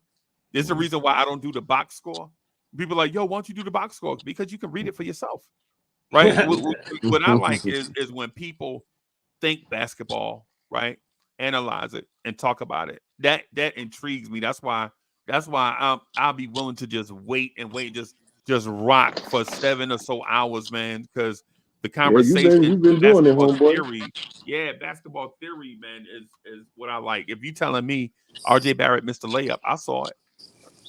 But I like basketball theory though. I like thinking the game and what's next. I like the chess aspect of front offices. I like the chess aspect. For those that play chess, some people like the speed of checkers more so than the analytics of chess. And if that's what it is. If you like it being lit, then chess ain't for you, right? Where else are we going to talk about Tom Thibodeau rotations? Yeah, and where's Lawrence? Yo. Wiz is getting it. Utica. Yeah. I got a question. I got a question for y'all. Do y'all think OG is gonna play the RJ role? Because remember, he wanted the ball too. You know, so is he gonna play He ain't got no those choice. secondary minutes like RJ when RJ was in the second quarter trying to run the offense and all that? I say yes, but the way that they use Grimes, like remember earlier in the season we were trying to kick out to Grimes. The way he is, we're going to use OG in that position as opposed to it being Grimes or DiVincenzo. I So he's going to agree. be I agree used with more you. like I half and disagree. half. I think we're gonna use. I think only thing I'm worried about is hopefully he don't play a lot of minutes, but he's definitely the only reason. Like I don't want to never think that I stunned it on the trade because Tibbs did develop Luol Deng. I definitely see that in OG. Like I definitely see him in like a Luol Deng role. Like you know what I'm saying, one of that hard defensive options, always there, hard playing hard, tough nose, 3-and-D type guy. You know what I'm saying? I definitely could see him because that's what Tibbs developed. Now that's one player I do also. He just gave him too much minutes, but he gave Luol Deng. He did develop Luol Deng. I think he's So going is to get Dante Corbin in. DiVincenzo the new Kirk Heinrich? No. No, not even. He got to be Because consistent. I Heinrich need didn't 20 offer games. you any offensive That was. upside. My Hey, yo, fear is Kenny, I'm that gonna step off, y'all. Real Hey, quick, where I'm gonna you step going, off, bro? y'all. We gonna Happy rock for holiday. like All we right. gonna rock for like 4 more hours, bro. I know, man. Where you going? Okay, I gotta go to the store right quick. Y'all come back. If you Man, still on, I'll yo, come back. you got headphones?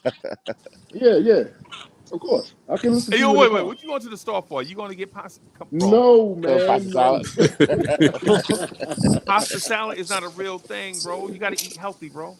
Nah, he gonna Yo, get his last ham You're sandwich. gonna get a ham sandwich, exactly. He's gonna get the you last know I ham don't eat no sandwich pork. before it gets traded. Until I Man, you gonna make a pick up vegetable, I Grimes? don't You eat gonna no pick up pork. Nah, Grimes? no, He he won't. no grind. He won't do that.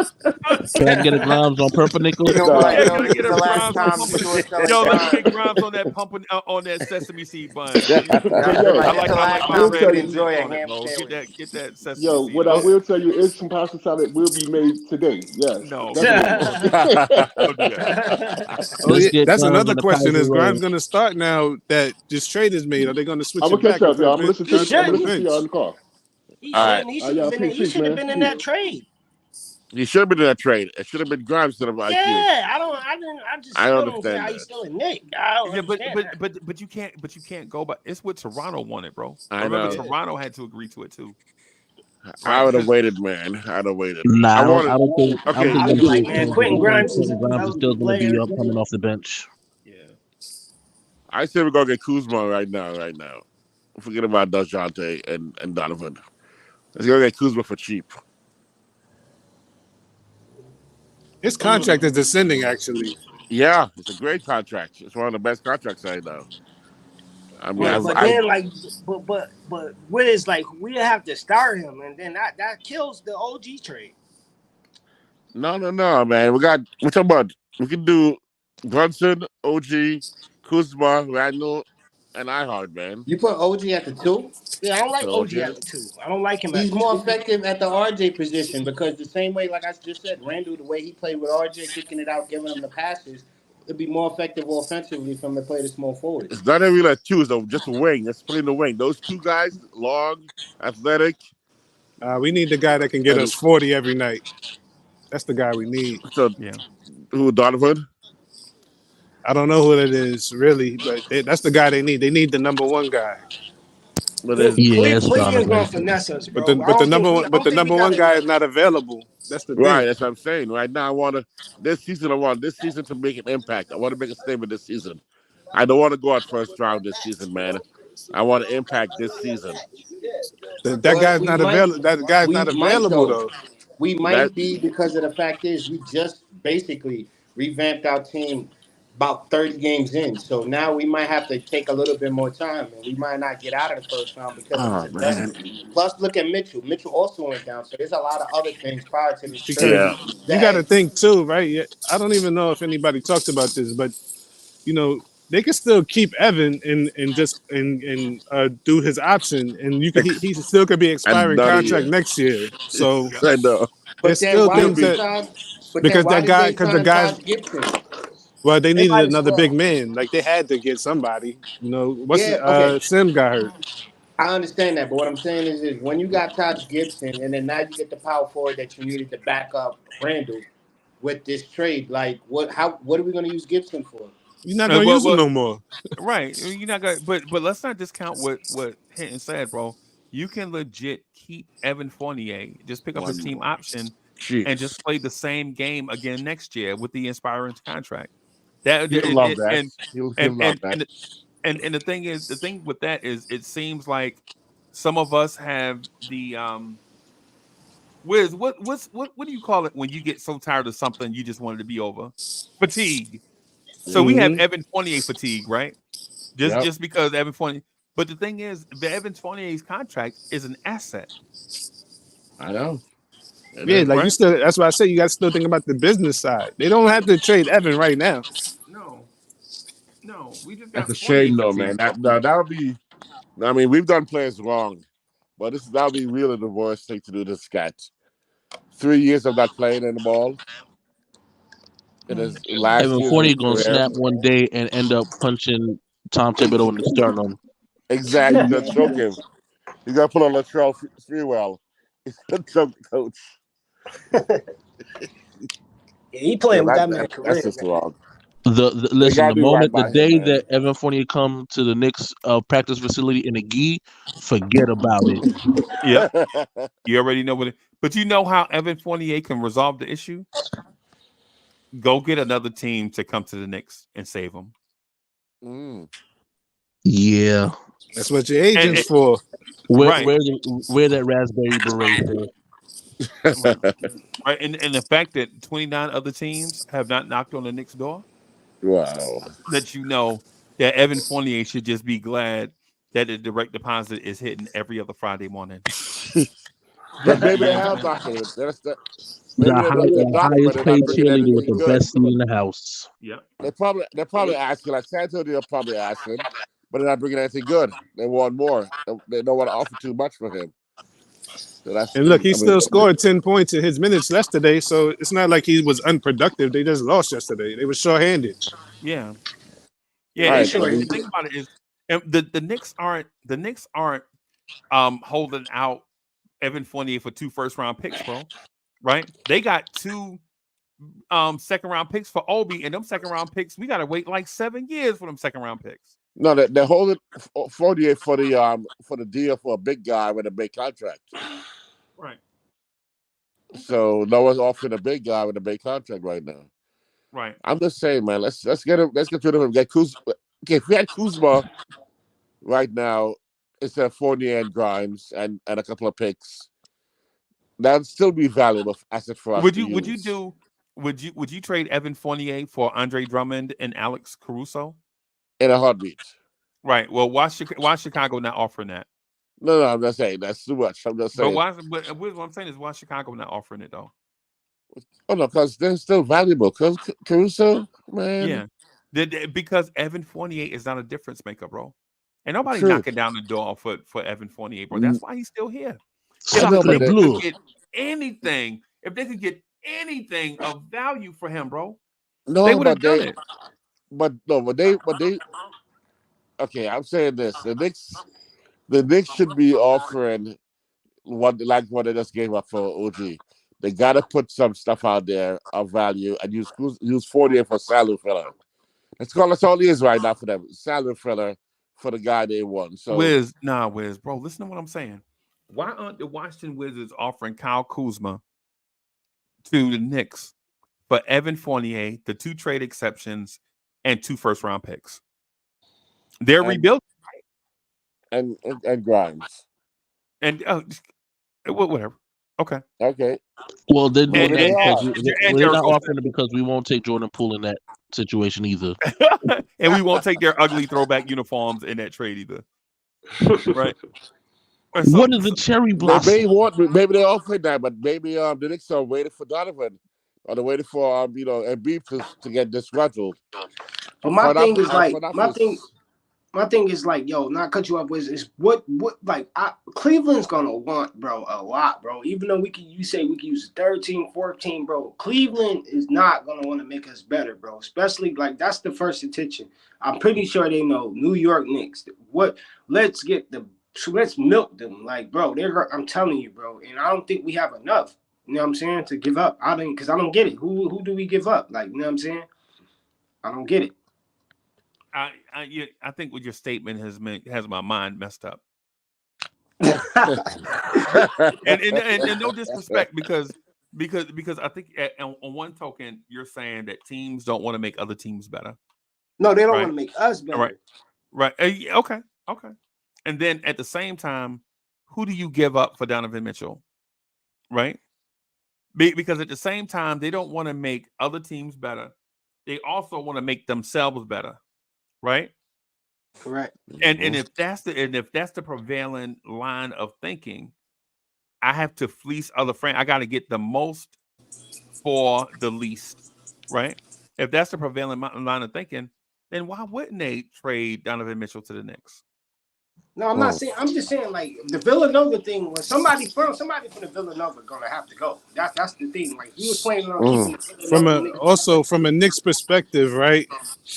Jalen Brunson has knocked Donovan Mitchell out the last 2 years.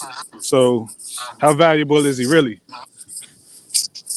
Right. Oh, I but mean, wait a minute. The New York very Brunson valuable. played the Cleveland Donovan, or did the New York Knicks play the Cleveland Cavaliers? You're right, Yeah, but that Evan Mavericks Mobley. team, it was just him and Luka. It was just him and Luka, and they beat him. But Evan Mobley has digressed badly. Like he don't even look the same no more. You know what I'm saying? Garland is hurt. I'll give him a little more chance. But Evan Mobley, I don't And understand. Randall had a sprained ankle. Randall was in 100% in the playoffs last year. So and still outplayed Evan Mobley. Right. Right. Right. I'm saying But Donovan his next to his his Brunson. And Brunson outplayed Donovan. and But his Brunson next to and but Donovan. he also outplayed Darius Garland, bro. That's the key thing. Right. And that if Darius Garland would have showed up, the series would have been different. But here's the thing that I asked my basketball people to keep in mind, not just the Knicks fans. Basketball, all you great basketball minds out there, remember, while this was our first time for a lot of our players getting playoff experience, it was the same thing with Cleveland, right? Mm-hmm. So in basketball theory, when you think about basketball, it wasn't that the Knicks came in and had more heart or had more talent. Cleveland was trying to figure it out too. Cleveland was a perfect matchup for us in the first round, right? Right. Because they were trying to figure. Donovan Mitchell was the guy with the experience, and if you buy into the Jalen Brunson is better than Donovan in the playoffs thing, right? Then it was our advantage, and then you throw in a young coach in JB Bickerstaff, right, and a young team, right? This may be the same thing we face this year when we get the Orlando Magic in the playoffs. Right. Like a young team trying to take the next step, had been in the top 10 drafting for years, and now they try to figure it out. But I'll tell you what, you don't want to see Cleveland, a healthy Cleveland Cavaliers in the playoffs this year. Mm-mm. You definitely don't want to see that. Especially because they got Max Strus. Yep. Yep.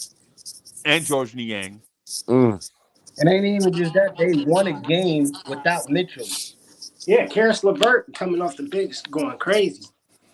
And it was a close game, and they did good. 5 minutes, no scoring. Yep.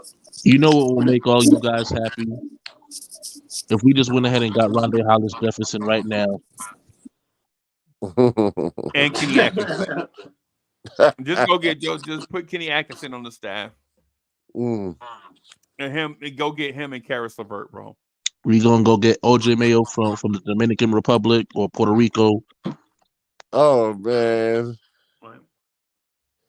OJ Mayo. Dang. Yeah.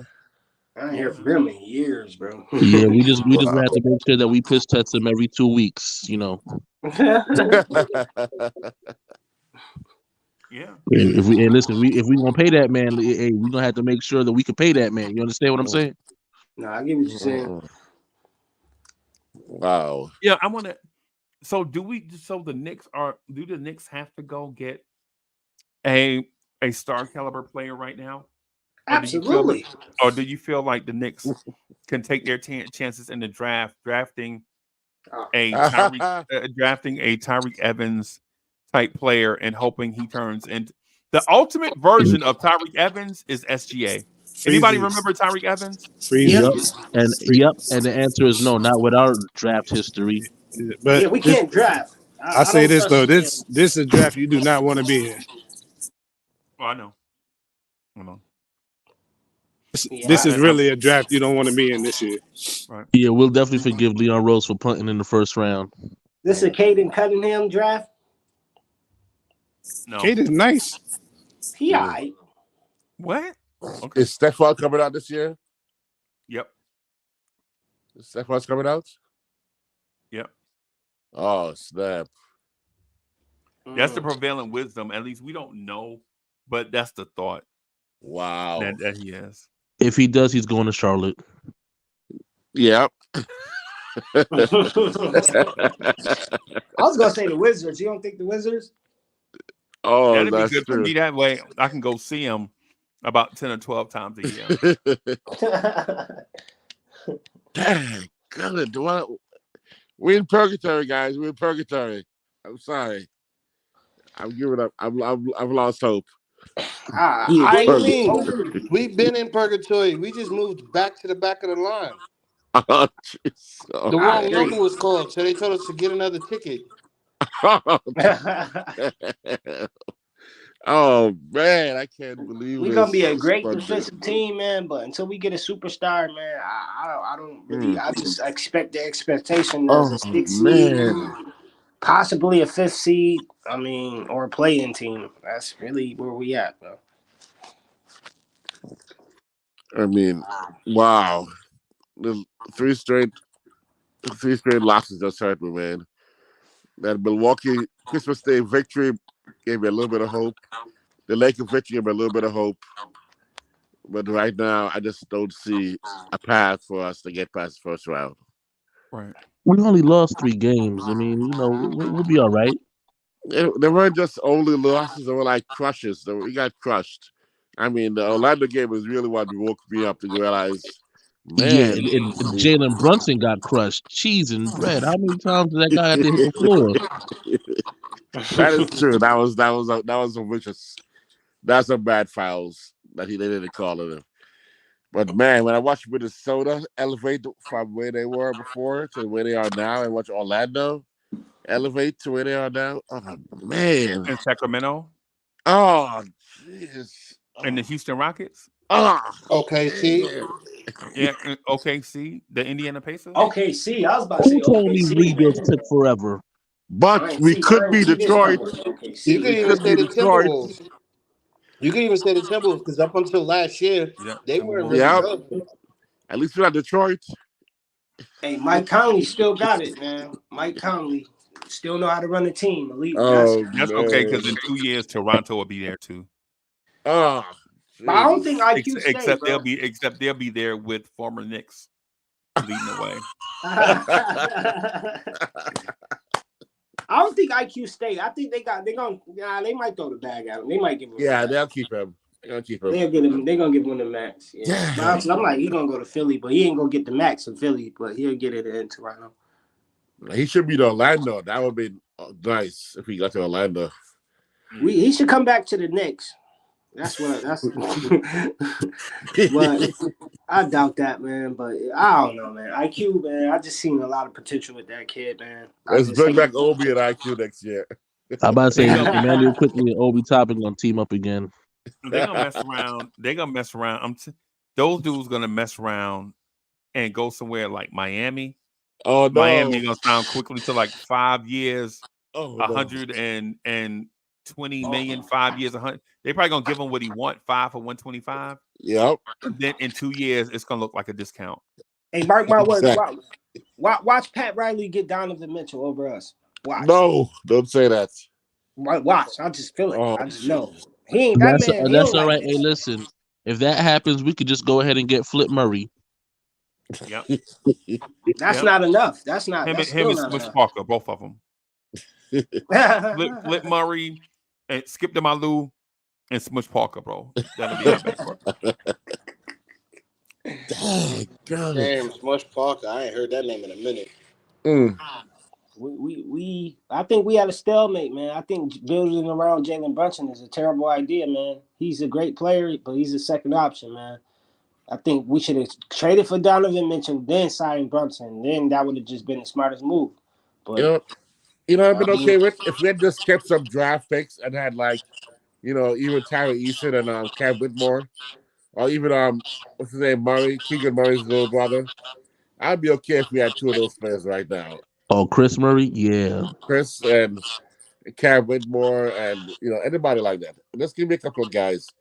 I mean, when you're watching Miami pull up, I watched UCLA all year last year, and I'd go, if we could get that kid, Jaime, oh man, Jaime Jaquez. Oh my goodness, he's like balling out right now, like ridiculous. The problem is Tim wouldn't play him. He's a rookie. Yeah, he ain't gonna play no rookie unless he nice. Unless he real. That's best. So for me, everything comes back to coach. I love Tim's, man. I love Tim's to help us, but I'm telling you, man, decision making he makes right now hurts me, man. And right now, I think I think Tim's caused IQ to get disgruntled. I think Wednesday, like you said, Freezie, I think Wednesday night, IQ's tweeted on Twitter about him getting pulled. I think IQ probably said something in the locker room, like Obi did. And it hurt Tim's feelings. And Tim's like, get him out of here. Get him out of here now. And But I'm thinking now. I'm hearing he was real sad about leaving New York, though. I'm hearing he did not want to leave, like not even still after getting paid, and that's kind of hurt my feelings too, because it's like even he just for getting drafted. Because that's how I feel if I was IQ. I'd be like, what was the point of them even drafting me? I'd just be like, damn, they never believed in me. I just feel like back in college, you know what I'm saying? Like, you know what I mean? But that's why he got to go hard, man. And I expect them, like, IQ, man, just let nothing of this motivate you, bro. You know what I'm saying? Like, I will go to New York and score 40 every game, bro. Like, that But would be they my did believe in him, though. I mean, Tibbs did believe in him. There's a point where Tibbs was like, take your shot, shoot, shoot, shoot. You heard him, right? You heard him on the sidelines. Tell IQ, take the shot, take your shot. Right. And he gave him time. So they did believe him. But this past season, I think that the combination of RJ Barrett not developing, along with Grimes having regression and not developing, is the reason why, you know, you ask quickly to step up and maybe he doesn't do certain things. So I think it's one of those deals where you got to get RJ out of here. And even though you want to keep quickly, Toronto says we're not doing a deal without quickly. Then you gotta give them what they want. Yeah, that I mean that's the more realistic sense, you know what I'm saying? Because at the end of the day, I believe we called Toronto. I don't think Toronto called us. Like we called them like wanting OG. So you know what I mean? It's like more of a matter of okay, which I want and this is what we want. You know what I'm saying? So yeah, that makes sense. You know what I mean? Wow. The reason the deal went down is because we dropped the lawsuit. Yeah, man. So everybody, I'm all tuckered out. The caffeine is wearing off. I'm gonna get out of here and call it a night. I'm gonna probably jump back up in about 30 minutes and do another 8-hour stream, bro. Nah, man, you gotta get more sleep than that. You gotta get more sleep than that. I know, I'm joking. I'm gonna go give me some coffee right now. Yeah, man. It's 6 a.m. Thank you everybody for coming through and rocking with us. Thank you, Freezie. Have a good day, gentlemen. No doubt, man. I appreciate Happy New Year, y'all. Yeah, I Happy appreciate New it, Year. y'all. So I'm Chad, gonna right. come my back boy. later on, man, and we'll see how far we can go. And thank you everybody, but I'm out of here, y'all. Have a good